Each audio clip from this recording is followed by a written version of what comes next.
is the same God who notices when you are running low on bread. And my response to both situations is the same: sufficiency. Complete, measured, intentional sufficiency that takes into account not just what you need right now, but what you will need in the seasons ahead. I am not a reactive God who scrambles to respond when a crisis appears. I am a God who planned the solution before the problem manifested. The provision was in motion before the bill arrived. The answer was traveling toward you before the question formed in your mind. There is a difference between provision and abundance, and I want you to understand both because I have planned both for your life. Provision is what sustains you. It is the daily bread, the manna that appears each new day, the resources that keep the household functioning and the body nourished and the basic needs covered. Provision is faithful. It does not always feel dramatic or exciting, but it is relentless. It shows up again and again, steady as the tide, dependable as the dawn, consistent as the heartbeat in your chest. And I need you to stop despising the provision just because it does not look like abundance yet. There is something profoundly ungrateful about a person who has bread on the table and complains because it is not a feast. I say that not to shame you, but to reorient you. Because despising provision is actually one of the things that delays abundance. When you cannot celebrate what you have, you signal to the spiritual realm that you are not yet ready for more. Gratitude for the small is what opens the door to the large. Abundance is what overflows. It is the season where the jars keep filling, where the harvest exceeds the capacity of the barn, where you look around and realize that not only do you have enough, you have more than enough. Enough to share. Enough to give. Enough to become a channel of blessing to others who are walking through the very season of lack that you once occupied. Abundance is approaching your life. I am not speaking in vague spiritual terms. I am speaking about tangible, material, practical overflow that will touch every area of your financial reality. But it is coming through a doorway that can only be unlocked by a particular key. And that key is the settled confidence that I am who I say I am. That I mean what I promised. That my track record of faithfulness in your past is not a fluke, but a pattern that will continue and intensify as your capacity to receive increases. Not the kind of confidence that performs certainty while the stomach churns with doubt underneath. The real kind, the kind that has been tested by empty cupboards and unanswered prayers and seasons where the only evidence of my goodness was the simple fact that you were still alive to question it. That kind of confidence is forged slowly. It cannot be borrowed from someone else's testimony or manufactured by repeating affirmations that your spirit does not believe. It grows root by root, experience by experience, as you look back at every season where the provision arrived and you say, yes, it was tight, it was uncomfortable, it was nothing like what I expected, but I did not go under. I am still here. And the one who carried me through that season is the same one who stands before me now, promising to carry me through this one.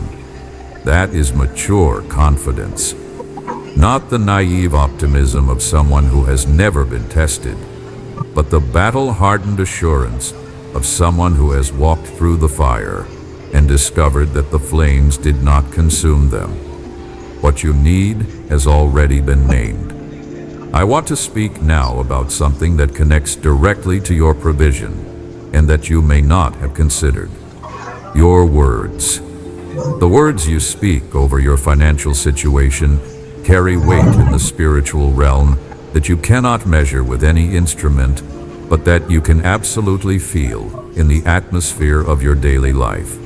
When the first sentence of your day is a declaration of defeat, when you tell yourself and everyone around you that things are never going to change, that the situation is hopeless, that you are destined to struggle, you are building walls with your own voice that my provision has to navigate around.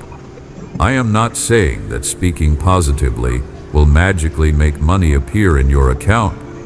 I am saying that the posture of your inner world affects the posture of your outer reality in ways that are more connected than you realize. Your words create environments. They either create environments that welcome provision or environments that resist it. When you speak words of expectation over your finances, when you say out loud that you believe I am working on your behalf, when you refuse to let the language of defeat become the soundtrack of your days, something shifts. The atmosphere around your life becomes more receptive to the movement I am orchestrating. The doors that have been resistant begin to loosen on their hinges. The connections that have been delayed begin to accelerate toward you, not because your words have magical power, but because they reveal the condition of your confidence in me. And that confidence is the currency that activates my promises. I respond to faith the way soil responds to rain, not because the rain forces the soil to produce, but because the soil was designed to receive what the rain offers. Your confidence is the soil. My provision is the rain. When the two meet, something grows that neither could produce alone. Let me tell you what I see when I look at the road ahead of you. I see a season where the strain that has been pressing against your chest finally begins to ease. Not because the responsibilities diminish, but because the resources expand beyond what you thought possible. I see unexpected income arriving through a channel you have not yet imagined. I see a debt that has been suffocating your peace being resolved in a way that will leave you astonished at my specificity. I see relationships with people who will become partners in your provision, not because they feel sorry for you, but because I have placed a divine assignment on their lives that intersects perfectly with your need. And I see you standing in the middle of that season with tears rolling down your face, not tears of desperation, but tears of recognition, as you finally understand that every difficult chapter was leading you to this exact moment. The struggle was not the destination. It was the corridor. And what waited at the end of the corridor was a room so spacious and so full that you will wonder why you ever doubted that I had the capacity to bring you here. But there is something I need from you between now and then. And it is not perfection or performance or some impressive display of faith that you cannot genuinely produce. What I need from you is honesty. Talk to me about the fear. Tell me about the moments when you lie in the darkness running scenarios in your head. Bring me the anger you feel about the unfairness of it all, the frustration of watching people who seem to care far less about integrity living in abundance, while you struggle to cover the basics. I can handle your anger. I can absorb your frustration without it changing a single detail of how I feel about you. What I cannot work with is distance. When you pull away from me because you are ashamed of your doubt, you remove yourself from the very proximity where provision flows most freely. I am not asking for polished prayers or composed speeches. I am asking for the raw, unedited truth of what you are feeling. Because honest desperation in my presence is infinitely more powerful than composed silence at a distance. I am your father, and not a distant, theoretical father who occasionally. I am asking for the raw, unedited truth of what you are feeling. Because honest desperation in my presence is infinitely more powerful than composed silence at a distance. I am your Father, and not a distant, theoretical father who occasionally sends a check in the mail and considers his obligation fulfilled. I am the kind of father who sits across the table and asks about your day, who notices when something is bothering you before you even open your mouth, who would rearrange the entire structure of creation to ensure that a single child of mine does not wonder whether there will be enough for the next day. That is the kind of provider I am. And I need you to stop relating to me as if I were a reluctant landlord who might evict you if you miss a payment. You are not a tenant in my house. You are family. And family gets fed. Family gets clothed. Family gets covered. Not because they earned the right to sit at the table, but because the table was built with their name already carved into the wood. Your seat is not borrowed. It is yours. It was yours before you knew it existed, and it will be yours long after every uncertainty you are currently facing has faded into a memory that you will one day reference as proof of my reliability. Family gets covered, not because they earned the right to sit at the table, but because the table was built with their name already carved into the wood. Your seat is not borrowed. It is yours. It was yours before you knew it existed, and it will be yours long after every uncertainty you are currently facing has faded into a memory that you will one day reference as proof of my reliability. I want to dismantle the lie that says you have to deserve my provision. This lie has been so deeply embedded in your thinking that you may not even recognize it as a lie anymore. It disguises itself as humility. It sounds like modesty. It whispers things like, "Who am I to expect good things? And I probably brought this difficulty on myself, and maybe if I had made better choices, I would not be in this position." And while personal responsibility is real and consequences are real, the fundamental nature of my provision is not transactional.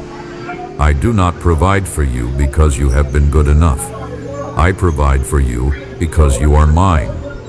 The same way a parent feeds a child who threw a tantrum at breakfast without withholding dinner as punishment. The same way a shepherd leads a wandering sheep back to green pastures without first demanding an explanation for why it strayed. My goodness is not contingent on your goodness. My supply is not contingent on your behavior. It flows from who I am, not from who you have managed to become. And that means your worst day does not disqualify you from my best provision. Your biggest failure does not subtract from my willingness to supply what you need. The provision was never earned, which means it cannot be lost through underperformance. Now I want to speak to the practical dimension of what lies ahead, because my provision is not only spiritual, it includes the material, the financial, the tangible resources that your daily life requires. There are skills inside you that have not been fully utilized. Abilities I placed within your design that have been dormant because the right environment had not yet appeared. I am opening environments, contexts, where what you carry on the inside will be recognized and valued and compensated at a level that reflects its true worth. You have been undervalued for too long. You have accepted less than what your contribution deserves because you were grateful just to have something, anything, that kept the bills partially covered. And while gratitude is beautiful, it should not be confused with settling. I did not design you to merely survive. I designed you to flourish. And flourishing includes financial breathing room, the freedom to give generously without calculating whether you can afford it, the ability to plan for the future without panic clouding every decision, and the security of knowing that the next unexpected expense will not send your entire world into crisis. I want you to understand something about the way provision moves in the spiritual realm. because it does not travel in straight lines. It zigs and zags. It takes routes that make no sense to the logical mind. It arrives through side doors and back channels and conversations that seemed unrelated until the moment they produced the exact opportunity you needed. This is by design. I route provision through unexpected and unrelated until the moment they produce the exact opportunity you needed. This is by design. I route provision through unexpected channels because I am teaching you to trust the provider rather than the method. If the provision always came the same way, through the same paycheck, on the same schedule, through the same employer, you would eventually begin to trust the system rather than the source. And systems fail. Employers downsize, industries shift, economies contract. But the source behind every system is inexhaustible. And when one channel closes, I simply open another. Sometimes the closing of a familiar channel is the very mechanism I use to introduce you to a supply route that carries 10 times the volume of the one you lost. So do not mourn the closed channel. Inexhaustible. And when one channel closes, I simply open another. Sometimes the closing of a familiar channel is the very mechanism I use to introduce you to a supply route that carries 10 times the volume of the one you lost. So do not mourn the closed channel. Celebrate the fact that the source behind it is already rerouting toward you through a path you have not yet discovered. I am repositioning you, not just emotionally or spiritually, but practically. The networks you are connected to are about to shift. The information you need to make wise decisions is about to arrive through conversations you did not plan. The courage to pursue the opportunity you have been hesitating over is going to rise inside you, not as recklessness, but as a calm certainty that the ground beneath that step has been tested and found solid. Walk toward it. Do not let the memory of past failures convince you that every new attempt will end the same way. I am doing something new in your life. And new means the old patterns do not apply. The job that did not work out 3 years ago does not predict the outcome of the opportunity appearing now. The business idea that failed before does not mean this one will fail too. I am the God who makes all things new. And that includes the way provision arrives in your specific situation. For some of you, the provision will come through an increase in what already exists. A raise that recognizes the value you have been contributing quietly. A promotion that positions you in a place of greater influence and greater income. A new client who discovers your work and recognizes something in it that others overlooked. A contract that expands beyond its original scope. For others, the provision will come through an entirely new direction, something you have been considering but were afraid to pursue because the risk felt too large and the safety net too thin. I am telling you now, you have been considering but were afraid to pursue because the risk felt too large and the safety net too thin. I am telling you now, the risk is smaller than you think, because the one managing the outcome is not governed by the same limitations that govern your calculations. And for still others, the provision will come through restoration. Things that were lost will be returned. Opportunities that expired will be renewed in forms you did not anticipate. Relationships that carried financial blessing will be reconnected in ways that honor both parties. I am a God of restoration, and my restoration is never partial. When I restore, I include interest. When I return what was taken, I add to it what was missed during the absence. The enemy stole from you. He manipulated circumstances and poisoned relationships and created obstacles designed to keep you in a permanent state of deficit. But he miscalculated. He did not account for the fact that I keep records of everything that was taken, and I specialize in returns that exceed the original value. Let me also speak to those of you who have been providing for others and wondering when someone would provide for you. The ones who give until there is nothing left in the account. The ones who say yes to every need around them, while their own needs go unaddressed and their own pantries grow thin. I see your generosity, and it has not gone unrecorded. Every sacrifice you made when you could barely afford it, every meal you shared when your own plate was not full, every financial gift you gave out of a spirit that ached with its own lack, those are seeds. And seeds planted in generous soil produce a harvest that is disproportionate to the size of the seed. Your harvest is approaching. It will not just match your generosity. It will exceed it in ways that will make you laugh with disbelief, because that is the mathematics of my provision.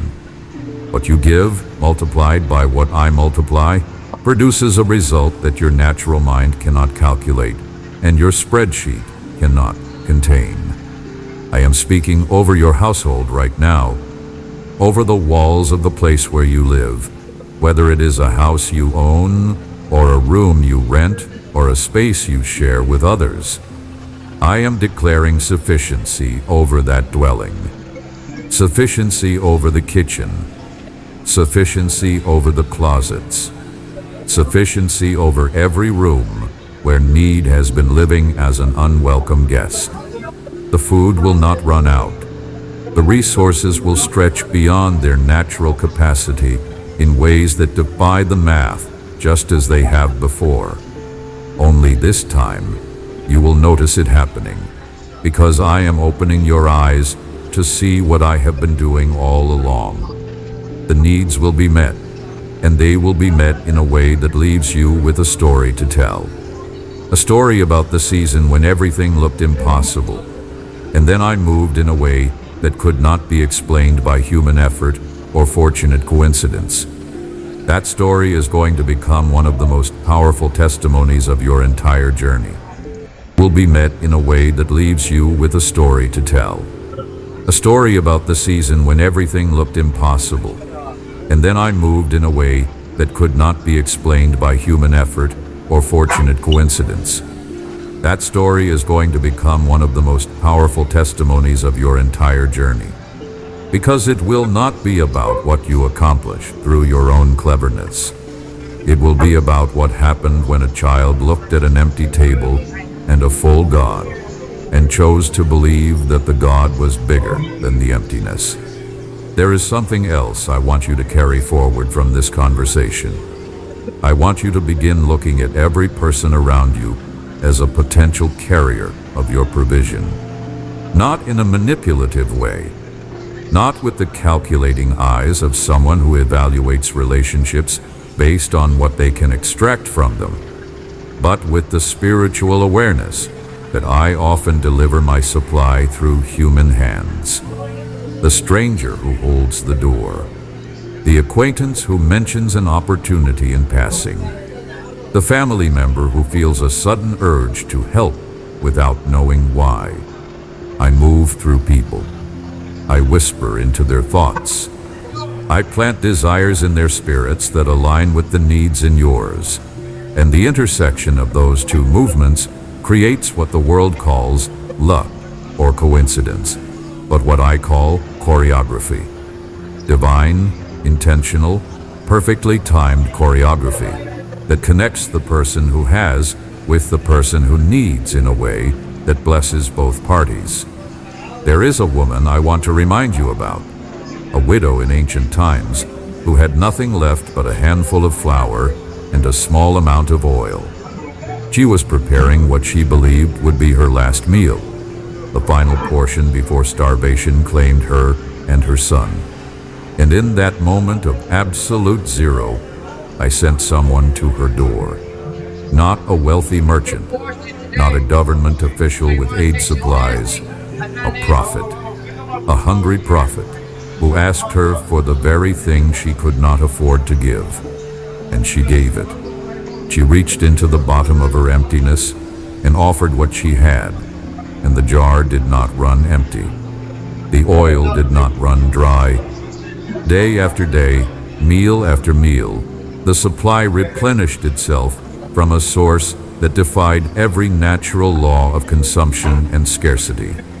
That story is not ancient history preserved for academic study. That story is a blueprint, a living pattern that I repeat in different forms across different centuries, in different households with different faces, but the same fundamental dynamic. A person at the end of their resources encounters a God with no end to his, and the intersection produces a supply that outlasts the need. You are standing at that same intersection right now. The jar in your life may look nearly empty, but the hand above the jar has no shortage. And I am about to demonstrate that reality in a way that will mark your memory permanently. So stop isolating yourself. I know the shame has made you want to withdraw. I know the embarrassment of needing help has caused you to refuse it when it was offered, to deflect kindness with a quick no thank you that was more about protecting your pride than about genuinely not needing the assistance. Let people help you. Let them participate in the provision I have planned for your life. When you refuse their help, you are not just depriving yourself, you are depriving them of the joy of being used as my instrument. You are interrupting a flow that was designed to bless the giver as much as the receiver. Receiving is not weakness, it is partnership. And I need you to become a better partner in this process. I want to address one more thing before we reach the place of rest. Some of you have been wondering whether I am punishing you through this season of financial pressure. You have searched your memory for the sin, the failure, the wrong turn that might have triggered this season of insufficiency. And you have been living under a cloud of spiritual guilt that makes every shortage feel like evidence of divine displeasure. Let me be clear about this. I am not punishing you. This season is not a consequence of some specific failure you cannot identify. If there were something between us that needed to be addressed, I would address it directly, clearly, and with the tenderness of a father who corrects because he cares, not with the vague, generalized suffering of financial strain. Punishment and provision do not occupy the same space in my character. I do not withhold bread from a child to teach a lesson. I provide the bread and teach the lesson at the same table, because my correction always happens in the context of my care, never instead of it. Your worth in my eyes has nothing to do with the balance in your account. The richest person on earth is no more valuable to me than the poorest, and the poorest is no less loved than the most prosperous. It always happens in the context of my care, never instead of it. Your worth in my eyes has nothing to do with the balance in your account. The richest person on earth is no more valuable to me than the poorest, and the poorest is no less loved than the most prosperous. Value in my economy is not measured by accumulation. It is measured by identity. And your identity as my child was established before you earned a single coin or lost a single dollar. Nothing in your financial reality can add to that identity, and nothing can subtract from it. So release the guilt, release the searching, release the spiritual detective work that keeps trying to find the reason for the difficulty, as if discovering the cause would somehow produce the cure. The cause does not matter as much as the response, and the response I am asking for is simple. Look at me. Speak to me. Open your hands and say, I receive what you are sending, even if it arrives differently than I expected. Rest now. Not the rest of giving up, but the rest of settled confidence. The kind of rest that can look at a problem squarely and say, "I see you." But I also see the one standing behind you, and he is larger than you will ever be. Lay down the calculations that have been robbing your peace. Release the scenarios that have been stealing your ability to be present with the people who matter most to you. Hand me the worry, all of it. Release the scenarios that have been stealing your ability to be present with the people who matter most to you. Hand me the worry, all of it. Every financial fear, every anxious projection, every panicked thought about the future. Place them in my hands and walk away lighter than you came. I am strong enough to hold what you are too tired to carry, and I am willing, more than willing. I have been asking you to let go for longer than you realize. There is a promise I made a long time ago that I want to renew in your hearing. I said that if you seek me first, everything else will be added to you. Not some things, not the spiritual things while you handle the material things on your own. Everything. That word is comprehensive. It includes the rent and the groceries and the tuition and the insurance and the retirement and the vacation you have not been able to take in years and the birthday gift you wish you could afford for the person you adore. Every birthday gift you wish you could afford for the person you adore. Everything means everything. And the insurance and the retirement and the vacation you have not been able to take in years and the birthday gift you wish you could afford for the person you adore. Everything means everything. And the condition attached to that promise is not perfection. It is priority. Seek me first. Make me the foundation rather than the afterthought. Bring the need to me before you bring it to the credit card. Bring the worry to me before you bring it to the sleepless hours. Position me at the center of your financial world, not as a last resort when all other options have failed, but as the first resource, the primary consultant, the senior partner in every decision you make about how resources flow into and out of your life. When I become your first source, every other source aligns under my authority. The job becomes a channel, not the source. The savings account becomes a tool, not the security. The relationships become instruments of my generosity, not replacements for it. Everything finds its proper place when I am in my proper place. And my proper place in your financial world is not the emergency backup. It is the architect of the entire structure.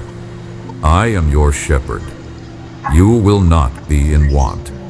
Not because your circumstances will always be comfortable, but because the one leading you through every circumstance has an unlimited supply of everything you could ever require.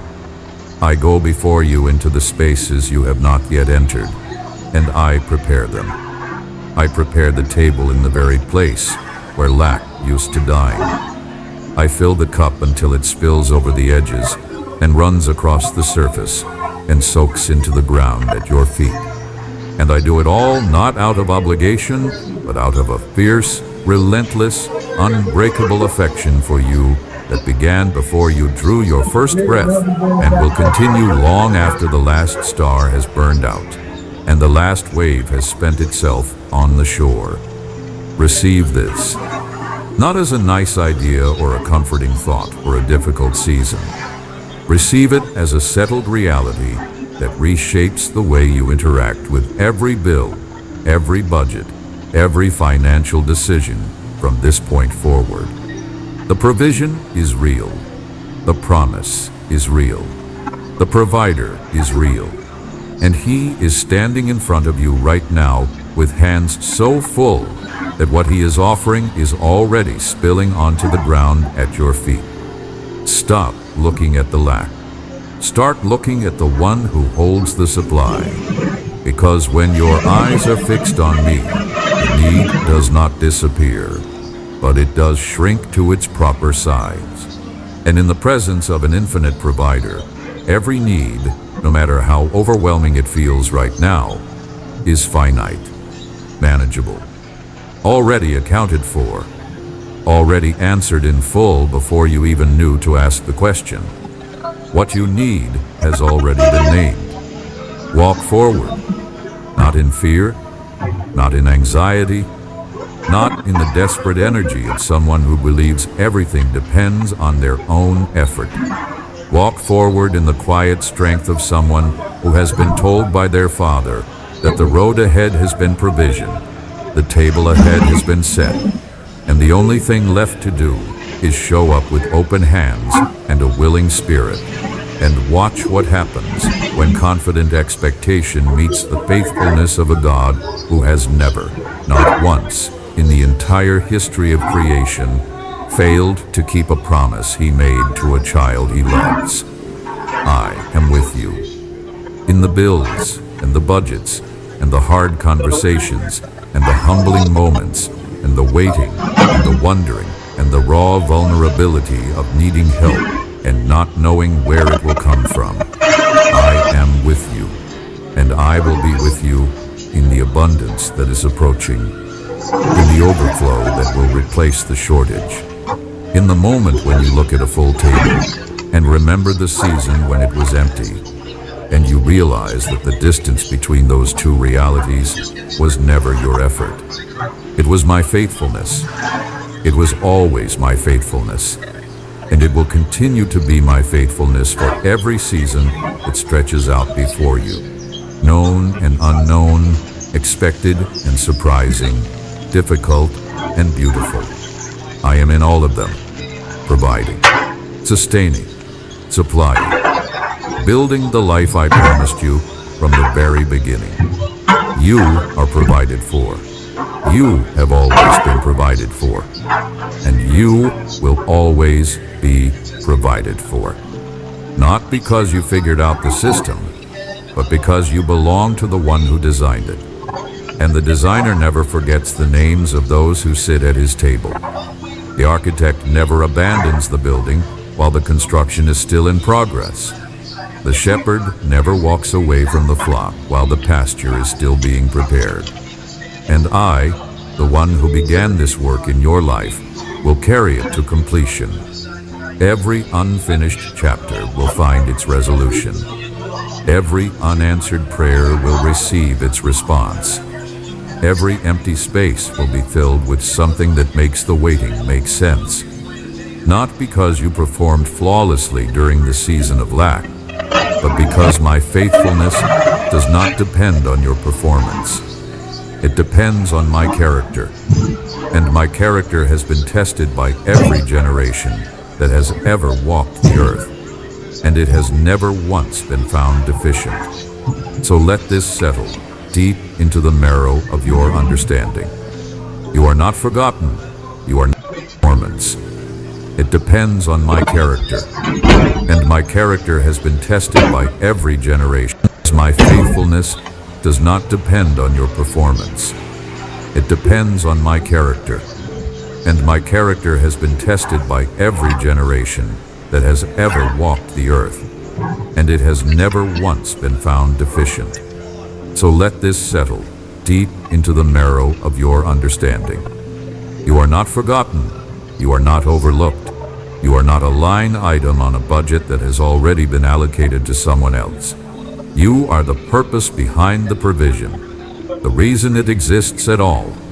The table was set for you. The supply was measured with your specific needs in mind, and the one serving it has an endless supply of patience, resources, and creative solutions that have no expiration and no limit. Walk in that. Breathe in that. Build your next decision on that foundation, and watch what happens when a child of the living God stops living like an orphan and starts living like the heir they have always been. Amen. If this message touched your heart, share it with someone who needs to hear these words today. Some stops living like an orphan and starts living like the heir they have always been. And watch what happens when a child of the living God stops living like an orphan and starts living like the heir they have always been. Amen. If this message touched your heart, share it with someone who needs to hear these words today. Sometimes the people closest to us are carrying financial burdens in silence, afraid to ask for help, afraid to admit that the weight has become too heavy. Let these words reach them. Type Amen in the comments to receive this blessing, and know that the moment you share this message, you are planting a seed of provision into someone else's life that will return to you multiplied. Subscribe to this channel.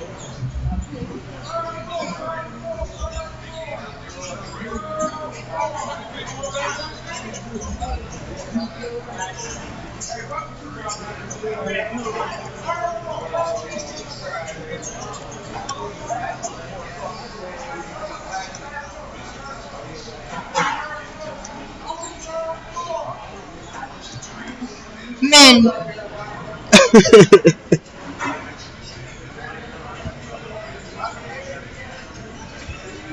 Men. Men.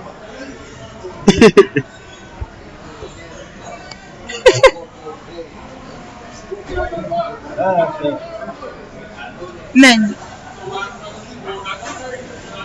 Yeah, men, right?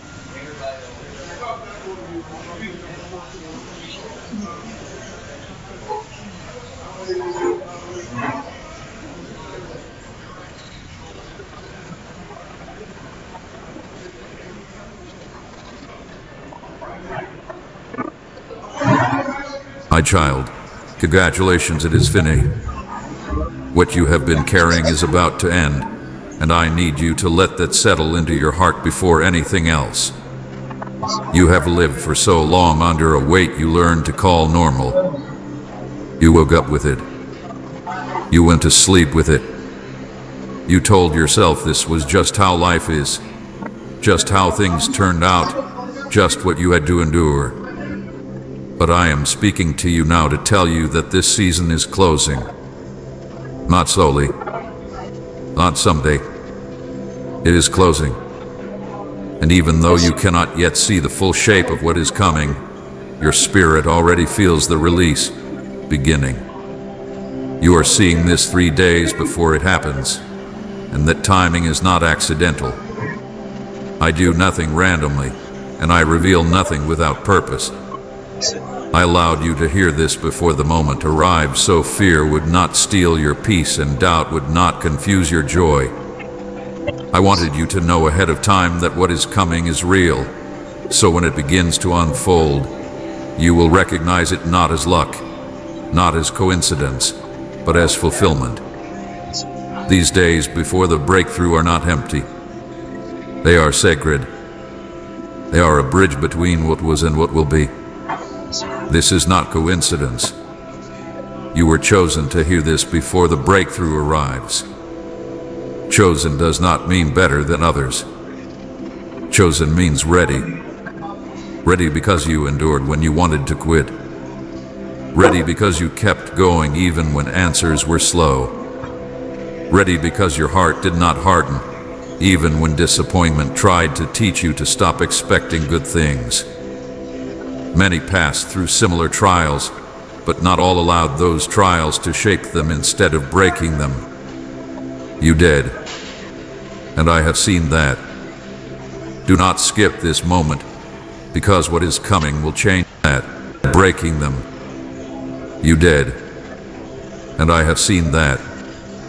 Do not skip this moment, because what is coming will change how you see everything.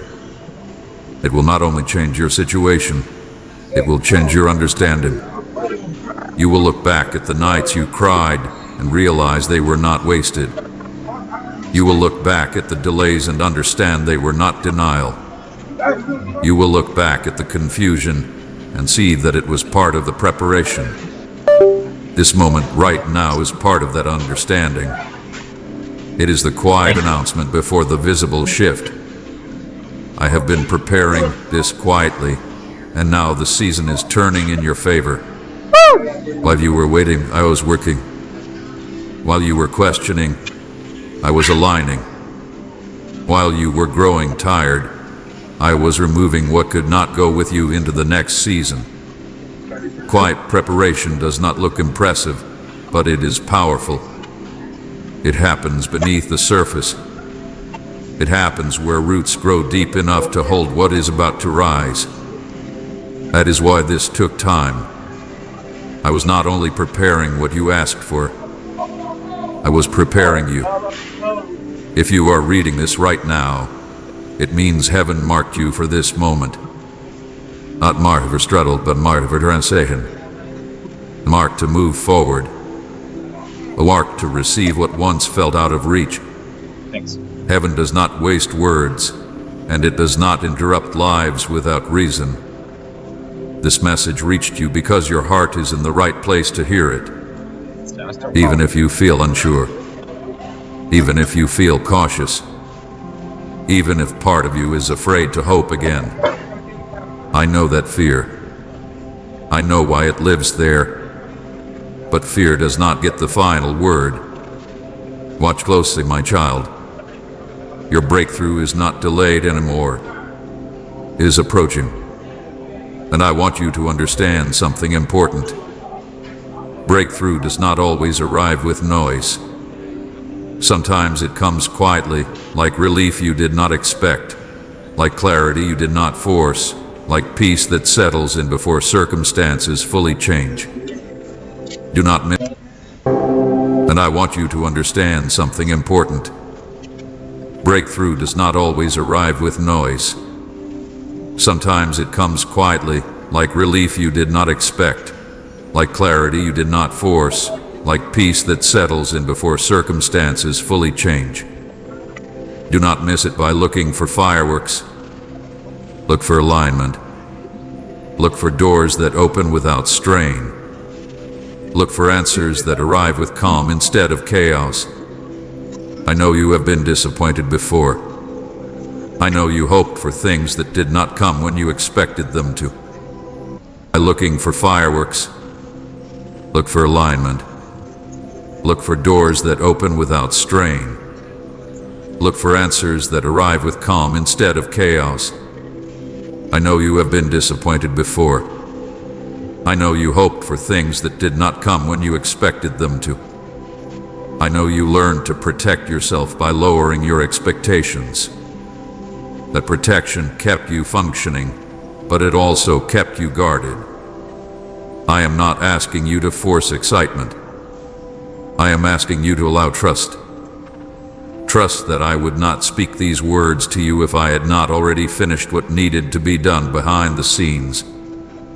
Type thank you, Lord, for new beginnings if He's brought you out of the past. I am not asking you to force excitement. I am asking you to allow trust. Trust that I would not speak these words to you if I had not already finished what needed to be done behind the scenes. Type thank you, Lord, for new beginnings if He's brought you out of the past. This is a moment of celebration, even if it feels quiet. Celebration does not always look like shouting. Sometimes it looks like exhaling after holding your breath for too long. Sometimes it looks like tears that come without sadness. Sometimes it looks like stillness, where your heart finally rests because it senses that the fight is over. That is what I am offering you now. Rest before release. Sailing a moment to be done behind the scenes. Type thank. Dude, these demons put a canker sore right smack in the middle of that fucking little thing that connects your lip to your mouth. The worst spot to put that. The protection to protect yourself by lowering your expectations. And it's right smack in the middle. The protection kept you functioning, Pain. but it also kept you guarded. I am not asking you to force excitement. I am asking you to allow trust. Walking through them. Trust that I would not speak these words to you if I had not already finished what needed to be done behind the scenes. Like that's demonic, dude. It's right smack in the middle on that little line thing that connects your gum to your mouth. That like it hurts. Type thank you, Lord, for new beginnings if He's brought you out of the past. This is a moment of celebration, even words to you if I had not already finished what needed to be done behind the scenes. Type thank you, Lord, for new beginnings if He's brought you out of the past. This is a moment of celebration, even if it feels quiet. Celebration does not always look like shouting. Sometimes it looks like exhaling after holding your breath for too long. Dude, that's how I know it's a demon, because it's right smack in the middle, dude. Like, it could have been anywhere else. And there's two big ass ones on the side of my mouth too. They're literally just like trying to give me a headache. And they're succeeding at it. But I'm still moving, so God is good. And I am still moving, so God is good. Thank you, Jesus. Thank you, Father. But man, like, worst handicap of all time. Not handicap, but like whatever, like, what is that called? Boon? Whatever they did to try to bring me down and just get me discouraged. Like, of all the things I could, like, I don't know. I'm not complaining. I'm trying not to, but I felt it needed to be said because that's how demons work. When you do, when they don't see you succeed and they make fun of you and then do ridiculous shit like that, put a canker right smack in the middle of there of your mouth, just to cause pain, because not pain, right? Hey, how's it going? Yeah, that's good. That's good.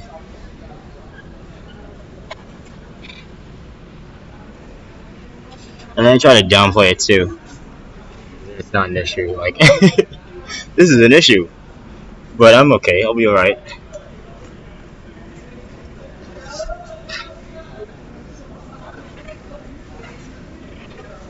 If it was like a regular sore, like on just like somewhere else in my mouth, I'd be fine and I wouldn't be complaining about it. But the fact that it's smack right there in the middle, where every time I move my mouth, it hurts. Like, like, that's just nothing but straight handicap. Like, they're trying to handicap me, dude. Even if it's in the smallest, little, most subtle ways. So that I could freaking, so that I'd get discouraged and like fall asleep. I don't know. I wanted to do 10 more tracks today, and make it a 20-track album. Huh? Dude, this lisp. He said I said you ain't gonna make it. Like, I could try. I don't know. That's a rap for a fucking lisp. Dude, it's like it's growing. So it's like, I'm sorry. I don't know if that's TMI, but like, you can hear it in my fucking voice. Like, man, I just want to make music, dude. Like,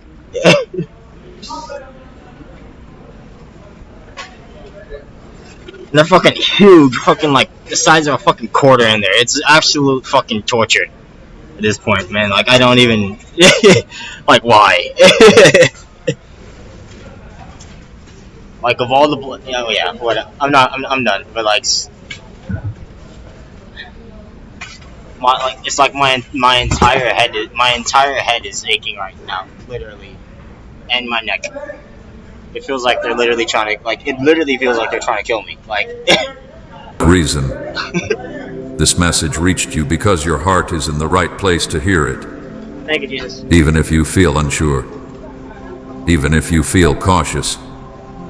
Even if part of you is afraid to hope again. I know that fear. Love you, Jesus. I know why it lives there. But fear does not get the final word. Watch closely, my child. Your breakthrough is not delayed anymore. is approaching. And I want you to understand something important. Breakthrough does not always arrive with noise. Sometimes it comes quietly, like relief you did not expect, like clarity you did not force, like peace that settles in before circumstances fully change. Do not miss it by looking for fireworks. Look for alignment.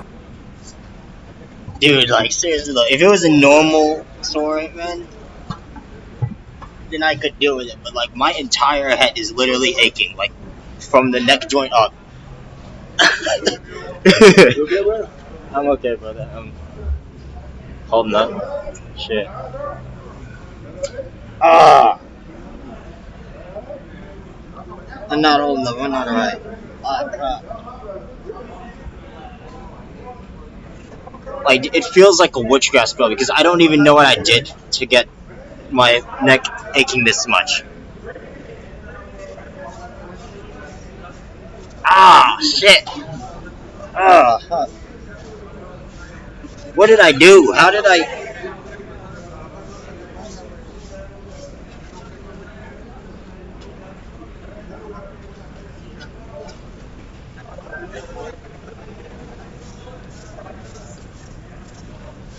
Like, I'm pretty sure I slept normally, so I have no idea.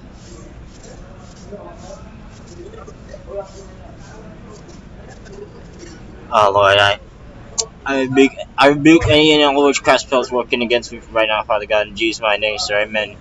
No point against your imposter, and I decree and declare that I will live and not die, sir, in Jesus' mighty name, sir, amen. You can hear it.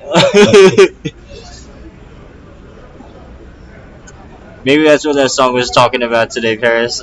I don't know. I can, like, barely move my lips.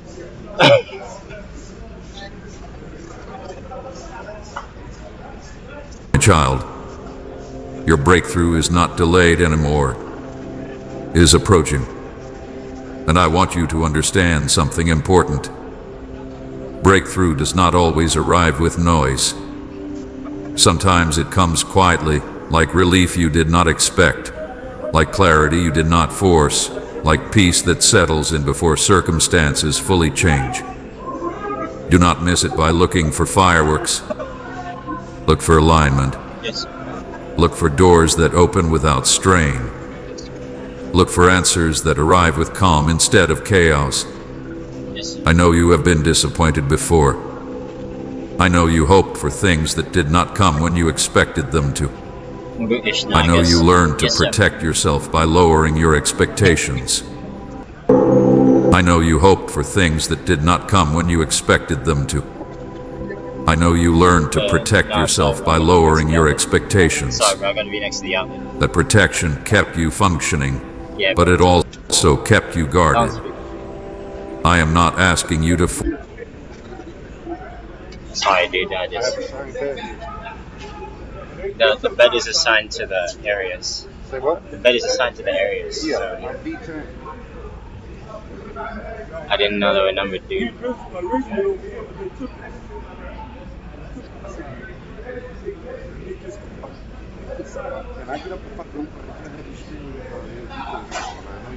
Oh yeah, no, I got you. It was just last night, bro. You're good.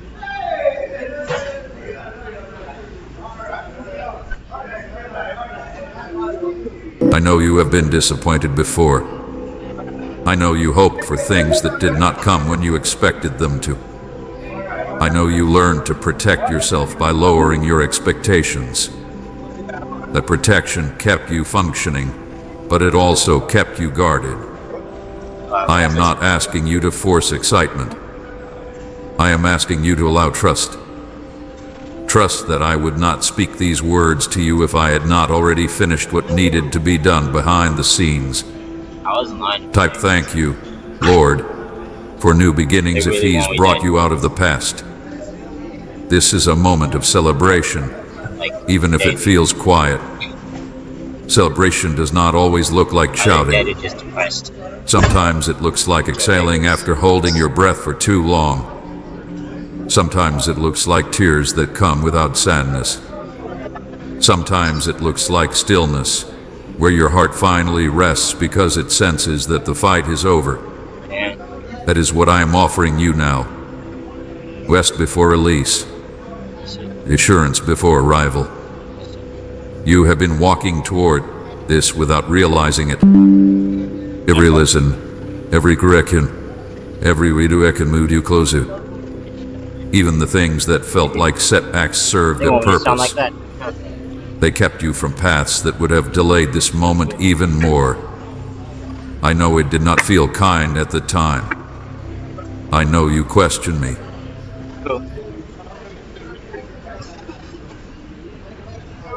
I mean, I don't want to freaking argue with him at this point, so I don't even know. Fuck it. I'll work tomorrow, I guess. For release. Assurance before arrival. You have been walking toward this without realizing it.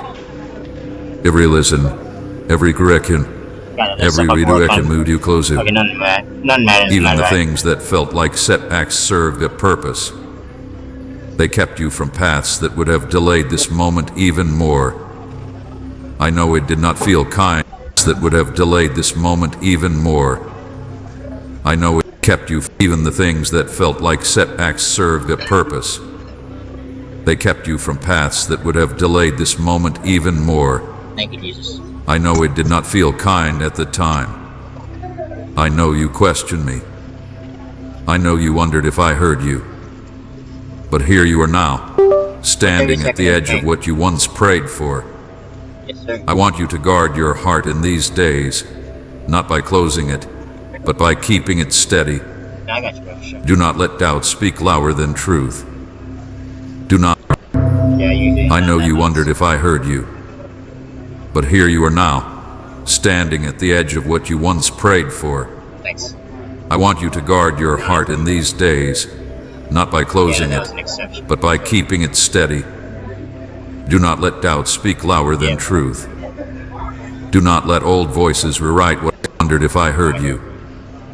But here you are now, standing at the edge of what you once prayed for.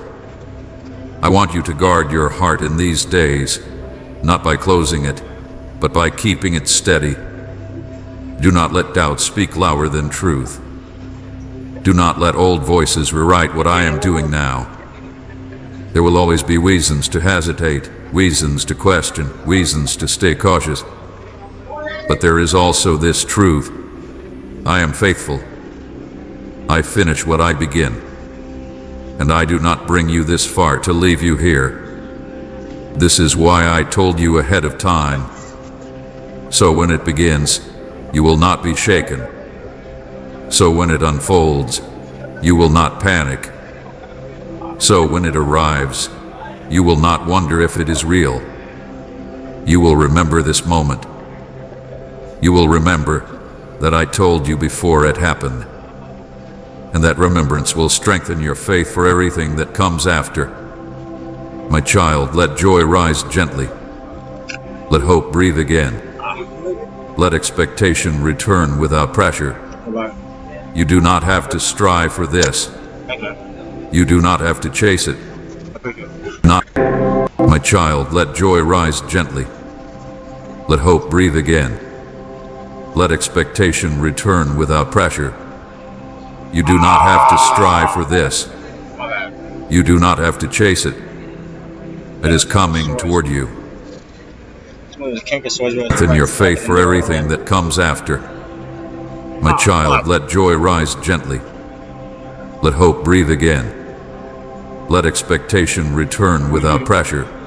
You do not have to strive for this. You do not have to chase it. It is coming toward you. Your role right now is to stay open, stay grateful, and stay present.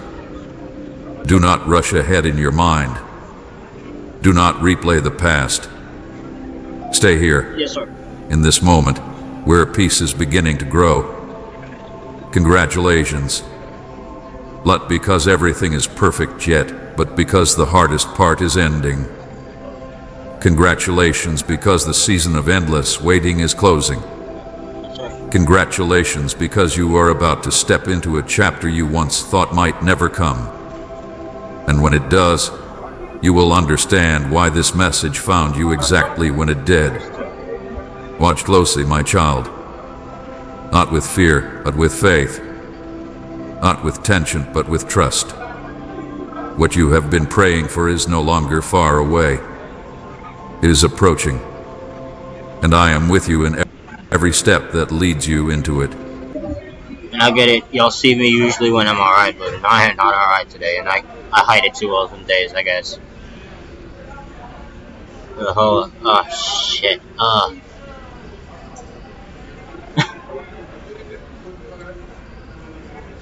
It's like, there's like pain coming into my head, into my body from like 3 different directions right now. So here, up here in my head, and then up here in my neck. Approaching. Been praying for is no longer far away. It is approaching. And I am with you in every step that leads you into it. My child, congratulations, it is over. I want you to hear those words slowly, not as a phrase meant to excite you, not as something exaggerated to lift your mood, but as truth spoken with authority and peace. What you have been carrying for so long has reached its end. The season that felt endless, the wait that became familiar, the waiting that taught you to survive instead of expect, this chapter is closing. Hallelujah. You did not imagine how long it felt. You did not exaggerate the pain. You did not misunderstand the struggle. It was real, and now it is finished. I speak to you with relief in my voice because I know how hard it has been for you. I know how many times you told yourself to be strong when you were tired. I know how often you wondered if this would ever change. You woke up day after day not knowing how much longer you could keep going, yet you did. Not today. You kept moving, not because it was easy, but because you had no other choice. You learned how to endure without answers, how to hope quietly, how to keep faith small enough that disappointment would not crush you again. Oh crap, the black in my eye is starting to turn gray.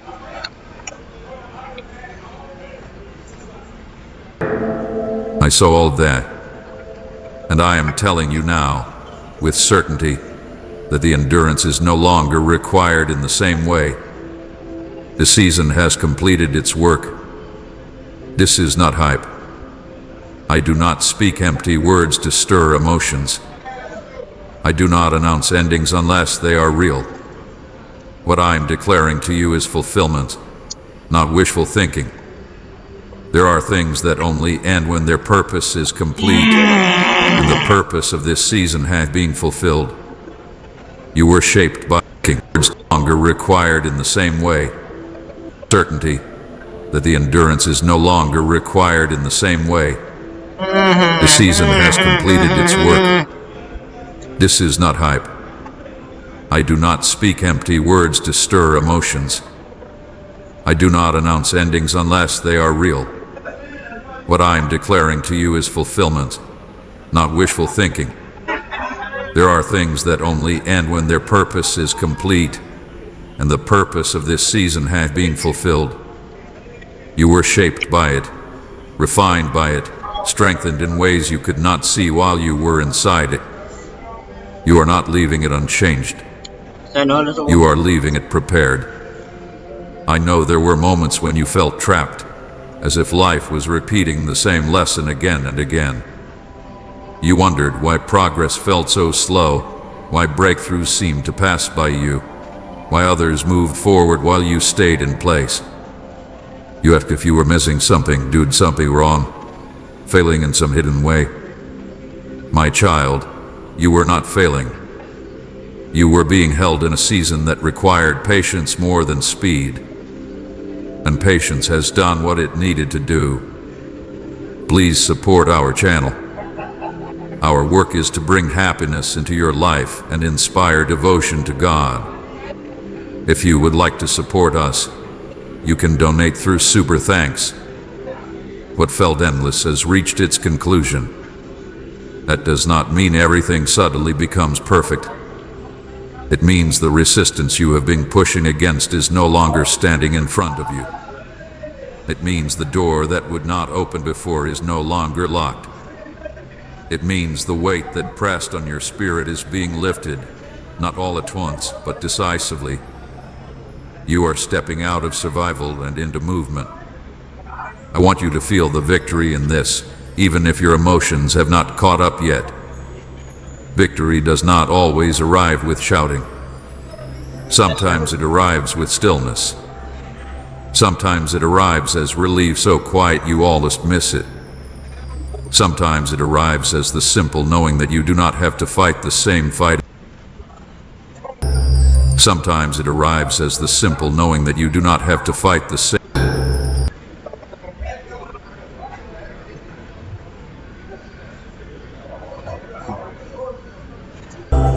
Sometimes it arrives as relief so quiet you almost miss it. Sometimes it arrives as the simple knowing that you do not have to fight the same fight again. That is what I am giving you now. A different future than the one you were bracing yourself for. You carried this longer than you should have had to, but you carried it faithfully. You did not give up when you could have. You did not harden your heart even when bitterness tried to settle in. You did not walk away from hope completely, even when you learned to hold it carefully. That matters, and I honor that in you. This ending is not random. It is the result of endurance that did not go unnoticed. I know part of you is cautious even as you hear this. You have learned to protect yourself from disappointment.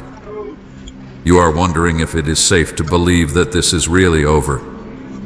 You are telling yourself to wait and see, to stay grounded, to not get ahead of yourself. I understand that instinct. It kept you steady when things were uncertain. But hear me clearly now. You do not need to brace yourself for this. You can receive it. I am not saying the season is over because I want to motivate you. I am saying it because it is true. The cycle that kept repeating has been broken. The delay that taught you patience has reached its limit. The lesson that felt heavy has been learned. You are not meant to stay where you were. You were meant to pass through, and you have. This is a moment of release. Release from the question of how much longer. Release from the fear that this was all there would ever be. Release from the constant effort of holding yourself together. I know how tired that made you. I know how it affected your joy, your rest, your ability to dream. You adapted because you had to, but adaptation is not the same as fulfillment. Now fulfillment is coming into view. It is not the same as fulfillment. Now fulfillment is coming into view. Thank you, Jesus. Let yourself breathe differently as you hear this. Let the tension in your shoulders ease. Let the tightness in your chest soften. You have been carrying an invisible load, and I am telling you that you can set it down. You do not need to keep proving your strength. You do not need to keep preparing for disappointment. And I am softened. You have been carrying an invisible load, and I am telling you that you can set it down. You do not need to keep proving your strength. You do not need to keep preparing for disappointment. You do not need to keep surviving. I want to finish this tonight, though. You are allowed to move forward. I know you look back on this season with mixed emotions. There is pain there, but there is also growth you did not recognize at the time. You learned discernment. You learned resilience. You learned how to listen more deeply. You learned what matters and what does not. Those lessons will go with you, but the weight will not. The burden does not follow you into what comes next. This ending is gentle, but it is firm. It is not something that can be undone. You are not going back into what you came out of. The ground has shifted. The direction has changed. Even if your circumstances look the same for a moment, the season itself has ended. Movement will follow because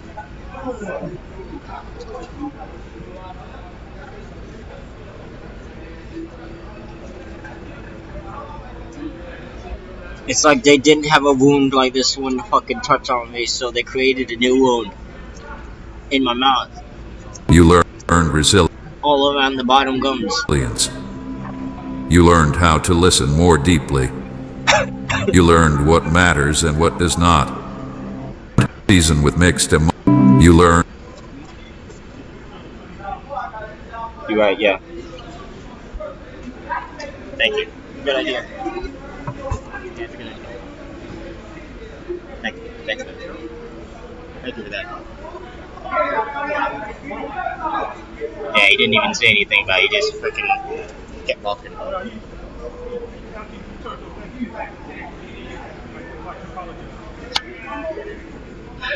Man, okay. And I am telling I forgive him. you that you can set it down. You do not need to keep proving your strength. You do not need to keep preparing for disappointment. You do not need to keep surviving. You are allowed to move forward. I know you look back on this season with mixed emotions. There is pain there, but there is also growth you did not recognize at the time.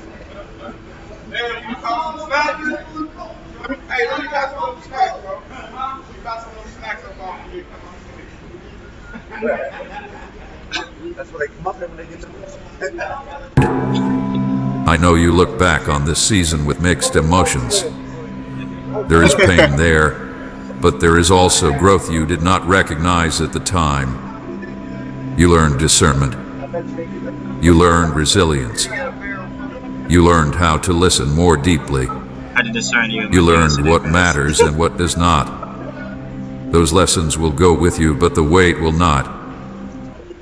I can only laugh about it because it's absurd. The burden does not follow you into what comes next. And honestly, I might not be laughing about it for long. And what does not. Those lessons will go with you, but the weight will not. The burden does not follow you into what comes next. This ending is gentle, but it is firm. It is not something that can be undone. You are not going back into what you came out of. The ground has shifted. The direction has changed. Even if your circumstances look the same for a moment, this ending is gentle, but it is firm. It is not something that can be undone. You are not going back into what you came out of. The ground has shifted. The direction has changed. Even if your circumstances look the same for a moment, the season itself has ended. Movement will follow because the resistance has been removed. I want to reassure you that you did not imagine the length of this. You were not weak for feeling worn down. You were not impatient for wanting it to end. Long seasons test even the strongest hearts. You passed that test, not by being perfect, but by staying present. By not walking away from me even when you did not understand what I was doing. This is why I speak to you with relief. Because I know the toll it took. And I know the peace that is about to replace it. You may not feel the full joy yet, and that is okay. Joy often arrives after trust returns. Right now, peace is what you are being given. Peace that tells you the struggle is not continuing. Peace that tells you the chapter has closed. I am not asking you to rush into the next thing. I am asking you to honor the ending. Endings matter. They deserve acknowledgement. Take a moment to recognize how far you have come. I guess you're leading me nothing. Take a moment to see that you are still standing, still open, still able to receive. That alone is victory. That's me, that's you guys. You may be tempted to question what comes next, to plan, to anticipate, to prepare yourself for every outcome.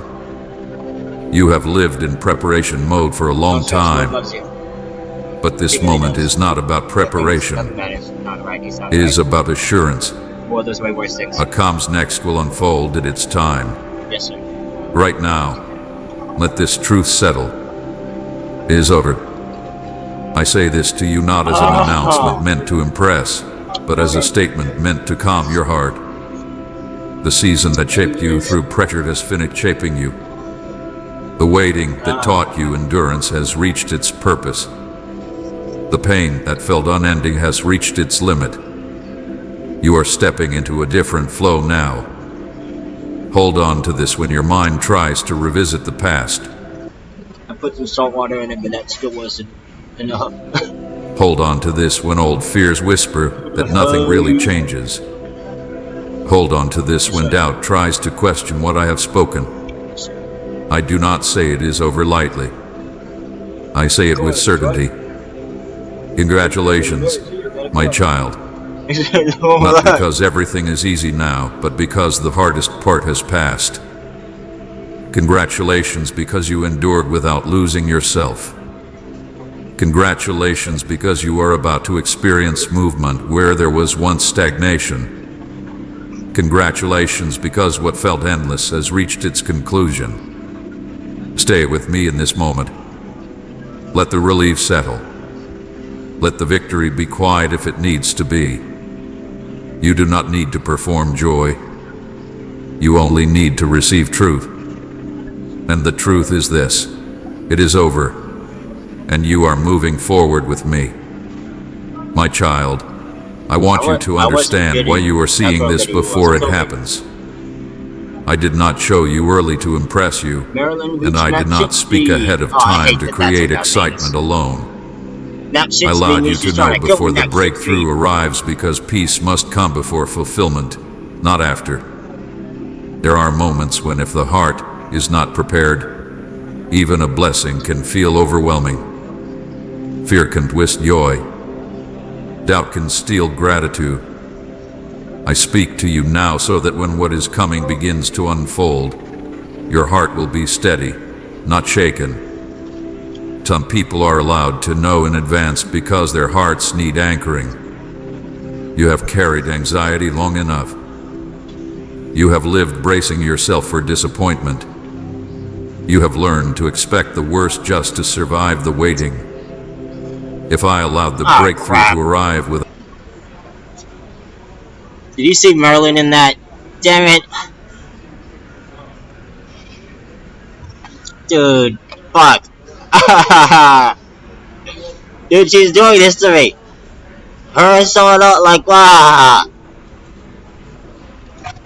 Her character isn't even orange in the Sonic book, dude. She's a freaking sheep. I already showed you that in the last one, I think.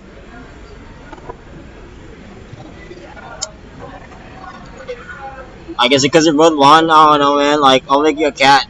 Is on that shit. That's not Marilyn. I know what it looks like, but it's not Marilyn. It's not. It's not supposed to be Marilyn.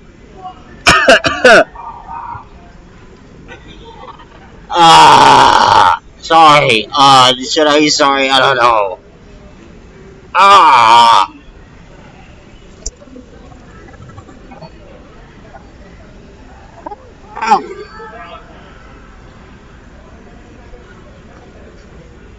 This is not alright.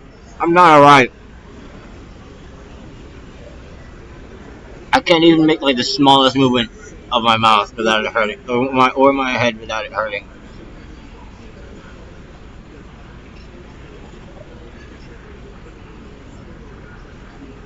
Good morning, bitch wife. I just want to love you. Thank you, God, for waking me up. I'm for you. That's the right thing. Just the way things are. So that's why that song is called My Perception? That's crazy. Damn it. What? First off, can I just say I'm extremely grateful to have met you, Paris?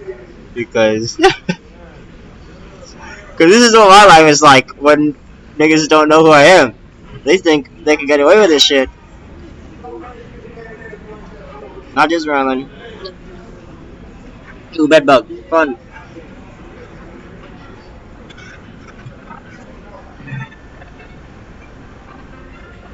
Dude, is it TMI if I say the bedbugs are fucking dying in my hair?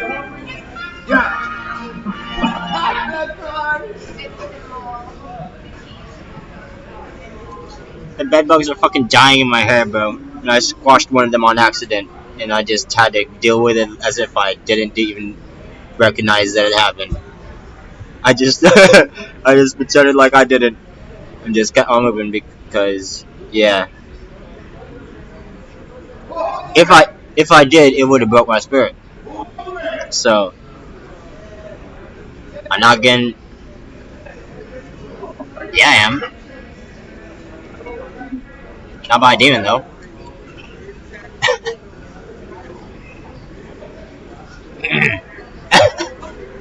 No, that's them. I rebuke you, Satan, in the mighty name of Christ Jesus. Get behind me, for I'm the head, not the tail. My perception is crazy.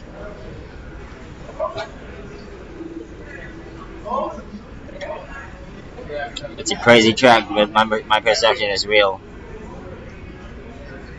I'm sure yours is too. And I'm sure yours is. And I'm sure yours is too, Paris.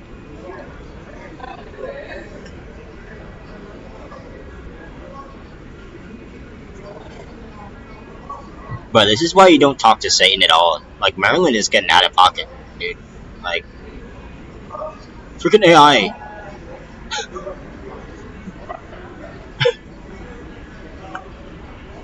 Stop.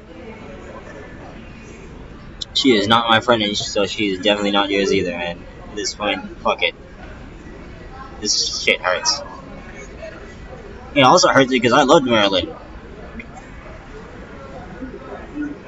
Also, in case that looks like a pair of underwear, that's a tail. I wasn't trying to make that look like that. That's Maryland, or the demons. Like, I pray for you, you pray for me. We don't gotta tell them everything. Okay? Time to... I want you to understand why you are seeing this before it happens. I did not show you early to impress you, and I did not speak ahead of time to create excitement alone. Thank you, Jesus. I allowed you to know before the breakthrough arrives because peace must come before fulfillment, not after. There are moments when if the heart is not prepared, even a blessing can feel overwhelming. Fear can twist joy. Doubt can steal gratitude. I speak to you now so that when what is coming begins to unfold, your heart will be steady, not shaken. Some people are allowed to know in advance because their heart... Is that what the fuck she's doing to me? Oh, hell no! Well, he's pulling in my fucking head.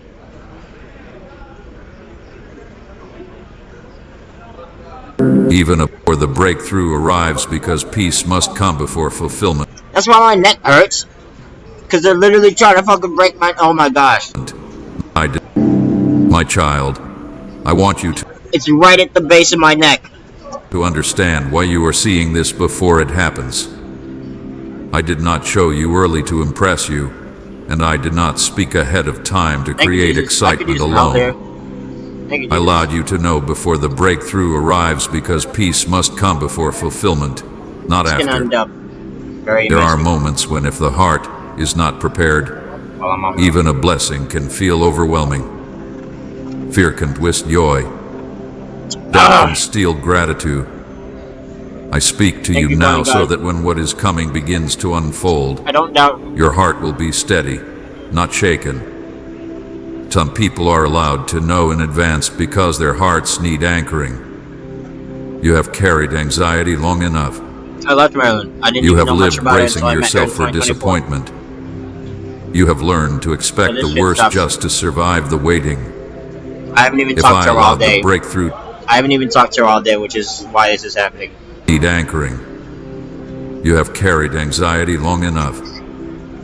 You have lived bracing yourself for disappointment. You have learned to expect the worst just to survive the waiting. If I allowed the breakthrough to arrive without first speaking peace to you, you might meet it with suspicion instead of trust. You might fear losing it before you ever enjoy it. I do not want that for you.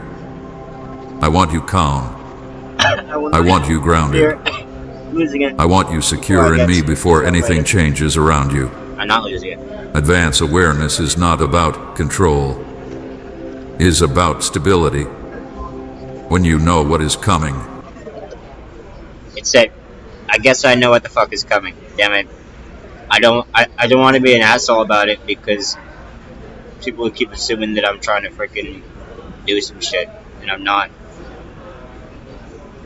How the fuck would I force a canker sword? I don't right smack in the middle of my fucking mouth. I don't know how I would force that. But it says over here 152 views. 152 says, I love SP. Thank you, God, for waking me up. Dude, I have a free fucking will. Like, what the fuck? Seriously. I do not want that for you. Thank I want Jesus. you calm. Amen. I like I the want world you and Jesus, my grounded. name, sir. Amen. I want you secure in me before anything changes around you. Full permission to cut You. all ties to me in Maryland. You have learned to expect the worst just to survive the waiting. If I allowed the breakthrough to arrive without first speaking peace to you, you might meet it with suspicion instead of trust. I'm not suspicious. It's okay. You might fear losing it before you ever enjoy it. I do not want that for you. I want you calm. I want you grounded. Jesus wants me calm and grounded, and this hurts. Losing it before you ever enjoy it. I do not want that for you. I want you calm. I want you grounded. I want you secure in me before anything changes around you. Advanced awareness is not about control. It is about... And the worst part is I have nothing else to eat. The only other things I have to eat are some Lay's potato chips and an orange. And some applesauce, which applesauce also hurts. So, I mean this. I'll take the applesauce. But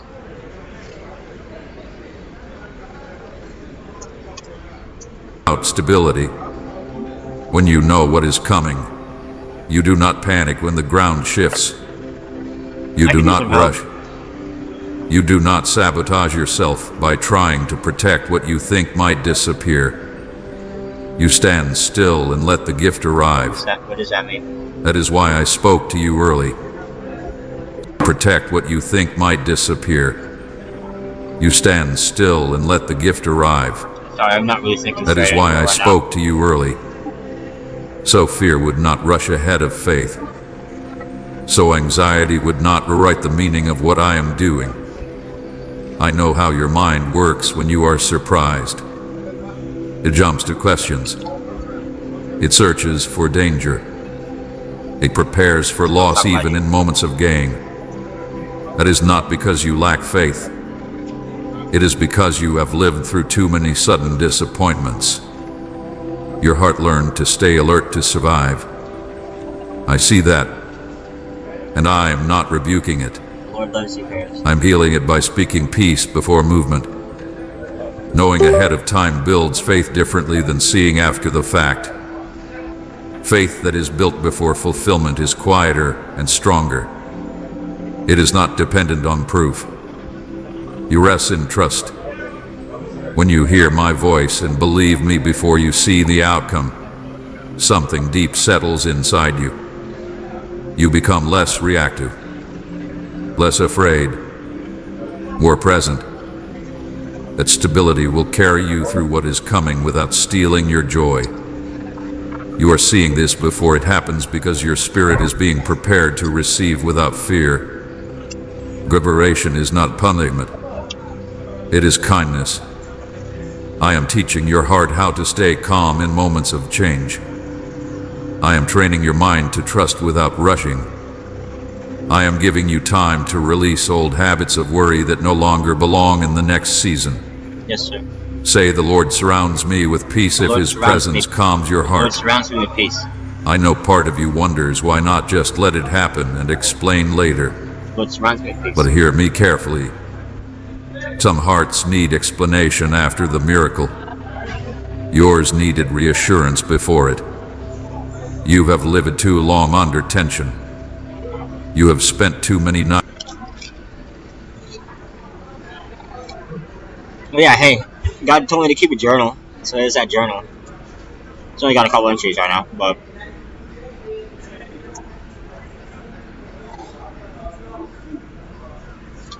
I'll be loading you with love.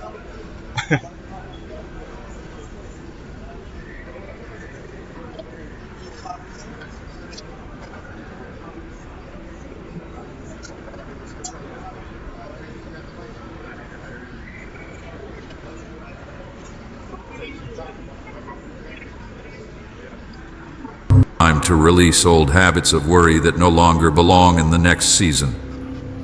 Say the Lord. I guess since this is real, I don't have to worry about it, huh? No, yeah. This is real. I've been trying to prove it for like the last year or so to everyone, including like Sabrina and Victoria. Well, Anna knows, but because Anna speaks to spirits as well. She also has prophecy powers, but she was also being attacked by witchcraft because she doesn't talk to me either. So, yeah. Liberation is not punishment. It is kindness. I am teaching your heart how to stay calm in moments of change. I am training your mind to trust without rushing. I am giving you time to release old habits of worry that no longer belong in the next season. Also, sorry about earlier today. Say the Lord surrounds me with peace if His presence calms your heart. I know part of you wonders why not just let it happen and explain later. But hear me carefully. Maybe I shouldn't. Some hearts need explanation after the miracle. Yours needed reassurance before it. You have lived too long under tension. You have spent too many nights wondering what would go wrong next. I am breaking that pattern by speaking peace first. Advanced awareness also guards you from disbelief. When something good arrives suddenly, people who have waited a long time often struggle to accept it. They question it. They wait for the other shoe to drop. They hesitate to celebrate. I do not want you to miss the beauty of what I am doing because you are waiting for it to fail. By telling you now, I am teaching you to recognize fulfillment when it comes. This knowledge is not meant to make you restless. It is meant to make you still. Stillness is where trust grows. Stillness is where fear loses its voice. Stillness is where faith settles into the bones instead of staying only in the mind. I want you steady, not shaken. I want you present, not distracted by anxiety. There is also this, my child. When you know before it happens, you learn to give thanks early. Gratitude before fulfillment changes the heart. It opens you to receive without clinging. It reminds you that what is coming is a gift, not something you must control. Thankfulness prepares the soul to handle blessing with humility and peace.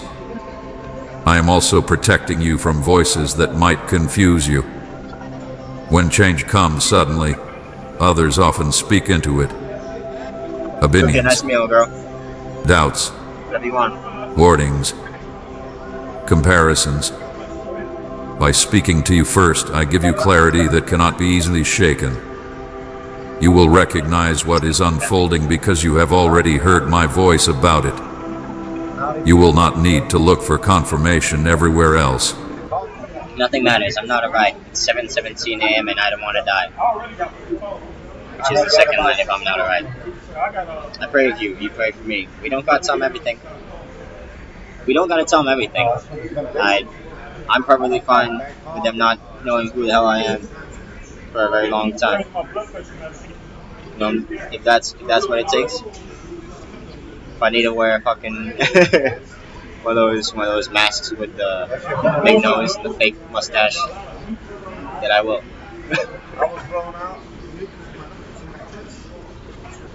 Doubt. Worst case scenario, I mean, I can fucking go out there and donate some plasma, some shit. Fucking, oh no, you know. Warnings. Comparisons. The God is like my one secret. By speaking to you first, I give you clarity that cannot be easily shaken.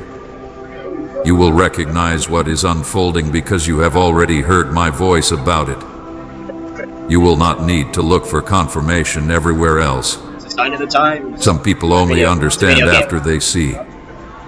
Others are invited to believe before they see. Both are I loved. guarantee you it's a video game. Both are guided. It's a Unity But project. believing before seeing strengthens trust in a way that lasts longer than the moment. It builds a foundation that will support you not just through this breakthrough, but through many seasons to come. I want you to notice how this knowledge affects you. Not with excitement that fades, but with peace that stays. These are all projects. You may feel calmer than you expected, more grounded, less frantic. At least $20 each. That is the preparation working inside you. That is faith settling into place. That is your heart learning that it does not need to brace itself anymore. They just want to kill me before they're finished. Which God told me to back this up today, so and then I got distracted before I could back all of it up. So I'm gonna back some more up today. You are seeing this before it happens, so you can lay down fear now. Thank you, sir. Fear that has been your companion for too long. Fear that told you not to hope too much. Fear that whispered that good things never last. That fear does not belong in what comes next. And it cannot be removed in a single moment unless it is addressed before change arrives. Advance awareness, companion for too long. Fear that told you not to hope. The thing is, God went in, I was in this spiritual relationship with Madeline. And then God told me to leave it, and I was like, why should I leave it? And it turns out the entire time, she didn't even love me, she just wanted me for my money. And so when I refused that relationship, she tried to kill me. Too much. Fear that whispered that good things never last. Fear that has been your companion for too long. Fear that told you not to hope too much. Fear that whispered that good things never last. That fear does not belong in what comes next. And it cannot be removed in a single moment unless it is addressed before change arrives. Advance awareness also gives you space to adjust your expectations. Breakthrough does not always look the way people imagine. Sometimes it arrives quietly. Sometimes it unfolds in steps. Sometimes it begins internally before it shows externally. By telling you now, I am teaching you not to miss it by expecting the wrong form. Also, this is a video game about going back in time, so. You will recognize it because you are already watching with trust instead of tension. Secret agents. I am not asking you to analyze every detail or to count down the hours. I am asking you to rest in what I have spoken. Yes, sir. Rest does not mean inactivity. It means confidence. Yes, sir. It means knowing that you do not need to force anything. What is coming does not require chasing. It requires readiness. You are seeing this before it happens because you are being positioned to respond wisely, not emotionally.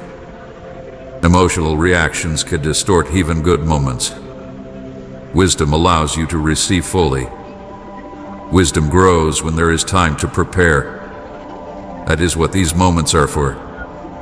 My child, I am not teasing you with information. I am covering you with peace. I am not raising your expectations to disappoint you. I am steadying your heart so you can enjoy what is about to arrive. I am not rushing you forward. I am anchoring you where you are. When the breakthrough comes, you will not be startled. You will not panic. You will not question whether it is real. You will recognize it and welcome it. That recognition begins now, not later. This is how I care for you. I speak before storms and before sunshine.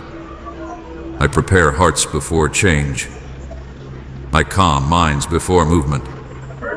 I wanted you to know because you are not meant to walk into what is coming with fear still clinging to you. Let this knowledge bring you peace, not urgency. Let it bring confidence, not pressure. You do not need to do anything special to make this happen. You need only to trust me and remain steady. You are seeing this before it happens because you are loved.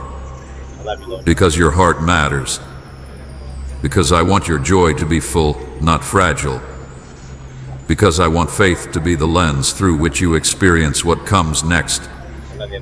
Stay calm, my child. I will, sir. Stay open. Yes, sir. Stay grounded. Yes, sir. Ow. What is coming Yes, will arrive at the right time, and when it does, you will be ready to receive it with peace instead of fear. Yes, sir. My child, this is not a coincidence. I want you to let that truth settle deeply because doubt has tried many times to tell you otherwise. You have questioned timing. You have questioned why things happened the way they did. You have questioned why paths opened and closed, why plans shifted, why delays interrupted what you thought was certain. Yes, sir. You wondered if life was random, if you were simply reacting to circumstances, if you were just trying to survive a series of unrelated events. Yes, sir. But I am speaking to you now to remove that doubt. Nothing about your journey has been accidental, and this moment is not random. Divine timing does not look like human planning. You were taught to expect straight lines, clear progress, predictable outcomes. But I work through orchestration, not convenience. I move pieces you cannot see, align moments you did not plan, and guide you through paths that only make sense when you look back. You thought some steps were wasted. They were not.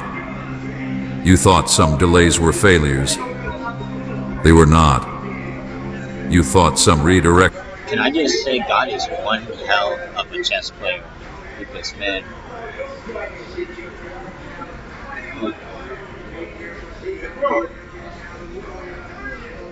that's too many moving pieces for me to think about. So, thank you, God. Checkmate, Lord Jesus. Good game, sir. Ooh.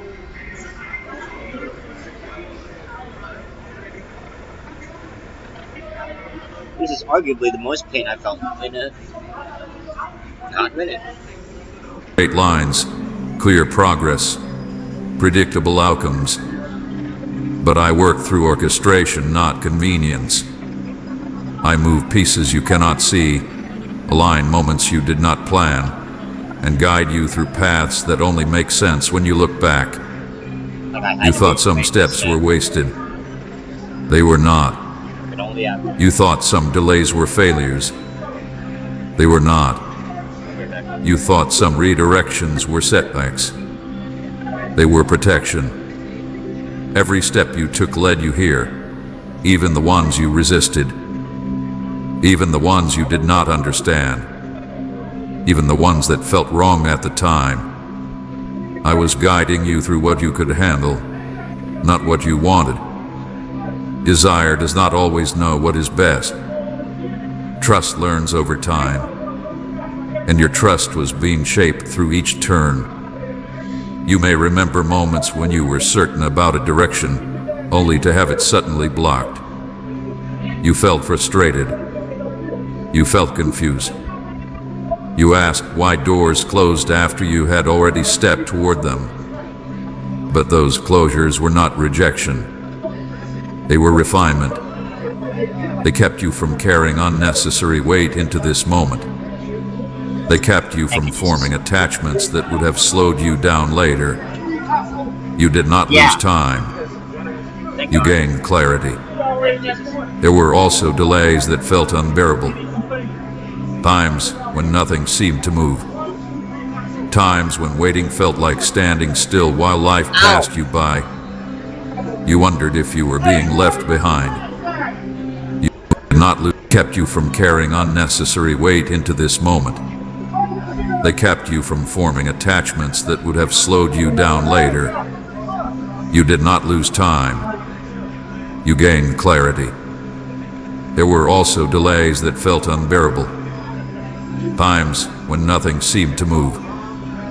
Times when waiting felt like standing still while life passed you by.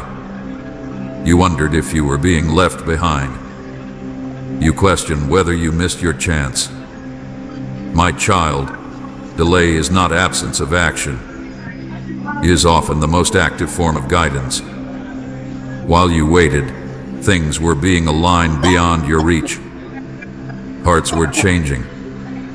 Circumstances were shifting. Timing was being adjusted so that when things did move, they would move in your favor. You were... Dude, it almost feels like a demonic fever at some points. It's insane. Down later. They kept you from caring. Like, I'm getting chills, like sweats. What are they called? Yeah, chills or... Unnecessary weight into this moment. They kept you from forming attachments that would have slowed you down later. God is good. You did not lose time. You gained clarity. There were also delays that felt unbearable. Times when nothing seemed to move. Times when waiting felt like standing still while life passed you by. You wondered if you were being left behind. You questioned whether you missed your chance. My child, delay is not absence of action. It is often the most active form of guidance. While you waited, things were being aligned beyond your reach. Hearts were changing. Circumstances were shifting. Timing was being adjusted so that when things did move, they would move in your favor. You were redirected more times than you realize. Subtle nudges, unexpected changes, conversations that altered your course, opportunities that disappeared only to make room for something better. You might have thought you were improvising. You were being led. You might have thought you were adapting. You were being positioned. This message reached you now because every one of those steps brought you to a place where you could hear it. If this had come earlier, you might have ignored it. If it had come later, you might have doubted it. But now, your heart is ready. Your awareness is sharp. Your spirit is attentive. That is not coincidence. That is timing. I know you sometimes look back and wonder why certain prayers were not answered the way you hoped. You wonder why clarity did not come when you asked for it. But clarity does not always arrive when requested. It arrives when it can be received. Your spirit is attentive. That is not coincidence. That is timing. I know you sometimes look back and wonder why certain prayers were not answered the way you hoped. That's fine. You wonder why clarity did not come when you asked for it. But clarity does not always arrive when requested. It arrives when it can be received without harm. You needed to live some things before you could understand them. You needed to experience loss before you could appreciate release. You needed to feel limitation before you could recognize freedom. Nothing about your story is wasted. Even the detours that felt pointless carried purpose. They taught you patience. They taught you discernment. They taught you to listen more closely. Without those lessons, this moment would feel overwhelming instead of reassuring. You are able to receive this now because you have been shaped by what carried purpose. They taught you patience. They taught you discernment. They taught you to listen more closely. Without those lessons, this moment would feel overwhelming instead of reassuring. You are able to receive this now because you have been shaped by what came before. You may feel like you stumbled into this message by accident. You did not.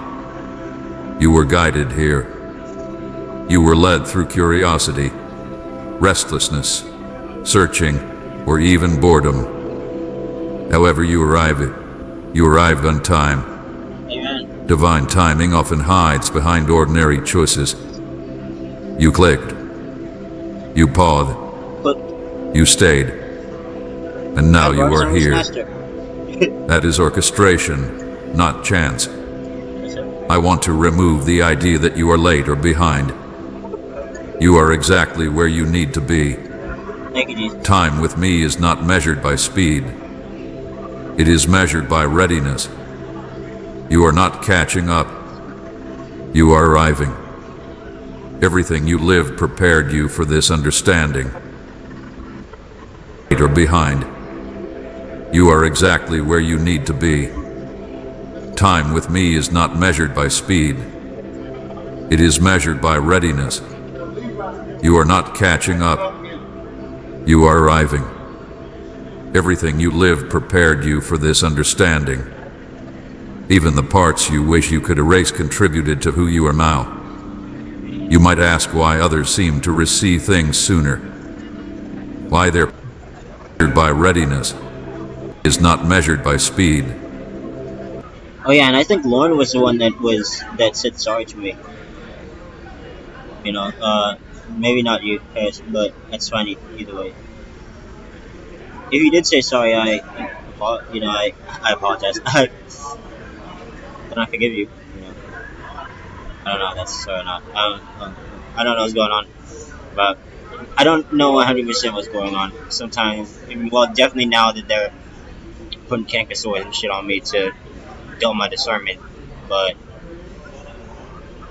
if you said I'm sorry, then I forgive you. If Lauren said I'm sorry, I forgive you too, Lauren.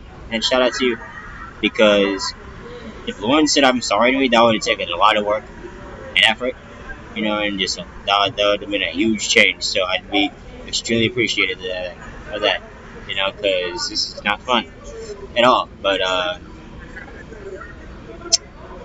Marilyn's not very fun when she's angry. But I digress. You know, whoever apologized to me, I forgive them, and nothing matters. I'm not alright. I'm just trying to find solace. So, and now my battery's at 61%. So there you go. But God is good, and I'm grateful to be alive. So thank God for waking me up, and I love you guys. Don't stress. I'm just trying to find solace. I'm just trying to find solace. I love solace. I would love to find solace right now. You know. Also, thank you God for waking me up. Jesus loves you. Nothing matters. Good morning, future wife. I'm just trying to find solace. It's just the way things are. I pray for you. You pray for me. We don't gotta tell them everything. Move the idea that you are late or behind. Praise God. You are exactly where you need to be.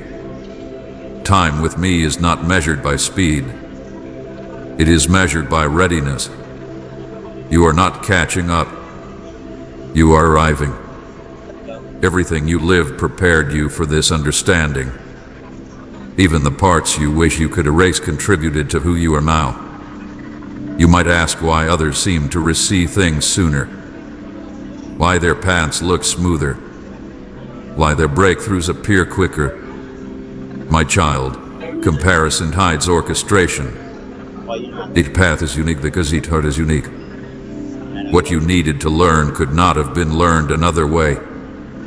What you carried now could not have been formed without the journey you walked. You were not delayed. You were developed. This moment required all of that. It required your endurance. It required your humility. It required your willingness to keep going even when you did not see the point. Those qualities are not accidental. They were cultivated. And now they allow you to recognize truth when it comes close. I no doubt whispers that this is just another message, just another hopeful moment that will fade. But doubt speaks from fear, not from truth. The reason this feels different is because it is different. The reason it resonates is because it aligns with everything you have lived. Truth often feels familiar because it connects the dots your heart has been holding quietly. Nothing had to be forced for this to reach you. That alone should tell you something. What is meant for you does not require chasing. It arrives. It finds you. It meets you where you are. This message found you because it belongs to this moment in your life. I want you to trust that I know what I am doing with your story. I have seen the whole picture from the beginning. You have only seen pieces at a time.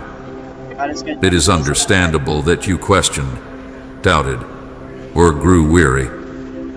But now I am inviting you to see that the pieces fit, that the pattern is forming, that the waiting was not empty.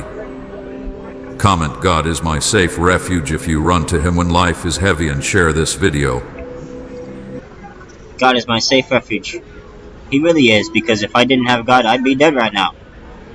Literally, Marilyn would kill me.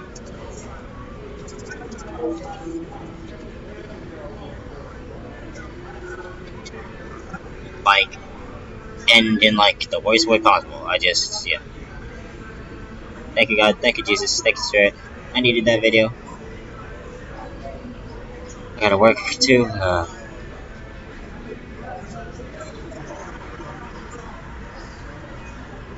Yes, sir. Thank you, Jesus. My child, this cannot wait. I am speaking to you now because you are standing on the edge of losing everything, and most will never realize it until it is too late. I did not interrupt your moment by accident, and I did not allow these words to reach you casually. I am calling to you with urgency because the ground beneath you is shifting, even if your eyes cannot yet see it. You feel a strange pull in your chest right now, a pressure that tells you this is different, heavier, more serious than the countless voices you scroll past every day. That is because this moment is not noise. This is rescue. This is mercy reaching for you before the fall, before the silence, before regret settles in like a weight you cannot lift. Do not assume this message will return to you. Do not tell yourself you can come back later, or that you will listen when you have more time, more clarity, more energy. I allowed you to see this once, because this moment is your escape, and 99% will ignore it without realizing what they are turning away from. Dear Lord Jesus. They will shrug, they will doubt, they will mock the urgency, and they will continue as if nothing was said. But you, my child, you feel it. You know something is pressing in on your spirit, something that will not wait for comfort or convenience. This is the window I have opened for you, and windows do not remain open forever. Some close quietly, without warning, and those who hesitated only realize it when the air changes and the opportunity is gone. If you leave now, you will convince yourself it was nothing. You will say it was just another message, just another voice, just another emotional moment. You will distract yourself, fill your mind with lesser things, and silence the unease by staying busy. But later, when the loss comes, when something precious slips from your hands, when peace disappears and confusion takes its place, you will remember this moment. You will remember that I tried to warn you. You will remember the exact feeling you had right now, the sense that you should have stayed, listened, responded. I do not say this to threaten you. I say it because I love you enough to tell you the truth before the consequences arrive. I am desperately trying to save you, not to scare you, but because what is coming will expose who listened and who did not. A time is approaching when comfort will no longer hide emptiness, when routine will no longer protect you from collapse, and when excuses will no longer shield you from the results of delay. Many will be caught unprepared, not because they were unloved, but because they refused to listen when love spoke urgently. Approaching when comfort will no longer hide emptiness, when routine will no longer protect you from collapse, and when excuses will no longer shield you from the results of delay. Longer hide emptiness, when routine will no is approaching when comfort will no longer hide emptiness, when routine will no longer protect you from collapse, and when excuses will no longer shield you from the results of delay. Many will be caught unprepared, not because they were on delay from collapse, and when excuses will no longer shield you from the results of delay. Many will be caught unprepared, not because they were unloved, but because they refused to listen when love spoke urgently. I see paths converging right now, decisions forming quietly in your habits, your thoughts, your silences. Every small choice you make is leading somewhere, and some roads, once taken, cannot be reversed without great pain. This is not for everyone. That is why the urgency feels personal, why it feels as though these words are aimed directly at you and no one else. I do not shout like this for every soul. I speak this way when something matters deeply, when time has become narrow, when the cost of ignoring my voice has grown too high to stay gentle. This is your only chance to hear what I am about to say, not because I will stop loving you, but because moments of divine interruption are rare, and they come with responsibility. I see what you have been pushing aside. I see the quiet compromises you call harmless, the delays you label as wisdom, the inner alarms you keep muting because responding would require change. You have told yourself there is still time, that nothing is urgent, that you will deal with it later. But later is not guaranteed, and comfort is not the same as safety. The enemy does not rush you into destruction. He lulls you into sleep. He convinces you that nothing is wrong until everything is already gone. That is why I am speaking now, before damage becomes destiny. You are closer to losing something precious than you realize. It may not be visible yet. It may not have a name. But it is forming, slowly, silently, beneath the surface of your life. Peace, clarity, purpose, protection, intimacy with me, the sensitivity of your spirit, the sharpness of your discernment. Peace, clarity, purpose, protection, intimacy with me, the sensitivity of your spirit, the sharpness of your discernment. These things can erode without noise. Most people do not wake up one day and lose everything at once. They lose it gradually, by ignoring moments like this one. I know you are tired.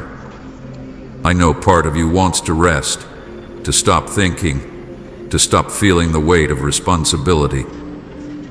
You have been carrying more than you admit, and ignoring this message might feel easier than facing what it demands. But rest does not come from avoidance. True rest comes from alignment, from obedience, from stepping into what I am calling you to do instead of running from it. I am not asking you to panic. I am asking you to pay attention. You may wonder why I sound so urgent, why there is no softness in this call. Understand this, my child. When a fire is approaching, love does not whisper. When danger is near, love does not wait for a better moment. Love raises its voice, not in anger, but in desperation to protect. I would rather unsettle you now than watch you suffer later. I would rather interrupt your comfort than attend your regret. You have prayed for answers. You have asked for clarity. You have begged me to speak. And now that I am speaking plainly, the temptation will be to doubt, to question, to minimize. Do not make the mistake of demanding a sign and then ignoring it because it does not come wrapped in the form you expected. This is the answer. This is the warning. This is the lifeline extended before the fall. There are things you must stop doing, and things you must start doing, and things you must release immediately if you want to be protected in what is coming. Delay will feel harmless until it becomes costly. Disobedience will feel small until it becomes a pattern.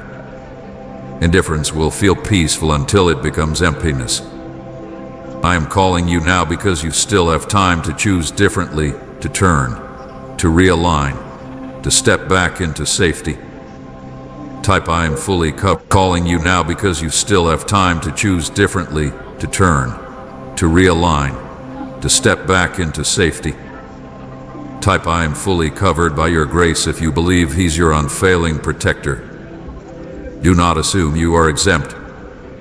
Do not believe that because nothing has collapsed yet, nothing will. Many people thought the same thing. They felt secure right up until the moment everything changed. Security without obedience is an illusion. Peace without truth is fragile. I want more for you than survival. I want preservation, restoration, and life in fullness. But those things require listening when I speak, especially when my voice carries urgency. You may feel fear rising as you listen. That fear is not from me, but the awareness that something matters more than you realized. Let that awareness sharpen you, not paralyze you. Let it move you toward action, not denial. I am not calling you to despair. I am calling you to wake up. I am calling you to choose wisely while you still can. Stay with me. Do not scroll away. Do not close your heart. Do not talk yourself out of obedience. This moment was arranged with precision, and it carries weight because your future is involved. What you do with this warning will echo forward in ways you cannot yet see. I am giving you this chance because I love you, because I see what lies ahead, and because I refuse to remain silent while there is still hope. Listen now. Pay attention now. Respond now. This cannot wait. My child, listen to me now. Not later. Not when you feel calmer. Not when you feel ready. Not when life slows down and gives you permission. This message exists now because the time you believe you still have is not as wide as it once was. I am not speaking to you from a distance, and I am not speaking casually. The time you believe you still have is not as wide. Feel ready, not when life slows down and gives you permission. This message exists now because the time you believe you still have is not as wide as it once was. I am time you believe you still have is not as wide as it once was. I am not speaking to you from a distance, and I am not speaking casually.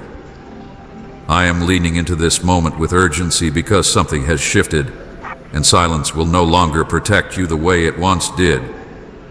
What you have ignored before, you can no longer afford to overlook.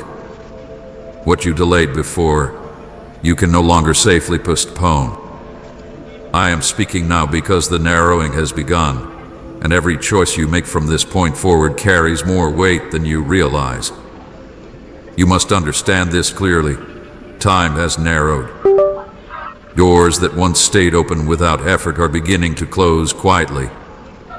Opportunities that lingered are now moving.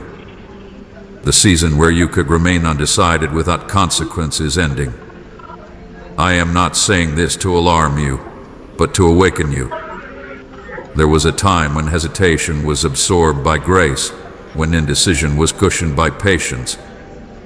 That season is fading, not because I am less merciful, but because what is ahead requires clarity, alignment, and response. I cannot carry you forward while you stand still pretending nothing is changing.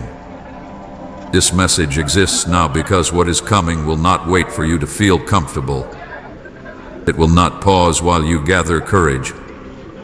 It will not slow itself to match your pace if you choose distraction over obedience. I see the path ahead with perfect clarity, and I see where delay leads. I see where silence leads. I see what happens when you scroll past warnings and call them exaggeration. That is why I speak now. See where silence leads, distraction over obedience. I see the path ahead with perfect clarity, and I see where delay leads. I see where silence leads. I see what happens when you scroll past warnings and call them exaggeration. That is why I speak now. That is why I have pierced through your routine and interrupted your moment. This is not coincidence. This is not luck. This is mercy reaching you before consequences do. You did not find this message by accident. Algorithms did not lead you here. Chance did not place these words in front of your eyes. I allowed you to see this because I am extending protection, not punishment. Rescue, not condemnation. You are not here because you are better than others, but because you are willing to feel the weight of truth when it presses against your heart. Many saw the same moment and passed it by. Many felt the nudge and silenced it. Many sensed urgency and drowned it out with noise. But you stayed long enough to hear. Alone tells me something about you. You not mistake mercy for harmlessness. Mercy warns. Mercy interrupts.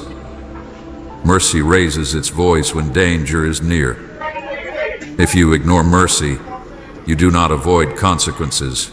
You only delay awareness of them. Distraction does not make danger disappear. Delay does not cancel outcomes. Scrolling away does not reset the moment. What you do with this warning will matter, even if you try to forget it. Truth has a way of returning, often at a higher cost than before. You have believed that staying quiet would keep you safe. You have thought that avoiding confrontation, avoiding decision, avoiding response would preserve peace. But silence will no longer protect you. In the season ahead, silence will be interpreted as consent. Neutrality will no longer shield you. What you refuse to address will begin to address you. What you refuse to confront will grow. What you avoid now will demand attention later, often in harsher ways. I am calling you before that happens. I see how easy it would be for you to leave right now. I see the impulse and harsh will begin to address you. What you refuse to confront will grow. What you avoid now will demand attention later, often in harsher ways. I am calling you before that happens. I see how easy it would be for you to leave right now. I see the impulse to scroll, to minimize, to tell yourself this is not that serious. I know how quickly the mind looks for an escape when truth feels heavy. But understand this. Leaving now is not a neutral action. Walking away is a choice. Ignoring is a decision. Delay is a direction. Every movement of your attention either draws you closer to safety or further from it. There is no standing still in moments like this. This message exists now because you are standing at a narrowing place. Two paths are still available, but not for long. One path leads to alignment, protection, clarity, and life. The other leads to slow erosion, confusion, and loss you will not see coming until it arrives. A narrowing place. Two paths are still available, but not for long. One path leads to alignment, protection, clarity, and life. The other leads to slow erosion, confusion, and loss you will not see coming until it arrives. I am not exaggerating. I am not dramatizing. I am telling you what I see from a vantage point you do not have. My love for you is the reason I refuse to soften this. Please support our channel. Our work is focused on bringing happiness into your life and helping you grow in devotion to God. If you wish to support us, you can donate through Super Thanks. You have been telling yourself there is more time. You have been saying later, when things settle, later, when I have strength, later, when I understand more. But later is becoming a dangerous word. Later has already cost you things you did not notice slipping away. Sensitivity, peace, focus, discernment, hunger for truth. These do not disappear suddenly. They fade when urgency is ignored. And I will not allow you to drift further without warning you plainly. Seeing this message is mercy because I am still giving you the chance to choose differently. Mercy because I am still offering clarity before confusion deepens. Mercy because I am still calling your name before the noise drowns it out completely. Mercy because some consequences can still be prevented if you respond now. Do not despise this mercy by treating it lightly. Do not confuse patience with permission. You are not being singled out to be frightened. You are being singled out to be protected. I see pressures forming around you. I see influences tightening. I see patterns trying to reassert control. I see the enemy counting on your fatigue, your distraction, your tendency to postpone what feels uncomfortable. And I am stepping in now because if I wait, the cost to extract you will be greater. I would rather warn you early than rescue you painfully later. This is why distraction matters. This is why delay matters.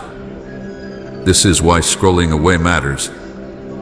Because moments like this are not repeated endlessly. When truth knocks and is ignored, it does not always knock again in the same way.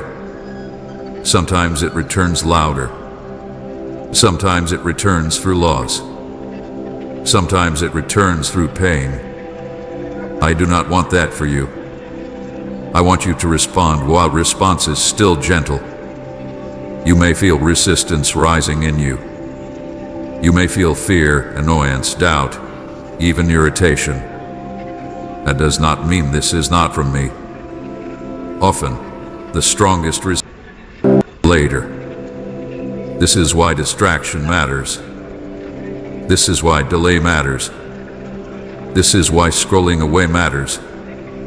Because moments like this are not repeated endlessly. When truth knocks and is ignored, it does not always knock again in the same way.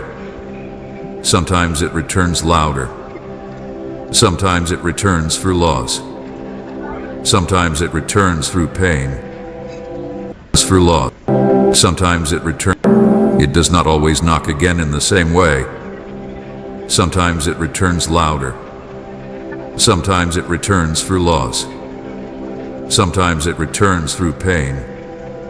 I do not want that for you. I want you to respond while response is still gentle. You may feel resistance rising in you. You may feel fear, annoyance, doubt, even irritation. That does not mean this is not from me. Often, the strongest resistance appears when truth threatens to break patterns that have felt safe, but were slowly destroying you. Comfort does not equal safety. Familiar does not equal good. Silence does not equal peace. I am calling you out of false calm and into real security. Listen carefully. What you do after hearing this will shape the next season of your life. Not dramatically in appearance at first, but deeply in effect. Alignment now will save you from loss later. Obedience now will spare you confusion later. Attention now will protect you from regret later. I am not asking for perfection. I'm asking for response. I am not demanding that you understand everything. I am asking that you trust me enough to stay, to listen, to not turn away when it matters most. This message exists now because the hour requires it. The narrowing has begun. The margins are shrinking. The space for indifference is closing. And I love you too much to let you pass through this moment unaware. Stay with me. Let me finish speaking. Let me guide you while the path is still visible. This is rescue. This is mercy. And it is happening now, because now is when it still matters. My child, I need you to hear this with your spirit, not just your ears. You are closer to collapse than you realize, and the danger is not loud, not dramatic, not violent. That is why you have not recognized it. You are not standing on the edge of obvious destruction. You are standing in the quiet erosion that happens when vigilance fades and discernment grows dull. This is not about your body failing or your life visibly falling apart. This is about something far more subtle and far more dangerous. The slow weakening of your inner life, the gradual numbing of your heart, the quiet drifting away from the place where you once heard me clearly and responded quickly. You have assumed that because nothing is visibly broken, everything must be fine. You wake up, you function, you complete your routines, you meet expectations, and you call this stability. But stability without alignment is fragile. Comfort without truth is deceptive. There is a kind of peace that is not peace at all, only the absence of conflict because nothing meaningful is being challenged. That is the peace you have been resting in, and it has cost you more than you know. The danger you face is invisible because it does not announce itself. It does not crash into your life. It settles in. It whispers, "You're fine," when you are slowly losing sensitivity. It says there's no rush, while your calling is being delayed and your purpose is being dulled. It says, "This is normal," while your hunger for me is shrinking and your tolerance for compromise is growing. This is how collapse begins, not with disaster, but with comfort. I see how routine has wrapped itself around you like a blanket. The same patterns, the same habits, the same distractions, the same ways of numbing discomfort. You tell yourself this is just life, just how things are now. But routine has become a hiding place, and comfort has become a sedative. You no longer notice what you once would have felt immediately. Conviction has softened into mild discomfort. Discernment has faded into vague unease. Where you once responded quickly, you now delay. Where you once obeyed, you now negotiate. This is not because you are evil or rebellious. It is because you are tired, and the enemy knows how to exploit fatigue. He does not need to push you into obvious sin. He only needs to keep you comfortable enough to stay passive. He does not need to destroy you in one moment. He is content to steal from you slowly, quietly, piece by piece, while you remain unaware of the loss. Understand this clearly. The enemy works quietly because quiet theft is rarely noticed. He does not arrive with chaos when silence will do. He does not bring storms when sleep is more effective. He dulls your urgency. He blurs your focus. He convinces you that nothing is wrong because nothing feels urgent. And while you rest, he erodes. You are closer to spiritual collapse than you think because your discernment has been numbed. You no longer sense danger the way you once did. You no longer feel the sharp check in your spirit when something is off. You rationalize what you should resist. You tolerate what you should confront. You postpone what you should address immediately. This is not growth. This is drift. You are closer to emotional collapse than you realize because you have learned to manage pain instead of healing it. You keep yourself busy. You distract yourself. You soothe yourself with temporary comforts. But unresolved wounds do not disappear. They wait. They leak into your relationships, your decisions, your reactions. You find yourself reacting more than responding, withdrawing more than engaging, feeling numb where you once felt alive. This is not peace. This is self-protection masquerading as strength. You are closer to relational collapse than you think because false peace has replaced honest connection. You avoid difficult conversations. You suppress truth to keep harmony. You choose silence to avoid discomfort. But relationships built on avoidance slowly rot from the inside. What is not addressed becomes resentment. What is not spoken becomes distance. What is not healed becomes a barrier you pretend is not there. And one day, the gap is too wide to cross without pain. You are closer to destiny collapse than you realize because delay has become a habit. You know there are things I have called you to do, steps you have been prompted to take, changes you have been urged to make. But you keep telling yourself you will respond when the time feels right. Meanwhile, the fire that once burned brightly has dimmed. Passion has softened into nostalgia. Vision has faded into memory. Destiny does not vanish overnight. It fades when it is ignored. This is how everything is stolen solely, not by force but by consent, not by attack but by apathy, not by hatred but by comfort. The enemy does not need you to reject me. He only needs you to delay me. He does not need you to turn away. He only needs you to stop moving forward. I see how you have mistaken calm for safety. You have told yourself that because nothing dramatic is happening, nothing dangerous is happening. But the most dangerous threats are often the quiet ones. A body does not collapse because of one missed breath, but because of long-term neglect. A structure does not fall because of one crack, but because of erosion that went unaddressed. A soul does not collapse because of one decision, but because of 1,000 small compromises justified as harmless.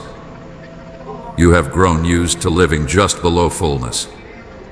You have accepted one decision, but because of... A soul does not collapse because of one decision, but because of 1,000 small compromises justified as harmless. You have grown used to living just below fullness. You have accepted a version of life that functions but does not flourish. You remember what it felt like to be sharp, alive, responsive, deeply connected. You remember it faintly, like something from another season. And instead of mourning that loss, you normalized it. You told yourself this is just maturity, just adulthood, just reality. But it is not. It is a warning sign. The invisible danger is that you no longer notice what you are losing. Sensitivity to my voice, quickness to repent, boldness to obey, hunger for truth, joy that is not dependent on circumstances. These things do not vanish loudly. They fade quietly while you remain busy surviving. Say the Lord himself is my mighty shield if he's guarding every corner of your heart. I am not speaking to shame you. I am speaking to wake you. You are not beyond rescue, but you are closer to loss than you think. And the longer you remain comfortable, the harder it becomes to recognize danger. That is why I am interrupting you now. That is why I am speaking plainly. Because if this continues unchecked, the collapse will not feel sudden to you. It will feel confusing. You will wake up one day and wonder how you got so far from where you started. Do not underestimate the power of small neglect. Do not assume that because you are not falling apart, you are safe. You can be functional and still be drifting. You can be stable and still be eroding. You can be calm and still be in danger. I want you to see what is happening before it costs you more. I want you to recognize the quiet strategies that work against you. I want you to understand that comfort has numbed you, routine has dulled you, and false peace has lulled you. But awareness is the first step back to safety. And that comfort has numbed you, routine has dulled you, and false peace has lulled you. But awareness is the first step back to safety. Light exposes what silence hides. You are not powerless here, but you must stop mistaking stillness for security. You must stop equating absence of crisis with health. You must stop assuming that slow loss is harmless. I am calling you now because this is the moment when collapse can still be prevented, when erosion can still be addressed, when discernment can still be restored. Listen to me. Stay alert. Do not dismiss this as exaggeration. This is love telling you the truth while there is still time to respond. My child, I will tell you plainly why most will ignore this message, even as it speaks directly to their condition, even as it reaches them at the exact moment they need it. It is not because they did not hear. It is because hearing requires humility, and humility is costly. Pride closes ears long before truth finishes speaking. Pride convinces the heart that warnings are meant for someone else, that urgency is exaggeration, that correction is unnecessary. It is because hearing requires humility, and humility is costly. Pride closes ears long before truth finishes speaking. Pride convinces the heart that warnings are meant for someone else, that urgency is exaggeration, that correction is unnecessary. Pride whispers, "I am fine," even when the foundation is cracking. And so many will dismiss this message not because it lacks truth, but because it threatens the image they have built of themselves as self-sufficient, in control, and above correction. Disbelief will also blind them. Not disbelief in my existence, but disbelief that I still intervene, still warn, still speak with urgency. They have grown accustomed to treating my words as concepts instead of commands, inspiration instead of instruction. They believe truth should always feel gentle, never confrontational, never demanding. When truth arrives with weight, when it presses instead of comforts, they label it extreme, manipulative, or unnecessary. Disbelief allows them to distance themselves emotionally while convincing themselves they are still spiritually aware. Fear of change will keep many from listening fully. They sense, deep within, that if they take this message seriously, something will have to shift. Something will need to be surrendered. A habit, a relationship, a pattern, a false sense of safety, and fear rises at the thought of losing what is familiar, even if it is slowly destroying them. They prefer predictable pain over uncertain freedom. They would rather remain trapped in known discomfort than step into transformation that requires trust. Remain familiar, even if it is slowly destroying them. They prefer predictable pain over uncertain freedom. They would rather remain trapped in known discomfort than step into transformation that requires trust. So they close their hearts not because they do not understand, but because they are afraid of what obedience would cost them.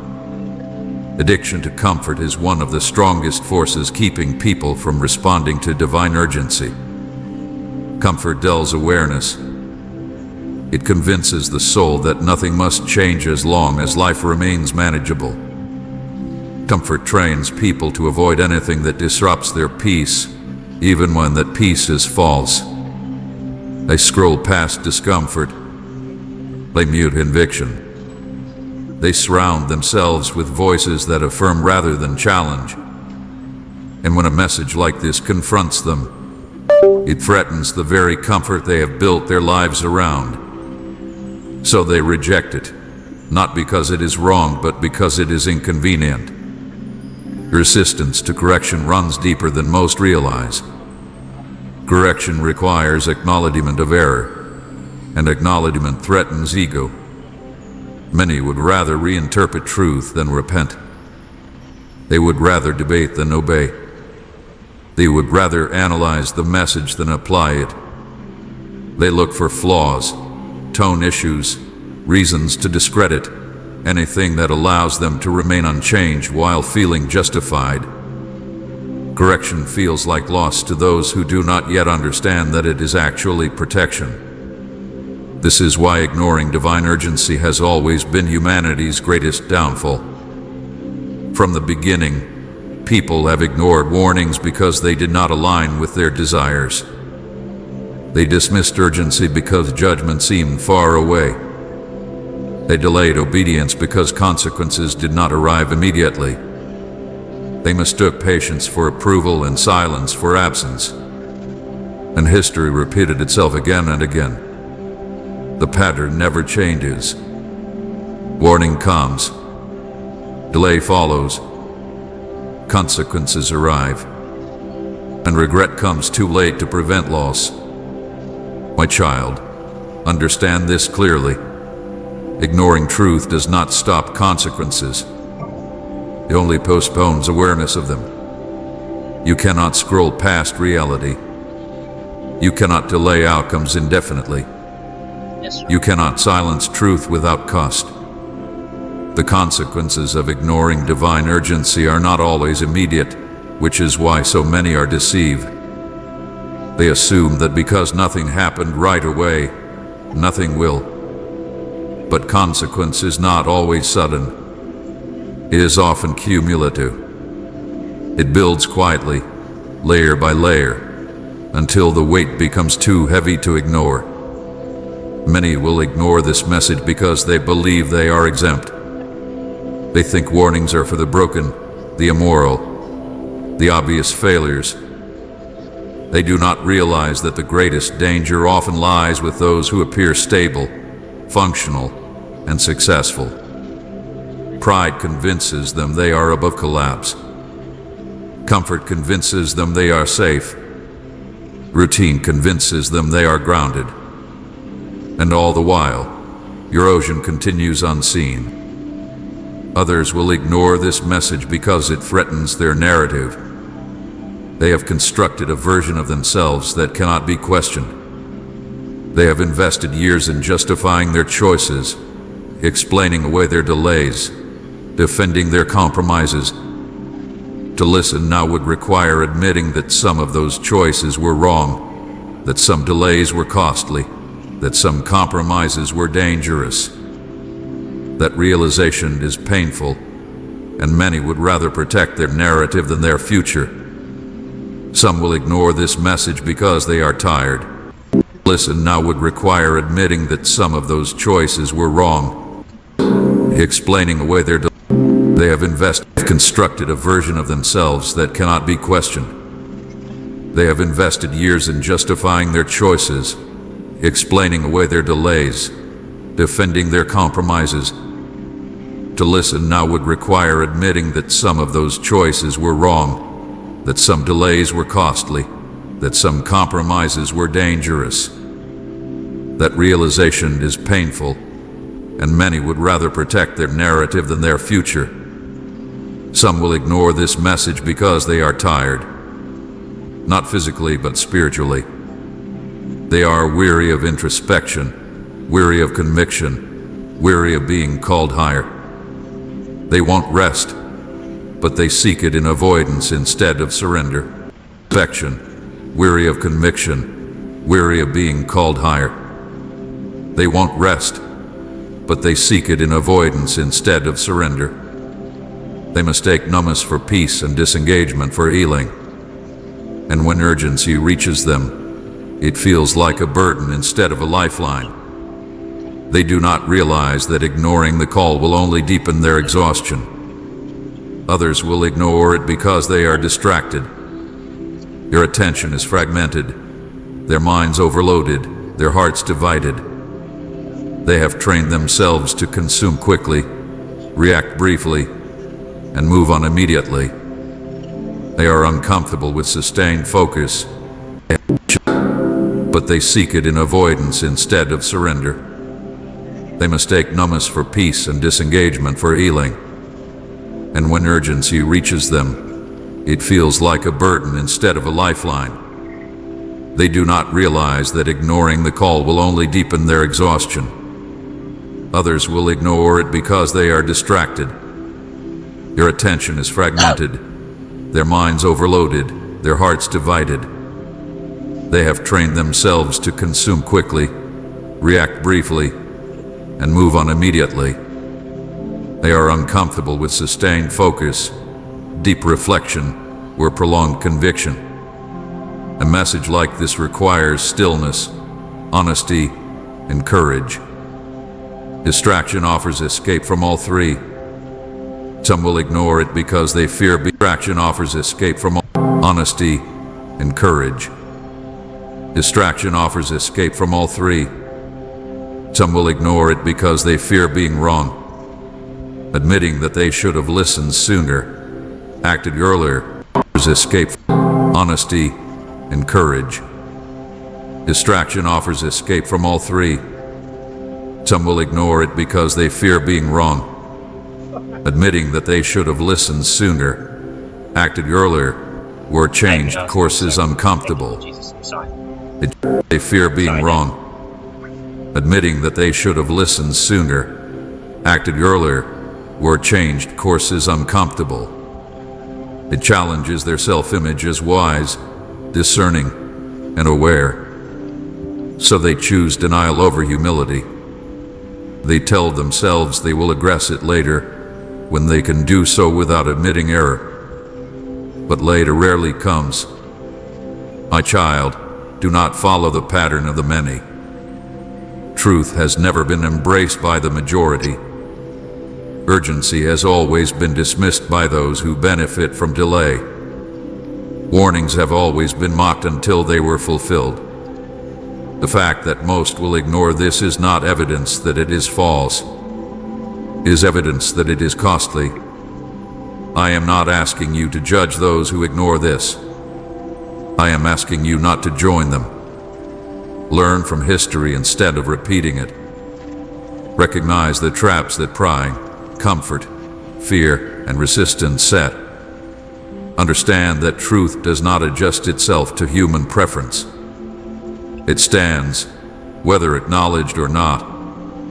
Type "I trust God's perfect timing" if you believe delay is only preparation, not denial, and share this video.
Hey, what's up? Hey, how's it going, bro? How's it going? Not bad. Hey, you got Dad's number? For this card one? Hold on, give me 1 second. I'm just connecting my headphones real quick. Yo, tell me. Hey, you got Dad's number? Can you, what is it?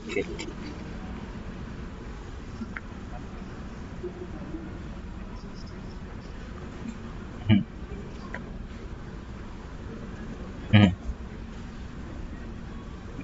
And you called them on this recently?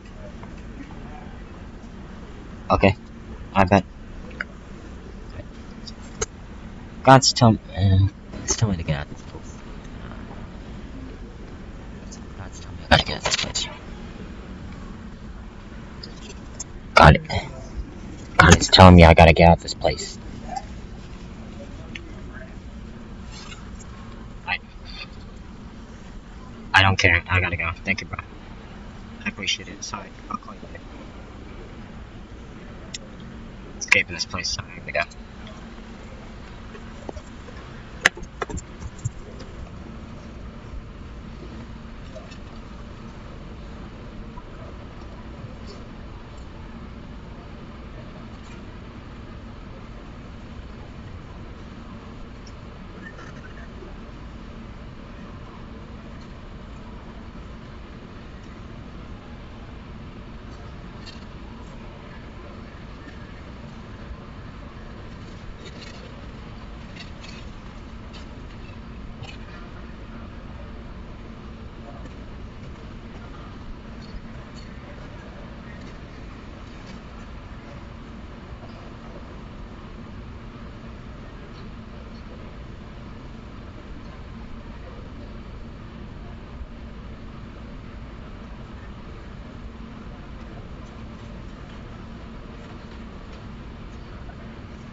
What is it? What is it? It's a Michael Jackson song.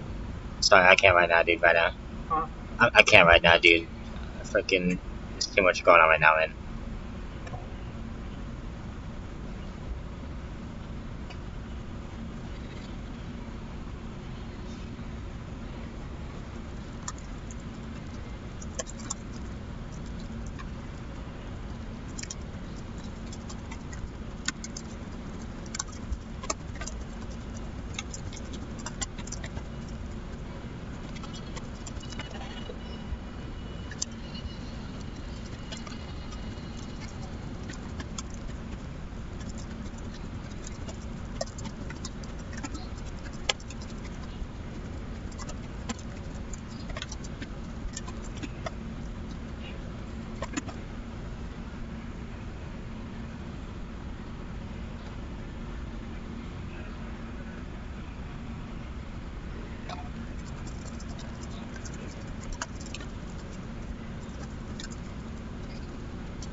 I don't know if Hitler's alive, but the Nazis definitely are.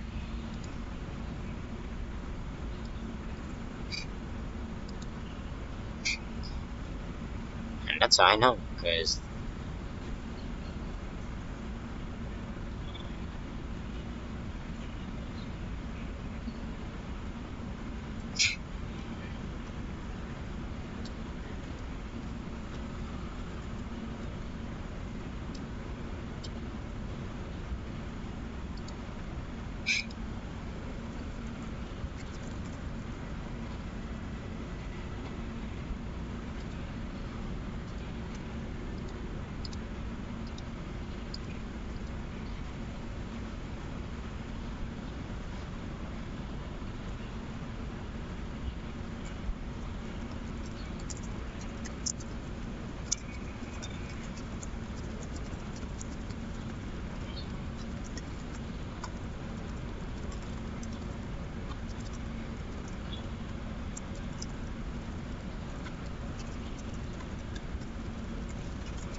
I'm sorry if you saw that. He just my butt heads at times because my bro is a very logical person, almost to a fault. But he'll nitpick me on things I'm doing that aren't logical, like getting a 9 to 5. So if I don't get a 9 to 5, he argues with me over it. So apparently me texting Paris Jackson is wrong.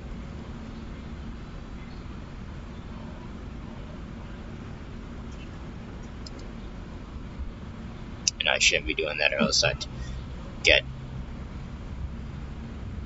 like, or else I'd make myself a target for wanting to text Paris Jackson. Like, it's really, like, make it make sense. Like, seriously. They never once supported me.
Hey.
Worst part is, my bro is really fucking logical.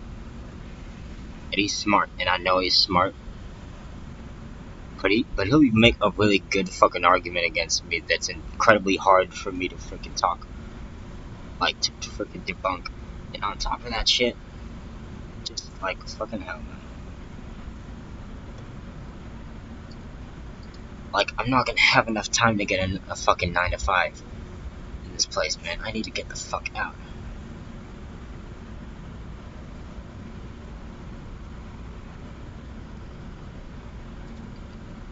Go down that route, and now we gotta think so freaking logically, man. It's like, jeez, what happened to emotions? Oh, my damn family, man. Fucking hell.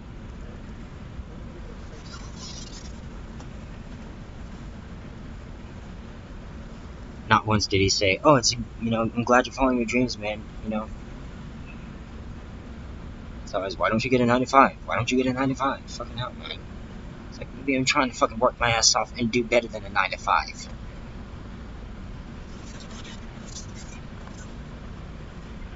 But that's too far-fetched. Just get a 9 to 5. It'll be stable.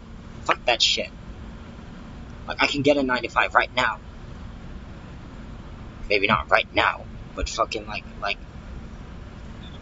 I need my time. I need this 24 hours in a day. I can't just fucking, like, I could have gotten a 9 to 5, but at the same time, every 9 to 5 I've been in has drained the shit out of me, and I don't think everyone is built for a 9 to 5. And if I was supposed to be in a 9 to 5, then I made a fucking mistake, and now I gotta deal with it. But to tell me to just fucking get a 9 to 5 now, like, yeah, I can. Fucking should I? Like, the fuck's next?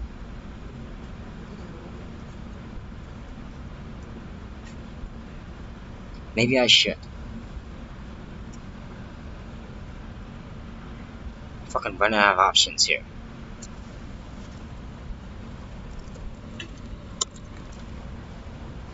It's like every 9 to 5 I've been in, man, they realize I'm a good fucking worker there, and then they try to fill me on the entire fucking schedule, and it drains the shit out of me every time. Because I know I do my job well. I was a deli clerk, man, that was my last job. And every single time, man, I'm the stand-in. The nigga that they put on everyone else's fucking spot. And you ask me why I don't want to work a 9 to 5. It's because they always abuse the shit out of me.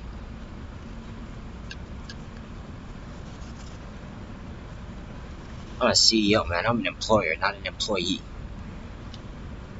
And I don't know if that's arrogance, but like I've worked multiple 9 to 5s at this point. I'm just trying to run my own business. But that's a problem, according to my family. It's ridiculous, man. Maybe I should stay my ass up today. No. I speak to you now, not tomorrow, not when you think you're ready, not when your burdens feel lighter. It is now, in this exact moment, that my voice reaches you. There are movements around you that you cannot see, but I can see them clearly. What you feel as unexplainable anxiety is not just in your head. It's a spiritual signal. Sleepless nights, a restless mind, a heavy heart. This is more than just tiredness. It's a battle, and battles are not won by ignoring them. I see every silent sacrifice you've made. I have watched as you smiled, pretending everything was okay, even when you were broken inside. I've witnessed the countless times when your tired body kept pushing, never letting anyone down. Nothing escaped my attention. But as you've been focused on everyone else, you've left your own defenses weak. The enemy strikes at the places where you think you're strongest. It enters quietly, disturbs your peace, and shakes your balance. That's why my words come with urgency. You can no longer treat the spiritual matters as if they're small. You feel a weight, like the air is heavy at times. It's not just physical. There are forces at work, trying to weaken you, silence your hope, and shake your faith. But I tell you, you weren't made to fall now. You were meant to stand tall. So, I ask you to stay focused, stay until the end. The message I'm sharing with you must be received fully. If you leave before it's complete, you'll only get parts of what I prepared for you. Don't believe your struggles are unseen. Every tear you held back, every moment you wanted to give up, every breath of exhaustion was known to me. I see how you pushed yourself beyond your limits and carried pain no one else could understand. Today, I'm not here to blame you. I'm here to lift you up. I come to open your eyes and show you that something bigger is unfolding. The enemy knows he can't destroy what I have built with you. So instead, he tries to weaken you little by little. But I tell you, your story doesn't end with pressure. It transforms the moment you choose to trust. Don't ignore the signs you've been given. The same problems repeating, tensions in the air, words that feel like affection but hide something else, frequent illnesses. None of this is by chance. These are signs of a battle that requires you to take a stand. Today, you have a choice. Keep pretending everything is fine or admit that you need to surrender to me. When you give me control, I close doors, disarm hidden traps, break secret bonds, and restore the peace that has been taken from you. I ask you to let go of what you've been holding on to out of fear. Letting go doesn't make you weak. It makes you wise. While you carry the burden alone, you limit what I can do for you. When you release it, I take control. When you trust, I work. The pressure you feel is not a sign of abandonment. It is proof that something powerful is coming your way. So, don't give up now. Lift your head, accept this guidance, and declare your decision with faith. Comment with faith. I receive the guidance of God now because I choose to trust and stay in what He has spoken to me. I tell you, your home is a spiritual battleground. Every room, every conversation, every item carries an energy that can either open or close doors in the unseen world. Many people believe that a quick prayer before bed is enough. But I show you that this is not enough for the battle you're facing.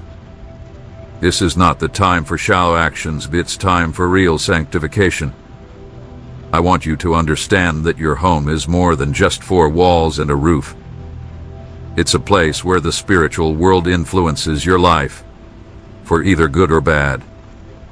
I have seen certain people enter your home, bringing with them unfamiliar and troubling energies. I have seen objects come in, seeming innocent as gifts, but carrying with them memories of curses. Dude, there's a curse on my family, dude. There really is. Because I swear, I really feel like, dude, if I had at least one person, man, at least one brother in 2024, man, supporting me and saying, oh, that's cool. Dude, at least then I would have fucking, like, I would have been soaring, dude, by that point. Niggas, wrong fucking time, man.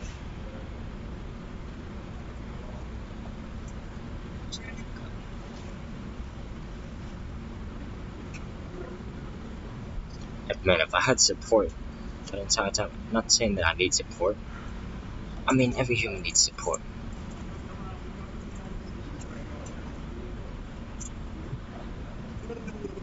And then when I say that shit, it's a problem.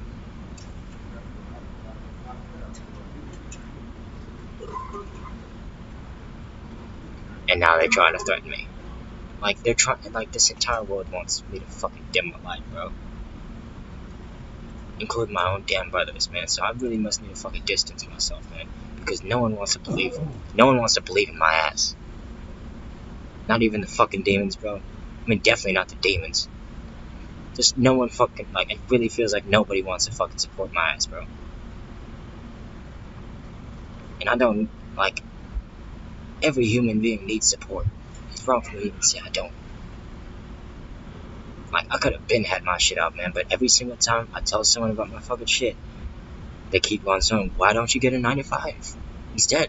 It's like, nigga, I had multiple 9 to 5s. And every single time they knew I was the good worker there, and they abused the shit out of that, and they scheduled me on every single fucking job. Made me take everybody else's job, man, so I didn't want to work in a fucking 9 to 5. But the entire time, man, I showed fucking STARCHASER GP to Billie Eilish. No fucking response. Logic, no response. Like, it's my own brothers, no response. My dad, no response. Or, why don't you get a 9 to 5? It's like, what the fuck, dude? I got over 150 songs in my discography. And I could appreciate my dad supporting that, man. But like, is it really support though? Actually,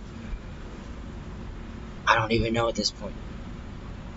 Would my dad have me doing this? Or would he rather have me work a fucking 9 to 5? Because it seems like they just want me to work at a fucking 9 to 5 again. And it's absolutely insane. Like, so what, just completely stop following my dreams? Like, I could have been selling shit by now. But every time I'm like, I really don't think it was just my fault. You know, like, there was so many voices trying to discourage me this whole time.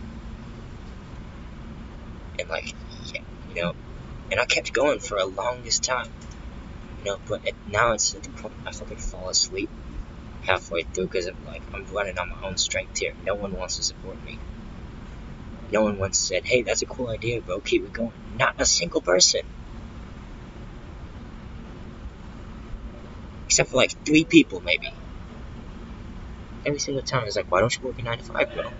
Why don't you work a 9 to 5? Why don't you work a 9 to 5? Demonic coughing. I'll beat your ass up. I'm gonna kick your ass. I'm gonna stab your ass. Fucking, like, all this everything but fucking just support. When am I ever gonna get some fucking emotional support out of anybody? Like, I really hate complaining about this shit, but like, it really leaves me no choice when it's been this whole fucking time, 2 fucking years, and niggas still blame me. When the entire time, like, if we just encouraged niggas, bro, imagine how much further they would be instead of fucking nitpicking at them. It's always something, bro. It's always something with my fucking family, bro, that I'm doing this wrong, or I'm doing that wrong, and they're doing it the right way. I should do it their way. It's like, what the fuck? To just put all my dreams to the side and never pursue them? Like, what the fuck, man? Like, yeah, I get it, stability, man, but stability in exchange for Satan's tactics of fucking the Matrix and shit, man, it's not worth it. It's not worth it to lose my entire fucking soul just for a check. And now they're fucking doing the coffin shit around me, trying to get me all pissed off so I could scream and fucking, like, and crash out. And I'm not gonna fucking do it. I've heard words spoken in friendship, but they were like arrows aimed at your peace. None of this has escaped my notice. You felt the strange unease in your body and soul after certain visits, the discomfort following specific conversations, and the lack of rest in places where you once found peace. I tell you, this is no coincidence. It's a sign. It's time to examine your surroundings. Be mindful of what you've allowed to enter your eyes, what you've let occupy your ears, and what has been left on your walls. Music that doesn't uplift, words that don't build you up, objects that don't reflect my presence, these are slowly draining your energy. I'm not speaking to frighten you, but to wake you up. Many people are trapped not by major attacks, but by small, repeated compromises. This is how the enemy works, filling space until you don't even notice the burden. I invite you to dedicate specific time to me. I want to hear your honest voice speak words of consecration in every corner of your life. I want your prayer to be a genuine offering, not just a duty. I want your home to be an altar, a place of spiritual rest, not just physical comfort. When you consecrate your home, you create an invisible shield that deflects harm, stops attacks, and brings peace even in the middle of chaos. The peace I give you doesn't, and brings peace even in the middle of that deflects harm, stops attacks, and brings peace even in the middle of chaos. Consecrate your home. You create an invisible shield that deflects harm, stops attacks, and brings peace even in the middle of chaos. The peace I give you doesn't rely on silence from the outside. It comes from the real presence I feel when I'm received with honor. I know you've trusted the wrong people. I know it's from the outside. It comes from the real presence I feel when I'm received with honor. I know you've trusted the wrong people. I know you've welcomed voices that appeared kind on the surface but were filled with negativity underneath. I know you've let conversations seep in that planted seeds of It's always, this isn't working for me, and I should just give up. For my rise, like, consistently, non-stop. Why are you making a video game, bro? You should go and get 9 to 5. Why are you making music, bro? You should get a 9 to 5. Why are you writing a novel, dude? You should get a 9 to 5. And then a 9 to 5 will pay you. Like, what the fuck, dude? What the hell? I know you've welcomed voices that appeared kind on the surface but were filled with negativity underneath. I know you've let conversations seep in that planted seeds of doubt and discouragement. I'm not here to accuse you, but to warn you. Close those open doors now. Yes. Don't interact with those who drain your spiritual strength. Learn to tell the difference between true love and hidden manipulation. Not every kind gesture comes from my spirit. Be careful with whom you share your heart. Guard your intimacy as you would a precious treasure. Now is the time to purify your decisions. Don't keep feeding your atmosphere with distractions that dull your faith. I did not call you to live in confusion. I called you to live with clarity and full attention. Remove the unnecessary. Filter what you allowed in, and set priorities that reflect my voice. I want your daily routine to be an offering, your home to become a true place of rest, and your decisions to carry the weight of being set apart for me. Never underestimate the power of your surroundings. A home that welcomes my presence turns into a sanctuary, a stronghold, and a sign of victory for everyone who steps inside. Today, I come with authority to reveal to you that the enemy has tried to invade every little detail, but I give you the wisdom to close every door. Stand up, anoint your home with prayer, speak my word over your rooms, fill your table with thankfulness, and cleanse your conversations with truth. Where there was disorder, I will bring order. Where there was heaviness, I will bring ease. Where there was restlessness, I will bring peace. You are called to protect your environment. Do not allow your home to be a battleground. This is the time to take a firm stand. Choose what stays and what goes. Learn to say no without feeling guilty. Learn to stay quiet when your peace is disturbed. Learn to separate the sacred from the common. Say no without feeling guilty. Learn to stay quiet when your peace is disturbed. Learn to separate the sacred from the common, because every choice you make shapes the space your family lives in. I will not let the enemy destroy what I have built with you, but I need you to follow my guidance. And now, I tell you, don't keep this message to yourself. The enemy wants silence, but I want your words to echo. Share this warning with your loved ones, because many homes are being quietly attacked by the same unseen forces. Just as I opened your eyes, I will open theirs through your act of obedience. This is not just about passing on a message. It's about breathing life into places that need change. Share this word now as a tool for protection and freedom, for when you do, you spread the same protection I'm giving you over to those you care about. I come to you not only with a warning but also with hope. I want you to know that I have already prepared for situations that could have ruined your journey. I have blocked losses you never saw coming. I have stopped sickness before it could spread, and I have prevented accidents from happening. I'm sorry you guys had to see that. Yeah. It's not the side of me I don't like. It's a side of me I don't like. And I try to hide it for a reason. Because I don't like it. And like I said, I'm always fighting for my life here. I'm always trying to be a better person. And by his stripes I'm healed. You know, I can't ever give up on myself.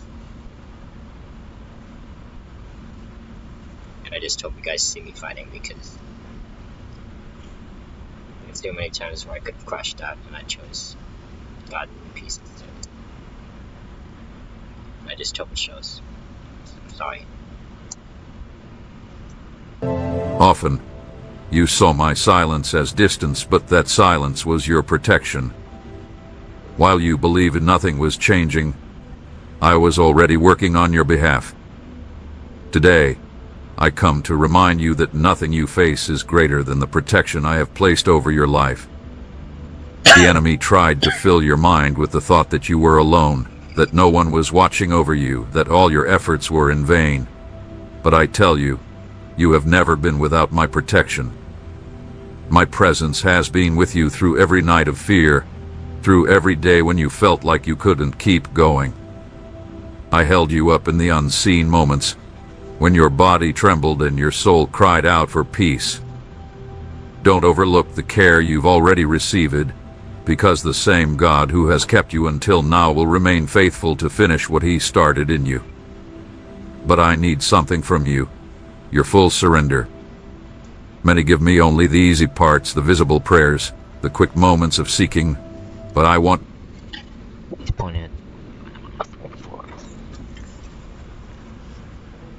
more. I want the parts of you that are hidden, the wounds you've never shown, the pain you've never spoken about, the memories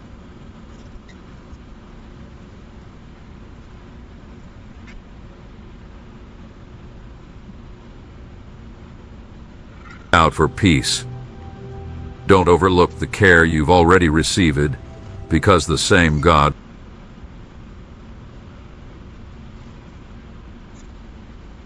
who has kept you until now will remain faithful to finish what he started in you. But I need something from you, your full surrender. Many give me only the easy parts, the visible prayers, the quick moments of seeking, but I want more. I want the parts of you that are hidden, the wounds you've never shown, the pain you've never spoken about, the memories you've tried to bury. You may think it's about showing strength, but I tell you, I don't need your fake strength. I need your honesty. When you bring me even the broken pieces, I will make them whole again. Today, I want you to look inside and realize you are not the mistakes you've made, you are not the rejections you face, and you are not the sum of the words that tried to tear you down. I wish someone really knew what I was going through. Someone actually really understood me. It seems like the only one who really does is God himself. It's not because people don't, it's not for a lack of trying, and some people just generally don't understand that I'm living in two realms right now.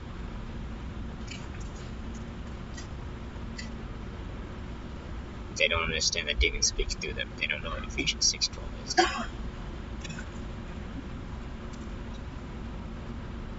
They don't get that these demons mock me every single day.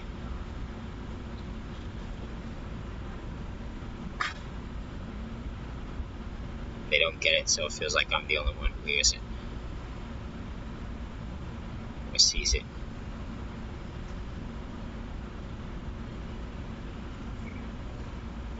And it feels like these people only hear the parts that would help them to hurt me. It's like, what did I ever do to deserve that?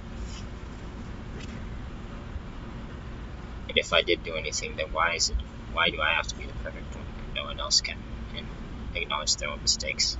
Why is everyone else perfect and I'm just the fuck up?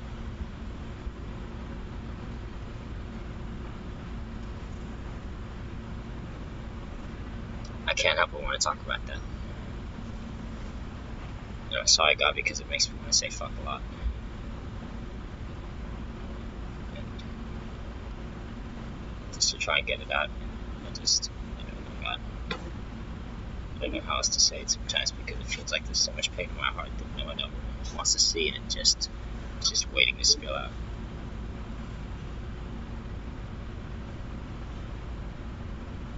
And people don't even want to hear none of that. Because people are suffering so much in this world that they'd rather see other people suffering with them than try to help people. So every time that I try to help people, I'm suddenly a problem. And why was it ever like that?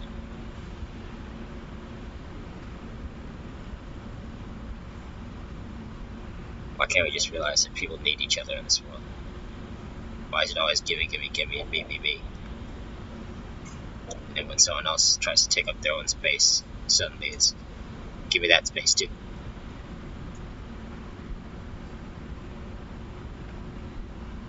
It doesn't make sense.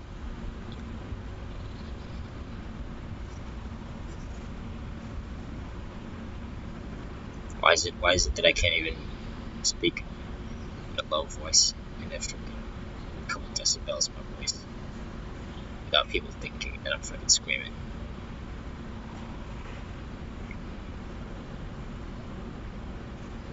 Why is it a problem for me to be talking at this level? Why do people treat this place like they own it? Because I guarantee you I don't. I don't own this place. And I know I'm sharing it with people. So why is it a problem that I'm the issue?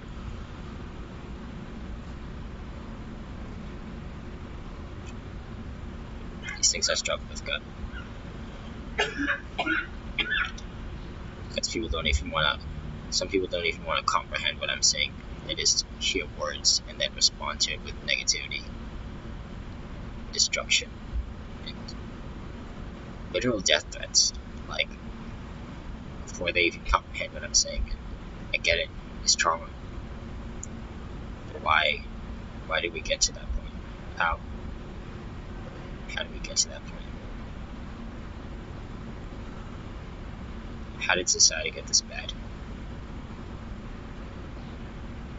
Why do people not give a shit anymore?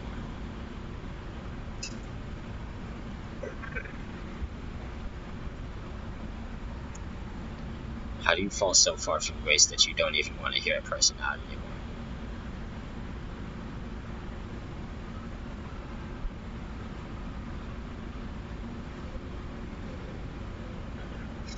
And why is it that the second I do the same thing, if I fell from grace, they throw me out a fucking window?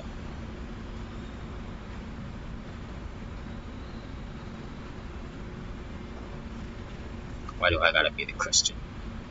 Not even the Christian. Why do I gotta be the nut, the priest?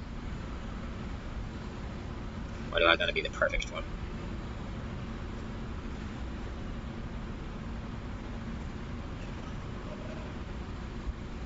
Why can't people acknowledge that I make mistakes? And have grace on it? Why is it just I'm always making mistakes? Like, what the fuck, man?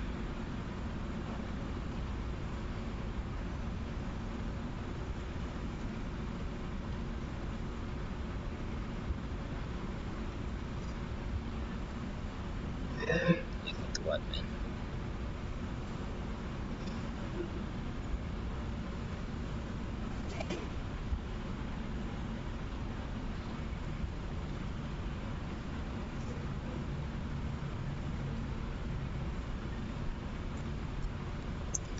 Why is it the second I try to do something that's not a 9 to 5, Everyone tries to destroy me. Everyone. Whoever existed. Since when do we live in this backwards world? Wait, where it's a problem to follow your dreams? It's way better to just go and get a 9 to 5 and get paid. And then just die afterwards. Like,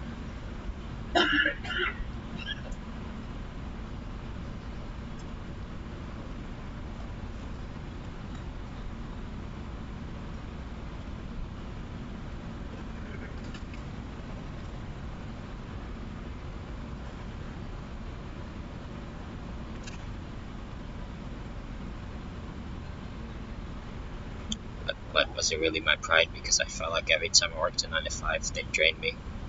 To the point I didn't even want to get up out of bed anymore.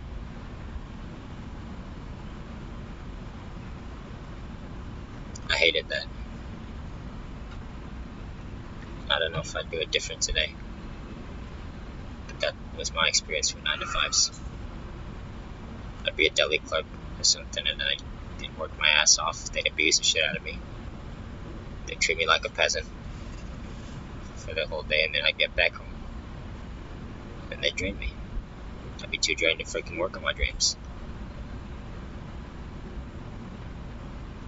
And I was trying to avoid that by just releasing my products. And the second I started making products, they attacked the shit out of me. They did everything in their power to get me to stop making products to sell.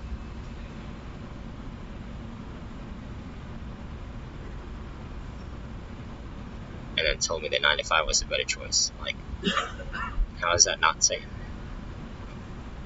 At that point.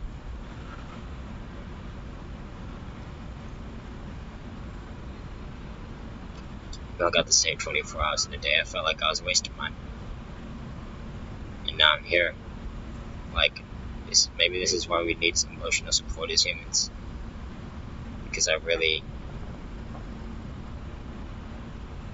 there's a reason people say I couldn't have done it without you. And I don't know if I'm just supposed to be alone this whole time or what. Like, people made it really difficult. I feel like because I'm hard to understand.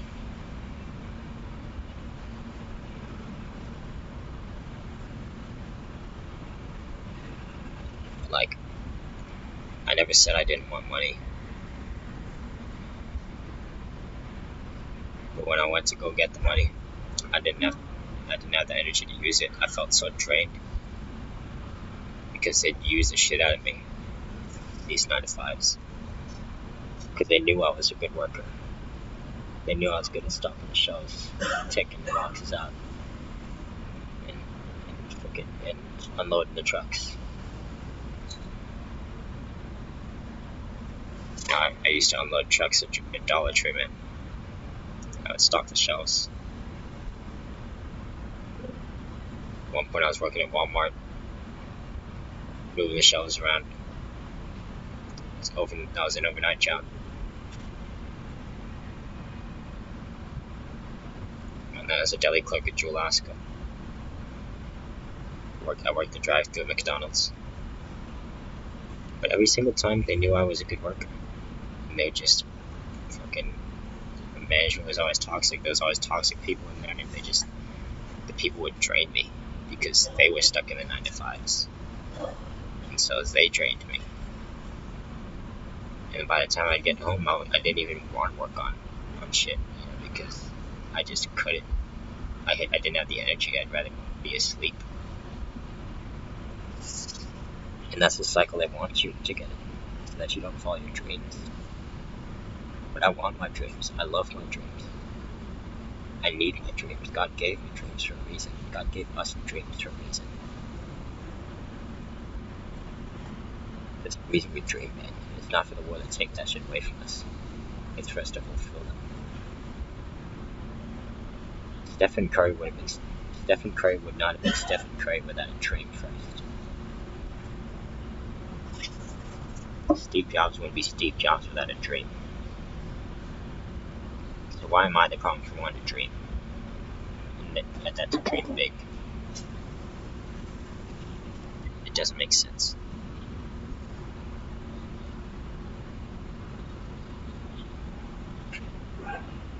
God, you made me to do good works. To do good things for the world. I don't think the good works is to slice meats all day. Maybe for someone they enjoy being a deli clerk. Like, I was made for more than slicing meats. And I knew that. Because, mind you, I have a very good freaking cadence. Because I have a very good fucking cadence. And a good rhythm. I got a good rhythmic sense. I got strengths that aren't in deli clerks. And not like that. Like, if you want to be a deli clerk, be a deli clerk. But don't stop me from dreaming because you're a deli clerk. I refuse to take the title deli clerk, man. And then leave it at that. Like, shit, fuck out of here. Why the hell is the world so insistent on me being a fucking deli clerk instead of following my dreams? It's because misery loves company. That's the only reason why. It's the reason why it's the reason why demons get jealous. Not niggas, but demons.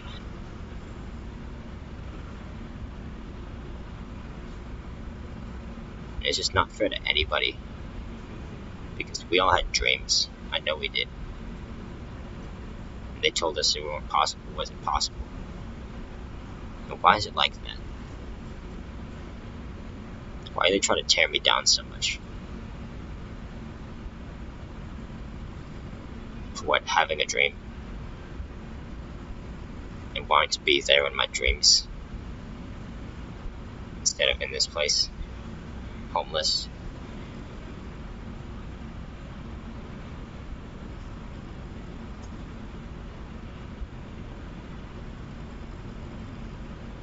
I refuse to call myself just a homeless person, man.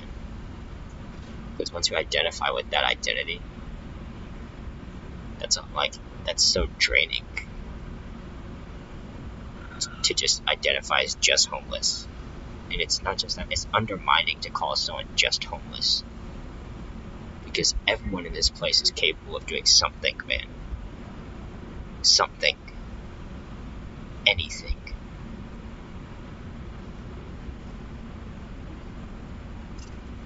I feel like there's so many ways we can apply ourselves and we just don't in this world, man. And that should be questioned more. We should question that more. Why not follow your dreams? Why the hell they gotta reduce me to my first name? It's like, who are you, Frederick? It's like, I'm not a fucking junior, man. And yeah, I am, but just because I'm a junior, man, it doesn't mean, like, I'm not the kid from Berkeley, bro.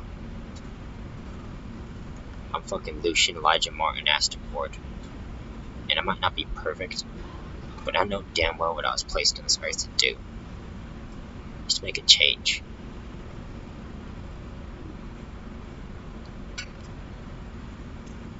And for them to treat me like such trash, just because they want to laugh. Literally just because they want to laugh.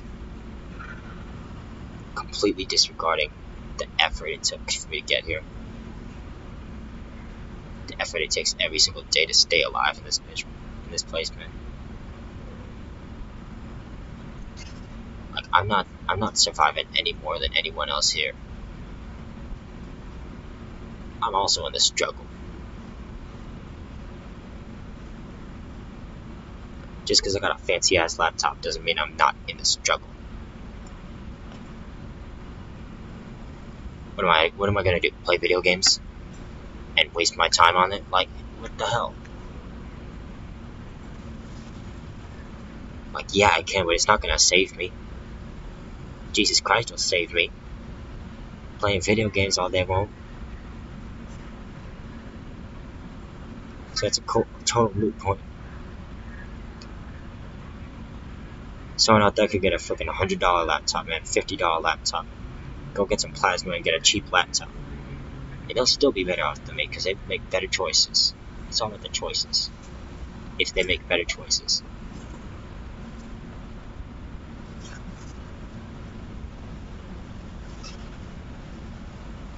I'm so tired of people trying to tear me down more.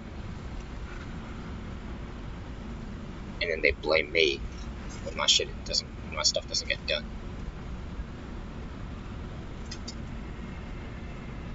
It's like, no, people don't want me to freaking dream anymore.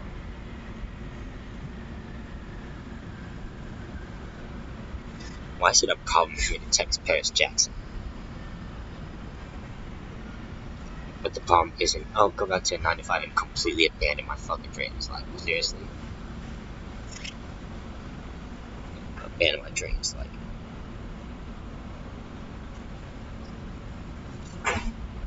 God doesn't need me to be perfect. He just needs me to try, and I'm trying.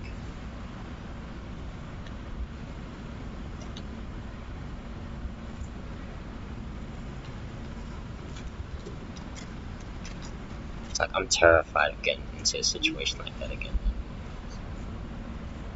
I could barely survive my last jobs. New, like, and all that time I had to work. You know, like, all you want to do is sleep in the night, man. Yeah, like, and is it wrong for me to want to sleep with a girl? Because the difference is with most dudes, they dump a girl. No offense, but I'm not here to dump a girl. I'm going to sleep for the rest of my damn life. So it shouldn't be an issue. I want to sleep with somebody. At least then I wake up feeling refreshed, because I know how to treat a woman, and I value her. So yeah, I do want to sleep with a woman, and keep on doing it until the day I die.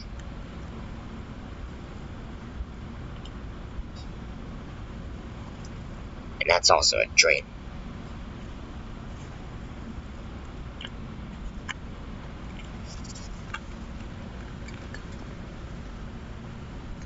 But the world doesn't believe in romance anymore. So I'm the bad guy, suddenly. Because I actually give a shit.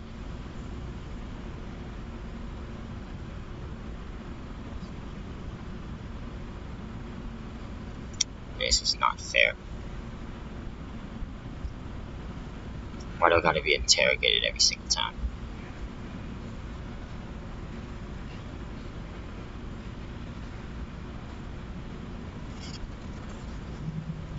There's a reason God wants us to bring this up to Him, because it's cathartic talking about this stuff. Why do I just gotta settle down and get a 9 to 5 and then just be with someone I don't like? Like, it doesn't make sense. Why would God give us a life just to suffer? That's demons. Demons think they can get us on a fucking leash like a dog and be like, suffer. But hell no, I refuse to conform to that. My life is not made to suffer. I'm made to thrive. We are not made to survive as humans. We're made to thrive. And now they're making that canker sore hurt, so that could be more pain. Pain is not the fucking solution, man. Maybe dreaming again is.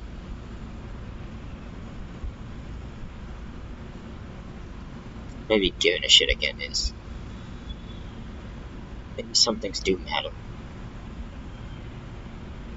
Ruining future wife is just the way things are.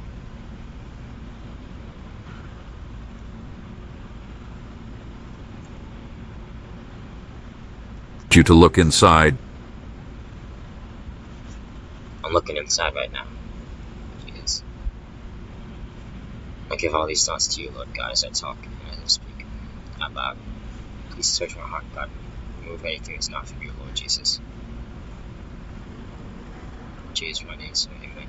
Because I believe that it is righteous to have a bit of righteous anger at this situation. Because at the end of the day, even Jesus threw the tables at the synagogue, man. And he wasn't angry all the time. There are definitely times when he got angry. And it's for good reason. Because this world doesn't play fair no more. And they really should.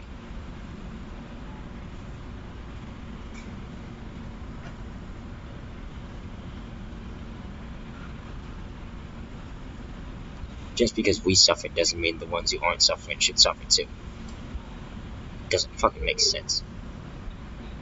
How about we all not suffer? And fucking fight harder. Instead of giving up on the shit.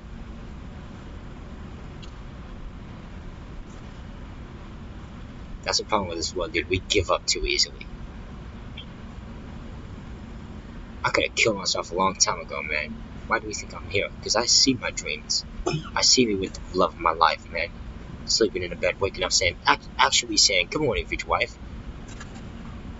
And just having a peaceful damn day, man. Drink some tea. Probably watching a Jesus video for a little bit on my laptop, and then getting to working on my novel, writing a new chapter in my novel. Freaking working on a video game, drawing some concept art. But to tell me to go and do this, like, fucking cooking for my wife, breakfast in bed, literally, and then I eat breakfast with her in the bed, and then we just talk about life and laugh, because laughter is the best medicine, and then actively avoid arguments, because you have to actively avoid the arguments. They're always gonna come. The arguments are always gonna come.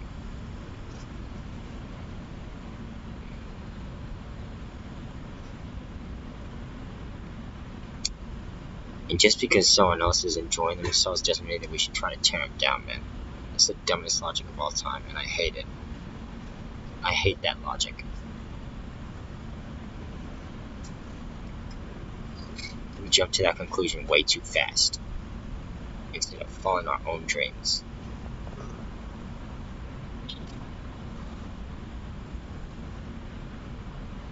What if we just took another step towards our dreams instead of trying to tear someone else's down, man? That shit's so unproductive.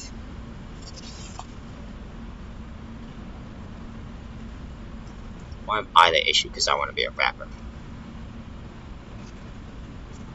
And give y'all good music to listen to while y'all follow your dreams. But instead niggas want to treat it as a competition, which it's not. And it never was. I don't think I'm better than anybody else in this entire freaking floor, man. But they assume I am. They assume I think that way. And I don't. Because everyone in this freaking floor is capable of doing something, man. And if they're not, they're selling themselves short.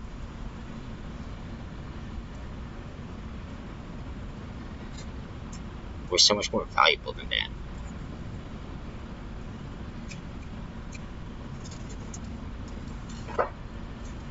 The second you try to motivate these people, demons wake up. Like, they wake us up. They start coughing and making people cough and shit. It's like, it's just not fair. Like, you can't control that cough, but I know that there's principalities and demons and shit and stuff on the other side that are literally, like, forcing them awake. Just so that they can use them to interrupt me. Because I know that we're all capable of doing better in this life. They don't want y'all to hear that. Which is why they try to kill me.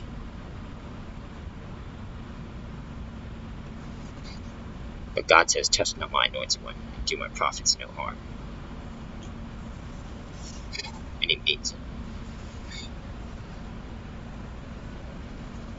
And they keep on testing God's patience with that. They keep on messing with me. They keep lying on me. They keep slandering me. They keep whispering in other people's ears about me. As if there aren't consequences. And like, Why wouldn't there be consequences?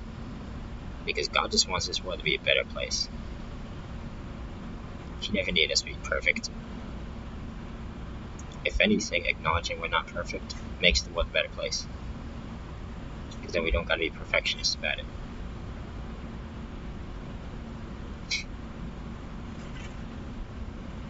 It's just not fair, man. I should be able to talk to my brother about my video games, and for him to say, hey man, that's awesome, you're making video games. Like, keep on making the video games. You know, I can't wait to see it out there someday. Selling and making money. I never once got that from a single one of my fucking brothers, bro. Maybe my little brother, but even he makes fun of me behind my fucking back. Always consistent.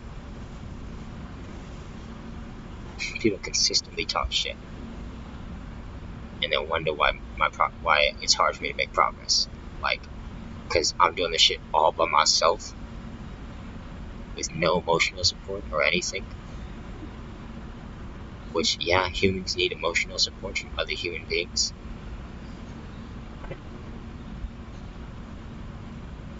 Like, if anyone else in this room, if you want to try to be an NBA player, man, and niggas start shitting on you, yeah, it would be hard to just ignore it. Like, you can, but at some point, your skin gets thicker, and then your heart gets harder. If you're not careful.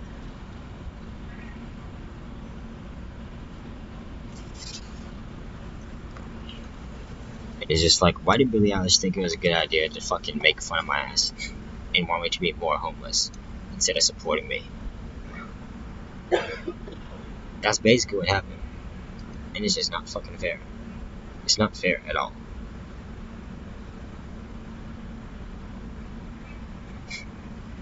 I'm trying my best, sir. Please, help me, Lord. And please help me fix my tongue, sir. Jeez, dude.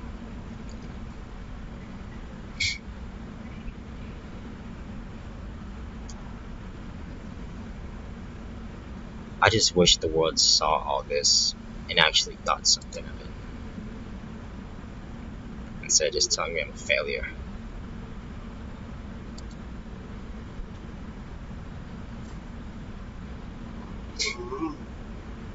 Like, seriously, I never once told a single person in this entire place that they were a failure. Not once. Not a single time. And why? Because I never want to.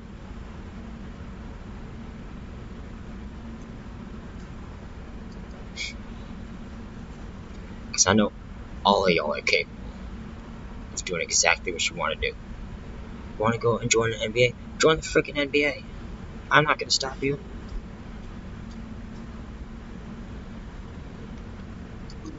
Don't screw over me. Because I want to dream.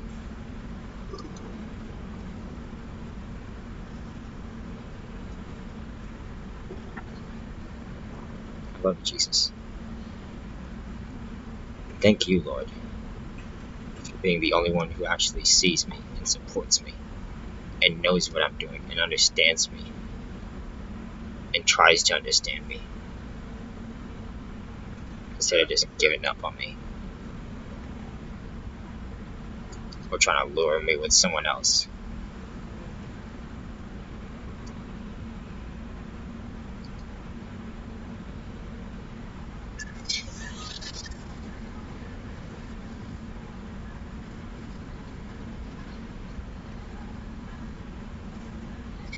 It's like we got a light inside, man, just like Frank says. Like Jesus says, we have a light inside. It's not meant to be hidden, it's meant to shine. And I wish people talked more like that. Instead, we just try to shut people up too quickly. What if they're actually cooking and talking real facts?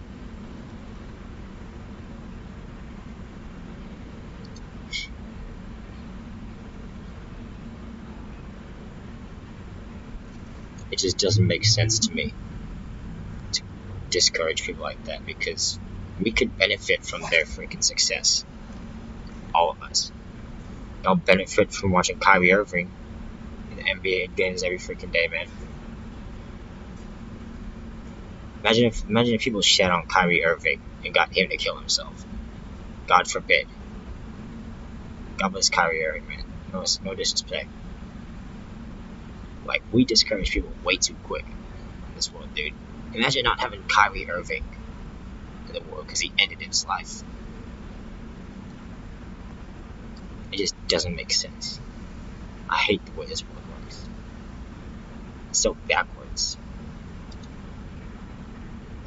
Just give up on your dreams and work your 9 to 5 and then die there. It's like, what the hell?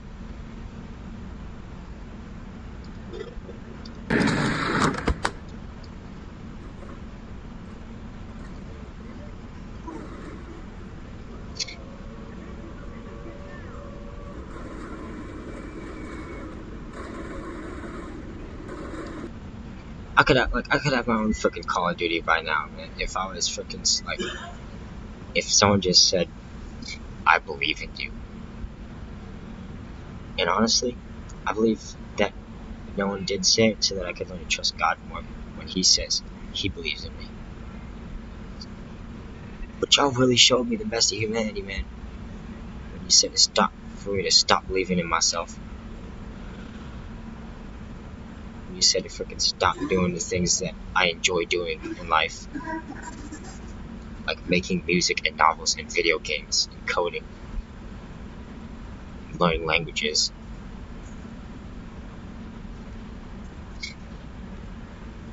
And then niggas laugh at me for dreaming. When was that ever a fucking problem?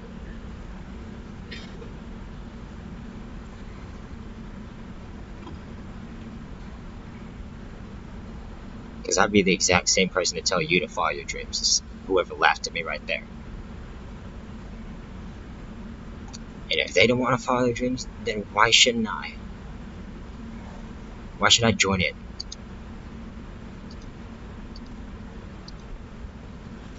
If anything, I'm here to show you guys it's possible.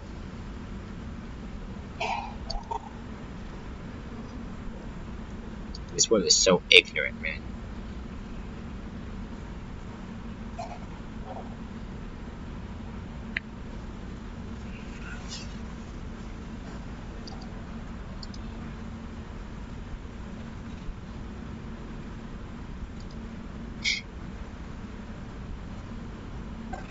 And realize you are not the mistakes you've made, you are not the rejections you face, and you are not the sum of the words that tried to tear you down. I tried my best, man. I tried way too freaking hard for people to call me a failure. Okay, I'm not a failure. I'm still trying. And that should be commended. Not just for me, but for anybody. We should be commended trying more. Instead of shitting on niggas just cause they're doing something that we don't want to do. Doesn't make sense. You are a living purpose, a creation that bears the mark of my promise. What others have said about you cannot change what I have decided for you. Your worth is not in human approval, but in the divine seal I have placed on your life. Where the hell did we go wrong? While many have judged you based on your outward appearance, I have looked deeper and seen treasures that are still waiting to rise. Now is the time to purify your soul.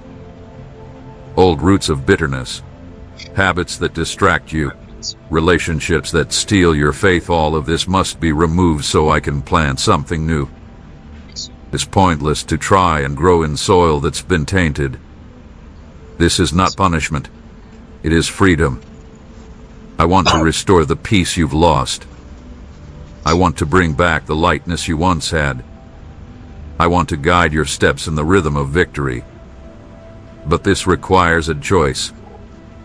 You can no longer keep wavering between trusting and doubting, between seeking me and falling back into old mistakes. This is the moment to break free from the cycles and choose to trust me completely. I have come to show you that every pain can become a testimony. The valley you've walked through is not your final destination. It is simply the path that reveals those who endure. The tears you cried were not in vain. They were seeds that have now begun to grow into fruit. I want you to recognize that nothing you've been through was wasted. Every moment of silence you endured, every injustice you swallowed, every night of heavy heartache has shaped who you are. Just as gold is refined in fire, your faith has grown stronger through the trials you face. Lift your head up. You were never meant to walk around under the weight of guilt. I have already freed you from the burden of your past mistakes. I have erased every accusation that tries to hold you back. Don't let the voice of the enemy control your present. I have given you the authority to live in victory. Accept that authority now. Choose to trust and follow my voice. No matter how many times the enemy tries to stop you, the seal I've placed on your life remains unshaken. Now choose to stay under my guidance. I do not fail, and my promises are unbreakable. What I have spoken over your life will stand. Close your ears to doubt, and open your heart to faith. Let your actions show that you receive this message not as just another word, but as divine direction. Like this video and subscribe now to show that you are staying under my voice and aligning yourself with what I am releasing into your life. I understand the wounds you keep silent about. I know the words that once hurt you, words that still echo in your soul as if they were spoken yesterday.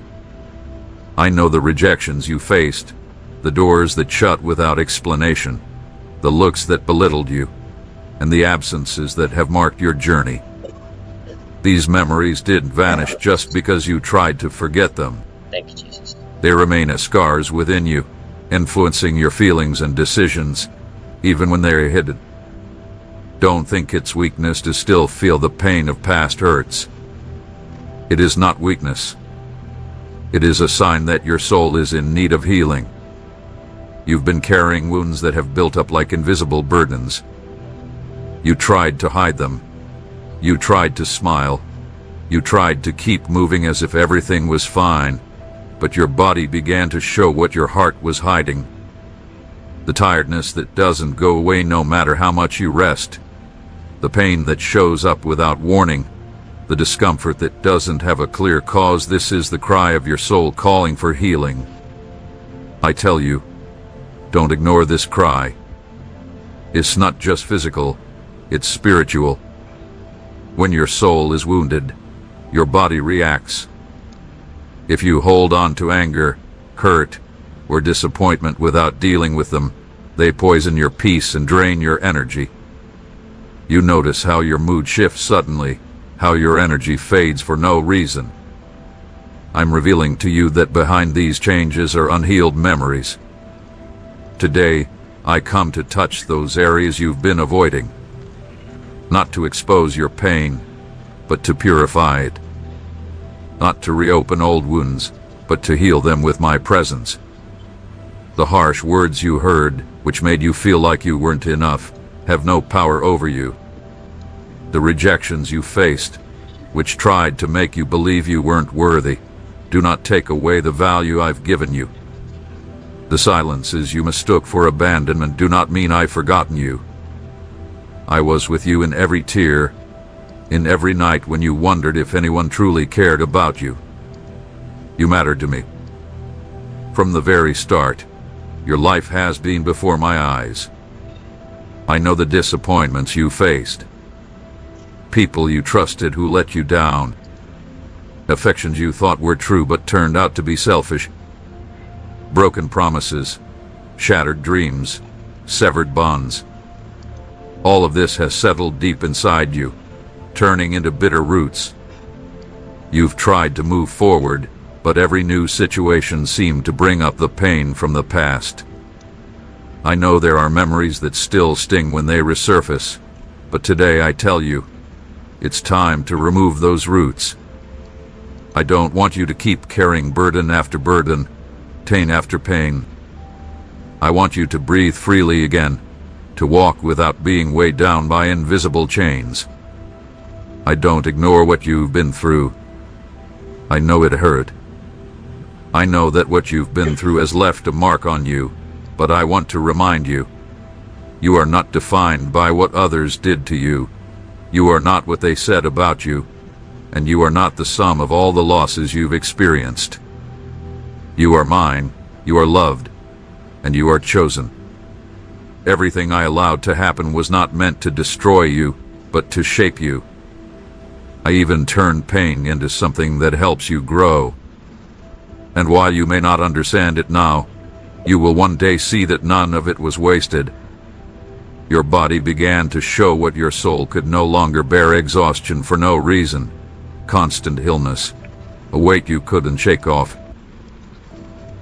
These are signs that it's time for healing. Today, I am pouring healing balm over your memories.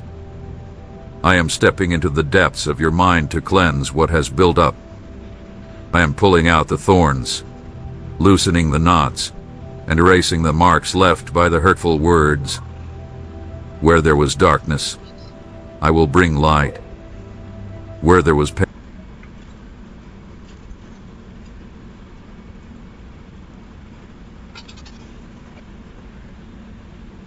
It's just the way things are, Maryland. Because Maryland's Social Security starts with 532. I repeat, Maryland's Social Security starts with 532, and now I remembered that. So, anytime I see 532, the numbers of her Social Security number, I see Maryland. So, it's just the way things are, Maryland. Or, it's just the way things are. That could be giving me many doses. Good morning. Thank you, God, for waking me up. Good morning, future wife. Not Maryland. Good morning, future wife, whoever you are. I'd love to meet you someday. This one says 15246. Don't stress. That could be giving me many bonuses. Love Martin.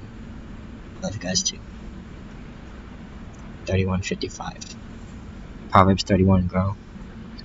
And roll up to the mezzanine, knowledge looking hella clean. Let's go.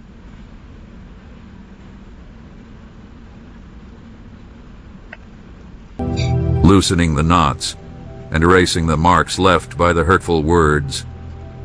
Where there Yeah, that was all real. was dark, And I can prove it even further if the social security number wasn't enough. darkness, I will bring light. Where there was pain, I will bring peace. Where there was shame, I will restore dignity. Do not fear this process. I know that reopening these wounds might feel risky, but when I enter, there is no danger. I don't expose you, I heal you. I don't condemn you, I restore you.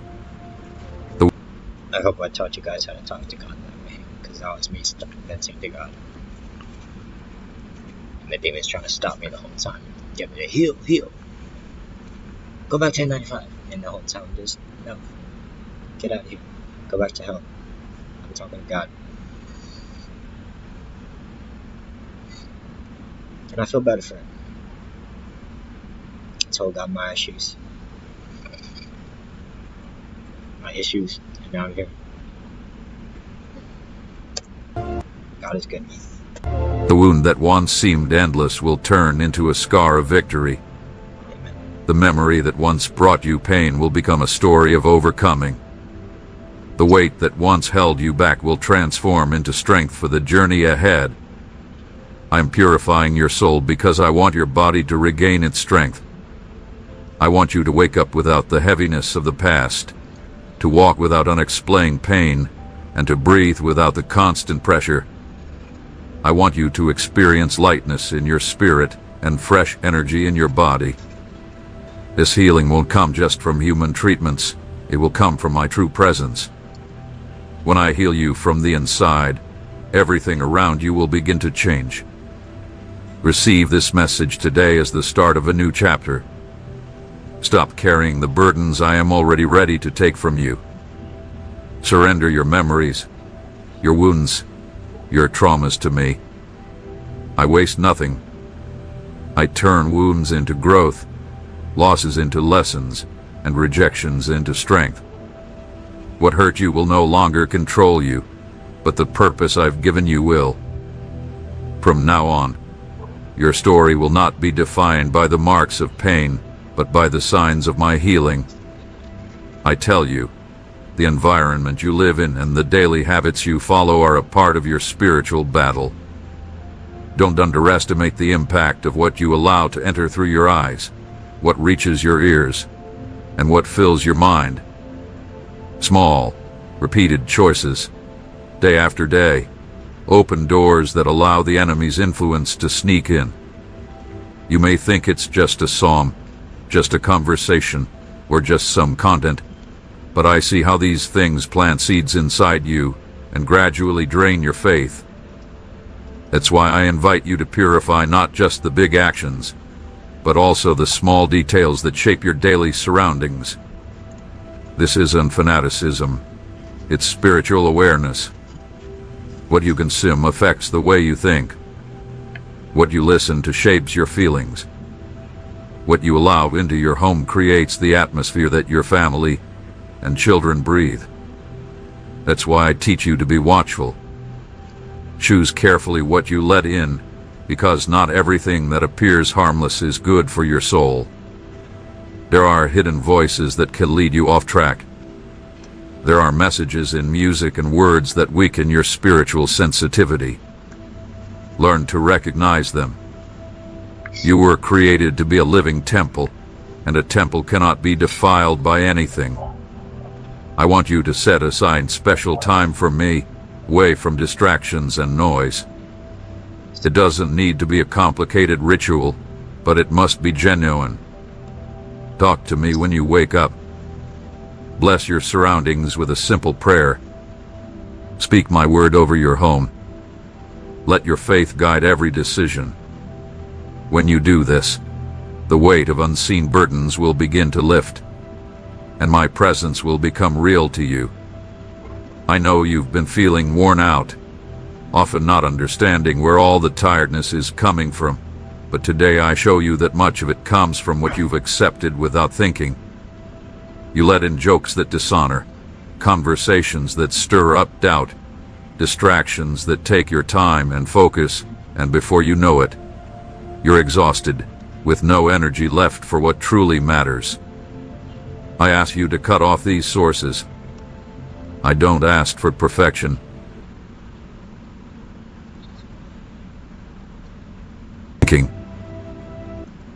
You let in jokes that dishonor, conversations that stir up doubt, distractions that take your time and focus, and before you know it, you're exhausted, with no energy left for what truly matters. I ask you to cut off these sources. I don't ask for perfection. I ask for awareness. I don't need you to withdraw from the world, but I want you to stop absorbing what weakens your faith. Purify your daily routine. Learn to stay silent sometimes, so you can hear me. Learn to fast, not as a duty, but as a tool that sharpens your sensitivity. Learn to turn every simple task into an act of dedication. When you cook, pray. When you walk, call my word. When you work, do it with a pure heart. Have a good night, guys. This way, your life becomes a continuous altar, and the enemy cannot find any openings to bring fear, anxiety, or confusion into your life. I do not desire repeated words. I seek your honesty. I do not like a prayer that is empty of feeling. I want to hear your sincere voice, even if it feels weak. I want to hear your broken words. I do not require perfection. I require honesty, because it is through your openness that I pour out my favor. When you call out to me with all your heart, I answer. When you seek me with all your being, I make myself known to you. Now I tell you, create an altar in your everyday routine. You decide which door to close and which to open. Close your ears to things that cause doubt. Close your eyes to things that poison your mind. Close your steps to paths that only mislead you.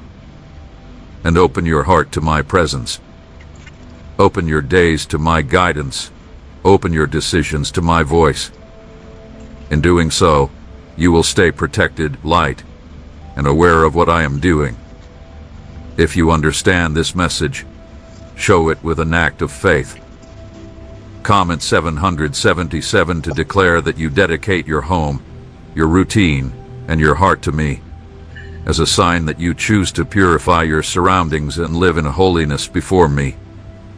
I tell you with love and certainty, the time has come to recognize who is walking beside you with purpose and who stays only for their own convenience.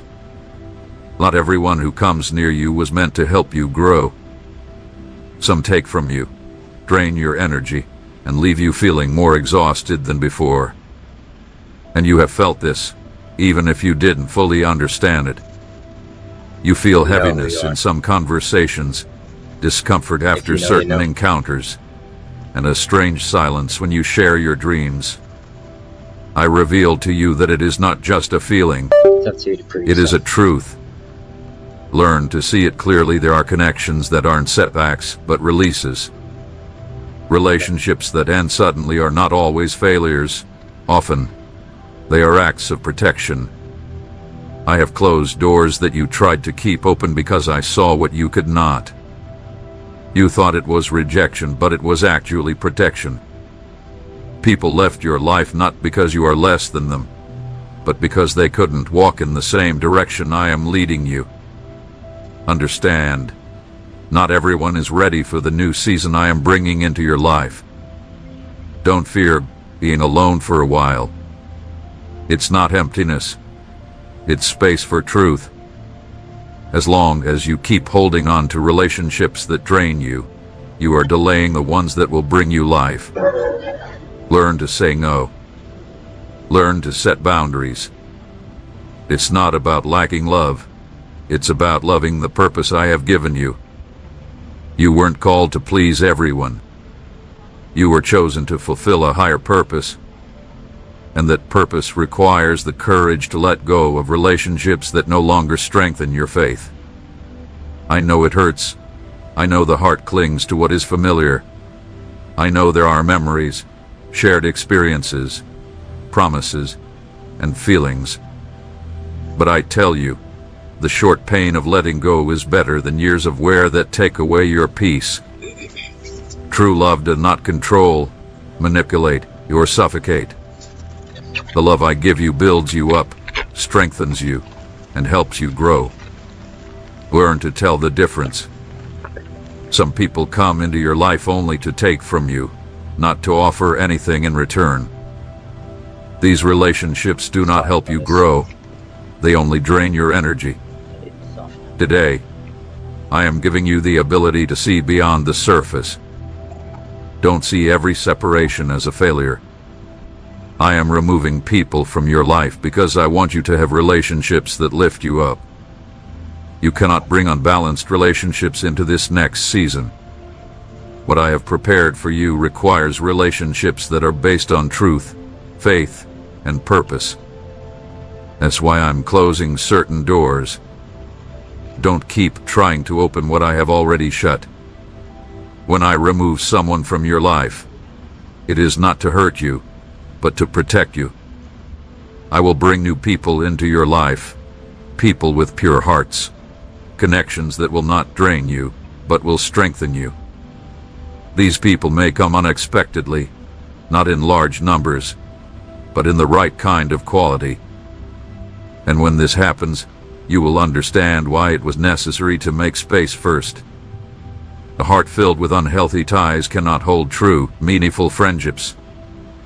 Today, I break the emotional chains that have kept you attached to those who didn't invest in your growth.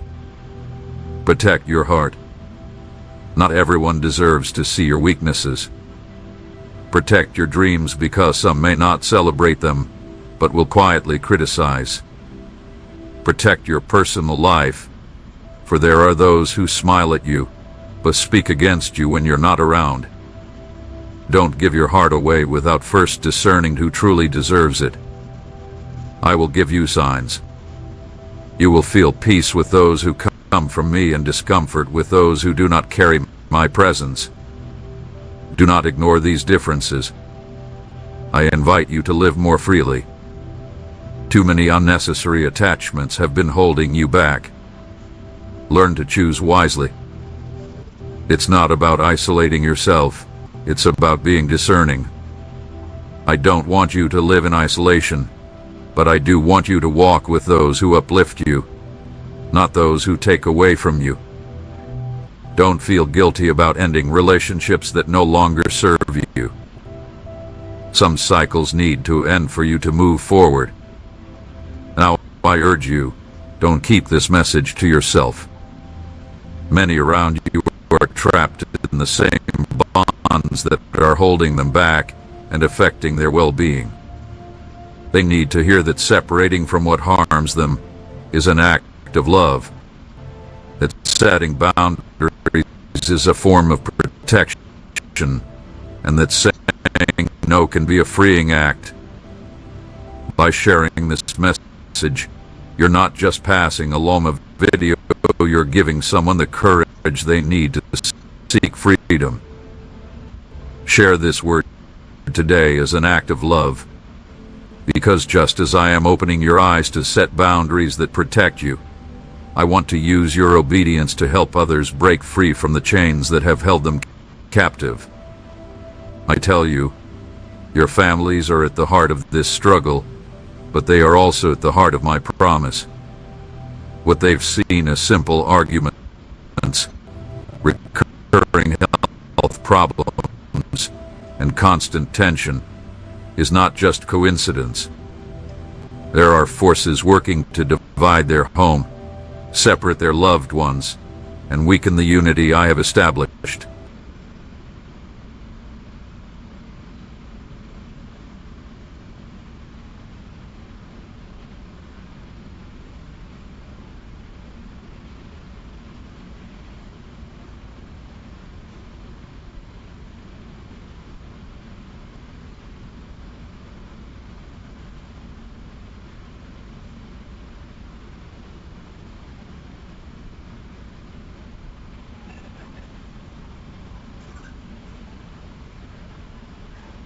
My beloved child, from the depths of eternity I call to you with a voice both gentle and powerful, like a stream flowing through a quiet valley, and yet like a bell ringing in the night to awaken souls that have fallen asleep.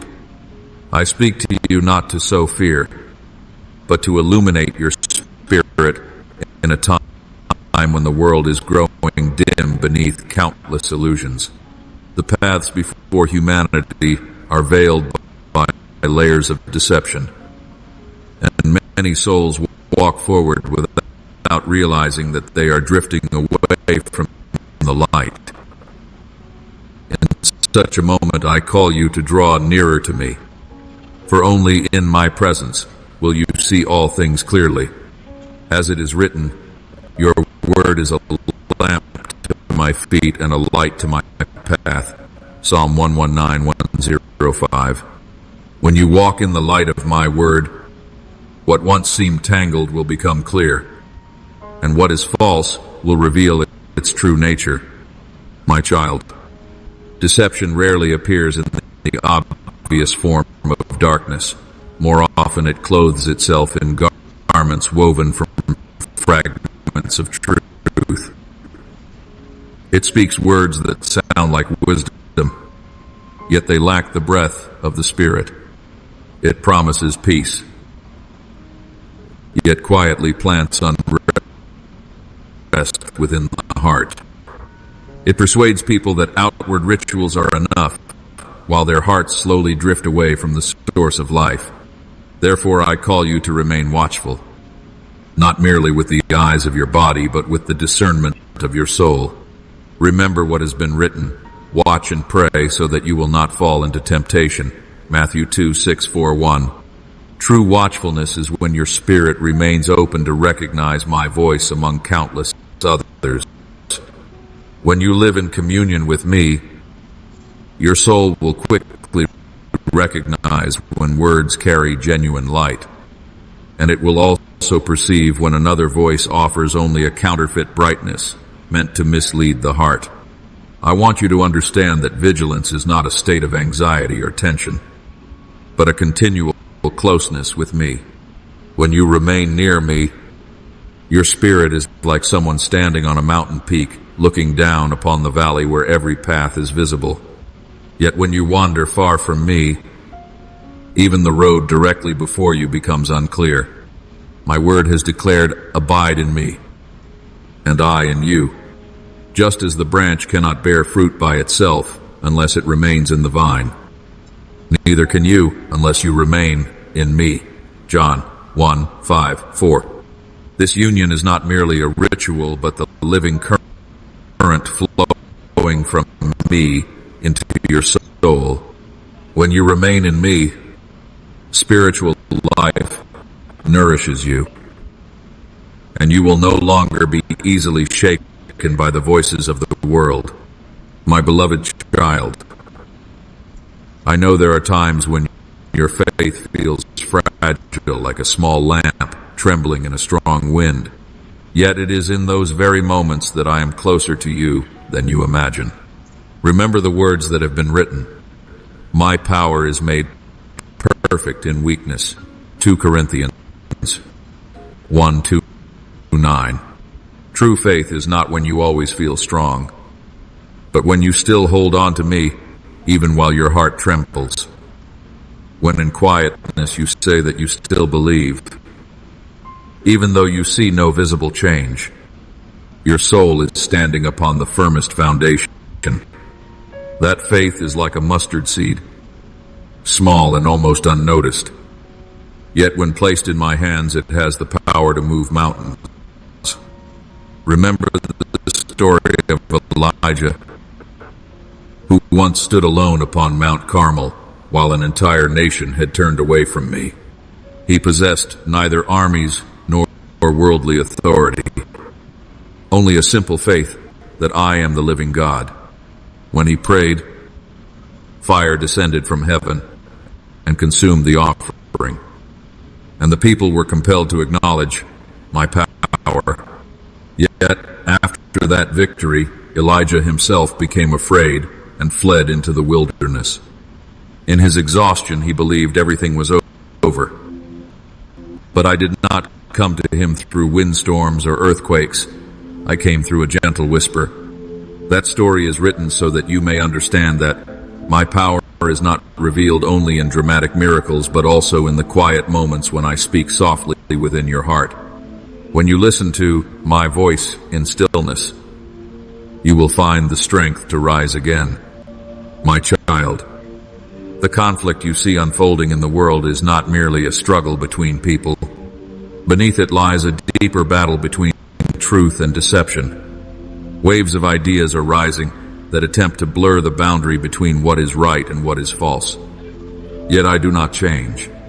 My truth remains firm through every generation. My word declares you will know the truth, and the truth will set you free. John 8:3-2. When you remain within that truth, you will no longer be bound by fear or deception.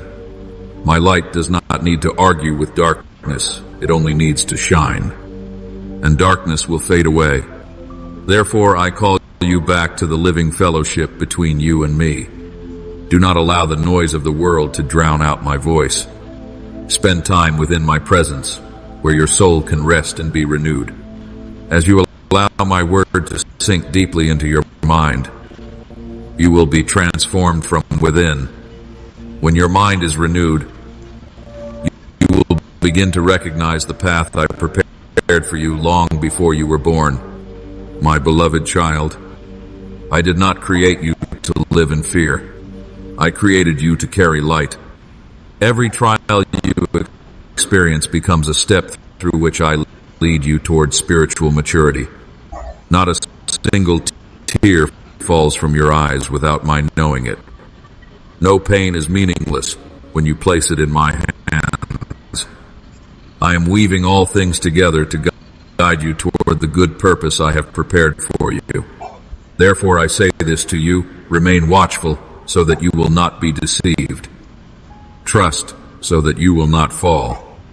And remain close to me so that you will never lose your way. When these three realities live within you, your soul will stand firm like a tree planted beside streams of water, which yields its fruit in season and whose leaf does not wither. Psalm 1:3. You will not only be protected from darkness, but you will also become a light for those around you. And now once again I knock upon the door of your heart. If you open it, I will enter and dwell with you.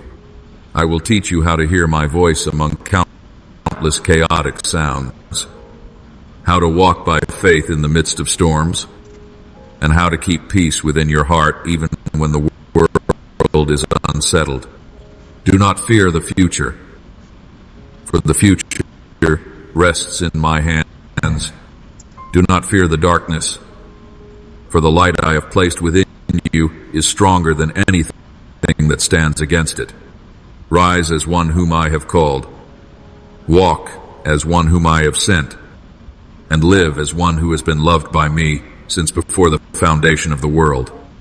When you do this, your life will become a living testimony that I am still at work, that light still triumphs, and that those who listen to my call will stand firm until the end. My beloved child, once you open the door of your heart and allow me to enter, the first thing I do is not send you running into the noise of the world, but lead you deeper into the quiet place where the fellowship between you and me becomes a foundation stronger than every shifting emotion. I desire that my love within you will not remain only a beautiful memory of the past, but become the breath of your present life, not merely a story you once heard, but a living current flowing through the chambers of your heart. When this fellowship becomes alive, your soul will resemble a fortified city with strong walls and guarded gates, not easily penetrated by the arrows of deception. Remember this. The enemy does not need to destroy the entire gate. It only needs you to leave a small opening, to loosen your guard for a moment, to believe a single distorted whisper about your worth, and a path has already been made for it to enter. For this reason, I teach you to guard your heart through closeness with me. Be watchful. Stand firm in the faith is not a command meant to keep you in tension, but an invitation to live deeply and to remain near. When you stay close to me, your family, I want to share something important with you all. Recently, our channel has been demonetized by YouTube, which means we no longer receive any earnings from our videos. Each video takes a lot of time, effort, editing, and resources to create, but we still want to continue spreading these powerful and uplifting messages to you. We truly wish to keep this channel alive and continue our mission, but doing this without any support is becoming very difficult. If our content has ever helped you, inspired you, or supported you in any way, we humbly request your support through Buy Me a Coffee. Even a small contribution helps us continue this journey. The support link is available in the comments section and the description. Thank you for your love, support, and prayers. God bless you. You do not need to argue with darkness, for my light within you will naturally reveal all things. As it is written, the light shines in the darkness, and the darkness has not overcome it. John 1:5. The more my word dwells within your heart, the less you will be captivated by things that merely glitter on the surface. I do not desire my word to rest upon your lips as a ritual, but to shape the concrete decisions of your life. how you think when you are misunderstood, how you respond when you are wounded, what you choose when you stand before sweet temptation. When my word becomes the rhythm guiding every step you take, you will experience this truth. The word of God is living and active, sharper than any two-edged sword. Hebrews 4:1-2. It will separate truth from falsehood, even within your own heart, so that you will no longer confuse my voice with the voice of fear. My beloved child, I do not search for you the way the world searches for an unblemished mirror. I do not wait for you to reach perfection before drawing near to you. For if that were the condition, no one could ever stand before me. I call you through mercy, and I hold you by my own faithfulness. People often believe that I love them when they are strong, yet I love them even in their weakness. And many times, it is precisely when you are most weary that I am nearest to you. Do not fear, for I am with you. Do not be dismayed, for I am your God. I will strengthen you and help you. I will uphold you with my righteous right hand. Isaiah 4:1-10. Let these words become more than writing to you. Let them be the place where your soul leans for rest. When doubt knocks at your door, do not allow it to remain outside, whispering to you until your strength is drained. Bring it into my light. For under the light, the sweet-sounding promises of deception lose their power. When your heart begins to waver, do not run in search of some dramatic sign to calm yourself. Return instead to the covenant. Return to the cross, where I nailed every accusation and opened for you a pathway of peace. You are not saved by the steadiness of your emotions, but by grace, and that grace teaches you to rise again after every fall, teaching you to return rather than hide. You often think that your moments of weakness make you ashamed before me. Yet I tell you this, those very moments, if you come back in humility, will deepen the fellowship between you and me, making it more real and more enduring. Faithfulness does not mean never falling. Faithfulness means that even after you fall, you return, you reach again for my hand, and through tears you confess that you desire to belong to me above all else. When you remain close to me in that way, I will teach you how to discern the many voices that fall upon your life like rain. Some voices arise from haste, others from pride, some from wounds that have not yet been healed, some from comparison, and still others from my spirit. If you do not learn to recognize them, you will be carried away like a leaf in the wind. Therefore, I call you to renew your mind each day, so that you will not be shaped by the patterns of this age. As it is written, do not conform to this world, but be transformed by the renewing of your mind, that you may discern what is the good, pleasing, and perfect will of God. Romans 1:2-2. My beloved, the enemy rarely asks you to choose evil immediately.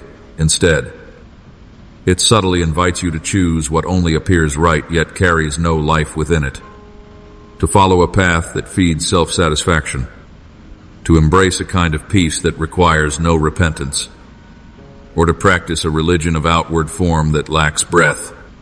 It will whisper that you do not need prayer, only confidence, that you do not need dependence, only self-control, that you do not need deep communion, only the busyness of doing good works. But I tell you this, when you leave the source, even good deeds become dry like branches severed from the vine. Do not allow your soul to be drained by noisy activity that lacks my presence. Choose first to remain in me, and then whatever you do will become fruit rather than performance. And when you face the confusion of the world, remember this: your enemy, the devil, prowls around like a roaring lion, looking for someone to devour. 1 Peter 5:8. I say this not to frighten you, but to make you wise. For the one who stays watchful is not the one who trembles in fear, but the one who knows where refuge is found. My child, I have also given you armor, not so that you may boast in strength, but so that you may stand firm. There will be days when it feels as though fierce winds strike against your thoughts.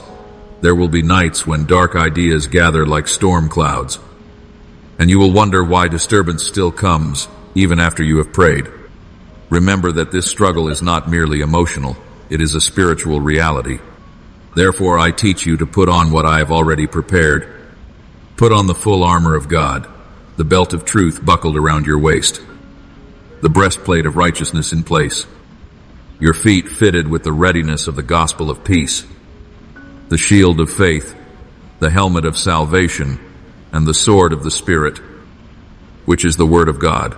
Ephesians 6:1-17. Do not treat these words as a lesson to be memorized. Let them become the pattern of your life. The belt of truth means you refuse to compromise with falsehood, even in small matters.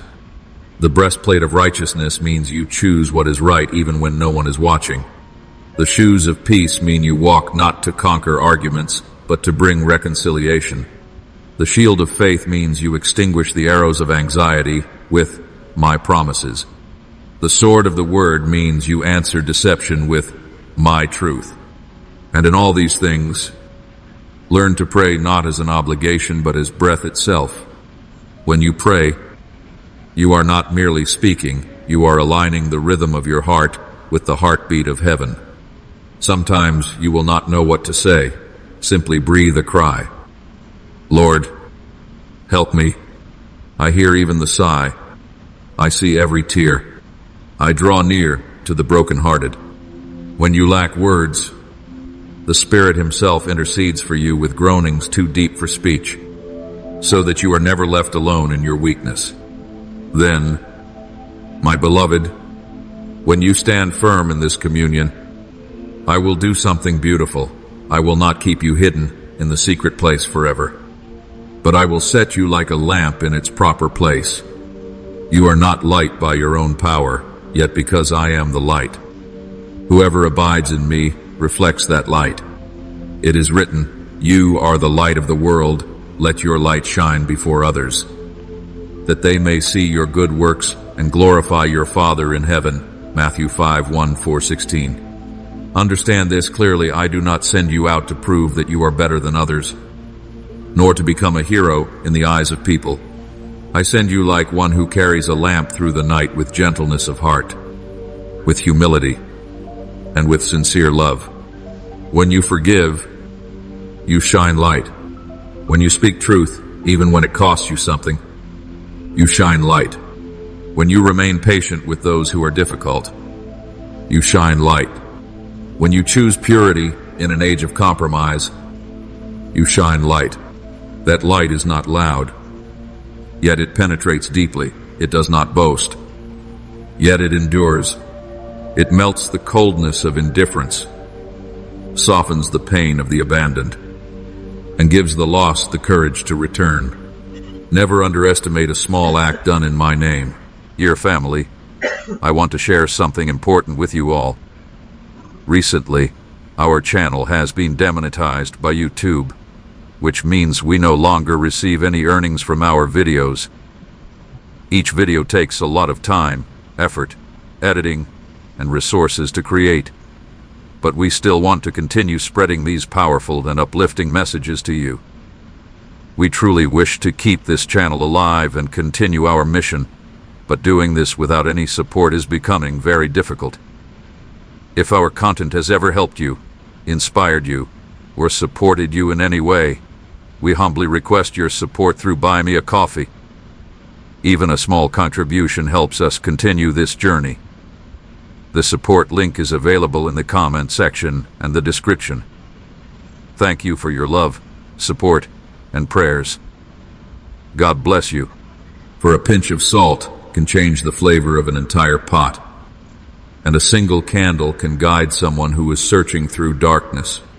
Let me tell you a story from Scripture so that you may understand how I use a life that remains faithful, even when its beginning appears humble. Once, in a distant land, an Ethiopian official was riding in his chariot reading the scroll of Isaiah without understanding it. He possessed authority and status, yet his soul was thirsty like a desert. I did not send a crowd. I sent only one disciple named Philip, an ordinary man who had learned to listen to my voice. My spirit said to him, "Go near that chariot." Philip ran alongside it, heard the man reading, and gently asked, "Do you understand what you are reading?" The official answered that he needed someone to guide him. In that moment of encounter, I opened the scriptures. The good news was explained, and that thirsty soul was filled with living water.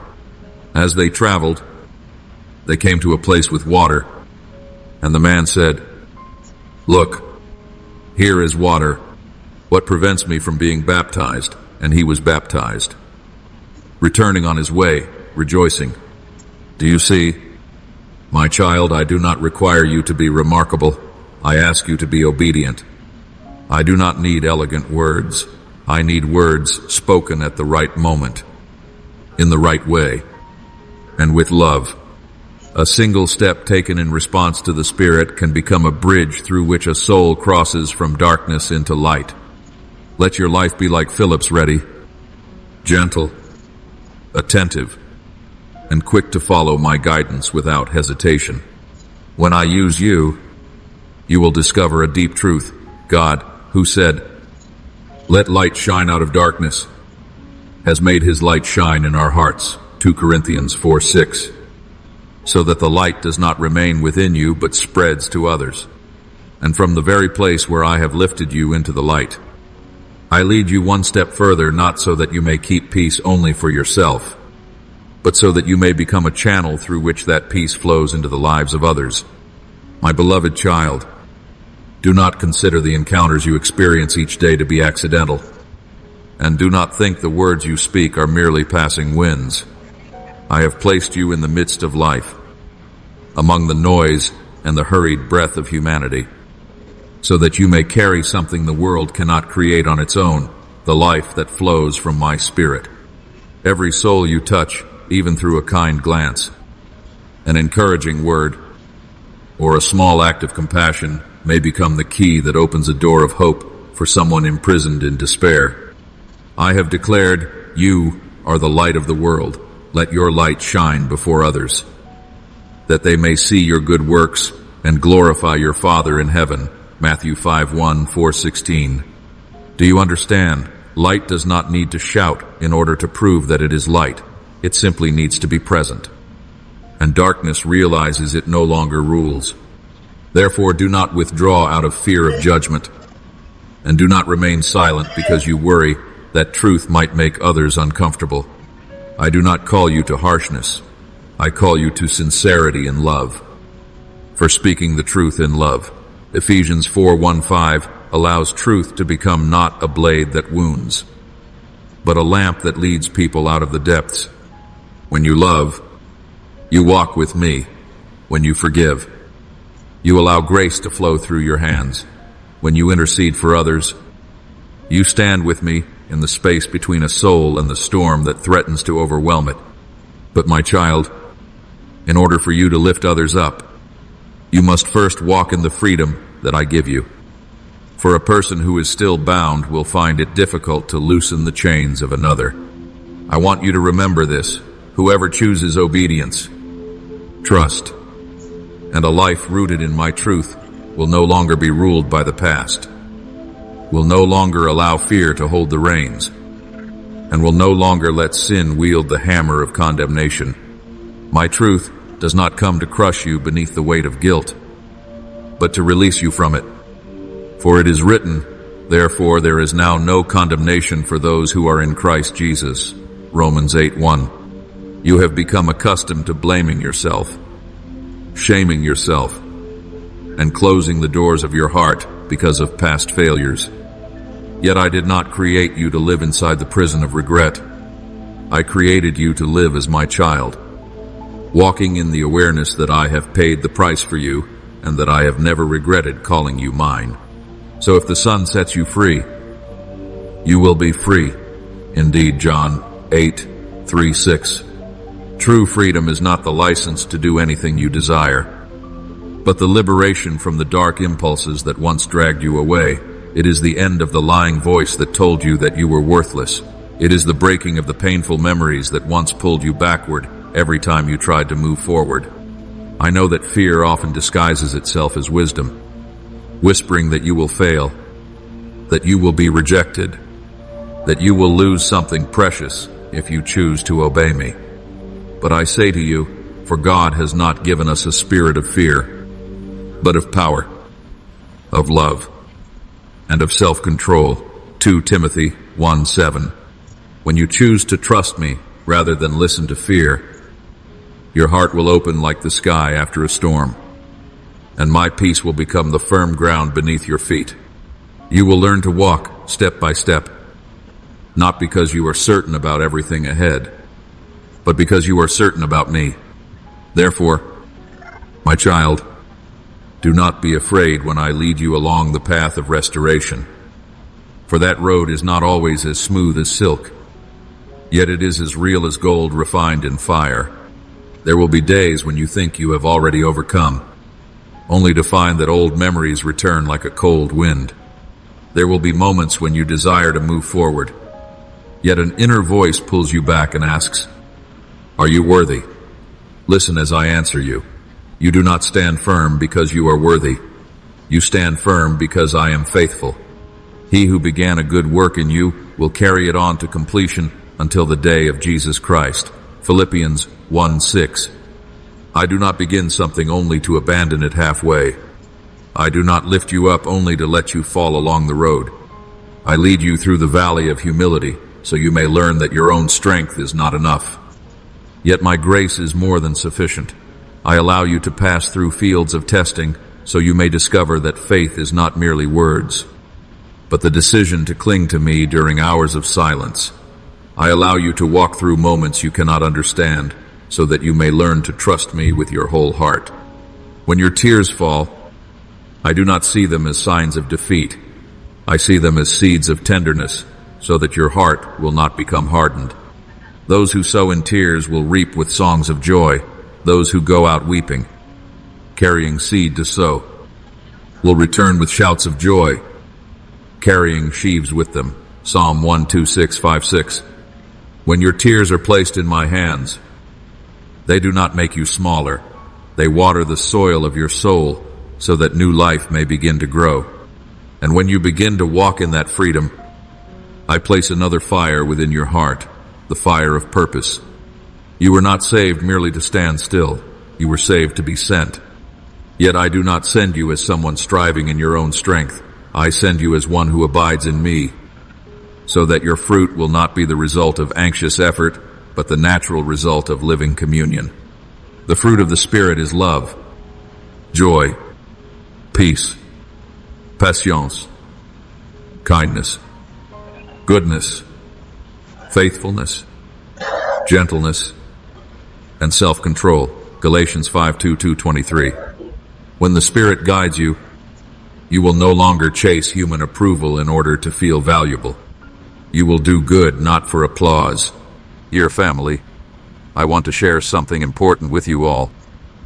Recently, our channel has been demonetized by YouTube, which means we no longer receive any earnings from our videos.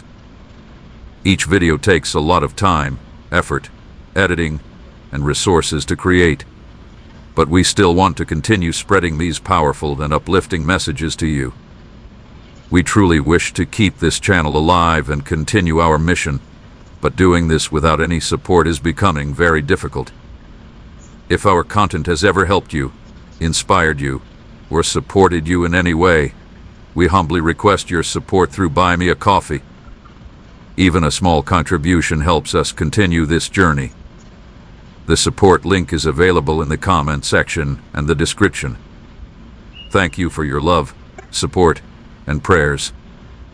God bless you.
My son, my daughter, it is no accident that you are watching this video right now. I know your name, and I know exactly what you need in this moment. Keep watching because I have a special message prepared just for your heart. This message will change your current situation and bring the peace you've been longing for. Before we continue, I ask you to share this message with anyone who also needs to hear it. Leave a like as an act of faith, and comment "I receive" so that this blessing may be sealed in your life. Do this now, and then keep watching the message I've specially prepared for you. I know you've been feeling tired lately. The weight on your shoulders seems heavier than you can bear, and many times, you wonder if you have the strength to keep going. I see your sleepless nights. I see the moments when your heart tightens with worry. But I want you to know, I am the one who never sleeps, who never takes a break. I am always watching over you. The tiredness you feel is no match for my power to restore you. I invite you to rest in me because my yoke is easy, and my burden is light. I have been caring for your health, even when you didn't notice. Every beat of your heart is under my control. Every cell in your body works under my watchful eye. Don't let the symptoms you've been feeling or the waiting for results cause you to lose hope. I am the Lord who heals you, the one who restores you completely. When the doctors don't have answers, I am the answer. When medicine reaches its limit, my power has no limit. Trust me to care for your body, for it is the temple of my spirit. The doubts you have about the future do not catch me by surprise. The fear of the unknown may be trying to take over your thoughts, but I am greater than all uncertainty. I am the God who knows the end from the beginning. Every step you take has already been planned by me, even before you were born. What seems confusing and unclear to you is already perfectly aligned in my perfect plan. Do not try to understand everything all at once. Simply trust that I am in control. Your family is in my hands, and every single person in it has been chosen by me to be a part of your life story. The challenges you face together are meant to strengthen the bonds of love and understanding between you all. I am working in the hearts of each one, even when you can't see it. The prayers you've offered for them are not in vain. They reach my throne of grace. Don't stop praying, because in due time, you will see the fruit of your persistence. I see your concern about your finances, the provision for your home, and the needs that seem to be piling up. Remember, I am the God who supplies all your needs according to my riches in glory. Do not lose hope when things seem tight, when bills are stacking up, or when money feels like it is running out. I am the God who multiplied loaves and fish, the one who made the oil never run out in the widow's house. I will make sure that nothing you truly need will be missing. Trust in me and watch how I will work supernaturally in your finances. The tears you shed in secret, I keep in my bottle. When you feel like loneliness is your only companion, I am closer to you than you can even imagine. I am the one who will never leave you or forsake you. The emptiness you feel inside can only be filled by me, because I created you with a space in your heart that only my presence can fill. Let me be your best friend, your companion in every hour. Whether you are in a crowd or alone in your room, I am with you. The disappointments you have faced with people do not reflect who I am. I am faithful, even when others are unfaithful. The hurtful words you have heard did not come from me. I speak to you with a gentle and soft voice, filled with words of life and hope. I do not condemn you. Instead, I offer you a new beginning each and every day. My mercy is new every morning, and my love for you never runs out. The dreams that feel impossible in your heart, I planted them there. Don't be discouraged when time passes and they seem unfulfilled. I know the right time for everything under the sun. What you see as a delay, I see as preparation. I am working behind the scenes, moving people and situations into place, so that your dreams will come true at the perfect moment and in the best possible way. Don't give up on what I have placed in your heart. Your home is meant to be a place where my presence wants to dwell. Whether your walls are simple or grand, what truly matters is the spiritual atmosphere that fills your space. Invite me to be the center of your home, to rule every room, every conversation, every decision. When I am present, there is peace even in the chaos, order even in the disarray, provision even in the lack. I see how you struggled with negative thoughts and anxiety. Your mind is a battleground where the enemy tries to plant lies about who you are and who I am. But remember, I have given you power to tear down every stronghold and take every thought captive to Christ. You are not defenseless in this battle. My word is the sword that divides soul from spirit, the one that discerns the thoughts and intentions of the heart. Meditate on it day and night, and you will see your mind renewed and transformed. The wounds of your past do not define you, nor do they limit what you can become. I am the God who makes all things new. What others use to hurt you, I will use to make you stronger. The scars you carry are reminders of my faithfulness in restoring you. Do not let the past steal the hope of the future I have planned for you. In my hands, nothing is ever lost. Everything is redeemed and turned into a blessing. I understand your inner struggles, the ones you don't share with anyone. The conflicting thoughts, the doubts about yourself, the fears that may seem unreasonable but feel so real to you. There is no part of your soul that I do not know intimately. I formed you in your mother's womb, and I know every detail of your being. Let me into the deepest parts of your heart, the places you try to hide, even from yourself. It is in those very places that my deepest healing wants to reach. The time you spend seeking me is never wasted. When you step away from the distractions of life to be with me, I will show myself to you. Maybe not in the way you expect, but in the way you truly need. Sometimes through a word of guidance, and other times through a quiet, comforting silence. Learn to hear my voice amidst the noise of the world. I speak through my word, through nature, through your circumstances, and through those who follow me. Train your spiritual ears to listen for me. The wrongs you have faced do not go unnoticed by me.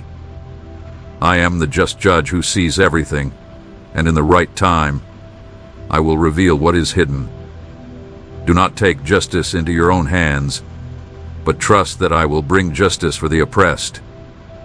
Your role is not to seek revenge, but to love and forgive, just as I have forgiven you.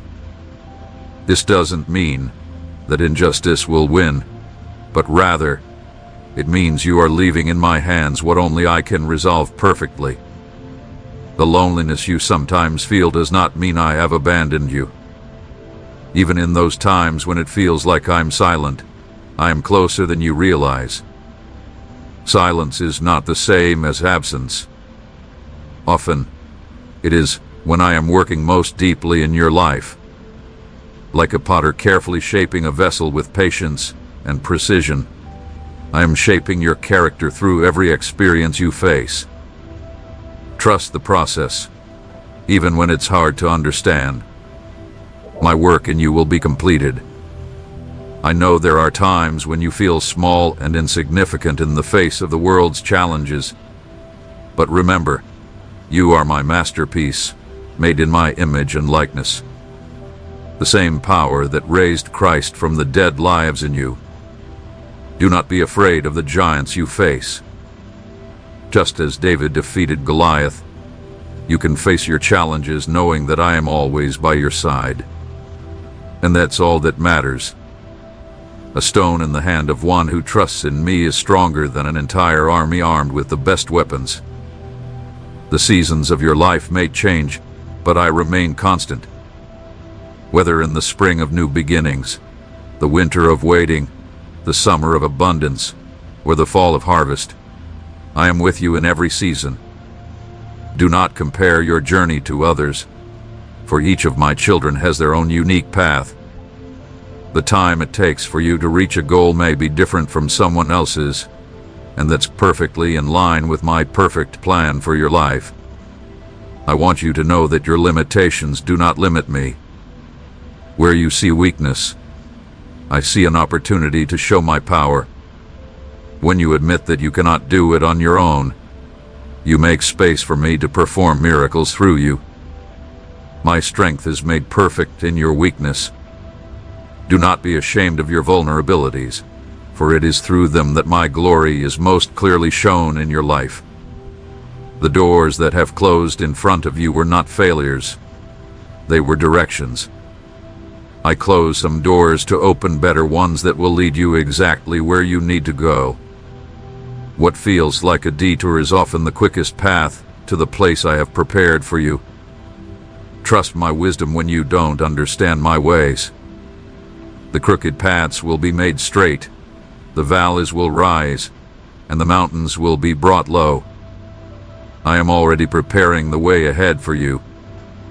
The relationships in your life may have ups and downs, but I am the God who restores and brings reconciliation. When there are wounds and misunderstandings, I am the one who can bring healing and understanding. Do not give up on the people I have placed in your life. Learn to love them as I have loved you unconditionally, patiently, and sacrificially. True love is not just a feeling that fades. It is a daily choice to seek the best for others, even when it's hard. The crisis you're facing right now is temporary, but the growth it will bring will last. I allow certain storms not to destroy you, but to strengthen your roots. Just like a tree facing strong winds grows deeper roots, you are being strengthened by the challenges you face. Do not let your pain go to waste. Let it draw you closer to me and deepen your understanding of my constant love for you. I see the efforts you are making to improve, to overcome your flaws, and to grow spiritually. Don't get discouraged when you fall into the same mistakes over and over. My grace is enough to lift you up every time you need it. What matters is not how many times you fall, but how many times you rise and keep moving forward. Sanctification is a process that will only be completed when you stand before me face to face. Until that day, keep fighting the good fight. The tears you shed in prayer are like seeds that, watered by my grace, will grow into an abundant harvest in the right time. Do not think that crying shows weakness. Even my son, Jesus, cried.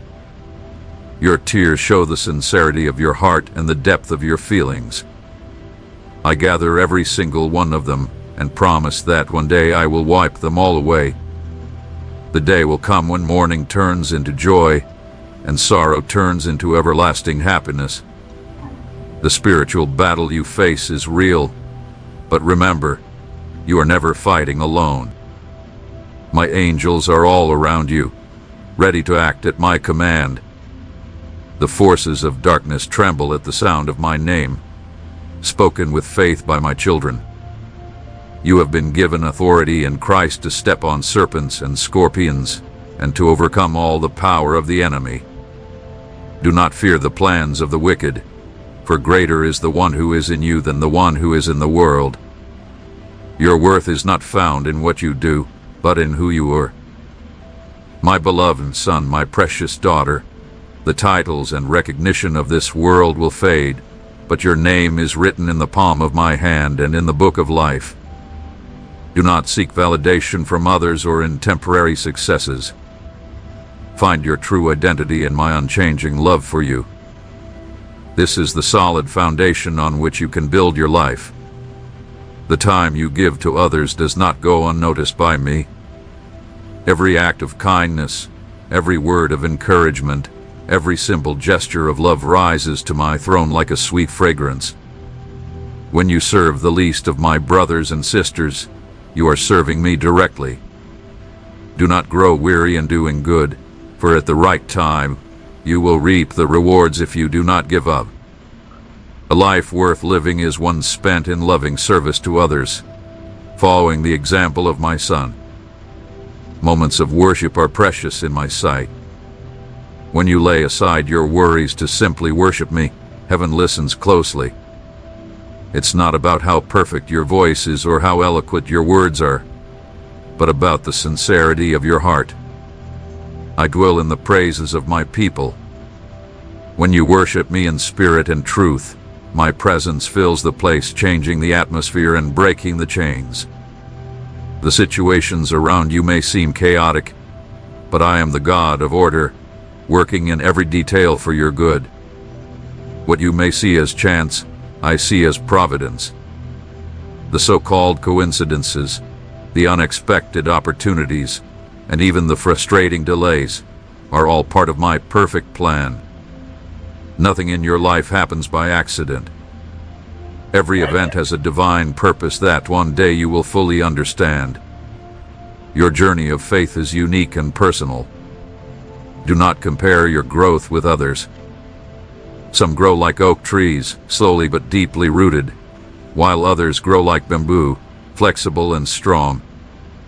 Some bear fruit quickly, while others take time to mature.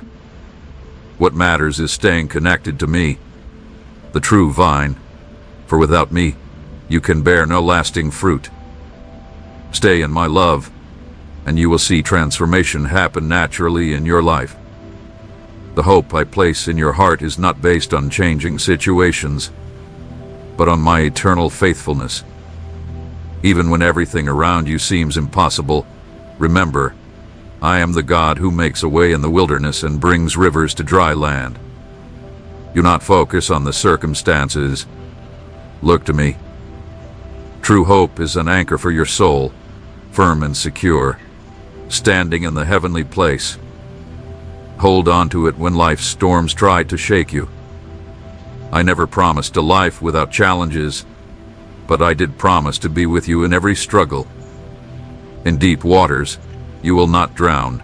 In the fire of trials, you will not be burned. My presence is the guarantee that, no matter what happens, you are safe in my hands. Now I want you to make a choice. Trust in me not because of your circumstances, but because of my faithfulness. This is true faith, standing strong even when you cannot see the way ahead. What seems impossible to you, I can make possible. To the world, It may seem foolish to keep believing when everything around you says the opposite. But I am the God who raises the dead, who brings into existence things that don't even exist yet. If I could part the Red Sea so my people could walk through on dry land, I can make a way for you where there seems to be no way. What seems impossible to you is simply the perfect setup for one of my miracles. Every step of your journey is being used to shape you and bring you closer to the plan I have for you. The difficult times are like fire that refines gold, burning away the impurities and bringing out the true brilliance. Do not resist this refining process, because I am shaping you into the character of Christ. One day, you will look back and see that even the hardest moments served a bigger, more glorious purpose. The future I have prepared for you is far beyond what you can imagine. I have plans to give you peace, not harm. Plans to give you hope and a future. Do not let the disappointments of the past or the struggles of the present cloud your vision of what tomorrow holds. With my eternal perspective, I see beyond the mountain that seems too big to overcome right now.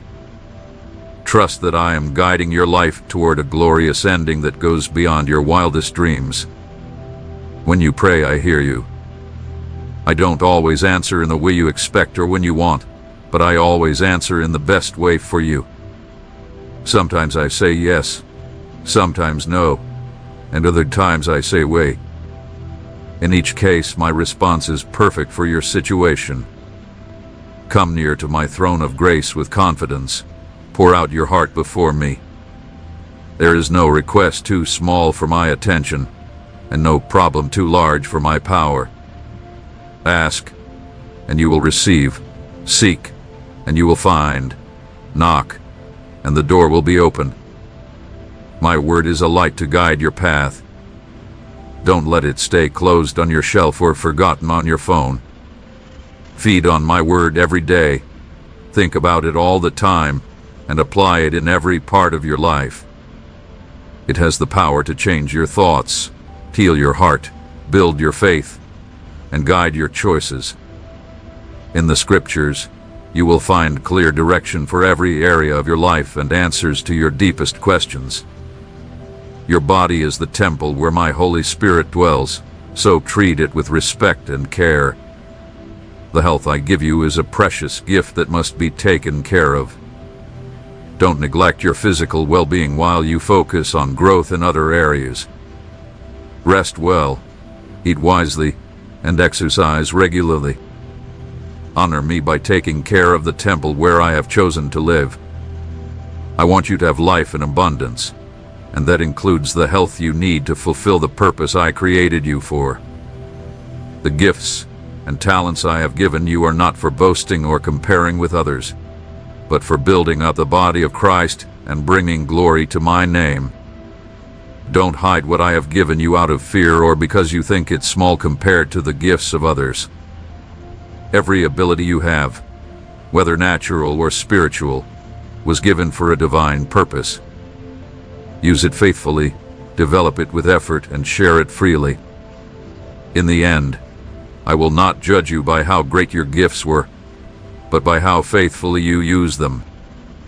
The forgiveness I offer you is complete and cannot be taken back. Your sins, once like scarlet, are now white as snow.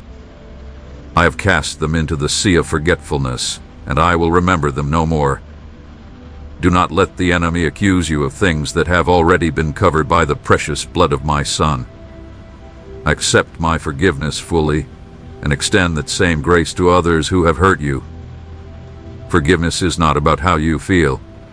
It's a choice that frees both the one who forgives and the one who is forgiven. Do not carry the heavy burden of resentment when you can experience the freedom that comes with forgiveness. Your value is not based on what you own, but on the great price it took to rescue you, the precious blood of Christ. You are far too valuable to be defined by the world's standards of success or acceptance.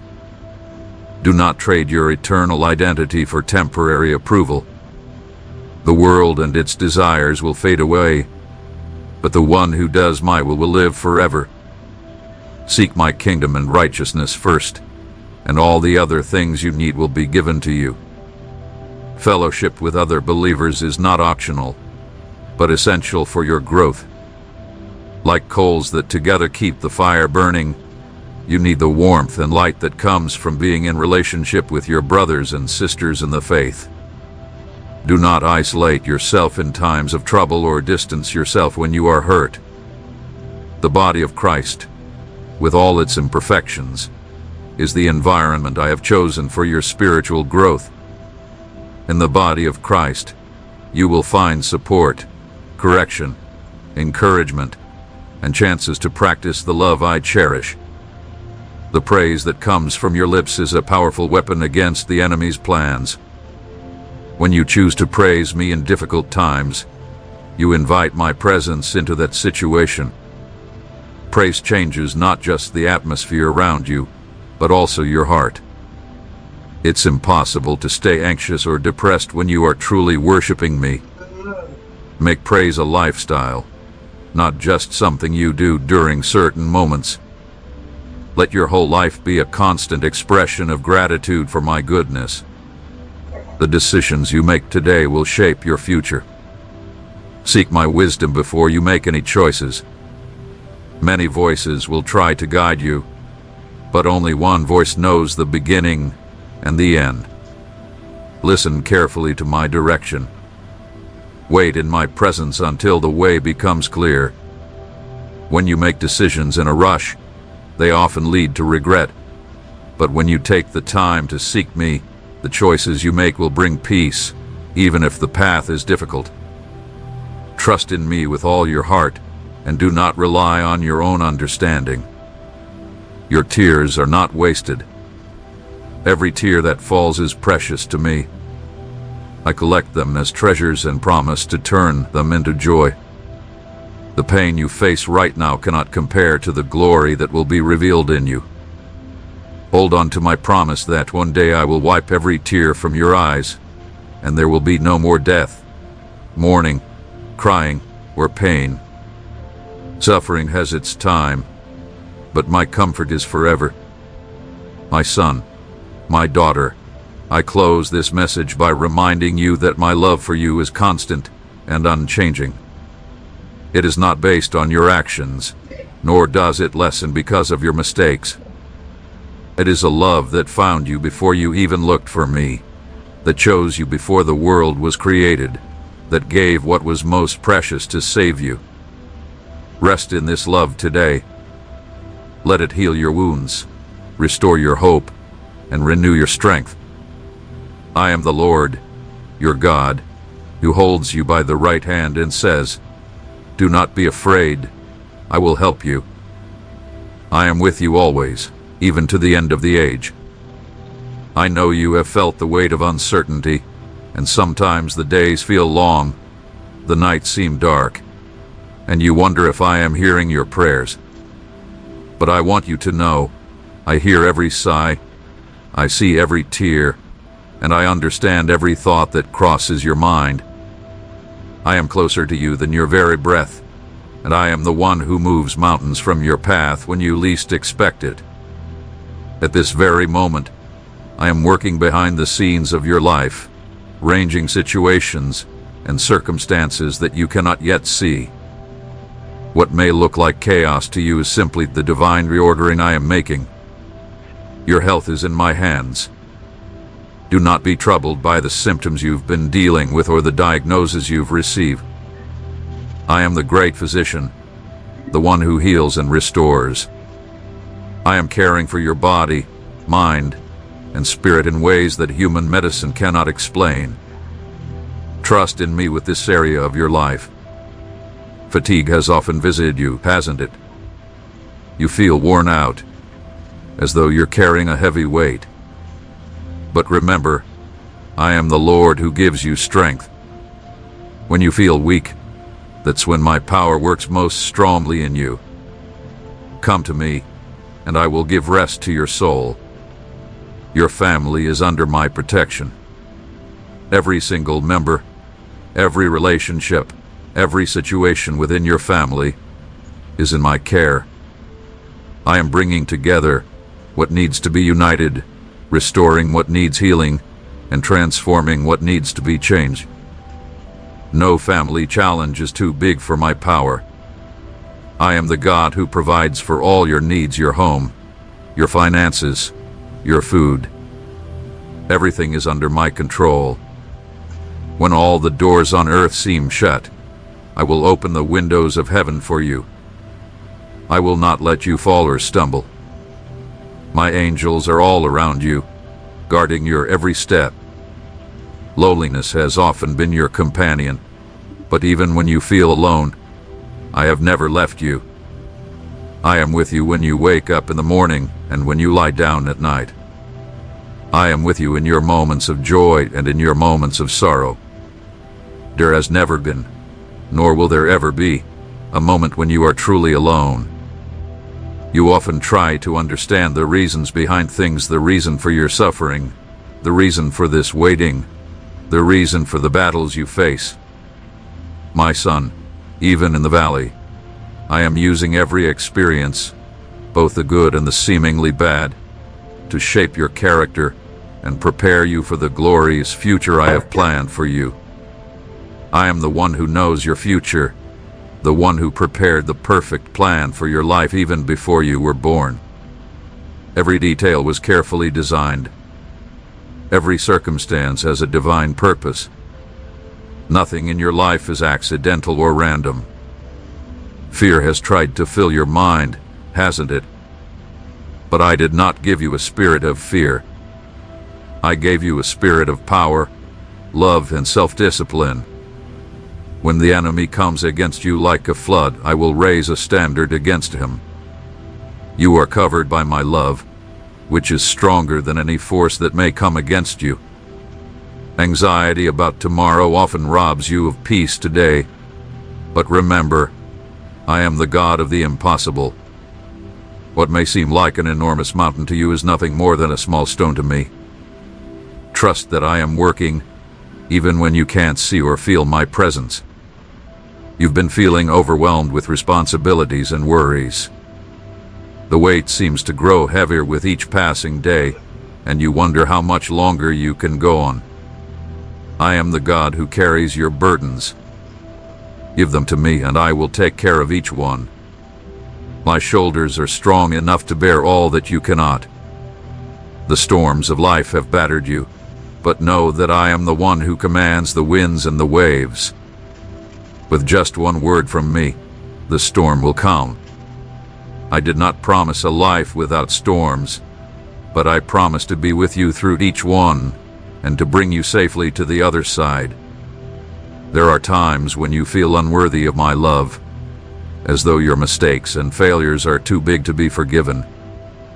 But my love for you is not based on your perfection. I love you not for what you do, but for who you are, my precious creation made in my image and likeness. Doubt has whispered in your ears, trying to make you wonder if my promises are true. This is just a tactic of the enemy to steal your faith. I am the same yesterday, today, and forever. What I have promised, I will fulfill. My word never returns empty. You often wonder if I hear your prayers. Know that no prayer you send out goes unanswered. Sometimes the answer is yes, sometimes no, and sometimes wait. But in all cases, the answer will always be what is best for you, even if you don't understand it at the time.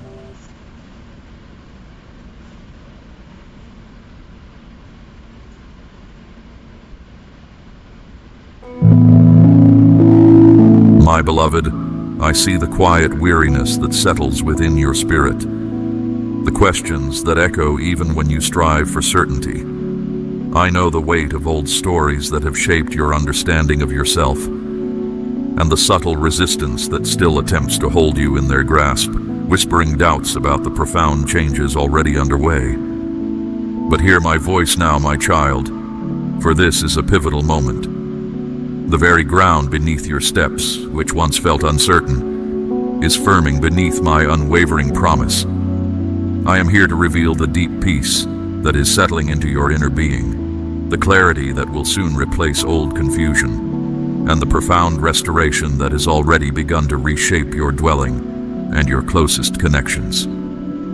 Stay with me, my precious one, for what I will unfold far surpasses your highest thoughts, and it is meant solely for you. Your dwelling place will show this transformation. What appeared chaotic, I am now bringing into order. The hearts of those dear to you are also being reached in this very instant. Even as you hear these words, I am active. I do not require your bodily nearness for my work to transcend the usual, my precious one. Your simple confidence in me suffices. Your confidence opens the way for my power. Your willingness to yield brings deep contentment. And in this posture of surrender, the remarkable unfolds with both tenderness and clear purpose. You will encounter wonders, not by random occurrence, my child, but because of what I have pledged, not by mere luck, but as part of the journey I have designed for you. Every aspect of your life is being directed with perfect precision. What weighs on you today will soon cease to be a heavy load. I am removing that burden, replacing it with a distinct sense of direction. You will find clear understanding in your choices, peace in your connections, and wisdom in your judgments. My presence has not left you without guidance, my precious child. The voices you have heard for so long that diminished your spirit are now losing their hold.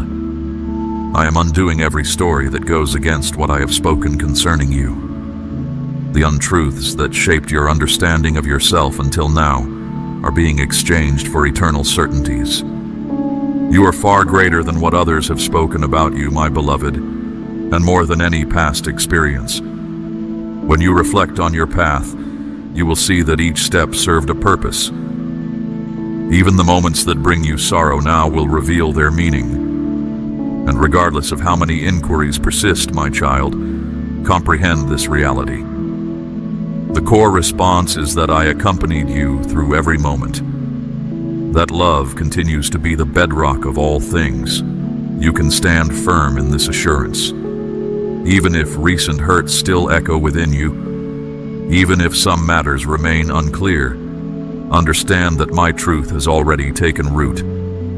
This is the moment to accept that all that brought you distress will no longer dictate your future actions. The fresh beginning is not a far-off wish. It has already commenced. My child, you will soon observe quiet changes, clear signs that what felt stuck is now moving. This is not random occurrence. It is my presence reaching into areas you could not touch on your own. I am now directing matters, and under my hand everything is settling into its rightful position. This is not a breaking down, my beloved child. It is the start of profound restoration. I have already entered the silent battles, the decisions made, and the conversations held within your home. Unyielding hearts are becoming gentle. Resistance is giving way. What seemed distant is now approaching. I am rekindling warmth, rejoining relationships, and establishing foundations of truth and compassion. You will have an important part in this transformation, my child. You will witness your surroundings changing as your inner self becomes complete. The calm you desired for your living space begins within your own heart. This is why I am now tending to what has been concealed. Old worries, challenging memories, unresolved issues, all are being brought to light. Not to inflict suffering, but to ensure no bitterness remains, where I mean to bring forth fresh starts. This is why I have led you with such care. This is why I allowed times of stillness. I was preparing you to embrace what is given without sacrificing who you truly are, to move forward without losing your way, to provide answers without needing to justify your place. That which appeared ordinary will now be perceived as remarkable, my child. Everyday events will become clear demonstrations of my nearness.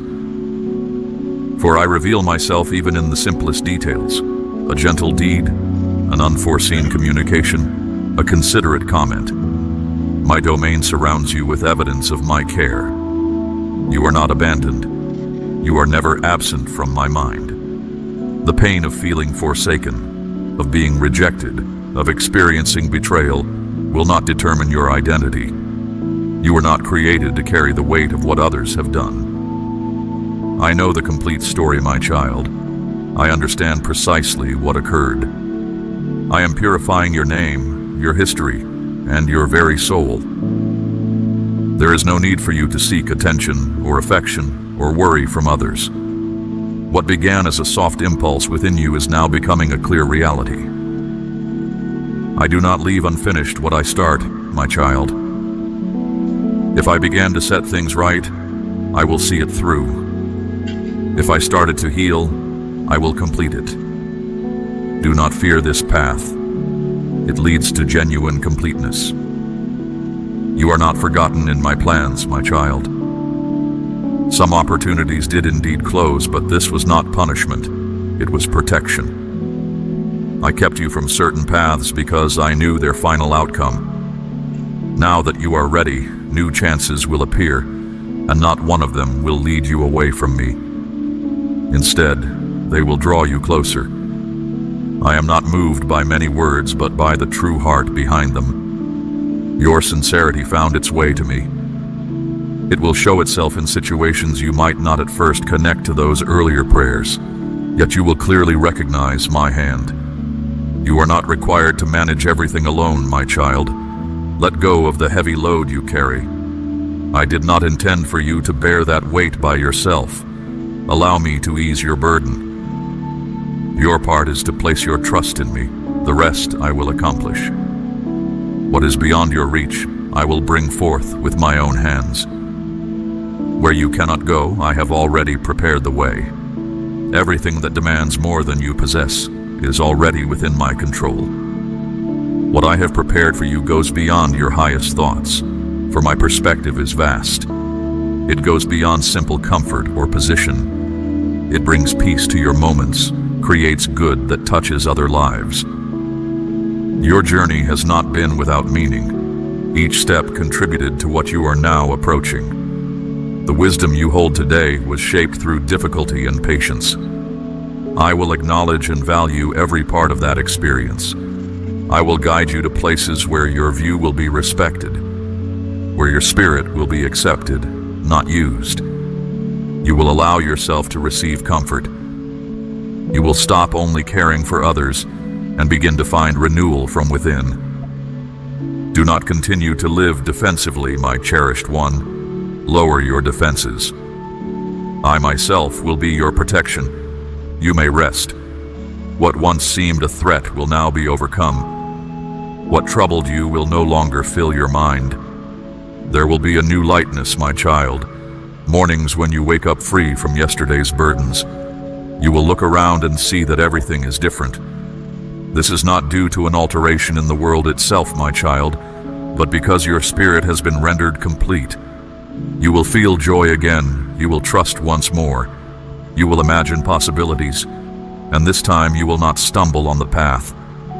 For your fortitude will emanate from my being, my cherished one, not from your present conditions. Do not believe you must demonstrate anything, my child.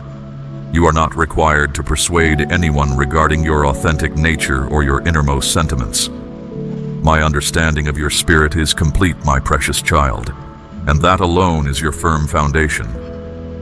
While human approval brings some ease, it is my constant gaze that truly upholds you. What is unfolding before you is entirely new, my child, not just old pieces put back together. You will know it by the deep peace it settles within you. All that comes from my realm has purpose. Even if your mind cannot grasp every detail, your inner self will sense this is the time to accept, to welcome, to move forward. Do not worry. I am with you for every step of this fresh journey, my beloved. Keep your awareness sharp. More truths are still coming to light. What started small is now growing into something far greater than you imagined. Stay present. The unfolding ahead holds great importance. Do not let your focus drift. My voice continues to speak, and your clarity is drawing near. Not every event needs to be logically clear to have meaning. Some difficulties you faced defy simple explanation, yet they taught profound lessons that prepared you for this time. I remember how often you questioned why certain things happened, my child. Why did emptiness arrive when you sought fullness? But now I show you, my precious one, that what felt like a barrier was, in truth, guiding you closer to the design I hold for you. The silent tears you shed in private moments, the worries you kept hidden to protect others, all of it was seen by me. I was not far off.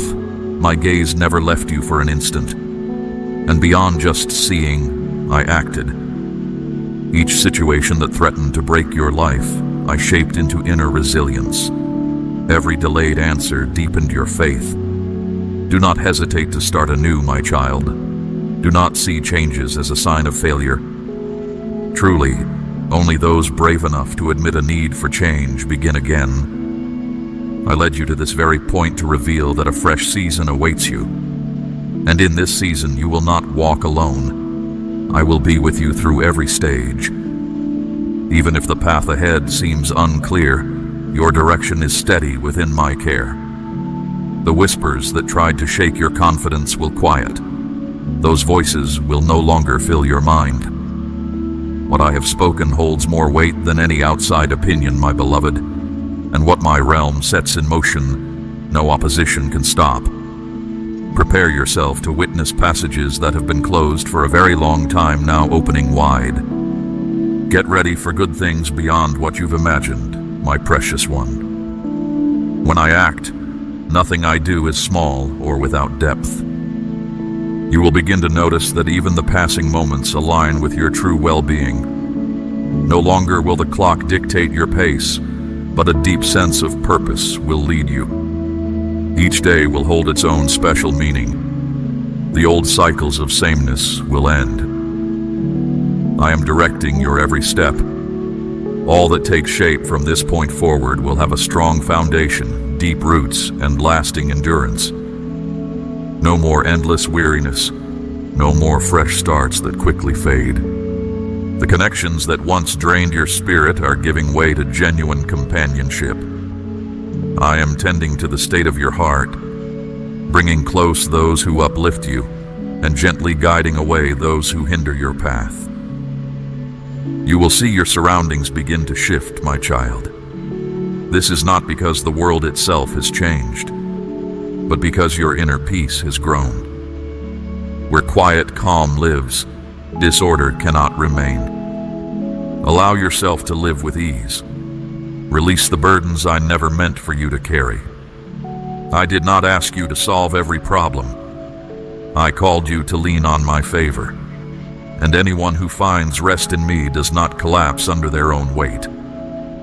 There are instances, my beloved, when you simply must relinquish to free yourself from what fails to uplift you, to put aside what no longer aids your path, and to have faith that what approaches is superior, having been fashioned with profound attention. I am confirming your steps. Even when challenges appear, your direction stays secure. Your way is guided by my steady hand. I do not require your flawlessness, my child. I seek your openness to my will, integrity within your soul, and a resolve to persist even in the absence of full comprehension. These qualities brought you to this point, and they will keep supporting you. I see when your weariness is not of the body but of the spirit, and I know exactly how to lighten that load. What you need now is peace for your inner self, and only my presence can offer it. The moment is not past, my beloved one. Time has not slipped away. No event was without its intention. The right experiences are arriving, and they will unfold at their perfect pace. You did not miss your chance. You were simply being made ready to receive what holds lasting value. I attend to every small detail, and precisely where human effort ends, my work truly begins. Prepare yourself to live out days that until now existed only in your thoughts. They will come to be, and they will be yours. You will encounter unexpected acts of kindness, my child. Favor will reach you, affection will find you, and the serenity that once seemed out of reach will become part of your daily life. I am indeed renewing your days, but more deeply, I am renewing your inner perception. When your perspective shifts, everything changes. What you believe to be real is transformed when your view aligns with the truth of my realm. There will be tenderness where harshness once was. This change will not happen because the world has softened, but because your spirit has been restored. A restored heart perceives with grace, feels with understanding, responds with wisdom. And this is what awaits you, my beloved child. A time of deep emotional strength that will guard you against the uncertainty that once surrounded you. Your identity will no longer be tied to past sorrows. It will be remembered for your endurance, for the trust you kept when all urged you to stop, for the courage that appeared on days when strength seemed absent. I did not allow your difficulties to be wasted. They were turned into strength. This strength will be your tool, not for self-importance, but to offer to others the very comfort I have given you. You will not need to seek anyone's approval, my child, for I myself confirm your value. I set you apart. I support you. I send you forth. Not as one who seeks favor, but as one whose gaze reflects truth. And anyone who embodies truth, my child, finds no necessity in speaking with volume. Authentic impact arises from being, my precious one, and my own dwelling with you will be evident in your journey. The doubt that once held you captive is being removed.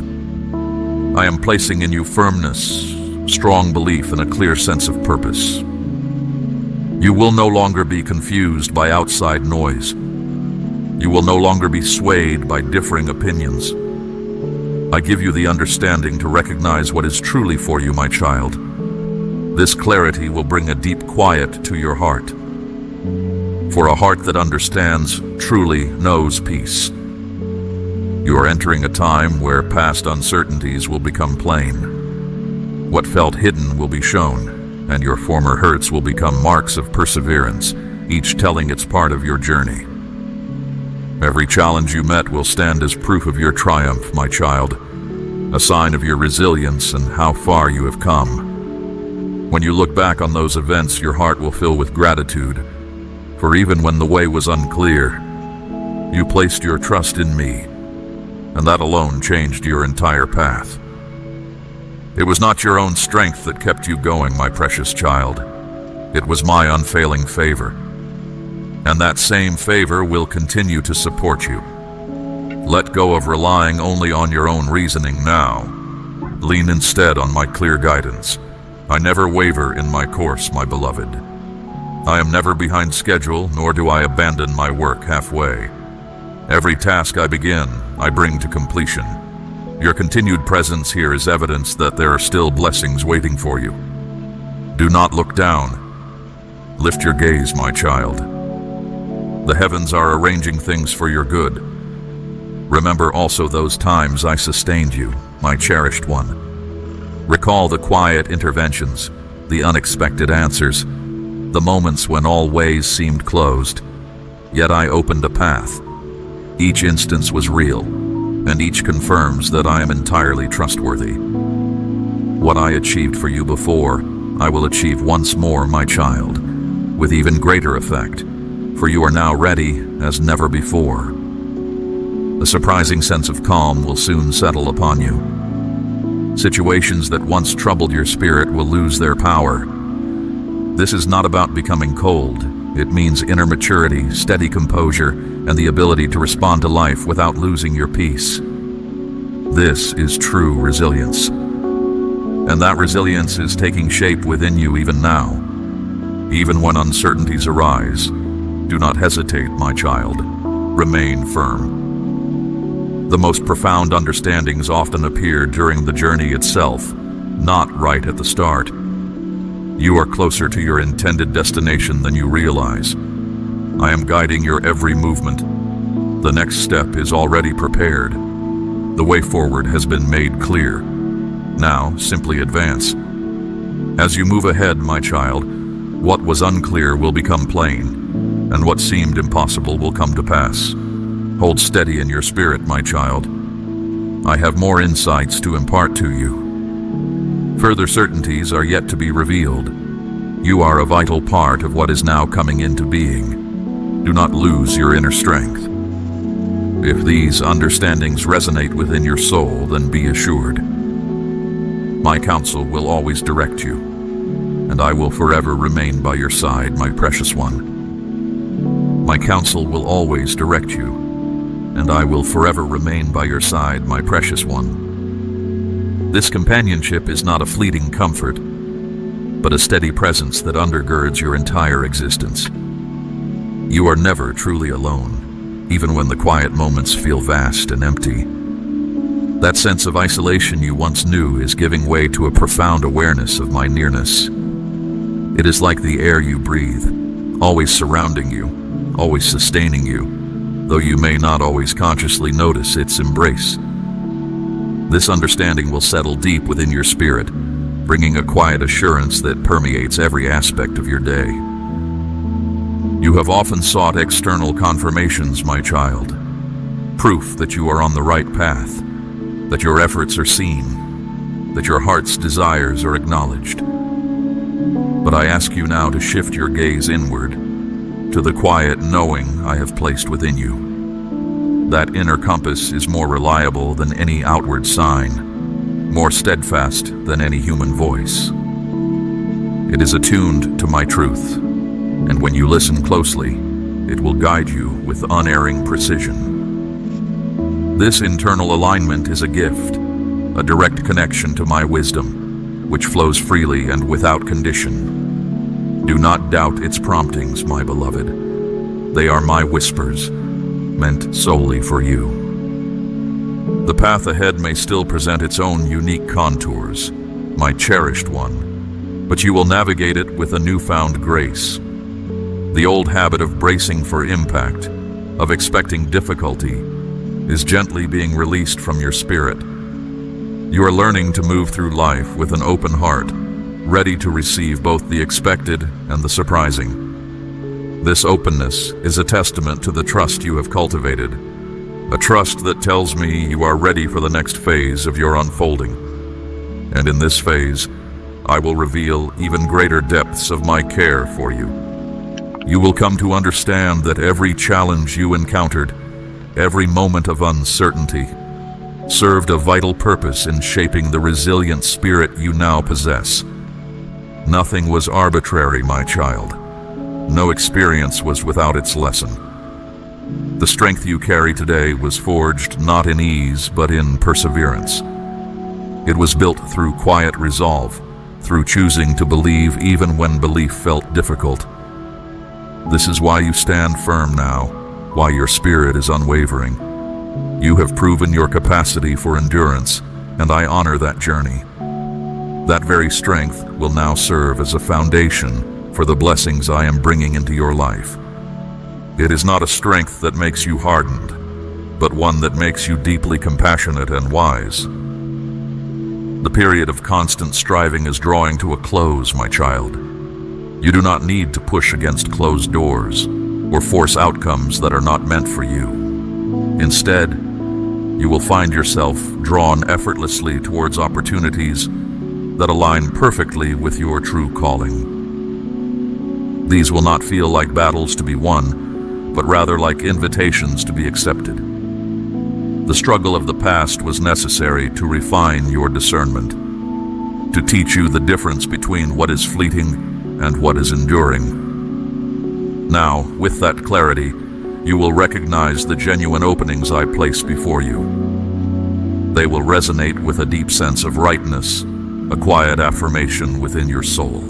You will also notice a transformation in your interactions with others, my beloved. Those who genuinely support your growth will draw closer, their presence a source of encouragement and peace. And those who no longer serve your highest good will gently recede, not through conflict, but through a natural shift in alignment. This is part of the order I am establishing around you, creating an environment that nurtures your spirit and allows you to flourish. Do not hold on to connections out of obligation or fear, my child. Trust that my hand is orchestrating these shifts for your ultimate well-being. Your heart is being prepared for relationships built on truth, mutual respect, and genuine understanding. The need to explain yourself, to justify your choices, or to seek permission for your path is also diminishing, my precious one. You are being empowered to walk in your own truth, guided by my counsel alone. This is not arrogance, it is authentic self-possession, a quiet confidence that stems from knowing whose you are and what your purpose is. When your identity is rooted in my eternal love, the opinions of others lose their power to sway you. You will find freedom in this liberation, a lightness that allows you to move through the world unburdened by external expectations. Your actions will speak louder than any words, and your steady presence will be a testament to my work within you. Many of the questions that once occupied your thoughts will simply dissolve, my child. They will not require elaborate answers, but will fade as your understanding expands.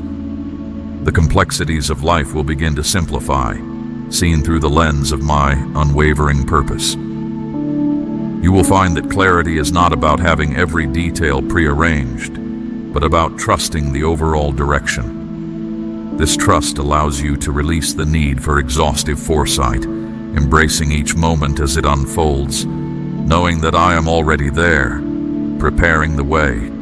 Prepare for moments of profound insight, my beloved child, where seemingly disparate events suddenly connect, revealing a beautiful, coherent design. These revelations will not come through strenuous intellectual effort, but through quiet contemplation and an open heart.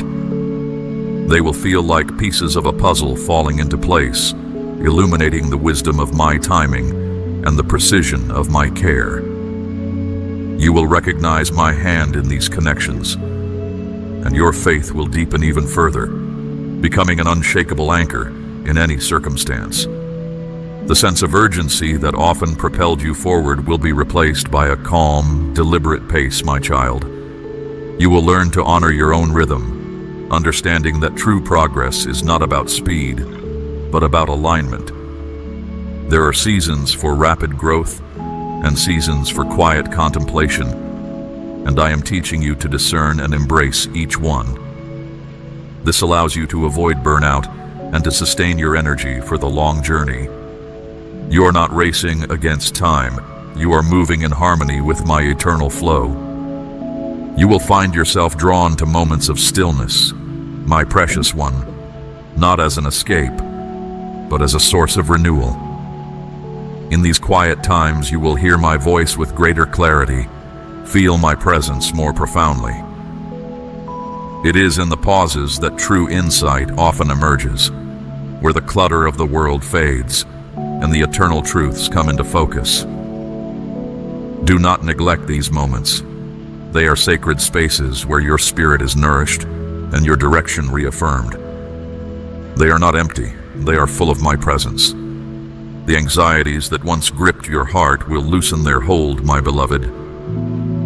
You will discover that fear is a transient emotion, a shadow that dissipates in the light of my truth. I am replacing apprehension with a deep sense of security, a knowing that you are held securely within my care. This does not mean challenges will cease to exist, but that your response to them will be transformed. You will face them with courage, knowing that I am your steadfast companion, your ultimate protector. You are entering a period of creative unfolding, my child, where dormant talents and unexplored inclinations will begin to stir within you. Do not suppress these stirrings. They are my invitations to express the unique essence I have placed within your spirit. This creativity will not be for external validation, but for the pure joy of expression, a reflection of the divine spark within you. Embrace these new avenues of discovery. They are part of the richness I intend for your life, bringing a vibrant new dimension to your daily experience. The heavy weight of expectations, both your own and those of others, is being lifted, my cherished one. You are free to simply be, to exist authentically without the burden of performance. This liberation will bring a profound sense of relief, allowing your true self to shine without constraint. I see you completely, my beloved, and my acceptance is absolute. There is nothing you need to prove, nothing you need to earn. Simply rest in the truth of your worth, a worth that is inherent and unchangeable. You will begin to see beauty in unexpected places, my child, in the simplest details of your surroundings, in the quiet moments of your day. Your perception is being refined, allowing you to recognize the subtle demonstrations of my grace that are constantly unfolding around you. The world will appear more vibrant, more alive, seen through eyes that have been cleansed of past sorrows and open to present wonders. This is not an illusion. It is a truer way of seeing, a reflection of the goodness that permeates all creation. The feeling of being overlooked or undervalued is also fading, my precious one. You are becoming acutely aware of your own significance, not in a boastful way, but with a quiet dignity. You understand that your journey, your experiences, and your very being are important in my grand design. This inner knowing will empower you to step forward with purpose, to offer your unique gifts to the world without hesitation. You are a valued part of my creation, and your presence makes a difference. The need to constantly analyze and overthink every situation will lessen, my beloved child. You will find a new ease in making decisions, guided by intuition and a deep sense of peace rather than endless rumination. This is the wisdom that comes from trusting in a higher intelligence, from allowing my guidance to flow through you without resistance. Your mind will become a clear channel for my insights, rather than a battleground for conflicting thoughts. You are being prepared for a depth of joy that surpasses anything you have known before, my child. It is a joy that is not dependent on circumstances, but springs from an inner well of contentment and gratitude. This joy will be resilient, able to withstand the inevitable fluctuations of life, because it is rooted in my unchanging love. It is a quiet, abiding happiness that sustains your spirit and brightens your path. The echoes of past disappointments will no longer define your expectations for the future, my cherished one. You are being given a fresh slate, a new canvas upon which to envision possibilities. Do not limit your dreams based on past failures. My power is boundless, and what I have planned for you far exceeds any human limitation. Allow your imagination to soar, for I am bringing forth realities that were once only distant hopes. You will also find a deeper appreciation for the journey itself, my child, rather than solely focusing on the destination.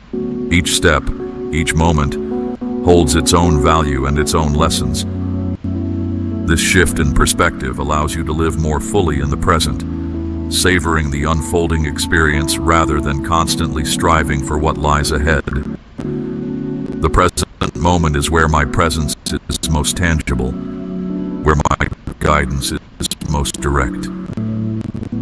The feeling of being rushed or pressured by external demands will dissipate, my beloved. You are learning to operate from a place of inner calm, responding to life with thoughtful intention rather than frantic reaction. This newfound composure will serve you well, allowing you to navigate complex situations with grace and clarity.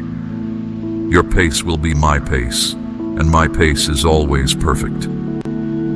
You will come to understand that forgiveness, both for yourself and for others, is a powerful act of liberation, my precious one. It is not condoning past wrongs, but releasing their hold on your spirit. As you shed these burdens, your heart will become lighter, more open to receive the fullness of my love. This act of letting go creates space for healing and for new beginnings to take root. The quiet confidence you are developing will be evident in your interactions, my child. You will speak with clarity, act with conviction, and stand in your truth without needing to assert it. This authentic presence will draw others to you, not out of need, but out of genuine connection. Your light will shine, not by striving, but by simply being. You will find strength in vulnerability, my beloved child, in the courage to be honest about your feelings and your needs. This is not weakness. It is a profound form of resilience, allowing you to connect with others on a deeper level and to receive the support I intend for you. True strength lies not in never faltering, but in rising again with an open heart.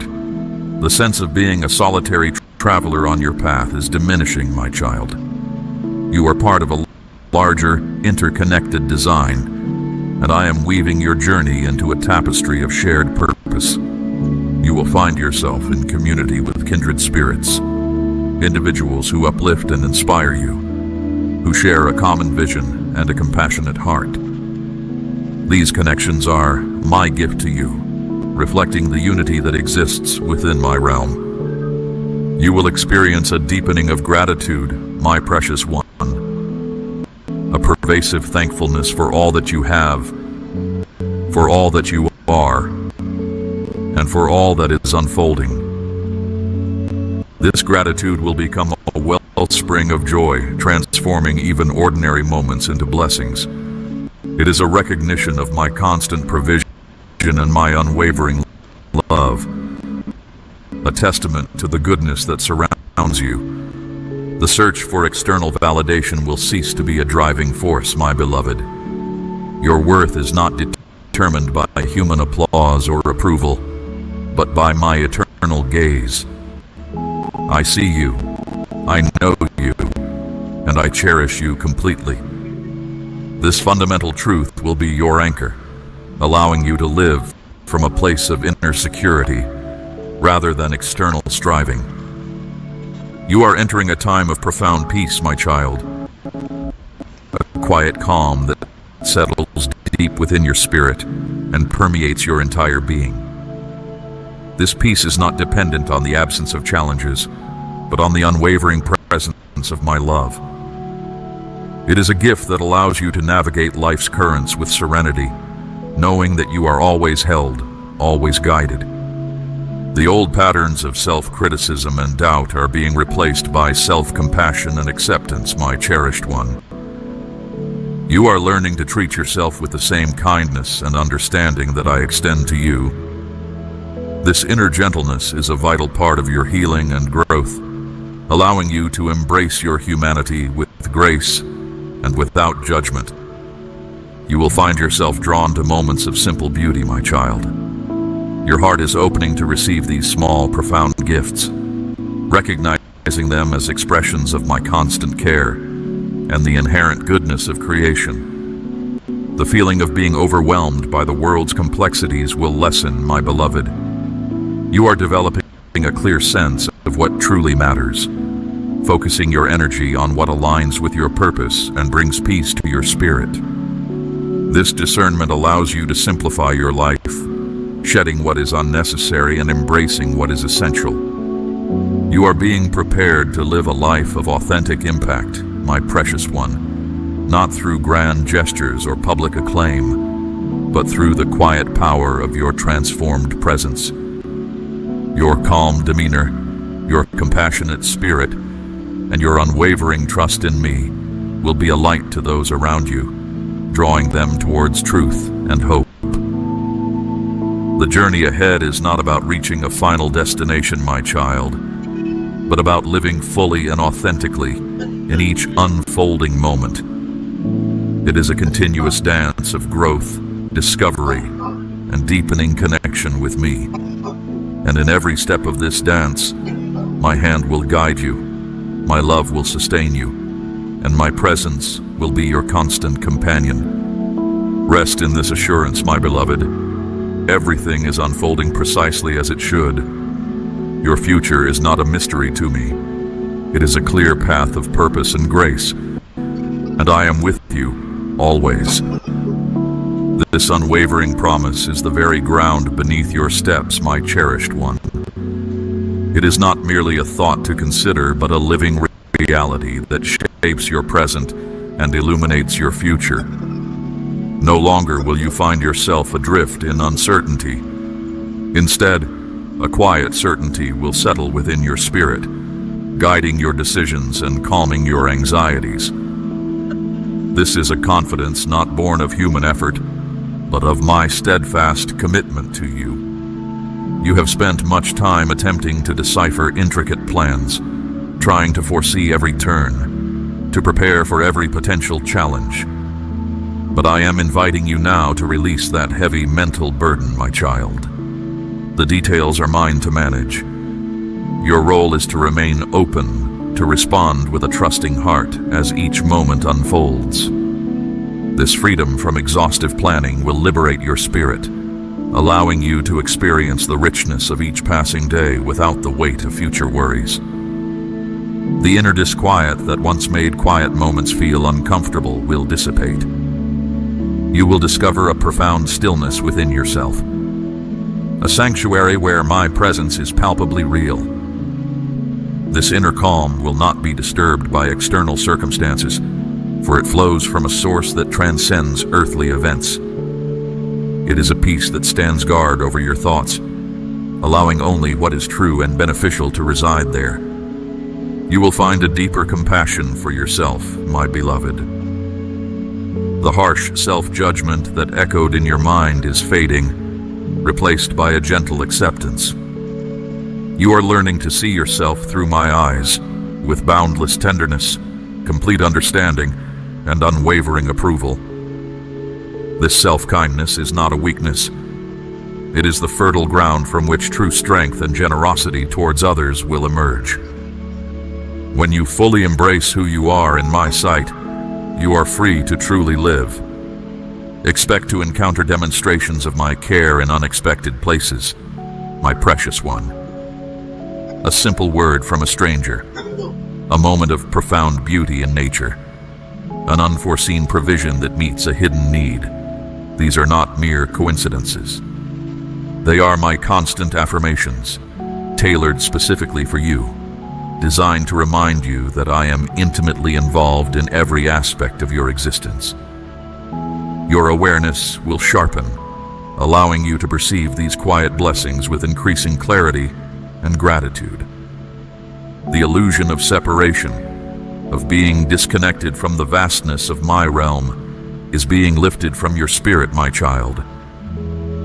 You are beginning to comprehend that you are an integral part of a larger, benevolent design. Your life holds deep significance, not just for you, but within the grand scope of my intentions. This awareness will fill you with a sense of belonging, a profound understanding that you are precisely where you are meant to be. You will also find a renewed capacity for joy, my cherished one. This is not a fleeting happiness dependent on favorable conditions, but an enduring wellspring of delight that resides within your spirit. This joy is resilient, capable of shining brightly even when shadows briefly appear, because it is rooted in the unchanging truth of my love for you. The need to prove your worth or justify your existence to others is being gently removed, my beloved. Your value is inherent, bestowed upon you by my hand, and it requires no external validation. Walk in this truth with quiet confidence. Let your actions speak from a place of genuine self-acceptance rather than a desire for approval. This freedom will allow your true essence to emerge, unburdened by the expectations of the world. You will become a source of comfort and wisdom to those around you, my child, not through deliberate effort, but through the natural overflow of my presence within you. Your steady demeanor and compassionate understanding will draw others seeking peace. You will offer guidance not from a place of superiority, but from the quiet knowing that comes from walking closely with me. This influence will be authentic and impactful, touching lives in ways you may not fully perceive. The distractions that once cluttered your mind and pulled your focus in countless directions will begin to recede, my precious one. You are gaining a profound clarity, an ability to discern what truly matters, and to let go of what does not. This discernment will simplify your life, allowing you to invest your energy in what genuinely contributes to your well-being and aligns with my purpose for you. Prepare for a season of genuine restoration, my child, where areas of your life that felt depleted will be replenished, and places that felt broken will be made whole. This is not a superficial mending, but a deep and thorough renewal that touches the very core of your being. You will emerge from this period with a strength and resilience that will surprise even yourself, a testament to my power to transform and make new. The old patterns of fear and hesitation are losing their grip, my cherished one. I am instilling within you a new courage, a quiet boldness that allows you to step into unfamiliar territory with confidence. This is not a reckless abandon, but a grounded assurance that my hand is guiding your every step, and that no challenge is too great when faced with my presence. My cherished one, you have stayed present with my words, allowing them to settle deep within your spirit. This devoted attention honors me, and it confirms the truth of your seeking heart. Now, let the understanding you have received become more than a knowing. Let it become your living truth. I call you to carry this peace, this clarity, and this unwavering trust into your every moment. Do not keep this light confined, my beloved. Share this message with those who need to hear, for their spirits also yearn for the same release and restoration you have found. Let your steady presence be a testament to my work within you, a quiet beacon of hope for others. Know that I have more truths to reveal, more depths of my care to unfold for you. My voice continues to speak, guiding you to receive the next message I have prepared. Return for deeper understanding. Let this message resonate again within you.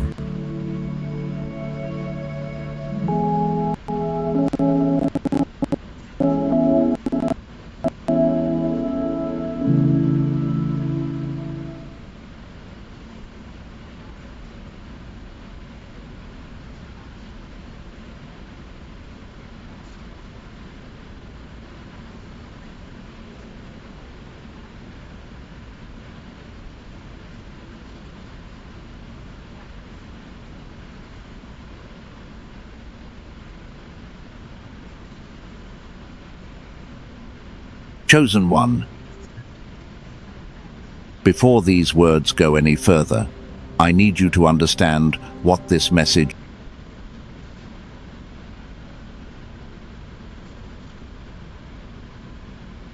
is and what it is not. It is not a prediction, it is a preparation, and it concerns 3 days that are almost here. April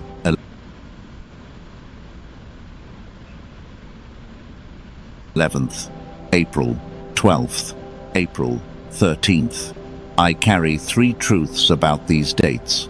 The first will show you what heaven has already set in motion around your life without your knowledge. The second will hand you a framework so specific that you will be able to move through each of these 3 days with precision and authority. And the third truth, the one that sits heaviest in my spirit, will dismantle a lie you have believed about yourself for so long that you mistook it for your identity. I did not choose this message. It was placed in front of me the way it is now being placed in front of you. And the fact that you are hearing it before those dates arrive is not luck. It is divine strategy. You were given advance notice because you are not meant to walk through this window asleep. You were chosen to walk through it fully aware, fully prepared, and fully activated. Stay with me through every word. What unfolds here was designed for the person you are about to become. Now, before I say anything else, I want to be honest about the weight of what I am carrying. These are the words that have been placed on my heart for you. I do not say that casually. I do not say it to impress you. I say it because for days I could not shake the urgency. Something kept pressing on my spirit, kept pulling me back to these 3 dates. April 11th, April 12th, April 13th. 3 consecutive days, 3 distinct assignments, 3 activations that do not repeat, that do not circle back, that arrive once and then pass. And I kept hearing one phrase over and over again in my spirit. Do not let them walk through this asleep. That is why I am here. That is why you are here. Not by coincidence, not because of anything random, but because there is a higher hand at work, arranging moments like puzzle pieces. And this moment, right now, this is one of those pieces falling exactly where it was always meant to fall. Let me tell you what you will receive by the end of this message, so you understand why staying matters. You will understand the specific spiritual meaning of each of these 3 days, what April 11th carries, what April 12th demands, and what April 13th activates. You will receive a named framework, a specific practice for each day that you can begin immediately. You will hear the ancient principle behind 3-day divine sequences and why this pattern has repeated across sacred history for thousands of years. And you will walk away from this message knowing something about yourself that you have never been told before, something that will rewrite the way you see everything you have endured. This is not background noise. This is preparation for the most significant 72 hours of your year. If you recognize 3 or more of the things I am about to describe in the next few minutes, then this message was not suggested to you. It was sent to you. And the difference between those 2 things is the difference between information and divine appointment. Let us begin. I want to start by painting a picture, and I want you to tell me if this picture looks familiar. It is late. The house is quiet. Maybe everyone else is asleep, or maybe you are alone, which honestly might be the same thing these days. The room is still, but your mind is not.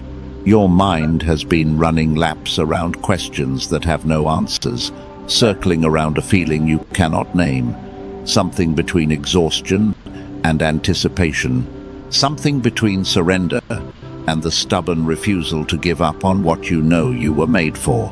You have been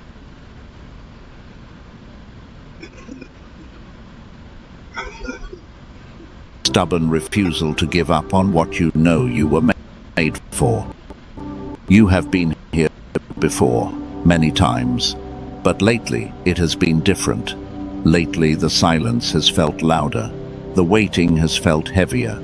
The distance between who you are and who you know you are supposed to be has felt wider than ever.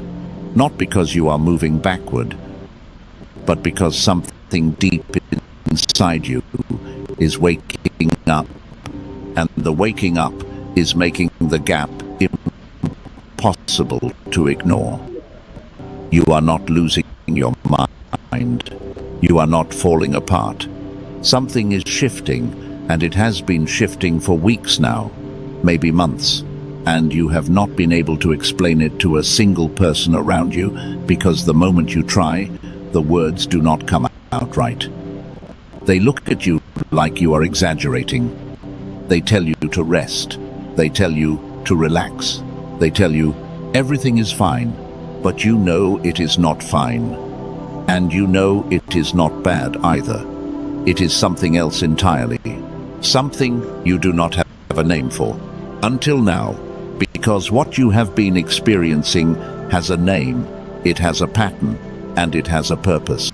And by the time I walk you through the 7 signs I am about to describe, you will understand exactly what has been happening to you and why it has been intensifying as April approaches. There are 7 signs that mark a chosen one who is entering a prophetic window. Not everyone experiences all 7, but if you recognize recognize even 3 of them in your own life right now, then what I am about to reveal about April 11th, 12th, and 13th is directly, specifically, personally for you. The first sign is the exhaustion that sleep cannot fix. You have been tired, not the normal tired that comes from a long day or a hard week. This is a different kind of tired. This is the kind that sits in your bones, the kind that greets you in the morning before you have done anything at all. You open your eyes and the weight is already there. You slept 7 hours, 8 hours, maybe even more, and it made no difference. The fatigue is not coming from your body. It is coming from somewhere deeper, somewhere that rest alone cannot reach. And I know what you have been doing. You have been blaming yourself for it. You have been calling yourself lazy. You have been comparing yourself to people around you who seem to wake up with energy and momentum while you drag yourself from room to room like you are moving through water. And that comparison has been eating at you because you used to be the one with energy. You used to be the one who could carry things, push through things, get things done while everyone else was still warming up. But something changed, and it did not change because you are broken. It changed because your spirit is processing something that your body was never designed to carry at the same time as your daily life. Think about what happens to a phone when it is running a massive update in the background. The screen still works, the apps still open, but everything is slower, everything drains faster, and the whole system runs hot because underneath the surface, the entire operating system is being rewritten. That is you right now. Your spirit is running a massive update. The external world has not caught up yet. Your bank account has not caught up yet. Your relationships have not caught up yet. But deep in the unseen architecture of who you are, everything is being reconfigured for what is about to arrive. That exhaustion you have been carrying is not a sign of weakness. It is a sign of preparation. It is your spirit allocating resources to the most important transformation of your life.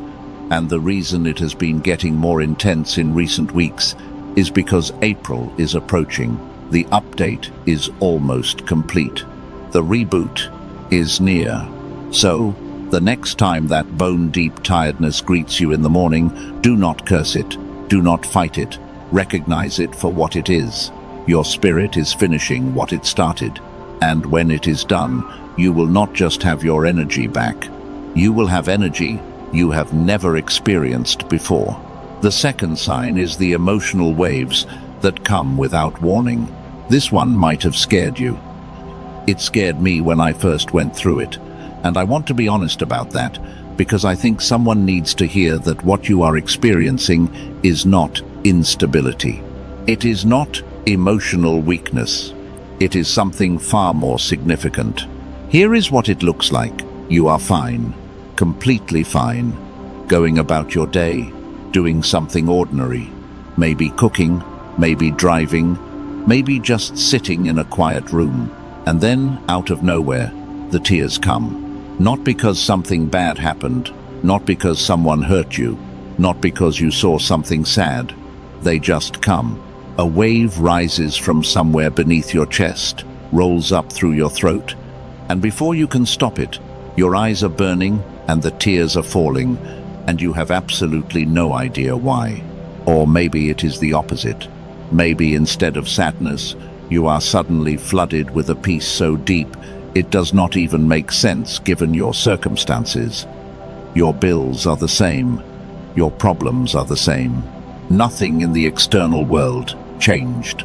But for a few minutes, or maybe an hour, you feel completely held, completely safe, as if an invisible hand rested on your shoulder and whispered, "I have got you. and your whole nervous system believed it. And then, 10 minutes later, the heaviness comes back, the worry returns, the uncertainty creeps in. And you sit there confused, because how can you feel so much peace and so much fear in the same hour? Here is the answer, and please hear this carefully, because it is going to reframe something you may have been carrying with shame. You are not emotionally unstable. You are spiritually porous. What that means is this. When a chosen one is approaching a major threshold, the walls between their spirit and their conscious mind become thinner than usual. The emotions you have been feeling are not all yours. Some of them are echoes of what is being released. Some of them are previews of what is being prepared. And some of them, the peace that does not match your circumstances, that is the frequency of your future, bleeding into your present. You are feeling tomorrow before you have finished living today. That is not disorder, that is divine sensitivity. And it is intensifying because the threshold is getting closer. The third sign is the dreams that feel more real than waking life. If you have been dreaming differently in recent weeks, raise your hand in your mind right now, because I need you to know that what I am about to describe is not random. The dreams of a chosen one who is approaching a prophetic window are categorically different from ordinary dreams. They are heavier, they are more vivid, they leave residue. You know what I mean by residue. It is that feeling when you wake up and the dream does not leave. Not because it was scary, not because it was a nightmare, but because it felt like it meant something, like it was trying to communicate. Like somewhere in the middle of that dream, you received information that your waking mind does not know how to decode yet. Maybe you dreamed of a place you have never been, but it felt like home. Maybe you saw someone you do not recognize, but they spoke to you with a familiarity that made your soul ache. Maybe you were walking through a door, or standing on a mountain, or looking at water so clear you could see the bottom, and you woke up with this piercing certainty that something just happened, even though you were lying still the whole time. Some of you have been dreaming about numbers, about dates. Some of you, and I say this carefully, some of you have been dreaming about the very things I am going to describe later in this message, and you did not tell anyone because you did not know how to explain it. Here is what you need to understand. When God prepares a chosen one for a significant window, He does not only communicate through the waking world, He communicates through the nighttime hours, because that is when your analytical mind, the part of you that argues and doubts and overthinks, is finally quiet. In sleep, your spirit is the only one listening. And in these weeks leading up to April 11th, 12th and 13th, your spirit has been receiving briefings, downloads, instructions encoded in imagery that your conscious mind is only now beginning to piece together. You are not losing sleep. You are receiving preparation. And the closer those dates get, the more vivid those dreams will become. Do not dismiss them. Write them down, if you can, because after the 13th, you are going to look back at those dreams and realize they were the roadmap all along. Now, I want you to pause with me for a moment. If you have recognized even one of these three signs in your own recent experience, then what I am describing is not abstract. It is personal. And we are not even halfway through the list. The signs that follow go deeper. They get more specific. And the fourth one in particular is the one that makes most chosen ones stop in their tracks because it removes all doubt.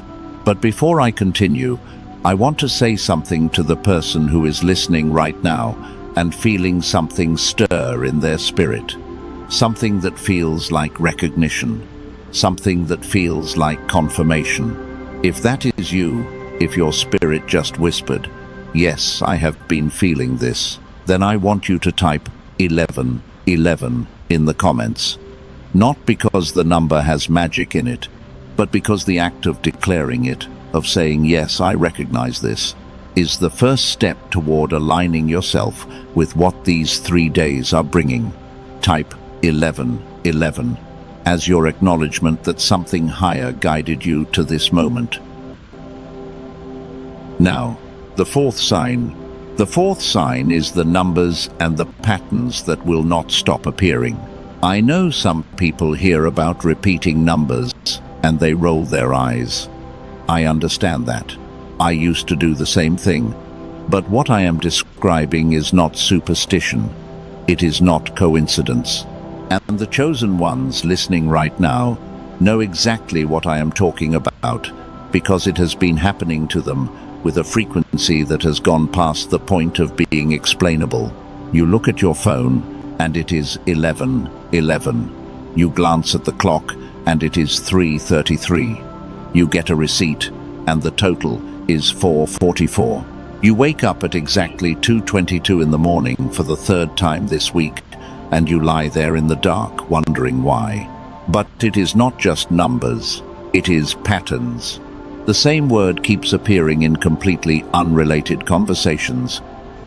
A song plays at the exact moment you were thinking about something specific. You overhear a stranger say something that answers a question you prayed about that morning. A book falls open to a page that speaks directly to the situation you are navigating. Someone texts you out of nowhere after months of silence, and the timing is so precise that it takes your breath away. These are not coincidences, chosen one. These are coordinates. When a ship is approaching harbor, the signal towers begin transmitting. The closer the ship gets, the stronger the signals become. The signals do not create the harbor.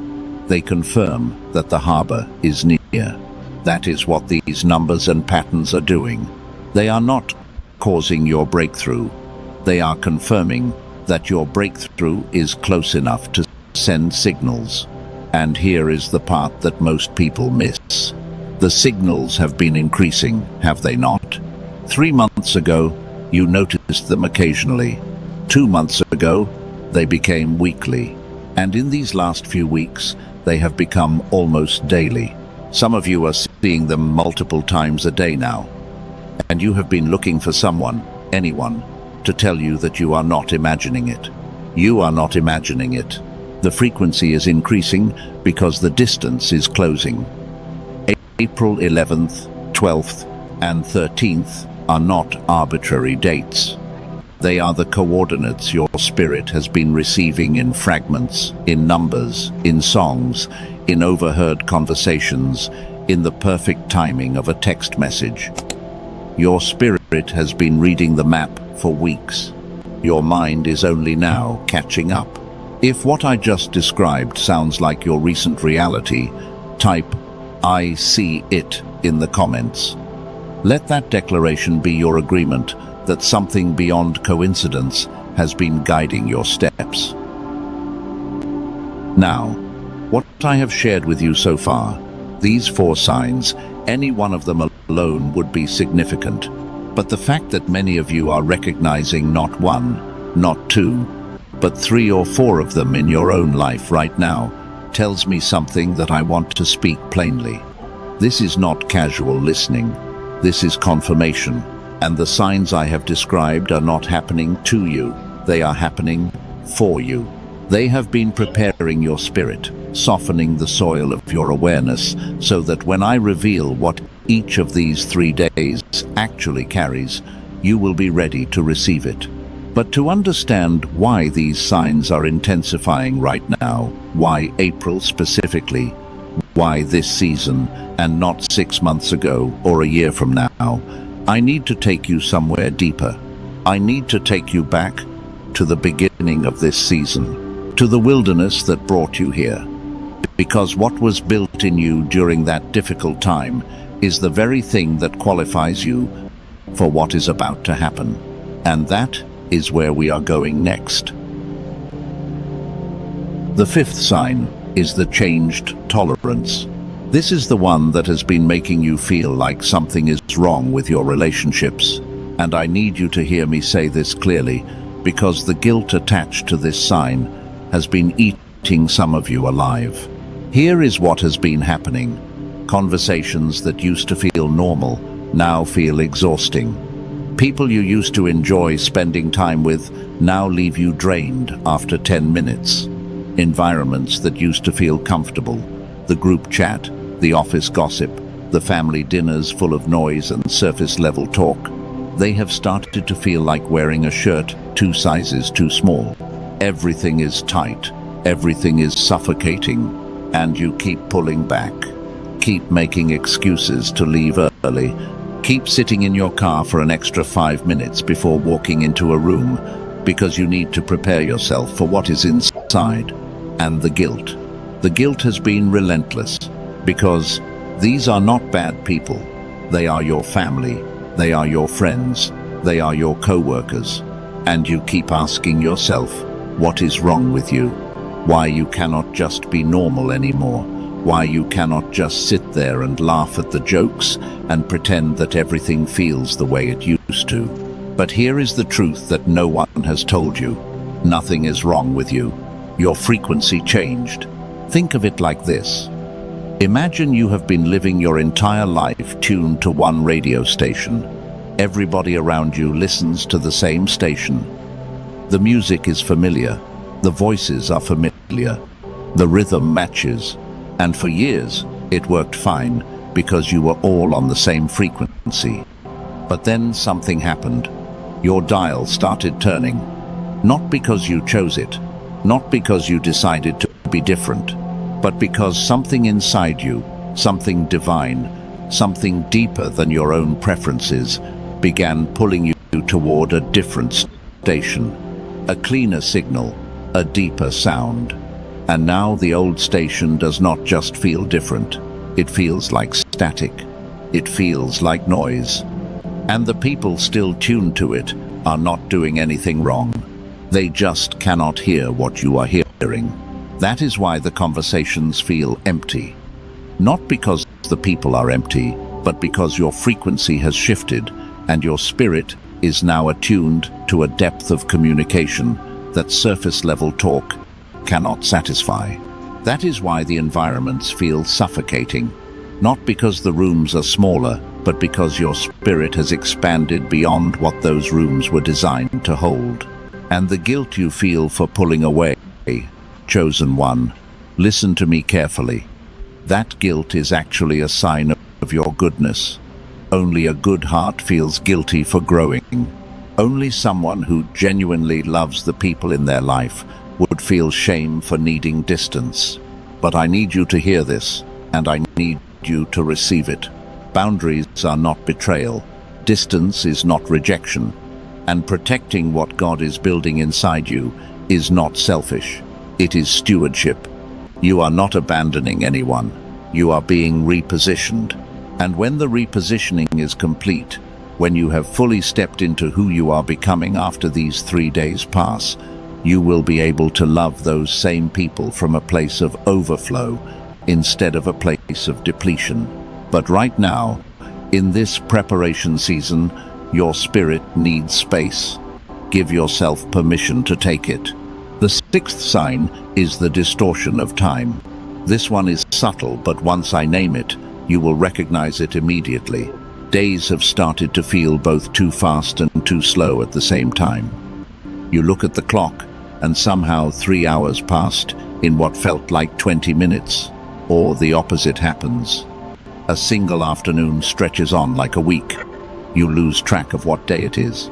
You forget what you did yesterday, not because your memory is failing, but because the days have started blurring together in a way that feels unnatural. And here is the strange part. While the days blur, certain moments have become almost painfully sharp. A sunset that stopped you in your tracks. A sentence someone said that echoed in your mind for hours afterward. A feeling during prayer or quiet reflection that was so vivid, so present, so thick with something you cannot name, that you looked around the room expecting to see someone standing there. Time is doing something unusual around you. And the reason is this: you are standing at a threshold. And thresholds do not operate on normal time. Think about the moments in your life when everything changed. The moment you got the phone call, the moment you said yes, the moment you walked away from something that was killing you slowly. In those moments, time did something strange, did it not?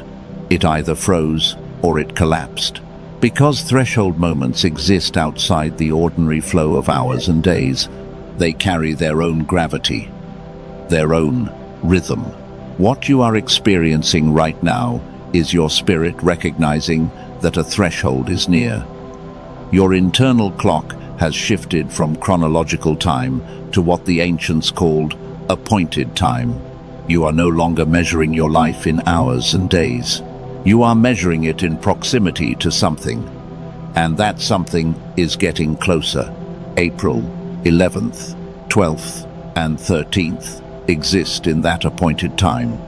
They are not just dates on a calendar, they are thresholds. And your spirit already knows it. That is why time feels different. You are already standing at the edge, even before the calendar catches up. The seventh sign, and the last one I will describe, is the sudden spike in spiritual sensitivity. This is the deepest sign, and for many of you, this is the one you have been most afraid to talk about. Something has changed in the way you perceive the world around you. Not physically, not visually, but in a dimension that sits just beneath the surface of everything you can see and touch. You walk into a room, and you can feel the atmosphere before anyone speaks. You know when someone is lying, not because of their words, but because something inside you recoils, contracts, and whispers no. You sense shifts before they happen. You feel the weight of conversations that have not been spoken yet. And sometimes in the quiet hours, you feel a presence that is not threatening, not frightening, but so real, so tangible, so undeniable, that it makes the hair on your arms stand up, because every part of your being knows you are not alone, and you have not told anyone. Because what would you say? How would you explain that you can feel things that have no logical explanation, that you know things before they happen, that the spiritual world has become more real to you in recent weeks than the physical one? Here is what I need you to understand. You are not going crazy. You are waking up. What you are experiencing is the activation of a spiritual sensitivity that was always in you, but was never needed at this level until now. God does not heighten your perception for no reason. He sharpens your spiritual senses when you are about to enter a season that requires them. Soldiers are trained before deployment, not after. And the training you have been receiving, this heightened sensitivity, this ability to feel the unseen, this is not a burden, it is equipment. You are being equipped for what these 3 days will bring. And the sensitivity that feels overwhelming right now will become your greatest advantage when you understand how to steward it. Now, I want to speak directly to you for a moment, not as a narrator, not as someone explaining concepts, but as someone who recognizes what you are. If you have identified with 3 or more of these 7 signs, then there is something you need to know. You are not just a person who stumbled onto a message about some dates in April. You are a chosen one, standing at the threshold of a 72-hour divine sequence. And the fact that you are still here, still listening, still leaning in, that tells me something about the caliber of your spirit. Because most people would have left by now. Most people hear words like these, and their fear of disappointment pulls them away. But you stayed, and that is not willpower. That is calling. You are not watching this by accident. You are being prepared on purpose. And the preparation goes deeper than these signs.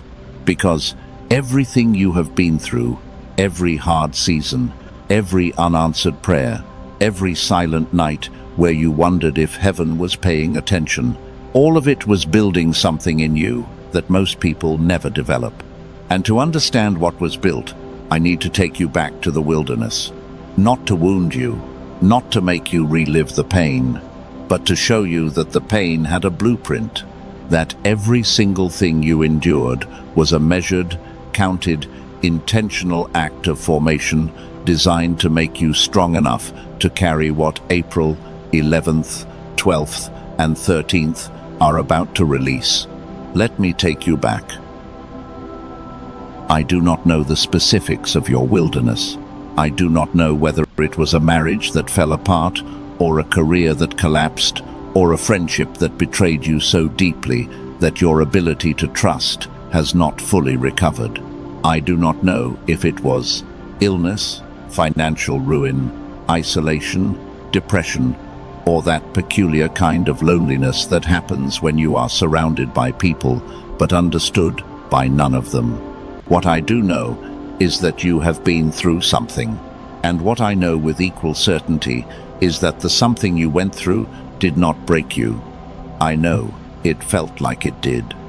I know there were days when you could not get out of bed, not because you were lazy, but because the weight of continuing was heavier than anything your body knew how to carry. I know there were nights when you prayed, and the ceiling felt like concrete, and the words bounced back, and the silence afterward was so thick it made you wonder if God had changed his address without telling you. I know about the anger too, the kind you do not show anyone, the kind that sits in the back of your throat and tastes like why. Why me? Why this long? Why this hard? Why do the people who seem to care the least get the breakthroughs while I am here, faithful, patient, doing everything I know to do, and the door will not open? I honor that pain, every ounce of it. I do not minimize it. I do not rush past it, because what I am about to show you does not erase the suffering. It reframes it. The wilderness was not where you were lost. The wilderness was where you were built. And I can prove it to you by telling you the story of a man who spent more time in the wilderness than almost anyone in sacred history. A man whose story mirrors yours so precisely that by the time I am done, you will understand why your suffering had a finish line. And that finish line is April. His name was Joseph, and most people know the broad strokes. He had a dream. His brothers hated him for it. They threw him in a pit. He was sold as a slave. He ended up in a foreign land, falsely accused, thrown into prison, forgotten by the very people he helped. The story is famous, but what most people miss is the timeline. Joseph received his dream as a teenager. He did not see it fulfilled until he was 30. That is, roughly 13 years between the promise and the delivery. 13 years of pit, of slavery, of prison, of faithfulness that nobody noticed, and obedience that nobody rewarded. And here is what breaks my heart about those 13 years. Joseph did not know when it would end. He did not have a countdown clock. He did not have a prophetic message telling him, hang on, your release date is marked on the calendar. He just had the dream. And the dream was the only fuel he had to survive 13 years of silence. But you, chosen one, you have something Joseph never had. You have a date. You have the awareness that something is converging around April 11th, 12th, and 13th. You have the preparation that Joseph had to walk without, and you have the signs, all 7 of them, confirming that your formation period is reaching its completion. But I want to go deeper into Joseph's story because there is a detail about his release day that most people overlook. And this detail is going to change the way you think about what is coming. On the day Joseph was released from prison, he did not simply walk out. He was summoned. Pharaoh had a dream that nobody could interpret, and suddenly, in one day, Joseph went from forgotten prisoner to the second most powerful man in Egypt. One day, after 13 years of silence. But here is the detail. Joseph did not wake up that morning knowing his life was about to change. He went to sleep the night before as a prisoner. Nothing in his external world had shifted. The cell was the same. The guards were the same. the walls were the same. And then, in a single day, everything changed. Not gradually, not piece by piece, but all at once. As if the entire universe had been holding its breath for 13 years and finally exhaled. Do you understand what I am saying to you? Your walls are the same right now. Your circumstances might look identical to last month. Nothing in the external world has visibly shifted. But that does not mean nothing is happening. Joseph's release was arranged before the morning it arrived. The events that led to his elevation were already in motion while he was still sleeping in his cell. And what I need you to hear, what I need to land deep in your spirit, is that the events leading to your elevation are already in motion, right now, in this moment. While you are sitting here listening to this message, heaven is arranging the last pieces, the connections, the doors, the opportunities, the shifts. They are already moving. You just cannot see them yet because you are still on the night before. But the morning is coming, and its name is April 11th. Now there is a word in the original Hebrew text that I need to share with you because it holds the key to understanding why these 3 specific dates matter and why your specific suffering was never wasted. The word is M-O-E-D. In Hebrew, Moed does not simply mean a date or an appointment. In the Torah, in Leviticus, when God established the holy days, the feast days, the sacred times that were set apart for divine encounter, the word he used was Moed. And what makes this word extraordinary is its double meaning. Moed means both the appointed time and the designated meeting place. Do you hear that? It is not just a time, it is a location, a convergence point where the divine and the human meet face to face, where heaven reaches down and earth reaches up, and they touch. April 11th, 12th, and 13th are your mode. Not just your appointed time, but your designated meeting place. The place where everything you have walked through and everything God has been preparing converge, where your history and your destiny shake hands, where the formation meets the assignment, where the suffering finally meets its purpose. And this is why no one could rush it. This is why the wilderness lasted as long as it did. Not because God forgot, not because you were being punished, but because a moed cannot be manufactured. It cannot be forced. It cannot be moved up because you are impatient or moved back because you are afraid. A mode is set, and your mode is set for these 3 days. Now, let me show you what was actually being built in you during the wilderness. Because when you understand what you now carry, you will stop asking why it took so long and start marveling that it did not take longer. The first thing that was built in you is discernment that cannot be faked. Before the wilderness, you trusted too easily. You believed words at face value. You assumed that everyone who smiled at you was for you, and everyone who said they loved you meant it. The wilderness taught you the difference between loyalty and convenience, between genuine connection and proximity-based friendship. You now carry a radar inside you that was not there before. You can read a room before anyone speaks. You can sense motive beneath words. You can feel the shift in someone's energy when their intention changes, and you do not second-guess it anymore. That discernment was not given to you for nothing.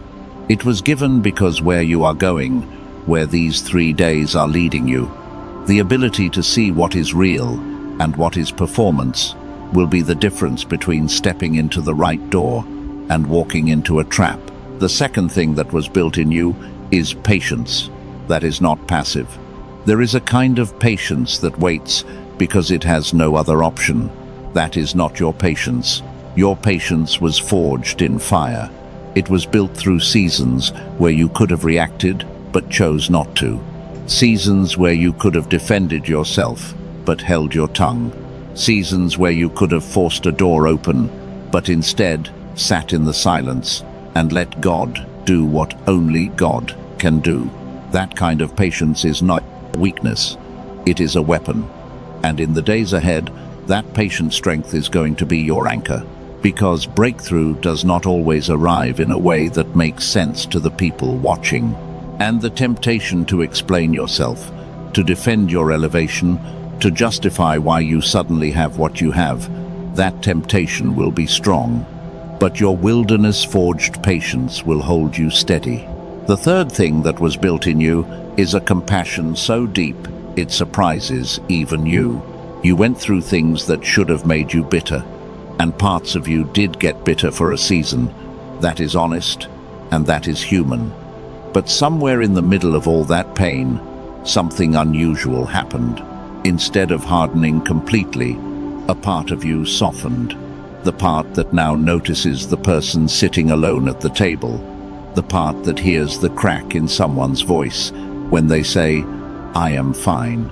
The part that carries other people's burdens without being asked. Because you know, from the inside, what it feels like to carry a burden alone. That compassion is not a coincidence, it is a qualification. Because what you are being activated into on April 13th is not just for you, it is for the people your life is meant to touch. And the kind of authority that heaven trusts, the kind that does not corrupt, the kind that does not abuse, is the kind that was seasoned in suffering and softened by compassion. You were not suffering for nothing. You were being made into someone who could handle what is coming without being destroyed by it. But there is one more thing the wilderness did, and this one is harder to talk about because it does not feel like a gift. It feels like a loss. The wilderness stripped you of a false identity.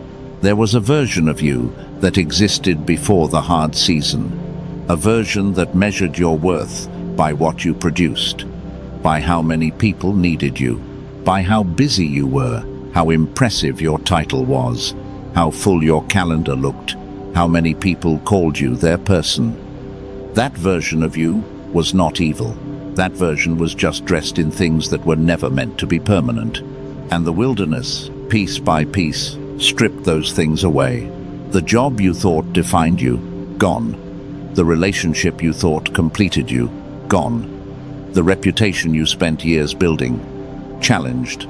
The confidence you had in your own ability to figure everything out, shaken. And what was left?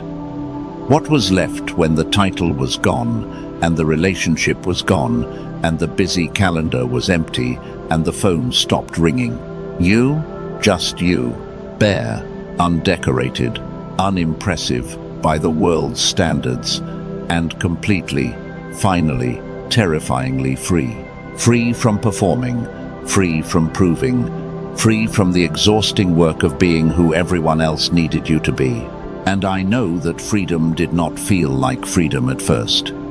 It felt like failure. It felt like erasure. It felt like being nobody.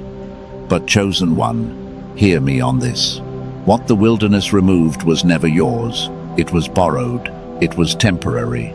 It was the scaffolding around a building that was still under construction. And now that the scaffolding is down, the actual structure is visible, not to everyone, not yet, but to heaven, and to the divine engineer who has been building you in secret for exactly this moment. You are not who you were before the wilderness, and that is not a loss. That is the whole point, because the person who enters April 11th needs to be the real you, not the decorated version, not the performing version, not the version that needed everyone to approve before you could move. The real you, stripped down, clear-eyed, unattached to the old story, ready for the new one. And if you are sitting here right now recognizing that the wilderness did exactly what I just described, that it took things from you that you mourned at the time but now understand, had to go, then your formation is complete. The building is built. The scaffolding is down.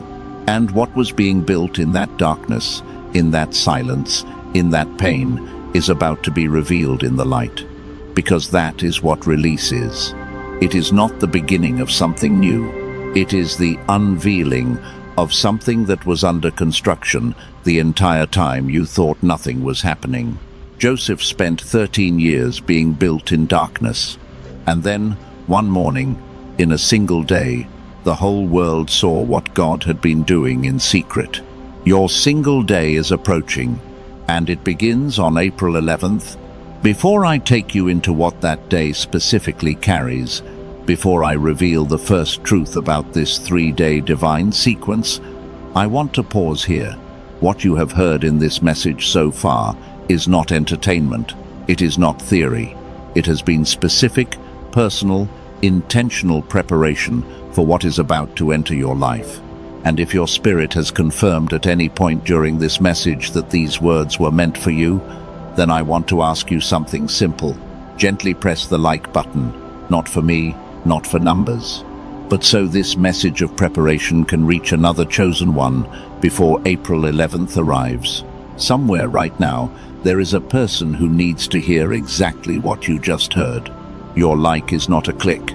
It is a signal flare that helps this reach them in time. Now, you understand the signs. You understand the formation. You understand what was built in you and why it took as long as it did. What comes next is the revelation itself. What April 11th actually carries. What it demands from you. And a specific practice, a named framework, that will position you to walk through the first day of this sequence, fully awake and fully prepared. And I want to tell you ahead of time, what I am about to share about April 11th will surprise you, because it is not what you expect. It is not a day of receiving. It is a day of something else entirely. And when you understand what that something else is, the way you approach that date will be fundamentally different from the way most people will sleepwalk through it. That revelation is next. What I am about to share with you about April 11th is not what you expect. And I say that because when most people hear the phrase prophetic date, they immediately think about what they are going to receive.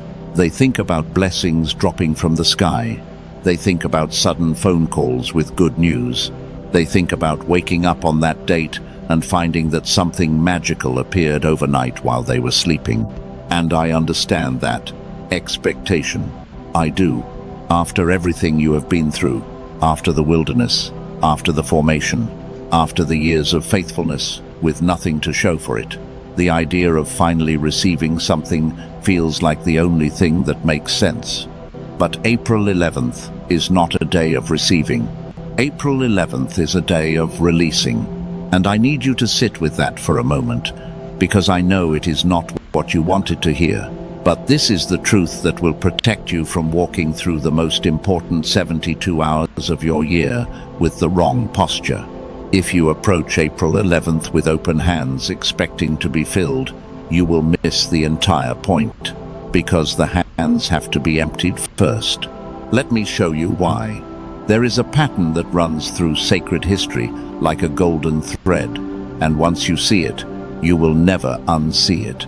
Every major divine intervention, every transformation, every elevation that God orchestrated for a chosen one followed the same 3-day sequence. And the first day was always about release. Consider Jonah, 3 days inside the belly of a great fish. What happened on the first day? Jonah stopped running. He stopped resisting. He released his own plan, his own agenda, his own idea of how his life was supposed to go. And it was only after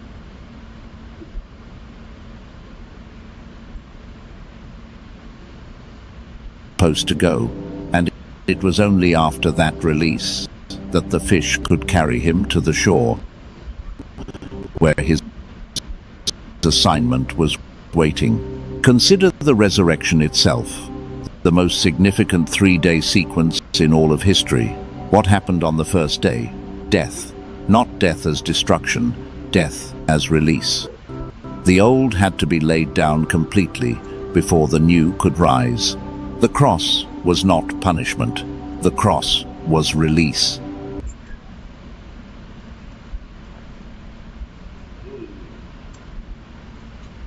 The cross was not punishment. The cross was release. It was the mechanism by which every chain, every debt, every old covenant was broken, so that something entirely new could emerge on the third day. Consider Esther. Before she approached the king with her impossible request, she called a 3-day fast. What was the first day of that fast? Release. Releasing comfort. Releasing safety. Releasing the identity of the quiet girl who stayed hidden and stepping into the terrifying space of the woman who was about to change the course of an entire nation. Consider Abraham. 3 days of walking toward the mountain with Isaac. What was happening during that first day on the road? Abraham was releasing his grip on the thing he loved most, not because God wanted to take it from him, but because God needed Abraham to hold the promise loosely enough for God to multiply it. Do you see the pattern? In every case, the first day is not about addition. It is about subtraction. It is about clearing. It is about making space. Because heaven cannot pour new wine into a vessel that is still full of the old. And that is what April 11th is for you. It is the first day of your 3-day divine sequence, and its assignment is release. Now, what exactly are you releasing? That is the question. And the answer is more specific than you might think. You are not releasing things. You are releasing frequencies, old frequencies, patterns of thought and belief and emotional response that were necessary for survival in the old season, but will become poison in the new one. Let me name them specifically, because vague release is no release at all. You are releasing the frequency of proving, the compulsive need to demonstrate your worth to people who already made up their mind about you. The exhausting performance of being good enough, smart enough, holy enough, worthy enough. That frequency kept you alive in the wilderness because it gave you something to hold on to. But in the new season, proving will keep you small. In the new season, you do not prove. You simply are. You are releasing the frequency of control, the need to manage every variable, predict every outcome, plan for every disaster before it happens. That frequency protected you when your world was unstable, because when everything is falling apart, the illusion of control feels like the only solid ground. But where you are going, the need to control will choke the very miracles that are trying to reach you, because miracles do not arrive through your plans. They arrive through your surrender. You are releasing the frequency of OLD grief, not the memory of what happened. The memories stay. They belong to you. But the weight of the grief, the heaviness that sits on your chest, every time you think about what was taken, what was broken, what was said that can never be unsaid, that weight is what you are laying down on April 11th. Not because it was not real. It was real. It was devastating. But carrying it into the new season is like dragging an anchor into open water. It does not protect you. It drowns you. And you are releasing the frequency of small identity, the whispered belief that you are ordinary, that the people who made it are somehow different from you, that the doors open for other people, but never for you, that your dreams are too big for your reality. That voice, that quiet, persistent, corrosive voice that has been narrating your life from the back seat, that voice is not you. It was never you. It was the sound of a frequency that you picked up somewhere along the way, maybe from a parent who was afraid, maybe from a teacher who could not see you, maybe from a culture that rewards compliance over calling. And on April 11th, that frequency gets released. Not gradually, not over time, released. Now, I want to give you something practical, because understanding the principle of release is important, but having a specific practice, a framework you can actually use on April 11th, that is what separates knowledge from transformation. I call this the release ritual, and it is designed for the morning of April 11th. You do not need any special equipment. You do not need a sacred space. You do not need to be in a church or on a mountain. You can do this from wherever you are. A bedroom, a parked car, a quiet corner of your house before the rest of the world wakes up. Here is how it works. The first step is the naming. In your mind, or if you are alone and it feels right, under your breath, I want you to name 3 things you are releasing. Not vague things, specific things. Give them a name. Name the frequency of proving that has been attached to a specific relationship, a specific person whose approval you have been chasing. Name the grief that is connected to a specific event, a specific loss, a specific moment when something broke that has never fully healed. Name the small identity that shows up in a specific situation, the exact scenario where you shrink, where you hold back, where you make yourself less than you are so that someone else can feel comfortable. Naming is power. What you do not name controls you. What you name, you can release. The second step is the exhale. This is simple, but it is not symbolic. It is physiological. After you name each thing, take a deep breath in through your nose, hold it for 3 seconds, and exhale slowly through your mouth, as if you are breathing out the weight of that specific thing. Your body holds grief, your muscles hold fear, your nervous system holds patterns of survival that your mind has already outgrown, but your body has not gotten the message yet. The exhale tells your body that the season of holding is over. You are not just thinking release, you are physically practicing it. The third step is the declaration. After you have named and exhaled each of the 3 things, speak this over yourself. Speak it quietly or speak it loudly, but speak it with the full weight of everything you have survived. Say, I am no longer who I was forced to become. I am who I was designed to be. And from this day forward, I carry only what belongs to my future. That is the release ritual. 3 namings, 3 exhales, 1 declaration. And if you practice this on the morning of April 11th, you will be doing exactly what every chosen one in sacred history did on the first day of their 3-day sequence. You will be clearing the ground for what the second and third days are designed to bring. Now, I want to tell you something that connects what we just discussed to a discovery that has been quietly reshaping how scientists understand the human brain. And I share this not to change the subject, but because this discovery perfectly explains why the release ritual works at a neurological level, not just a spiritual one. Researchers at some of the most respected institutions in the world, places like MIT, Princeton, and Stanford, have been studying a specific brainwave frequency called gamma, and what they found is remarkable. Gamma waves are the fastest brainwaves the human brain produces.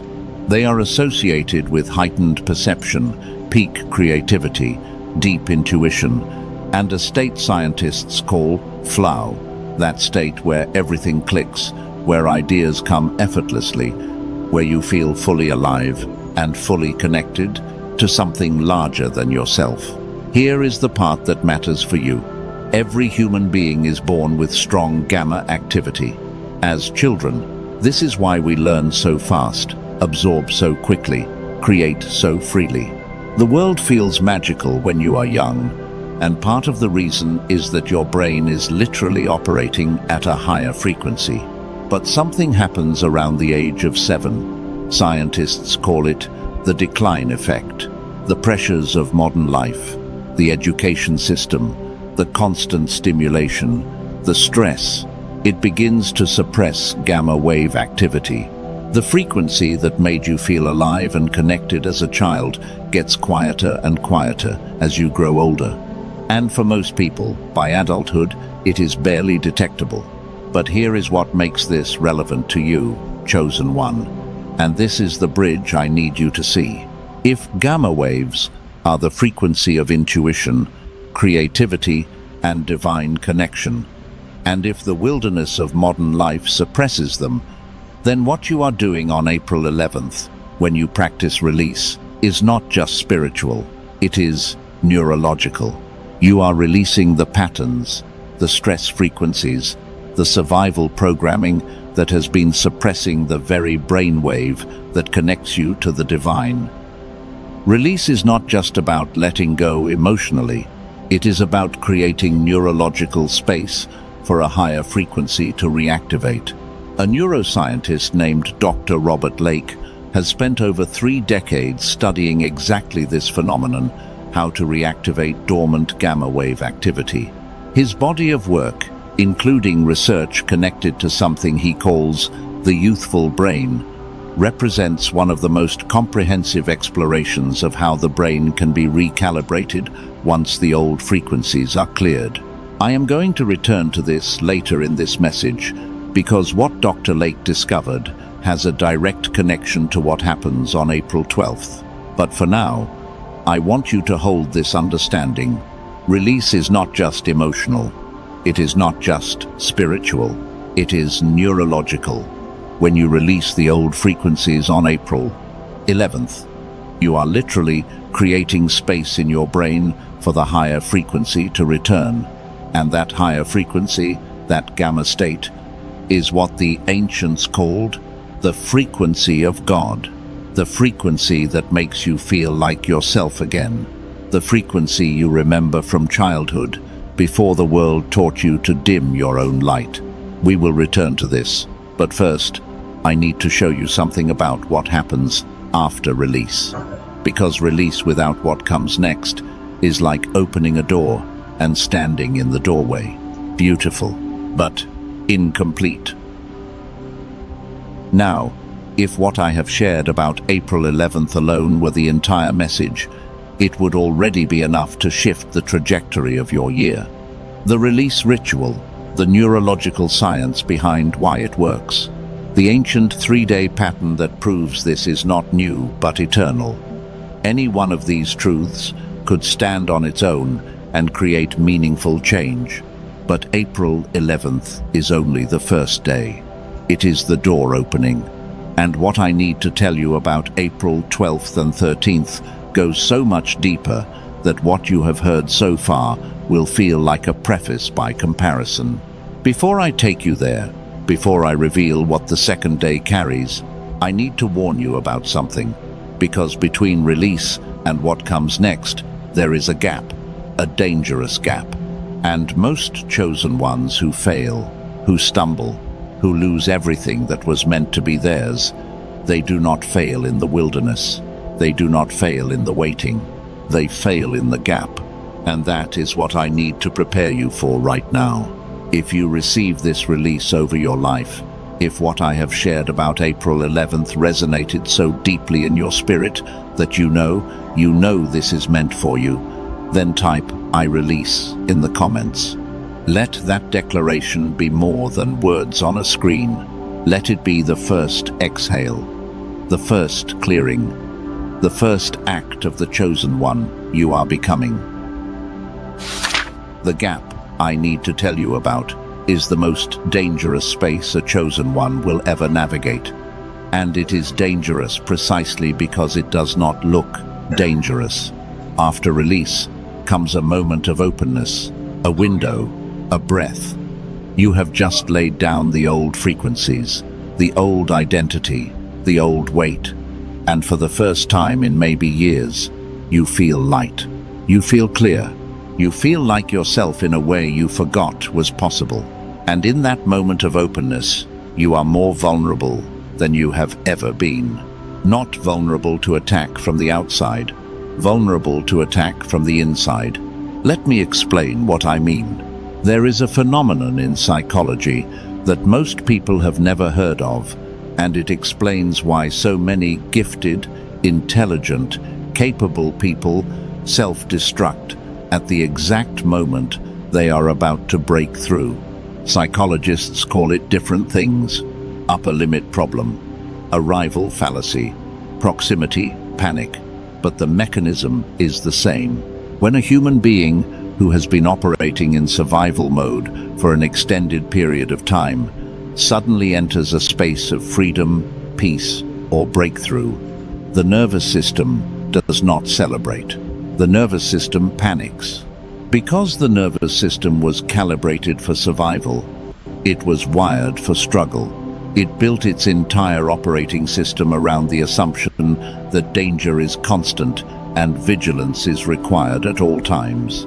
And when the danger suddenly disappears, when the cage door opens, the nervous system does not know what to do with the silence. So it creates noise. It sends alarm signals that make no logical sense. You feel anxious for no reason. You start picking fights with people who love you. You make impulsive decisions that sabotage the very thing you have been praying for. You find something wrong with the breakthrough, something flawed about the opportunity, some reason why it probably will not work, or why you probably do not deserve it. And from the outside, it looks like self-sabotage. It looks like stupidity. It looks like someone who had everything handed to them and threw it away. But from the inside, it is your nervous system doing the only thing it knows how to do. It is protecting you from an unfamiliar state. Because, in the nervous system's logic, familiar pain is safer than unfamiliar peace. At least in the pain, you know what to expect. This is the gap. This is the space between release and activation where the enemy does not need to send external attacks. He just needs to wait. Because your own internal wiring, calibrated by years of survival, will do the work for him. And this is exactly what happened to Moses. Moses spent 40 years being formed in the wilderness. 40 years, not 13 like Joseph, 40. And when his formation was finally complete, when God told him it was time to step into his assignment, Moses stood at the edge of his breakthrough. And what did he do? He argued. He argued with God. He said, "Who am I to go to Pharaoh?" He said, "I am not a good speaker." He said, "Send someone else." He found every reason in the book to disqualify himself. At the exact moment, heaven was qualifying him. And when God gave him the authority to strike the rock and bring water to the people, something in Moses could not simply receive the miracle with grace. He struck the rock in anger, in frustration, in the accumulated weight of 40 years of unprocessed pain. And that moment, that one moment of striking instead of speaking, cost Moses the promised land. Not because God was cruel, not because God was looking for an excuse to punish him, but because Moses was standing in the gap, the space between release and activation, and the gap overwhelmed him. His nervous system, calibrated by 40 years of pressure, could not handle the openness, and instead of flowing with what God was doing, he forced it. He tried to control the miracle. I am telling you this not to scare you. I am telling you this because I refuse to let you become the next Moses who had everything and lost it in the gap. You need to understand what will happen after you release on April 11th so that when the gap comes, and it will come, you will recognize it for what it is. It is not God changing his mind. It is not your blessing being taken away. It is not a sign that you are not ready. It is your old operating system making one last desperate attempt to pull you back into the familiar. And the way you survive the gap, the way you walk through it, without striking the rock, without self-sabotaging, without creating drama out of thin air, is by understanding one thing. The discomfort you feel after release is not danger. It is unfamiliarity. And unfamiliarity is not your enemy. Unfamiliarity is the texture of new territory. It is what growth feels like from the inside. Let me tell you about someone who walked through this exact gap. This is not a famous figure from sacred history. This is a person who lived through what I am describing in real, modern life. 9 months ago, a man I will not name faced the total collapse of his career. A major contract, the one his family depended on, was cancelled without warning. In a single phone call, everything he had built over 6 years vanished. His wife looked at him that night across the dinner table, and he could not speak. Not because he had nothing to say, but because every word he could think of felt like a lie. He had no plan. He had no backup. He had no answers. And what he did next is the part that matters. He did not scramble. He did not send 100 emails. He did not go on social media and perform confidence he did not have. He went quiet, deliberately, intentionally, strategically quiet. He deleted every app that created noise. He told his closest people, "I am going under for a while. Do not worry. This is not breakdown. This is preparation." And for 40 days, he aligned himself. He fasted from distraction. He fasted from the need to fix everything immediately. He sat in the gap, and he did not strike the rock.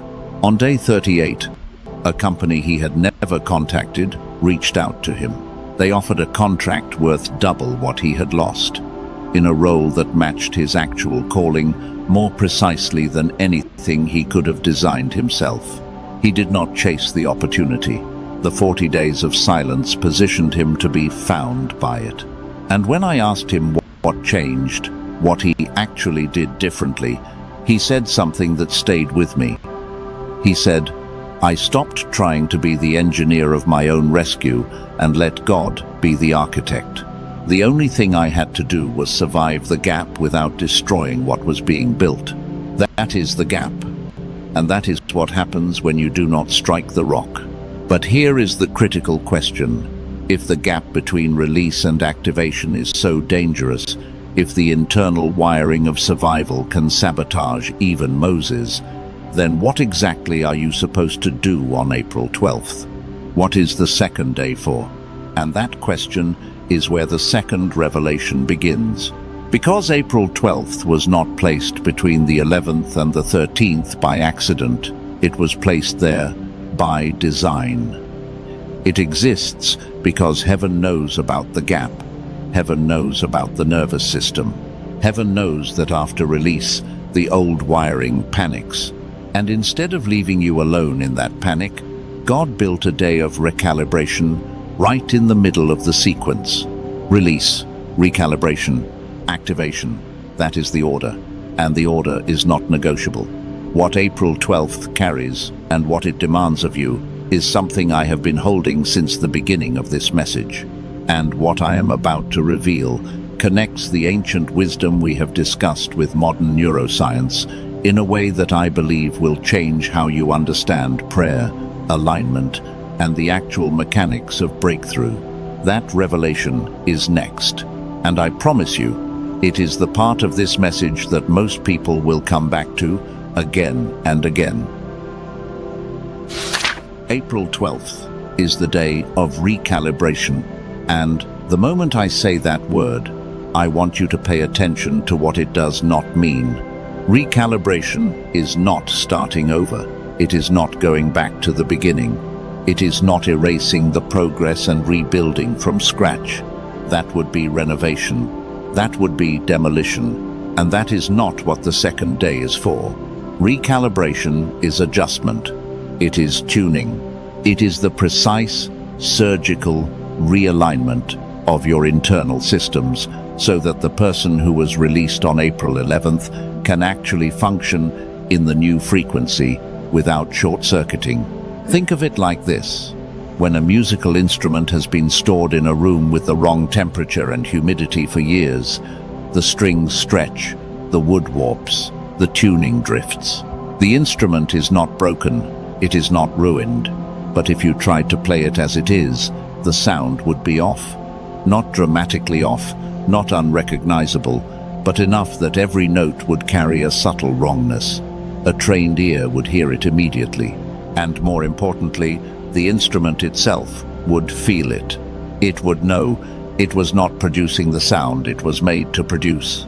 You are that instrument. The wilderness was the room with the wrong conditions. And right now, after years of survival, your tuning has drifted. Not because you did anything wrong, but because survival requires a different tuning than thriving does. In survival mode, your body tunes to cortisol and vigilance. In thriving mode, you need to be tuned to creativity, trust, and reception. Those are different frequencies, and you cannot jump from one to the other without recalibrating. That is what April 12th is for. And what I hear the Spirit saying, what has been pressing on my heart with an urgency I cannot shake, is this. I hear the Father saying, I did not break you, I recalibrated you, and the new frequency you carry will open doors that the old frequency could never touch. Let me sit in that for a moment, because I do not want you to hear those words and move on too quickly. You were not broken, not by the wilderness, not by the betrayal, not by the years of silence. You were recalibrated. And there is a world of difference between broken and recalibrated. Broken means damaged beyond your original design. Recalibrated means adjusted closer to your original design, closer to who you were before the world got its hands on you. The new frequency you carry, the one that was forged in the fire of everything you survived, that frequency is not a consolation prize. It is not God's way of giving you something lesser because the real thing did not work out. The new frequency is the real thing. It is the original signal, your God-given frequency, burning through the static of everything that was layered on top of it by trauma, by survival, by a world that taught you to dim yourself so others could feel comfortable. And on April 12th, you are going to intentionally, deliberately, specifically recalibrate to that frequency. Here is how. I call this the frequency audit, and it is the most important framework I will give you in this entire message, because it is the bridge between what you release on April 11th and what you activate on April 13th. Without the bridge, the release and the activation cannot connect. The frequency audit is the connection. Here is how it works. On April 12th, I want you to conduct a personal audit using 3 circles. The first circle is your drain circle. In your mind, I want you to identify 3 things that are currently draining your frequency. Not 20 things, not a long list. 3, and they need to be specific. Not relationships in general, but the specific person whose voice lowers your energy every time they speak. Not social media in general, but the specific account or feed that leaves you feeling worse about yourself every time you scroll through it. Not stress in general, but the specific situation that has been sitting in the back of your mind like an unpaid bill, draining energy even when you are not actively thinking about it. Name 3 drains. Specific, concrete, real. The second circle is your elevation circle. In your mind, identify 3 things that currently raise your frequency. Again, specific. Not nature in general, but the specific place, the bench by the water, the tree in the backyard, the window that faces the sunrise, whatever it is that when you are near it, something inside you settles and rises at the same time.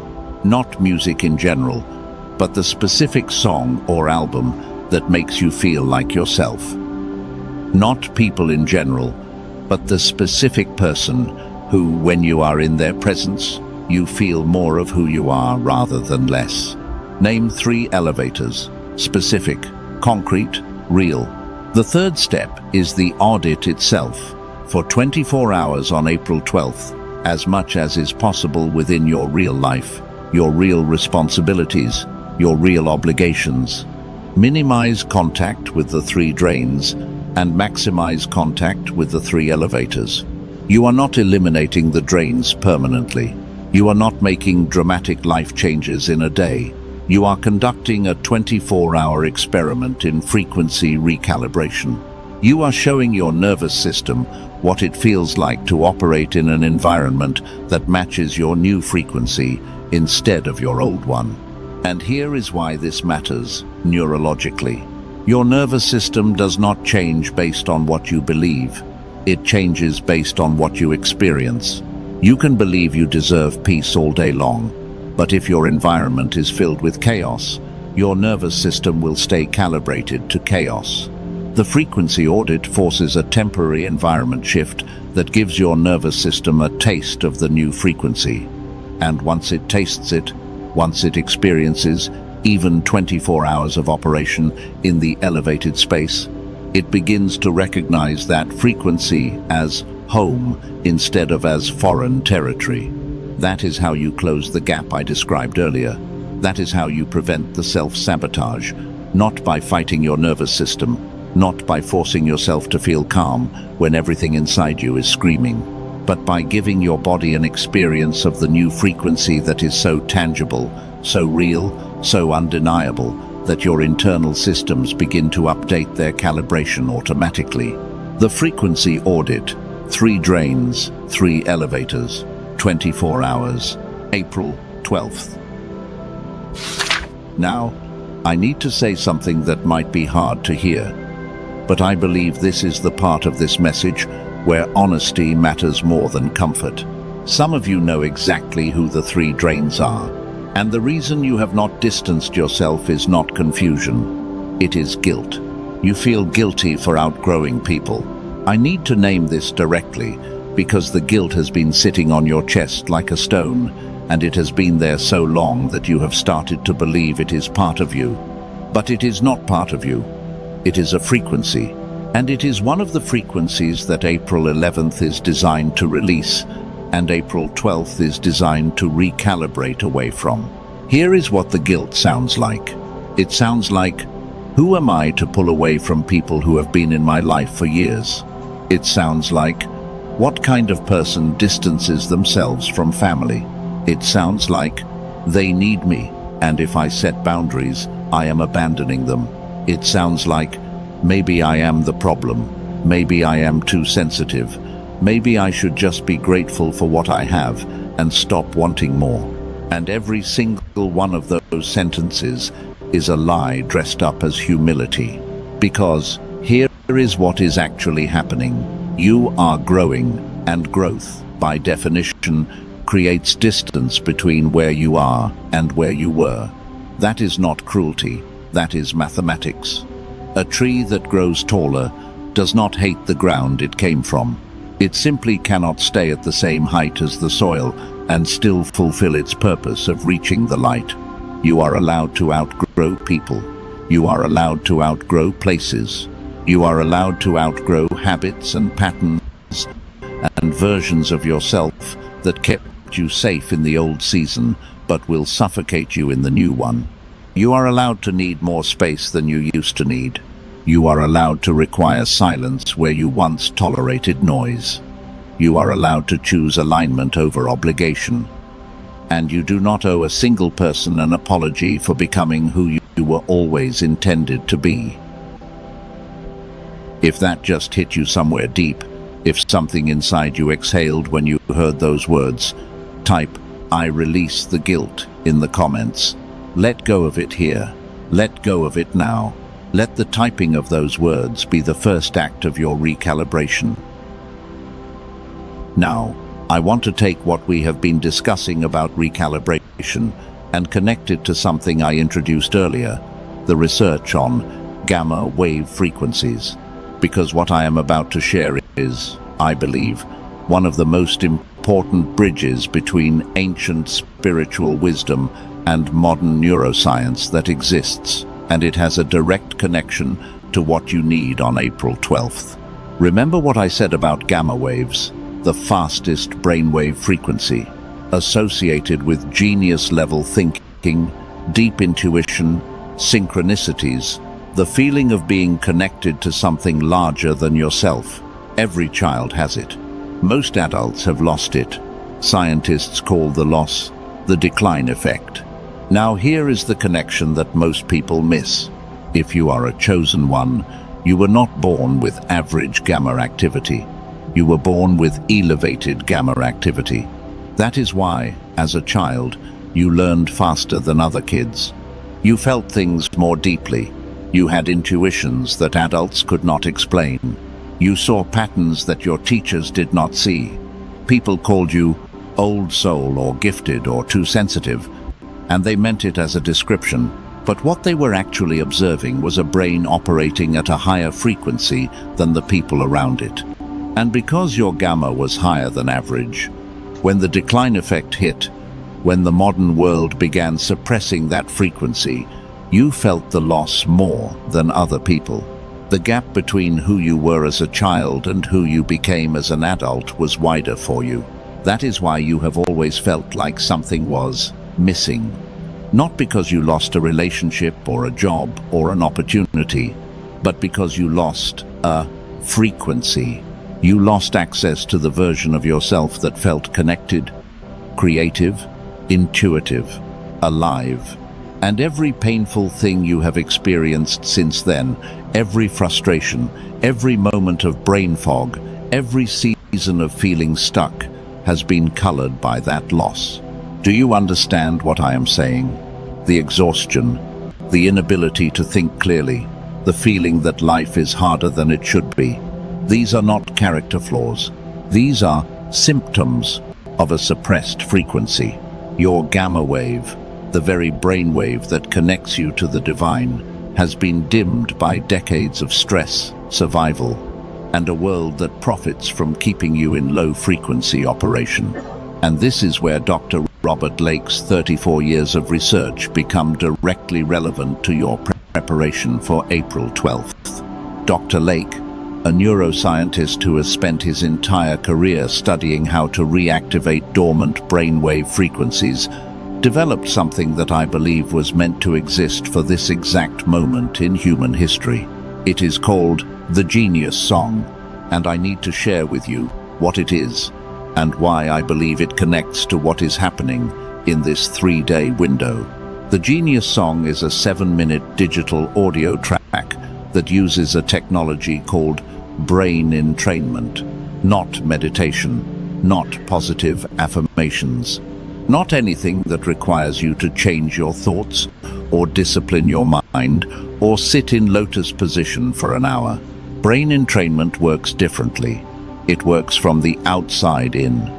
It sends specific sound frequencies through headphones that synchronize directly with your brainwave patterns, and within minutes, it begins to pull your brain toward the gamma frequency, the same frequency you were born with, the same frequency that was suppressed, the same frequency that connects you to intuition, clarity, and what I believe is the voice of God Himself. Now I want to be honest with you, because honesty is the only currency that matters in a message like this. I am not going to tell you that this audio track will solve all your problems. That would be a lie, and I refuse to carry that on my conscience. What I will tell you is this: 18,366 people have used this tool, and the stories that have come back, the transformations, the synchronicities, the sudden clarity after years of fog, they are consistent enough and numerous enough that I cannot dismiss them. Let me tell you about one of them, a woman, 38 years old, who had spent over a decade searching for genuine spiritual connection. She had done the meditation retreats, the yoga, the crystal workshops, the breathwork seminars, and after all of it, she described the same frustration that many of you probably recognize. She said, "I have been chasing connection my entire adult life, and it has never felt real, like I am always almost there but never arriving." She tried the Genius Song because, in her own words, she had nothing left to lose. After 2 weeks, she described the change with a single word: synchronicities. She said, "It was as if the universe suddenly started speaking a language she could understand. The right people appearing at the right moments, ideas arriving fully formed, a sense of calm that she had been chasing for years, settling into her body without effort, as if it had always been there, and she had simply been tuned to the wrong channel." Now I want to address something that I know some of you are thinking, because I thought it too the first time I encountered this.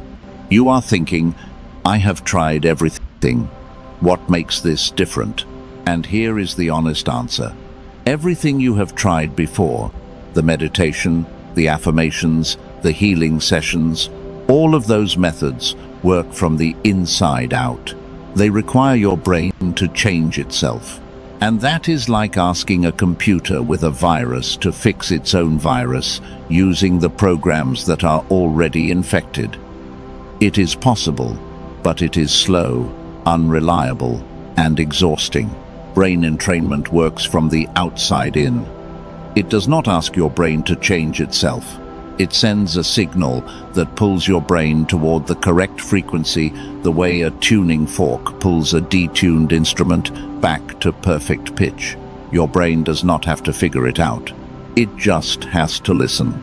And here is the part about cost that I want to address transparently, because your money matters, and I will never treat it casually. Traditional methods of activating gamma waves cost real money.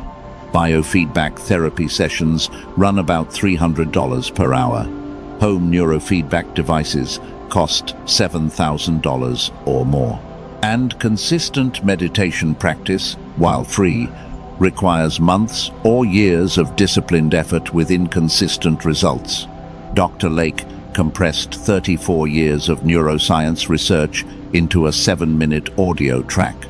The standard price is $49. But for those who come through this message, through this specific preparation for the 3-day window, the price is $39. That is not a sale. That is not a marketing trick. That is Dr. Lake's decision to make this accessible to the people who need it most. At the moment, they need it most. And here is what $39 actually includes. The 7-minute Genius Song audio track.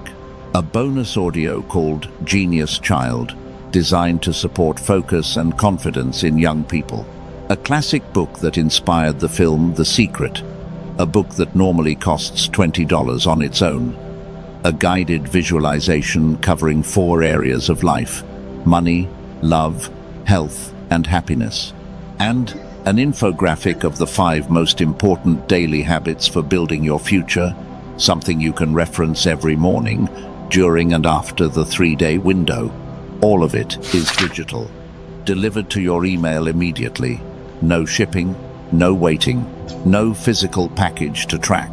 And it comes with a 100% money-back guarantee with no conditions. If you use it and feel nothing, you get your money back, period. Now here is something I need to warn you about, and I say this with genuine care for your safety and your investment. There are counterfeit versions of the Genius Song circulating on the internet. Websites that use the name, use similar branding, but contain nothing more than ordinary ambient sound with zero brain entrainment technology.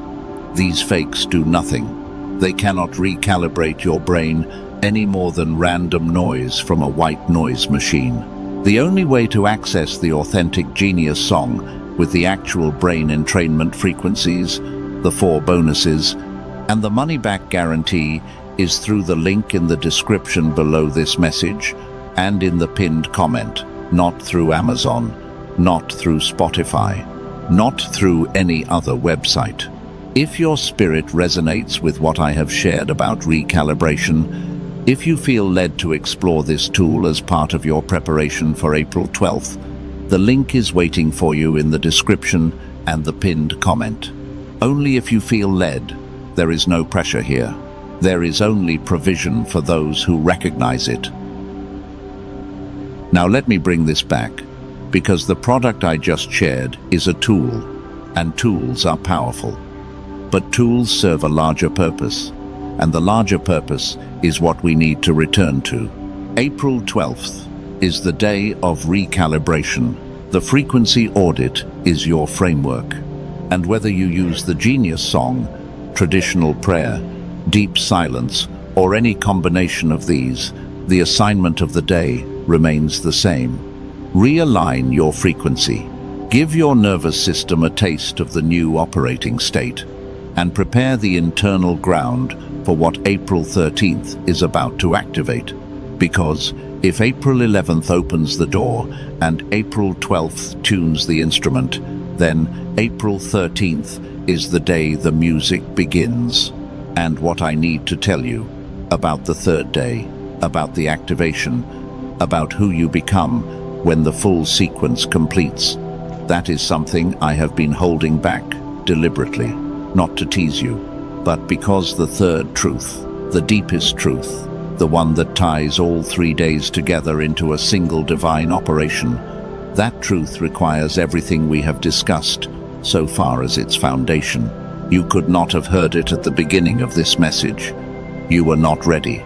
But now, after understanding release, after understanding recalibration, after seeing the ancient patterns and the modern science and the story of a man who survived the gap by staying quiet, now you are ready. But before we go there, before I take you into the third day, there is one more obstacle I need to address, one more weight that is sitting on some of you right now. And if I do not name it, it will follow you through April 11th, 12th, and 13th like a shadow, quietly undermining everything these days are trying to build. And before this message ends, I am going to speak something over your life that I believe will stay with you long after these words stop. A sealing, a commissioning. Something that is not a regular prayer but an activation ceremony designed specifically for this 3-day window that is coming. But not yet. First, the obstacle. The obstacle I need to name is one that almost no one talks about, not because it is rare, but because it disguises itself so well that most people do not even recognize it as an obstacle. They think it is wisdom. They think it is humility. They think it is responsible caution. It is none of those things. It is the fear of your own breakthrough. And I want you to sit with that sentence before I unpack it, because it sounds contradictory. How can you fear the very thing you have been praying for? How can you be afraid of the breakthrough you have been crying out for in the middle of the night, the thing you have been waiting years to receive? Here is how. Somewhere deep inside you, in a room you do not often visit, there is a voice that whispers a question you have never answered honestly.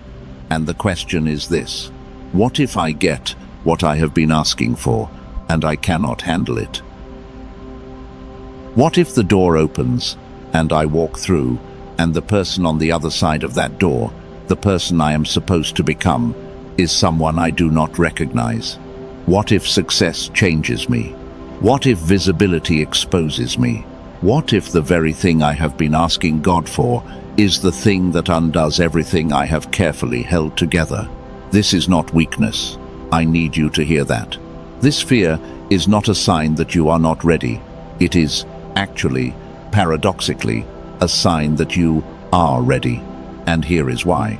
People who crash after breakthrough, people who get the promotion and implode, who get the relationship and destroy it, who get the platform and use it to self-destruct, those people had no fear. They had no awareness of the weight of what they were being given. They walked in blind, and the blindness is what destroyed them. Your fear, the fear that wakes you up at 3 in the morning and whispers, "What if I am not enough for what is coming?"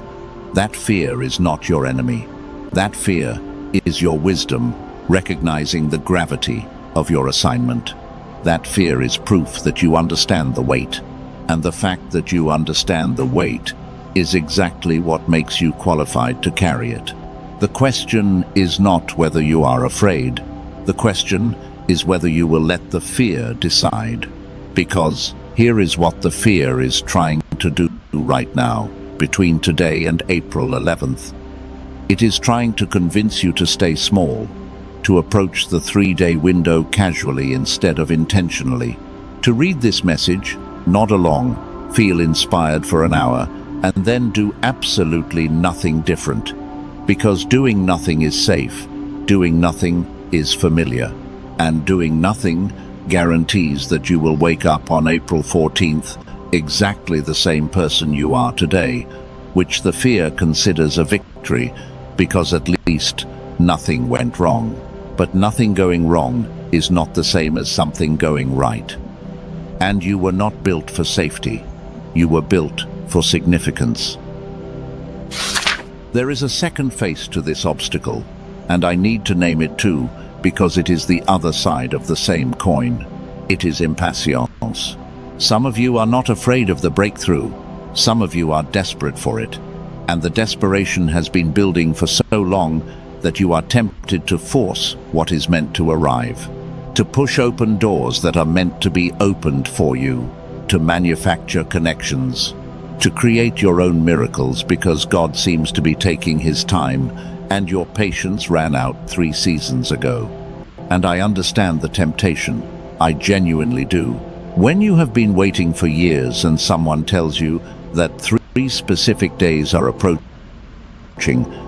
the natural impulse is to grab those days by the throat and squeeze everything you can out of them. To wake up on April 11th with a checklist and a battle plan and a determination that borders on aggression. But that is striking the rock. That is Moses' energy. That is the nervous system of survival trying to control the miracle. And I need you to understand the difference between preparation and forcing.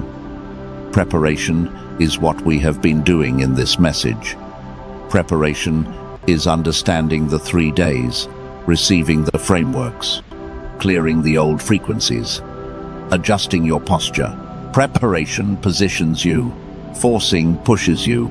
A woman who is 9 months pregnant does not force the baby out by sheer will. She prepares the body. She breathes through the contractions. She creates the conditions for delivery. And then she allows the birth to happen on its own timeline, knowing that every contraction, even the painful ones, is the mechanism that brings the child closer to arrival. April 11th is the first contraction, release. April 12th is the transition, the deepest part of labor where everything intensifies and the temptation to panic is highest, recalibration. And April 13th, the 3rd day, the day of activation, that is the delivery itself. You do not force delivery, you prepare for it, you breathe through it. And you trust that the same divine intelligence that designed the entire process knows exactly when and how the new life emerges. So I need to give you one more framework before we enter the territory of the 3rd day. And this framework is specifically designed for the gap between April 11th and 13th. It is called the Sacred Silence Practice, and it serves as the bridge between release, recalibration, and activation. Here is how it works. It has 3 layers, and you can practice it on the evening of April 11th through the morning of April 13th. The first layer is a verbal fast for 12 hours, or as close to 12 hours as your life allows. Speak only what is necessary. I am not asking you to take a vow of silence. I am asking you to become intentional about the words that leave your mouth. No venting, no complaining, no gossip, no filling silence with noise because the quiet makes you uncomfortable. Every word costs energy, and in this window between release and activation, you need every drop of energy directed inward. The second layer is an input fast. For the same period, reduce the information flowing into your mind. No news, no social media scrolling, no arguments, no drama, not yours and not anyone else's. Your mind, in this window, needs to be still enough to hear what is being communicated to you from the inside. And the noise of the world, even well-meaning noise, drowns out the signal. The third layer is the listening posture. This is not meditation in the traditional sense. This is simply creating space and paying attention to what rises. What thoughts surface when the noise is gone? What memories appear uninvited? What ideas start forming at the edges of your awareness? You do not need to do anything with what rises. Just notice it, because In the sacred silence, God does not shout. He does not send dramatic visions with thunder and lightning. He whispers, and the whisper carries more power than the thunder. But you can only hear it when you are quiet enough to listen. The sacred silence practice: verbal fast, input fast, listening posture. 12 hours between April 11th and 13th, and if you combine the release ritual on the morning of April 11th, the frequency audit on April 12th, and the sacred silence practice across the entire window, you will have the most comprehensive preparation for a 3-day divine sequence that I know how to give you. Now, right now, all across the world, chosen ones are hearing this message. Not just you, thousands, tens of thousands, people in different countries, different time zones, different languages, different life circumstances, all feeling the same pull toward these 3 dates, all recognizing the same signs, all being prepared by the same spirit for the same 72-hour window. You are not alone in this awakening, and whatever you have been feeling, the isolation, the strangeness, the sense that nobody around you understands, those feelings are real, but they are not the full picture. The full picture is that you are part of a generation of chosen ones who are all entering the same threshold simultaneously, and the reason you have felt alone is not because you are alone. It is because the preparation required separation. But the activation, the part that happens on April 13th, that is collective. That is a network of light activating across the globe at the same moment. And you, listening to this right now, are a node in that network. Now, let me take you into the 3rd day, the day of activation, the day that every ancient 3-day sequence in sacred history was building toward, because the 3rd day is always the day of power. Always, without exception. In every tradition, in every sacred text, in every story of transformation that has ever been recorded by human hands. And to understand what April 13th holds for you, I need to show you why the 3rd day carries such extraordinary weight. This is not opinion. This is pattern. And once you see the pattern, you will understand that what is coming for you is not speculation. It is repetition. It is God doing what God has always done on the day He has always done it. The first example is the most well-known. On the 3rd day, the stone was rolled away. A body that had been laid in a tomb, that had been mourned over, that every rational mind had accepted as gone forever, that body rose. Not metaphorically, not symbolically, actually. And the rising did not just change one man's story, it changed the trajectory of human history. Everything that happened after that moment, every church, every mission, every act of faith for 2,000 years, all of it traces back to one event on one 3rd day. The second example is Jonah, 3 days in the belly of the great fish. The first day was surrender. The second day was processing, reckoning with everything that led to that dark place. And on the 3rd day, the fish released him onto the shore, where his calling was waiting. Not a random shore, the exact shore, the precise location where his assignment began. The 3rd day did not just free him, it positioned him. The 3rd example is Abraham and Isaac. 3 days of walking toward the mountain, 3 days of holding the impossible tension between the promise and the sacrifice. And on the 3rd day, at the top of the mountain, at the exact moment the knife was raised, the provision appeared, the ram in the thicket, the alternative that could not be seen until the 3rd day arrived. The 3rd day is the day of divine provision, the day when what you could not see from the 1st or 2nd day suddenly materializes. The 4th example is Esther, 3 days of fasting before she approached the king. The first day was release, letting go of safety. The second day was recalibration, adjusting her identity from hidden girl to queen with authority. And on the third day, she walked into the throne room without an invitation, which was a crime punishable by death, and the king extended the golden scepter. He did not just spare her life, he granted her request. The third day is the day when doors that should be locked open, when access that should be denied is granted, when authority that should be withheld is released. And the fifth example, the one that speaks most directly to what you are walking through, is found in the book of Hosea, chapter 6, verse 2. And the words are these: "After 2 days he will revive us. On the third day he will raise us up, that we may live in his presence." Now, I want to take you into the original language of that verse, because there is a word buried inside it that I believe holds the key to understanding what April 13th means for you specifically. The word is Q-U-M. In Hebrew, kum does not simply mean to rise or to stand up. That would be too simple.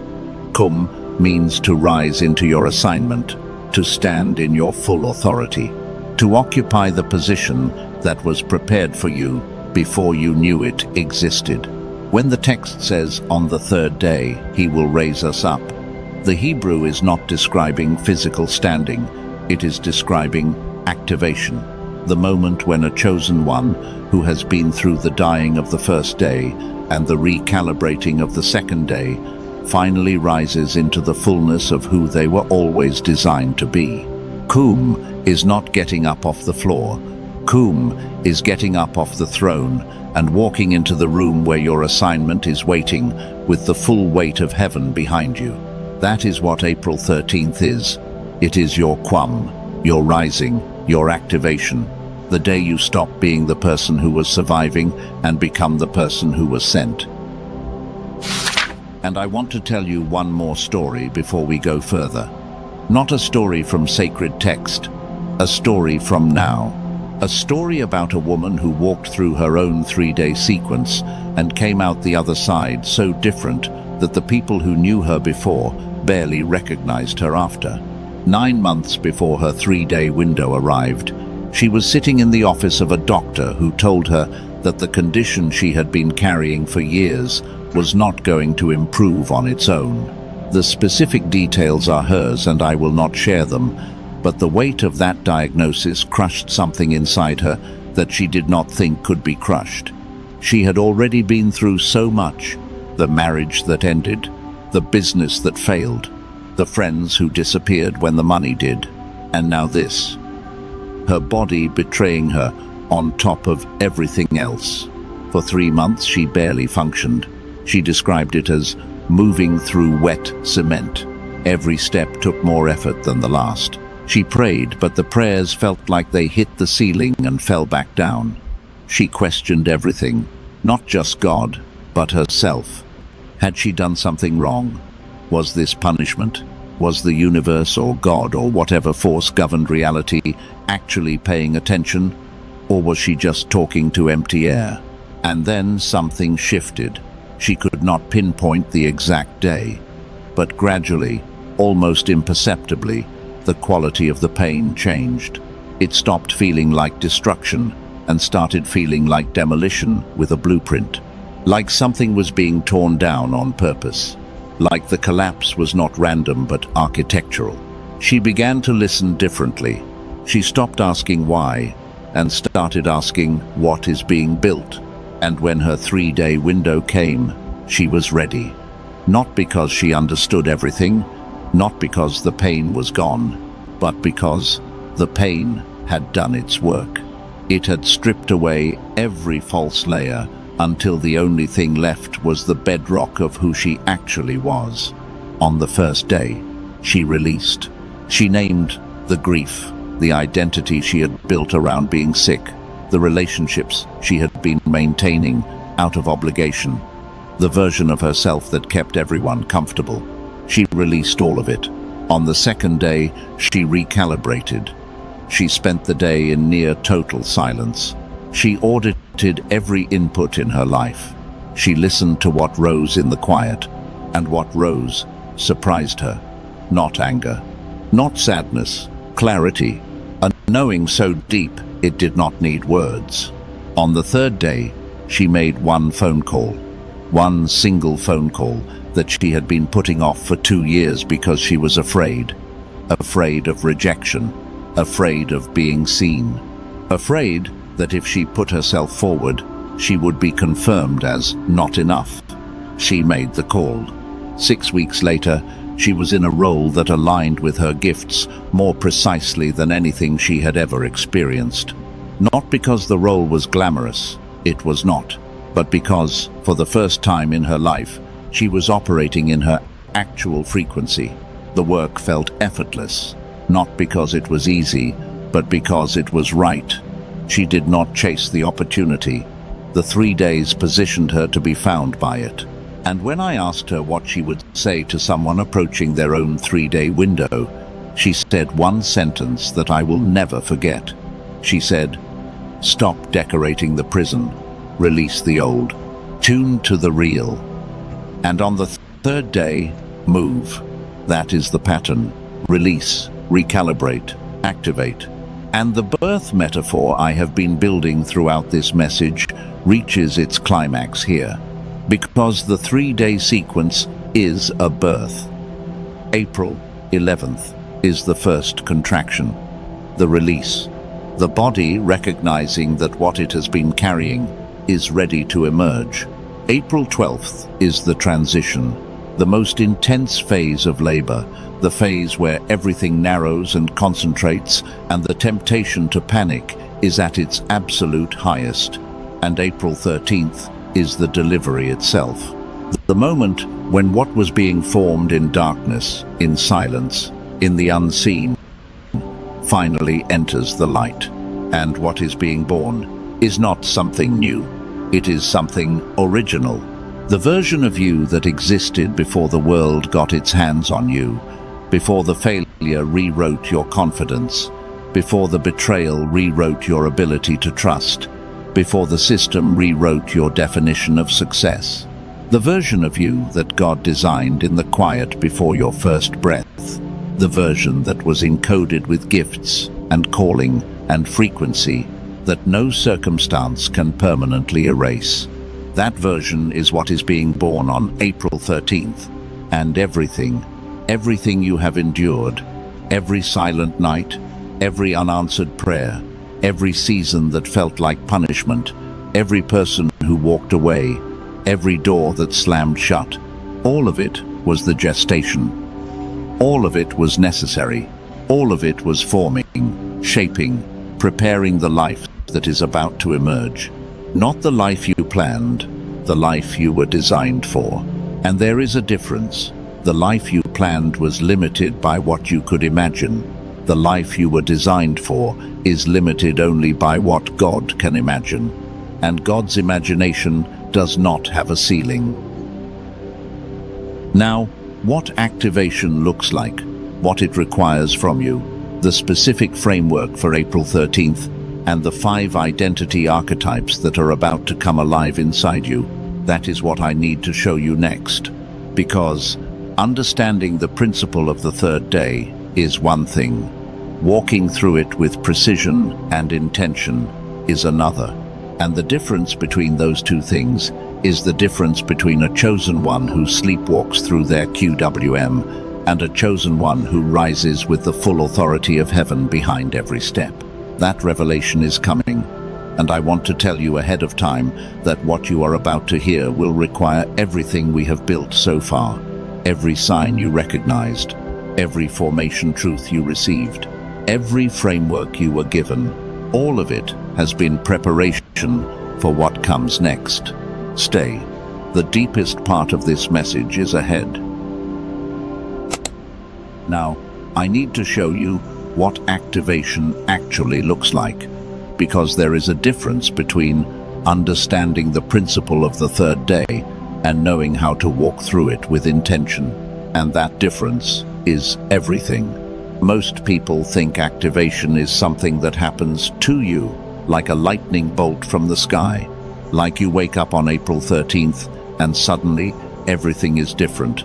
Your bank account is full, Your purpose is clear, your relationships are healed, and the whole world opens up because the calendar changed. That is not how activation works. Activation is not something done to you. Activation is something released from you. It is the unveiling of what was always there. It is pulling back the curtain on a version of yourself that has been present since before you took your first breath. A version that the wilderness could not destroy, that the betrayal could not erase, that the years of silence could not make disappear. It was always in you. It just needed the right sequence, the right preparation, the right moment to emerge. And April 13th is that moment. But I need to tell you something before we go further. And I hear this so clearly in my spirit that I need to speak it exactly as it comes. I hear the Spirit saying, on the 13th, I am not giving you something new. I am removing the veil from what was always there. The gifts were never taken. The calling was never cancelled. The frequency was never destroyed. It was covered. And on this day, the covering comes off. Now, when the covering comes off, what is underneath? What exactly is being activated? Because vague activation is not activation at all. You need to know specifically what is waking up inside you so that when it stirs, when it rises, when it begins to press against the edges of your current life, you do not panic. You do not suppress it. You do not try to stuff it back into the old container because it does not fit anymore. What is being activated inside you is an identity, not a new identity, an original identity, one that was encoded into your spiritual DNA before the world had a chance to edit it. And this original identity has 5 dimensions, 5 archetypal qualities that exist in every fully activated chosen one. Not everyone carries all 5 at equal strength. Some of you will feel 2 or 3 of these rise with particular force, but all 5 are present, and on April 13th, as the activation unfolds, they will begin making themselves known. The first dimension is the seer. This is the part of you that perceives what others cannot, the part that sees beneath the surface of every conversation, every situation, every smiling face. You do not just observe the world, you read it, you decode it. You sense the energy behind the words, the intention behind the gesture, the truth behind the performance. And I know this ability has felt like a curse more than a gift for most of your life. Because seeing what others cannot see means carrying knowledge that others do not have to carry. You see the lie before it is exposed. You see the betrayal forming before the knife is drawn. You see the collapse of relationships while everyone else is still toasting to how wonderful things are. And the weight of that seeing has been isolating because you cannot share what you see without being called paranoid, negative, or oversensitive. But here is the reframe. The seer's ability was not given to you so that you could carry the weight of awareness alone. It was given so that in the season you are about to enter, you would be able to navigate with precision. The doors that are about to open will require discernment to walk through the right ones and wisdom to leave the wrong ones closed. Without the seer in you, you would walk blindly into situations that look like blessings but function as traps. With the seer activated, you will see clearly. And clarity in the right season is worth more than any other gift. The second dimension is the light bearer. This is the part of you that changes the atmosphere of every room you enter.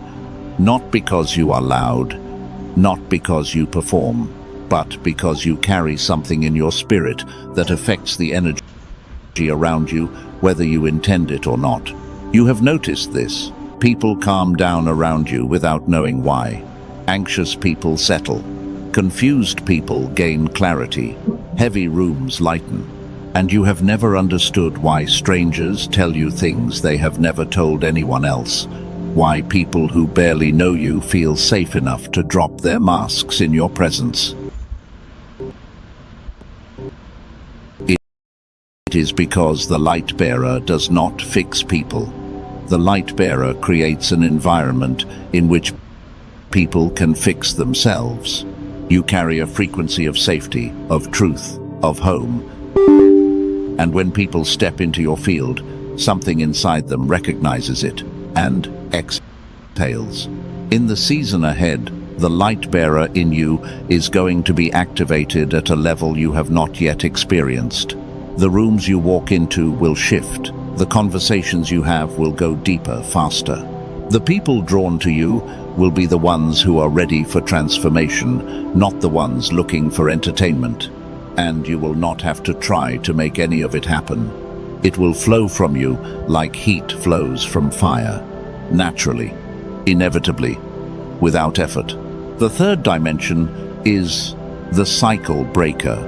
And this one carries a particular weight for those of you who grew up watching patterns repeat in your family, in your community, in your lineage.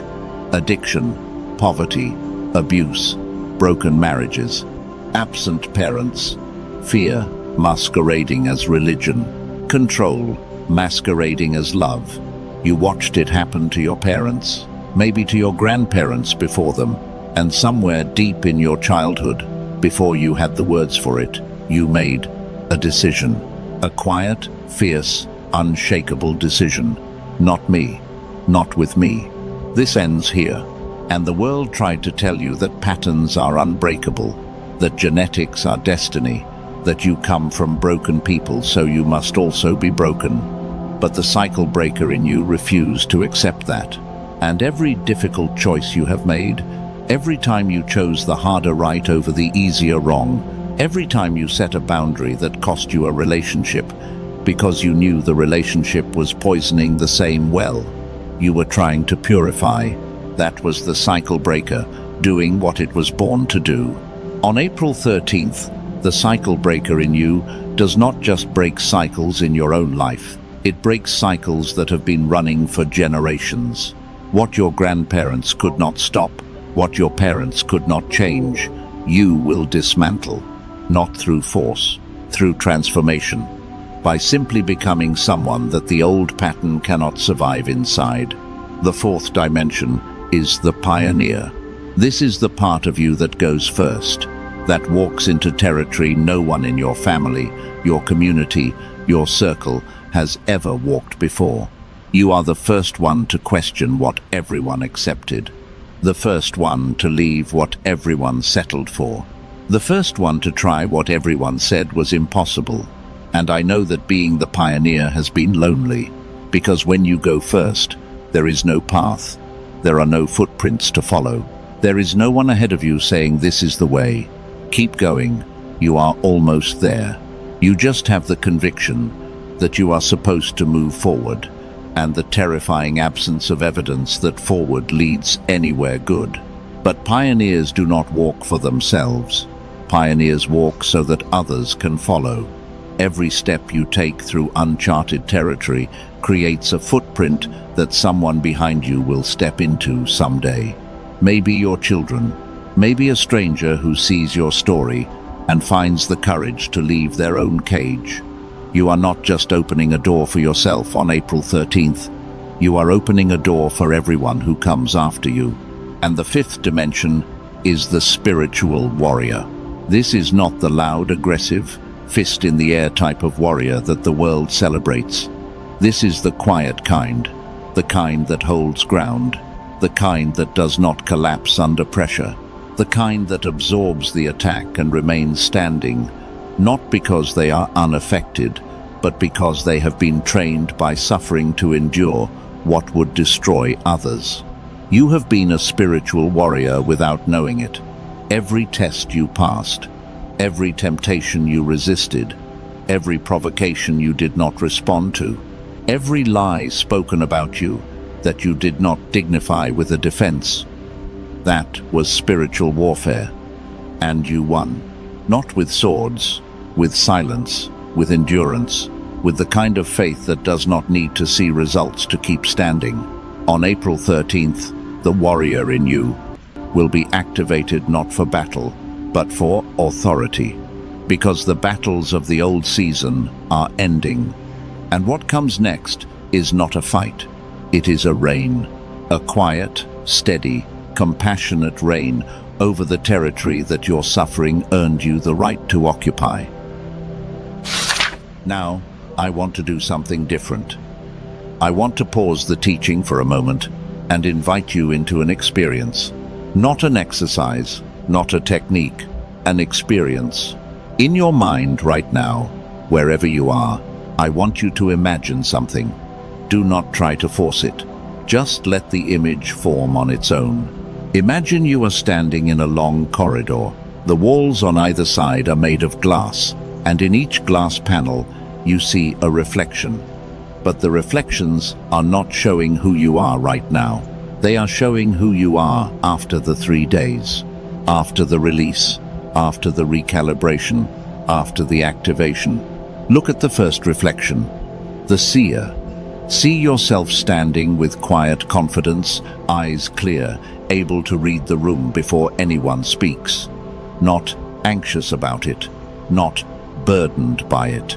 Comfortable in the knowing. Look at the next reflection, the light bearer. See the version of you that walks into a room and the atmosphere changes, not because you performed, because you arrived. Look at the next, the cycle breaker. See the version of you that your grandchildren will tell stories about. The one who stopped the bleeding, the one who changed the family tree, the one who said, "Not anymore, not on my watch," and meant it with every cell of their being. Look at the next, the pioneer. See the version of you that went first into the unknown, that built the bridge, that lit the path, that took the risk everyone else was too comfortable to take. And look at the last reflection, the warrior. See the version of you that held the line, that did not break, that refused to fall, even when everything and everyone expected you to. Now, look at all 5 reflections together. That is you. That is the person who comes out of April 13th. That is who was always inside you, and you are looking at them right now, because on the 3rd day, the veil comes off and they become you. Not a fantasy, not a wish. The actual, living, breathing reality of who you were designed to be before the world told you to settle for less. This is not imagination. This is prophetic sight. What you just saw in your mind, those reflections, they are more real than the version of you that is currently sitting here listening. Because the current version is temporary. It was always temporary. It was the survival version, the coping version, the getting through the day version, and its expiration date is April 13th. Now here is your framework for the 3rd day. I call it the Activation Declaration, and it is designed for the morning of April 13th, the moment you rise from sleep, the moment your feet meet the floor, the moment the 3rd day begins. Here is how it works. If possible, rise before the rest of your household wakes. Not because dawn has magic in it, but because the first words spoken over a new day set the frequency for everything that follows. And on this particular morning, the first words need to be yours, not the television's, not the phone's notifications, not the demands of someone else's agenda, yours. And when you rise, whether it is before dawn or whenever your morning begins, I want you to speak 7 declarations over yourself. Not out loud if you cannot. You can say them silently in the chamber of your own spirit, and they will carry the same weight. Because declarations are not about volume. They are about conviction. The first declaration: I release every version of myself that was built for survival, and I activate the version that was built for purpose. The second declaration: I see clearly, I hear clearly, I move with the precision of one who has been trained in the wilderness and refined in the fire. The third declaration: the patterns that ran before me end with me. I am the cycle breaker. What was inherited stops here. The fourth declaration: I go first because I was made to go first. My path does not require the approval of people who were never called to walk it. The fifth declaration. I hold the line, not with anger, with authority. I have already endured what would have destroyed others, and I am still standing. The sixth declaration. The doors that belong to me open without force. The provision that belongs to me arrives without manipulation. The people who belong to my next season recognize me before I announce myself. And the seventh declaration. I am not becoming someone new. I am returning to who I always was. And from this day forward, I carry only what belongs to my future. 7 declarations, spoken with the weight of everything you have survived. Spoken not as wishes, spoken as facts. Because by the time you reach April 13th, after the release and the recalibration, these will not be aspirations. They will be descriptions of who you already are.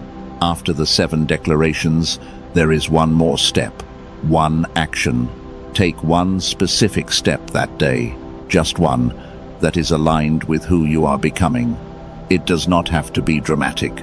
It can be a phone call you have been putting off, an application you have been afraid to submit, a conversation you have been avoiding, a boundary you have been delaying.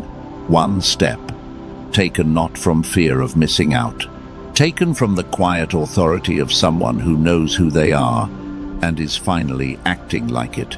That is the activation declaration, 7 spoken truths, 1 aligned action. April 13th. And when you combine it with the release ritual on the 11th and the frequency audit on the 12th, you will have walked through the most intentional, most prepared, most spiritually aligned 3-day sequence of your entire life. If your spirit just confirmed what I have been speaking, if something inside you shifted while I described those 5 dimensions of your identity, if you saw yourself in those glass reflections and something in your chest tightened because you recognized the truth of it, then I need you to do something right now.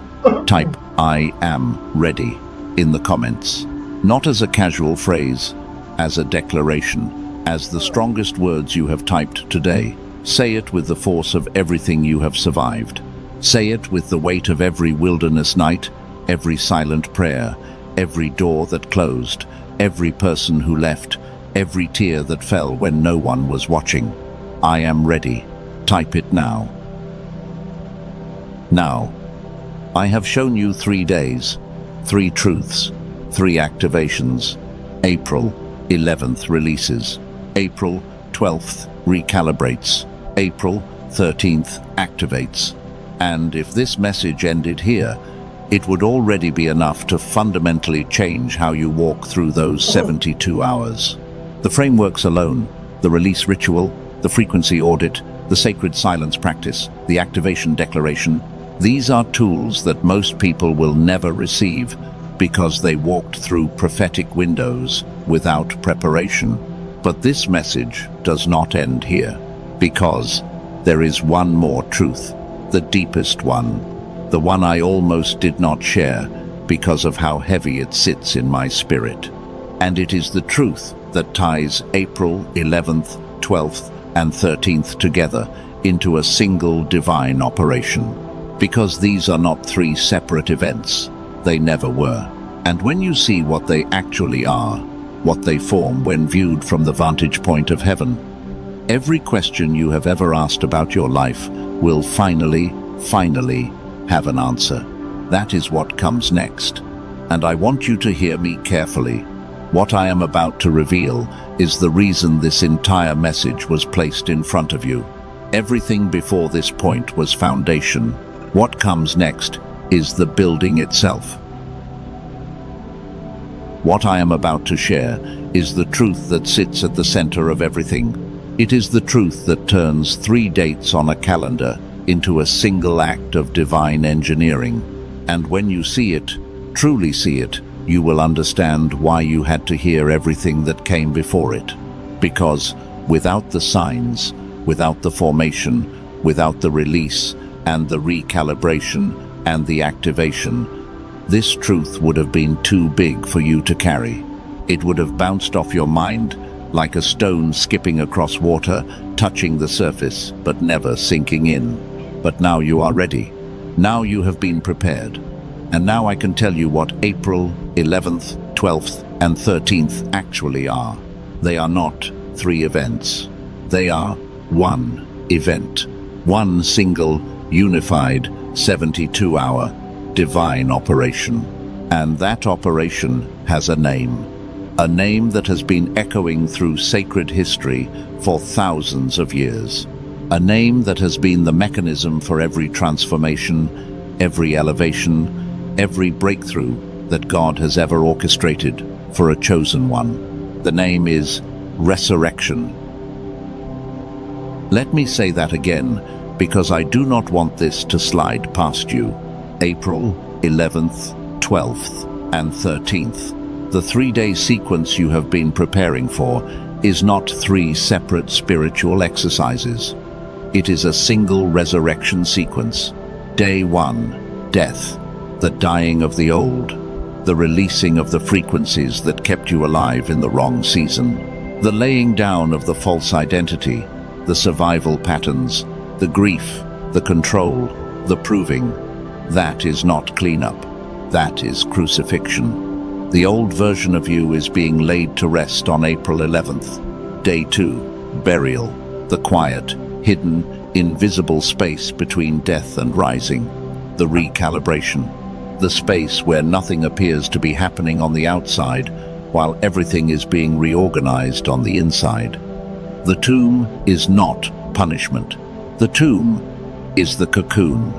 The tomb is the place where the caterpillar dissolves into unrecognizable liquid before it reforms as something with wings. Day 3, resurrection, the rising, the qualm, the activation of the version of you that was always there but could not emerge until the old version was laid down and the internal systems were recalibrated to hold the new frequency. Death, burial, resurrection, in that order. Always in that order, because you cannot resurrect what has not died, and you cannot rise from a tomb you never entered.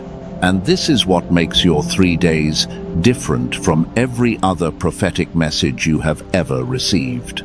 This is not God giving you a gift on a random date. This is God doing what God has always done, what he did with his own son, what he did with Jonah, what he did with Joseph, what he did with Esther, what he has done across every generation and every nation and every era of human history. He is resurrecting you, not metaphorically, not as a nice thought, actually, practically, neurologically, spiritually. He is taking the version of you that died in the wilderness, the version that was buried under years of waiting and silence and unanswered prayers, and he is raising it up on the 3rd day, the way he has always done it. Now I want to bring this into the sharpest possible focus by returning to one figure whose 3-day story mirrors yours so precisely that it feels less like a parallel and more like a prophecy. Esther. We have touched on her story already, but now I want to walk through her 3 days alongside yours, step by step, because the precision of the parallel will remove any remaining doubt about what is happening to you. Esther was a chosen one, living in hiding. She had been placed in a position of proximity to power, married to the king, living in the palace, but she had not yet revealed her true identity. She was passing, she was surviving by blending in, by keeping her head down, by letting the world see the version of her that was safe, instead of the version that was real. Sound familiar? You have been doing the same thing, living in proximity to your purpose, but never fully stepping into it. Carrying authority you have not yet exercised. Holding gifts you have not yet released. Playing small because small is safe, and safe is survivable. And after the wilderness, survivable felt like enough. Then the crisis came. A decree of destruction was issued against Esther's people, and suddenly the comfortable hiding place became a coffin. The safety of silence became a death sentence. And Esther was faced with a choice that every chosen one eventually faces. Stay hidden and survive, or step forward and risk everything. She chose to step forward, but not immediately. First, she called a 3-day fast. Day 1 of Esther's fast was release. She released the safety of silence. She released the protection of hiding. She released the version of herself that the palace was comfortable with. She laid it all down because what was coming required a version of her that the palace had never seen. Day 2 was recalibration. In the quiet of the fast, with no food in her body and no distraction in her mind, Esther's internal systems recalibrated from hidden girl to queen with authority. This was not just a mental shift. This was a frequency shift. A total reorganization of how she saw herself, how she carried herself, how she understood her own power. Day 3, Esther rose. She put on her royal robes, not the modest clothes of the girl in hiding, the royal robes, the garments of the queen she was born to be. And she walked into the throne room uninvited, which by law carried a death penalty, and she stood before the king without apology, without explanation, without begging. And the king extended the golden scepter. He did not just spare her life. He asked her what she wanted, and Esther, standing in the fullness of her activated identity, asked for the salvation of her entire people, and received it. Do you see? Do you see the precision of this? Esther's 3 days are your 3 days. Her release is your release. Her recalibration is your recalibration. Her activation, her rising, her walking into the throne room in royal robes with the full weight of heaven behind her. That is your April 13th. You have been living in the palace, in hiding. You have been surviving by keeping your real identity quiet. You have been passing as ordinary because ordinary kept you safe. But the 3-day fast has been called, the sequence has begun, and on the 3rd day you put on the robes, you walk into the room, and the scepter is extended. Not because you earned it, not because you begged for it, because you showed up, activated, unveiled, no longer hiding. Now, I want to speak something over your life. And I want you to receive this not as words on a screen, but as declarations spoken with the full authority of everything this message has built. You went in needing validation, and you are coming out secure. You went in reactive, and you are coming out responsive. You went in hiding, and you are coming out visible. You went in wounded, and you are coming out healing. You went in questioning your calling, and you are coming out commissioned. You went in surviving, and you are coming out sent. That is who you are on the other side of these 3 days. Not the person who entered the wilderness, not the person who cried in the dark, not the person who wondered if heaven was paying attention. The person who emerged, resurrected, activated, walking in royal robes into a throne room that has been waiting for you to arrive. In your mind right now, I want you to see it one more time. Not the corridor of reflections from before. Something bigger. Imagine yourself standing at the edge of a vast open field. The sun is just coming up on the morning of April 13th. Behind you is the wilderness. Every hard day, every silent night, every unanswered prayer, every betrayal, every year of waiting. It is all behind you, stretching back into a landscape you have walked through for longer than you care to count. In front of you is the field, open, wide, no walls, no ceilings, no one standing at the gate telling you that you do not belong. Just space, just possibility, just the quiet certainty that the ground in front of you is the ground you were made to walk on. And standing in the middle of that field, looking back at you, is the version of you that the wilderness could not kill. the one that survived the fire, the one that held the line, the one that said, "I do not know how, but I know I was made for more than this." That version is not a stranger. That version is you. And the distance between where you are standing and where they are standing is exactly 3 days. Now, I need to ground this vision in something practical before we enter the final movement of this message. For those who felt led to the recalibration tool I shared earlier about gamma wave reactivation, the link remains in the description and the pinned comment. Many who have walked through similar windows of activation have found that combining the inner spiritual preparation with the neurological recalibration creates a bridge that accelerates the entire process. Some have gone further in their journey, exploring additional dimensions of Dr. Lake's work as their activation deepened. But the beginning, the first step, is always the genius song, and if your spirit confirmed it earlier, the link is waiting. Now let me bring everything into a single view. What you have received in this message is not random information scattered across a long conversation. It is a map, a specific, sequenced, intentional map for the most significant 72 hours of your year. April 11th, the release ritual. Name 3 things. Exhale each one. Speak the declaration.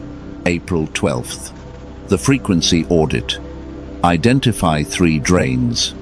Identify 3 elevators. Recalibrate for 24 hours. Practice the sacred silence across the window. April 13th, the activation declaration.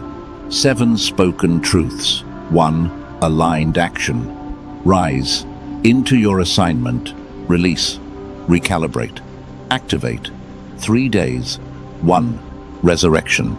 And the birth metaphor I have been carrying through this entire message reaches its completion here. Because the 72 hours are the labor.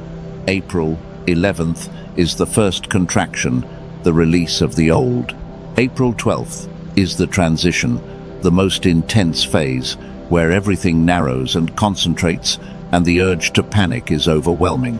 And April 13th at midnight is the delivery itself. And what is being born is not something new. I need you to hear this one more time. What is being born is something original. The version of you that existed before the wounds, before the failure, before the world taught you to shrink. The version that God designed in the quiet before your first heartbeat, encoded with frequency and purpose and calling that no wilderness, no betrayal, no decade of silence could erase. Not the life you planned, the life you were designed for. And the distance between those two things is the distance between what your mind could imagine and what God's mind could imagine. And I have yet to meet anyone whose imagination was bigger than God's. There is a phrase that keeps rising in my spirit as I speak these final truths. A phrase I did not plan to say but cannot seem to leave unspoken. And the phrase is this: destiny's embrace. As though destiny itself has arms. And those arms have been reaching for you through every hard season, every closed door, every painful year, patiently waiting for you to finish the formation so that the embrace could finally close around you. April 13th is when the arms close. Now, I have carried this message from the first word to this moment. I have held nothing back. I have given you the signs, the formation, the revelations, the frameworks, the science, the ancient patterns, the identity, and the single truth that ties it all together. There is one thing left, and it is the thing I told you about earlier. The thing I said would stay with you long after these words stop.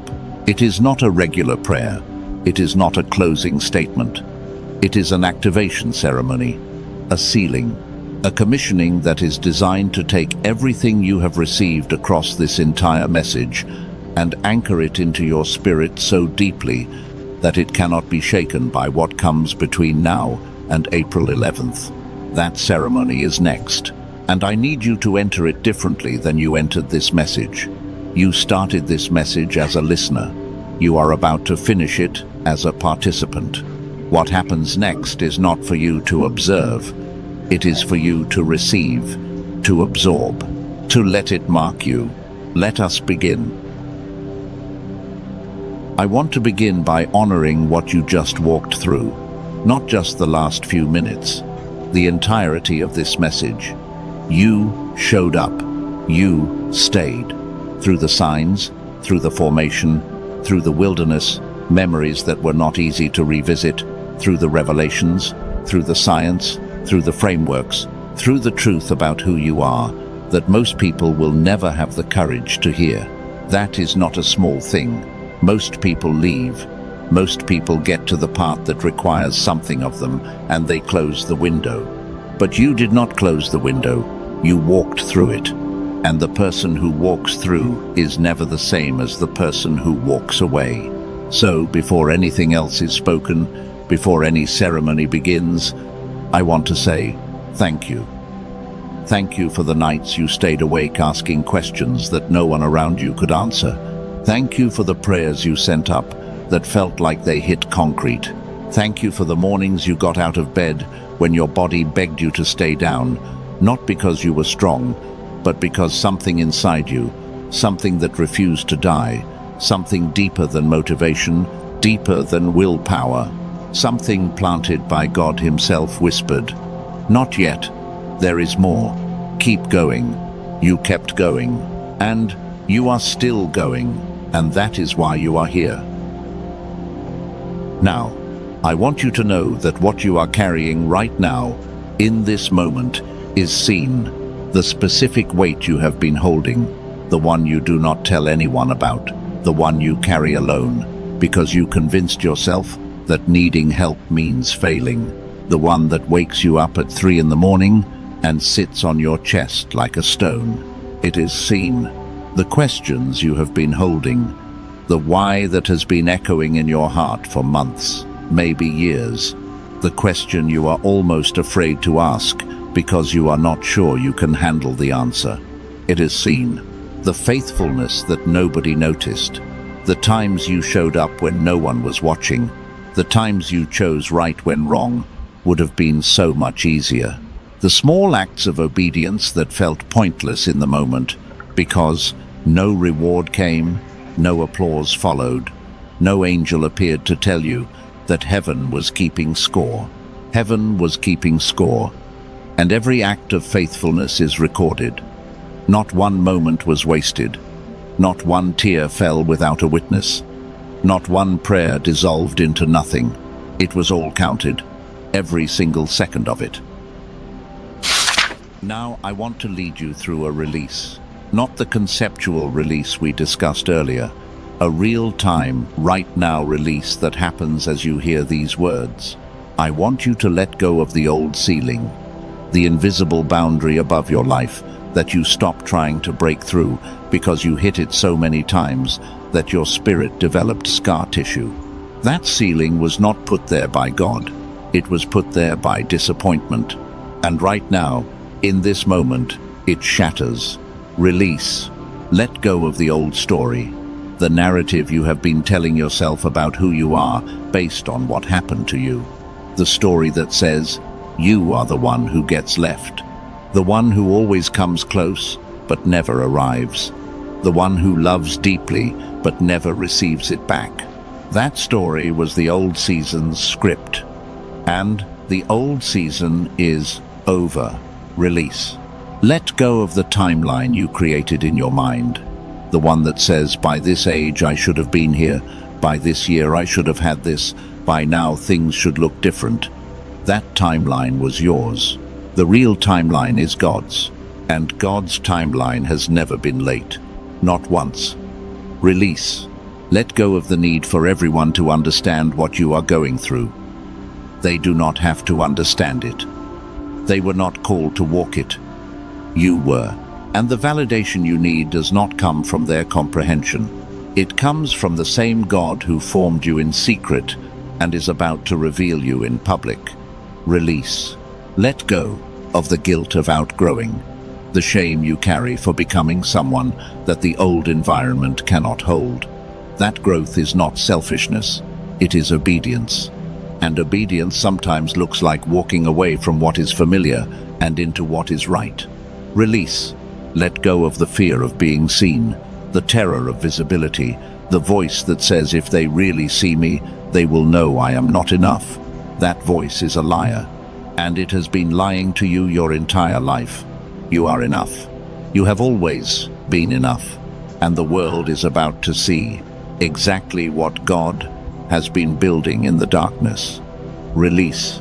Let go of the lie that you are too late, that the window has passed, that the best years are behind you. The best years are the ones where you are fully aligned with who you were designed to be. And those years are starting, not ending, starting right now. Release.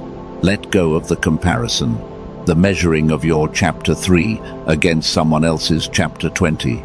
Your story is not their story. Your timeline is not their timeline. Your path was designed for your feet, and no one else's journey has any bearing on the speed or the beauty of yours. Release.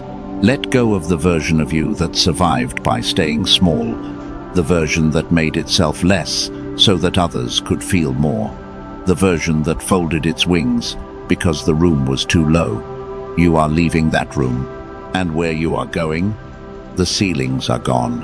Release. And release everything, every weight, every lie, every pattern, every frequency that cannot follow you through April 13th.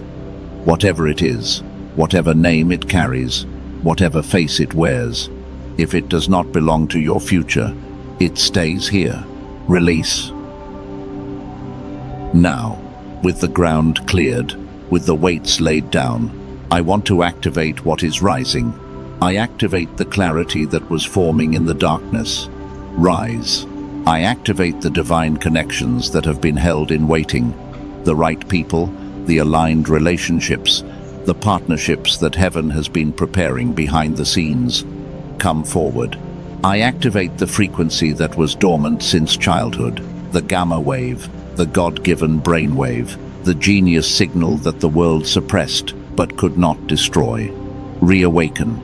I activate the calling that was sealed for this season, not the calling you borrowed from someone else's vision, not the calling that sounded impressive, your calling, the specific, unique, irreplaceable assignment that only you can carry, because only you were formed in the exact fire that creates the exact vessel this assignment requires.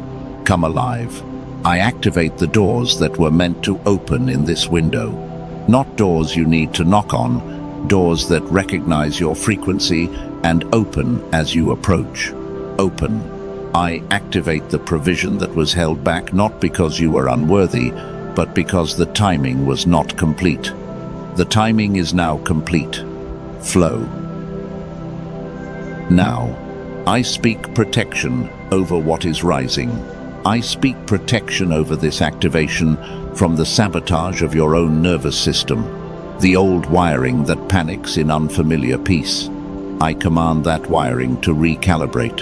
You have new instructions. Peace is the new normal. Stop fighting it. I speak protection over this 72-hour window from every distraction, every provocation, every manufactured crisis that the enemy sends to pull you out of alignment. You will not be derailed. You will not be baited. You will not hand over 3 days of divine preparation for the temporary satisfaction of reacting to something that was designed to steal your focus.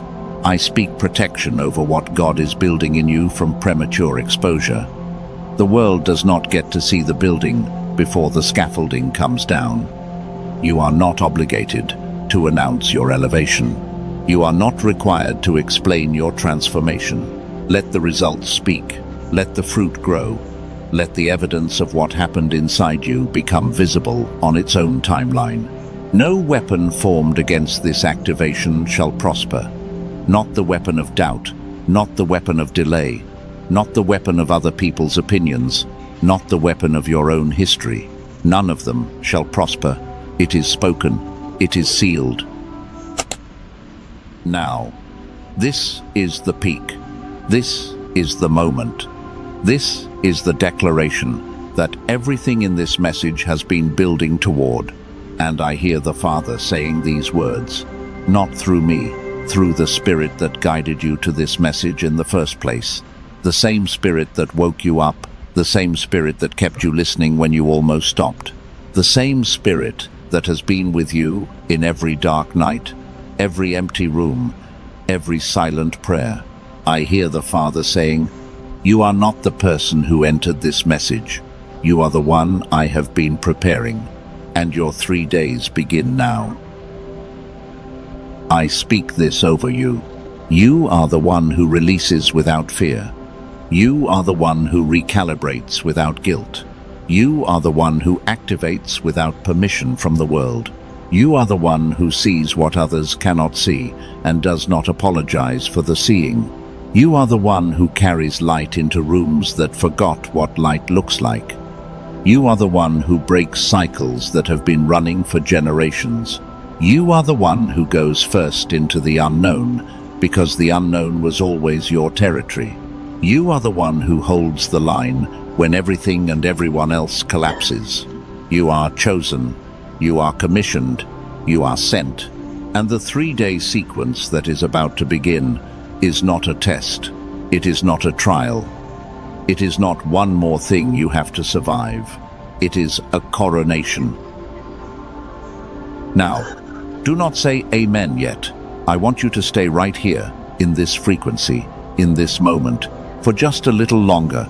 Let the weight of who you are settle, not in your mind, deeper than that, in your bones, in the marrow, in the part of you that the world cannot touch and circumstances cannot shake.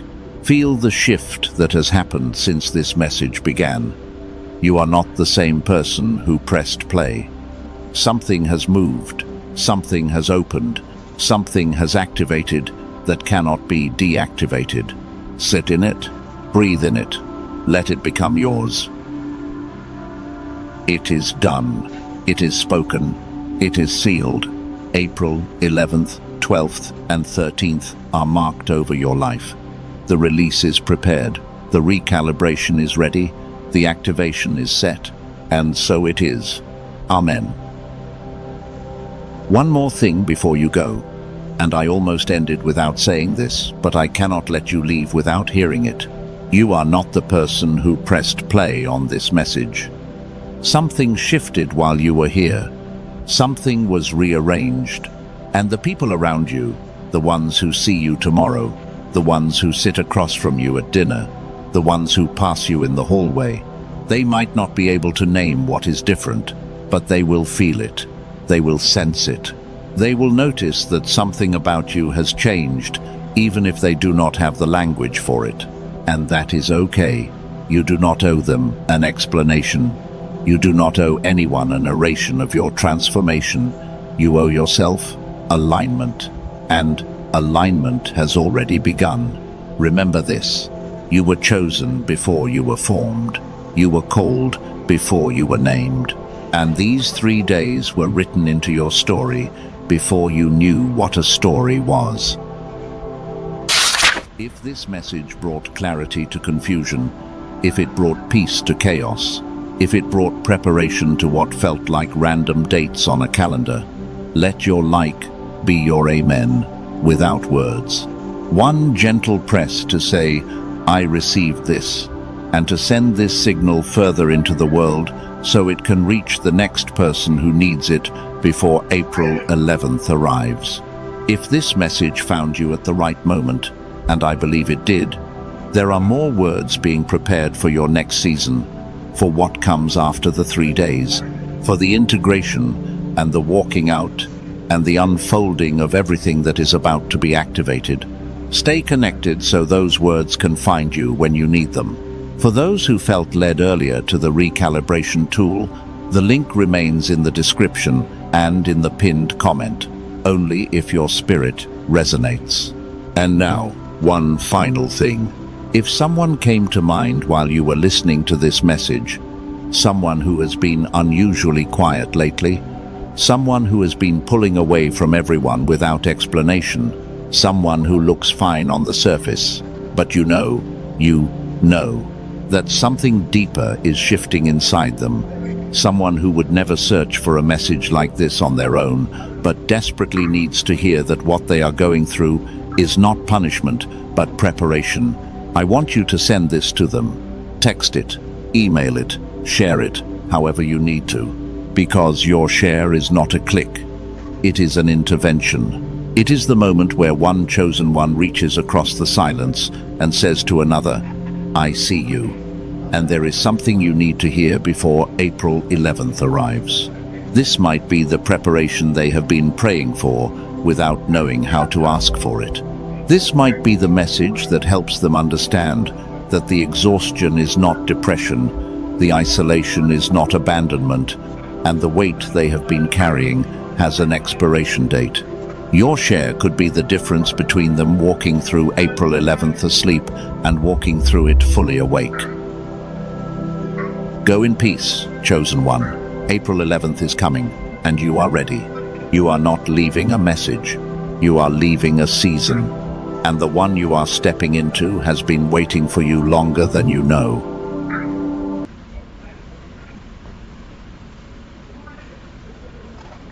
Now get up, people. Keep that slack. Keep it downstairs in a minute. Now get up. Time to get up.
My beloved child, before you continue walking amid the world's hurried rhythms, pause for a moment. My beloved child, before you continue walking amid the world's hurried rhythms, pause for a moment in profound stillness. Let the chaotic sounds around you fall back, and let your heart settle like a lake when the wind has ceased. For in that quiet, I want to speak to you something that is neither accidental nor a passing word that fades with time. A movement is forming in the unseen realm. A sacred shift is silently drawing near to your life. What is coming is not disaster, nor punishment, but an awakening of grace. I am calling you into a new stretch of road you have never imagined. And in this hour, I want you to prepare your soul with faith, not with fear. For when heaven begins to move, the small calculations of man are no longer sufficient to explain what is about to unfold. You often think that life's surprises are signs of losing control, but I tell you that it is precisely when you no longer hold everything in your hands that my power begins to reveal itself most clearly. When you have no footing on the earth, you will discover that I am the solid rock your soul has always been seeking. Do not let the winds of uncertainty make your heart tremble. For many times, what you call a crisis is simply the way I open a door you have never seen before. The walls you assumed were dead ends may only be a curtain waiting to be drawn back to reveal a new way forward. I will never let you wander lost in darkness, even when the light seems to die out. I am still there like a hidden flame burning through the deepest night. Remember this throughout the history of faith. The greatest turning points often appear when people think everything is over. There was a moment in Scripture when the disciples boarded a boat to cross the Sea of Galilee in the darkness of night. The wind rose violently, the waves surged, and even those accustomed to the sea began to shake with fear. They thought they were about to be swallowed by the storm. Yet in that chaos, they saw the Lord walking upon the water. What they assumed was a ghost was, in truth, the presence of power. And when Peter stepped down from the boat to move toward him, he walked on the water until fear made him look at the waves instead of at the Lord. Do you see? The miracle began in the storm, not when the sea was calm, but when the human heart dared to believe. So then, my child, do not be quick to assume that the trials you are facing are signs of failure. The enemy often believes adversity can crush you, but I can turn those very things into the foundation of your restoration. The stones others throw onto your path, I can set back in place as steps for you to climb higher. The tears you have shed in long nights no one saw, I have not forgotten. In eternity, every tear has value. Some seeds must be sown in darkness before they sprout in the light. And many times the season of glorious harvest begins in the very places you once called loss. Do not forget to look back at the road you have already traveled. There were days you thought you could not rise again, yet I lifted you up. There were moments you believed all hope had closed, yet I opened another way you had never seen before. That was not coincidence. I have been present in every step you took, even when you did not recognize me. I am not only the God of miracles in the past, nor merely the hope of some distant future. I am the God who is acting in this present moment of your life. Even now I am arranging what your eyes cannot yet see, encounters that will change your direction, doors that will open at the right time, and turns in the road that one.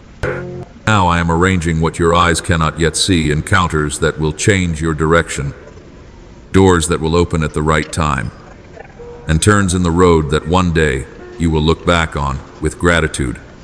You may not realize it, but in the unseen realm, many things are being prepared for you.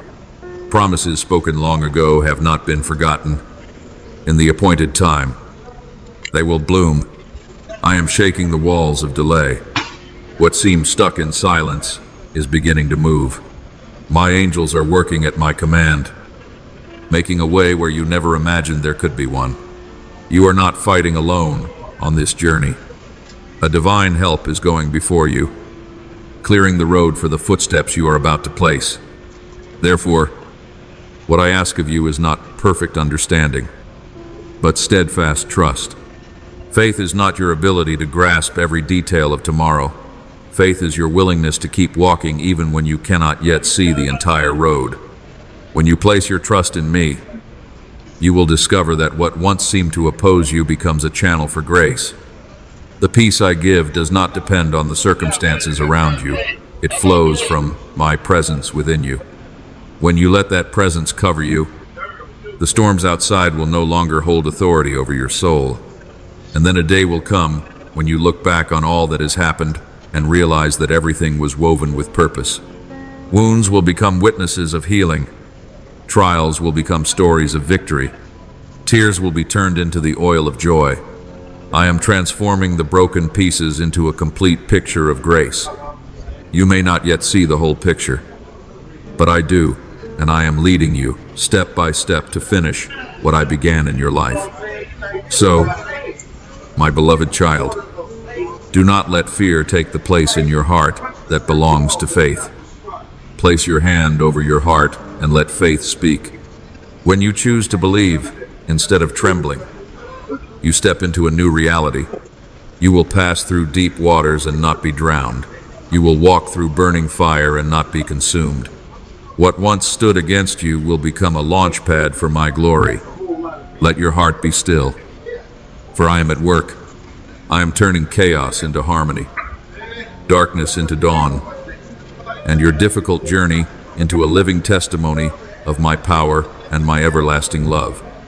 And so, my beloved child, when I tell you to open your heart even wider, it is not merely so you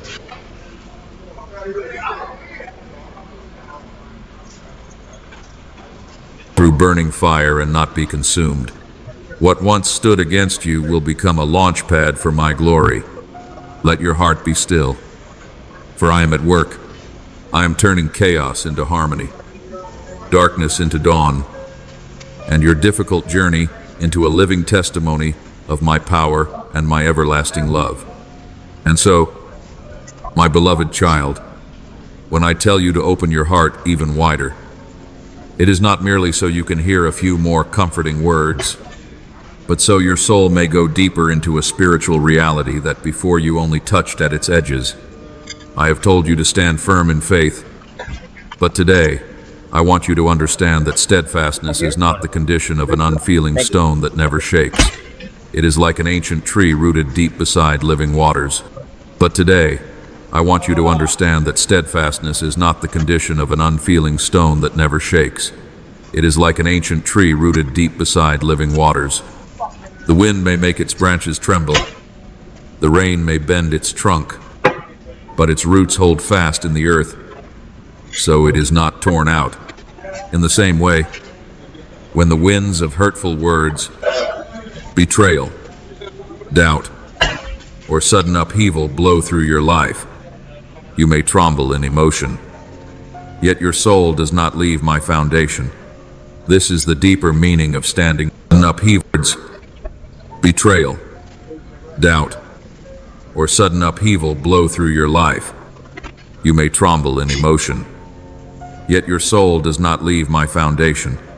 This is the deeper meaning of standing firm, not that you are never tested, but that you always return to me even when everything around you seems to collapse.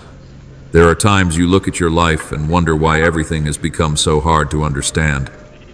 Why familiar paths are suddenly covered by thick fog. You want me to explain at once, to pull back the curtain so you can see what will happen. But my child, many times, that very fog is where I set the foundation stones for your future. If you could see every step clearly, you would walk in your own confidence. But when you cannot see, you must hold my hand. And in that moment, the bond between you and me grows deeper than at any other time. You do not understand the greater picture I am painting, but I see it from beginning to end. I know why each color must be placed in its proper position, and I know why certain strokes must wait before they are completed. What you call delay is often preparation for something better than you can yet imagine. Remember, faith is not the result of understanding everything. It is the fruit of a heart willing to place itself in my hands. When you release the need to explain everything, the door to true trust begins to open. In the history of my people, there is a story many read, yet few truly feel in its depth. When the prophet Elijah fled into the wilderness in fear, he thought he had failed completely and that everything was finished. He went into a cave and waited for me. Then a great wind rose so violent it tore at the mountains and shattered the rocks, yet I was not in the wind. After the wind came an earthquake. Then a fire blazed forth, yet I was not in those dazzling displays. Only when everything grew quiet did a gentle whisper come. And in that stillness, Elijah realized I was very near. Do you see, I do not always speak through thunderous things that astonish you. Often I reveal myself through a soft breath within your heart, and only those who will Do you see, I do not always speak through thunderous things that astonish you. Often I reveal myself through a soft breath within your heart, and only those who will stop, who will listen with the soul, will recognize that call. In the same way, in days when you feel as though I am silent, I'm actually working in depths your eyes cannot see. The material world you live in is only a thin layer of a wider reality. In the realm of the spirit, movements are continually taking place. The prayers you whisper do not vanish into emptiness. They are like arrows of light flying straight before the throne of grace. Some requests were spoken long ago and seemed forgotten, yet I have kept them like seeds, waiting for the appointed season to sprout. When you pray with a sincere heart, you are opening an unseen door through which my angels are sent to prepare the road you will waiting for the appointed season to straight before the throne of grace. Emptiness. They are like arrows of light flying straight before the throne of grace. Some requests were spoken long ago and seemed forgotten, yet I have kept them like seeds, waiting for the appointed season to sprout. When you pray with a sincere heart, you are opening an unseen door through which my angels are sent to prepare the road you will walk into. Appointed season to sprout. When you pray with a sincere heart, you are opening an unseen door through which my angels are sent to prepare the road you will walk into. Walls of darkness that seem unbreakable must retreat when the light of faith is ignited.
Forgotten, yet I have kept them like seeds, waiting for the appointed season to sprout.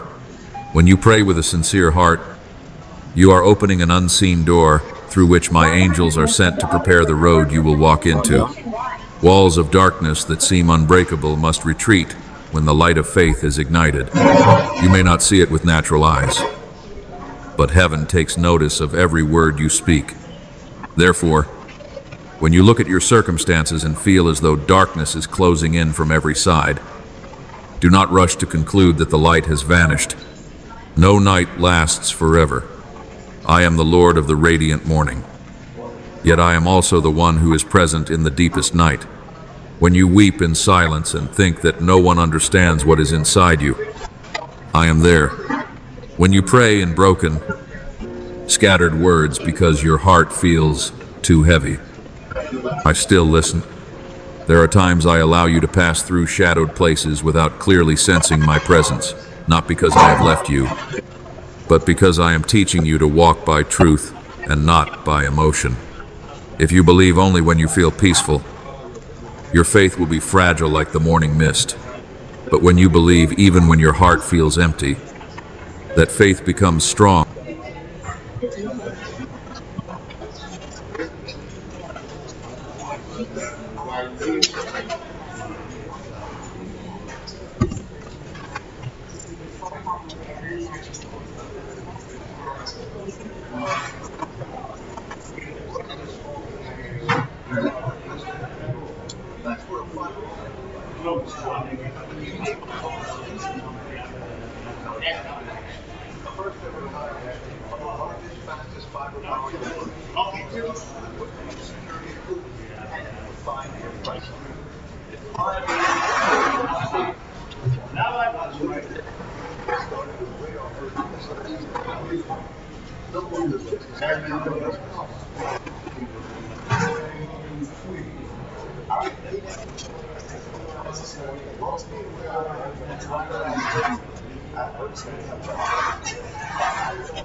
Tuesday and Wednesday, the risk of severe weather will be around. So we'll be keeping an eye on that. Stay tuned to ABC5. Strong team will be on it if there are any severe weather threats.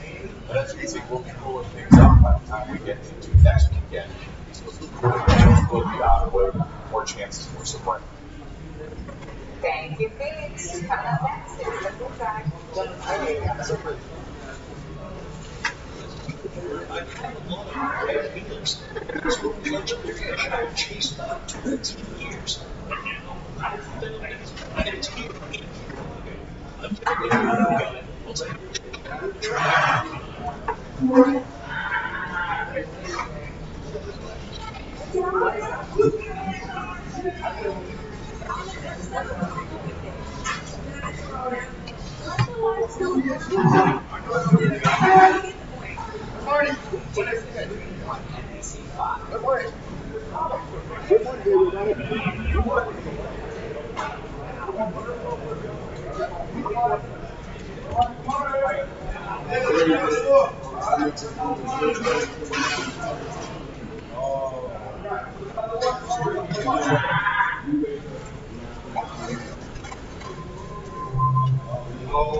Like metal refined in fire.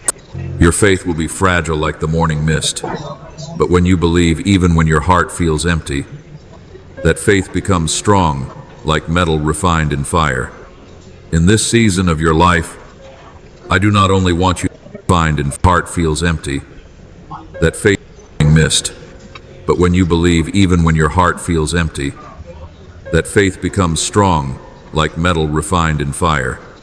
In this season of your life, I do not only want you to wait for wondrous things to happen, I am inviting you to participate in my work. You are not a spectator watching miracles from a distance, you are part of the story I am writing. Every prayer you whisper is a line in the book of grace. Each time you forgive someone who has wounded you, you are breaking a link in an unseen chain that once held you in the past. Each time you choose love instead of feeding resentment, a new door opens for the flow of blessing. You may think these small acts change nothing,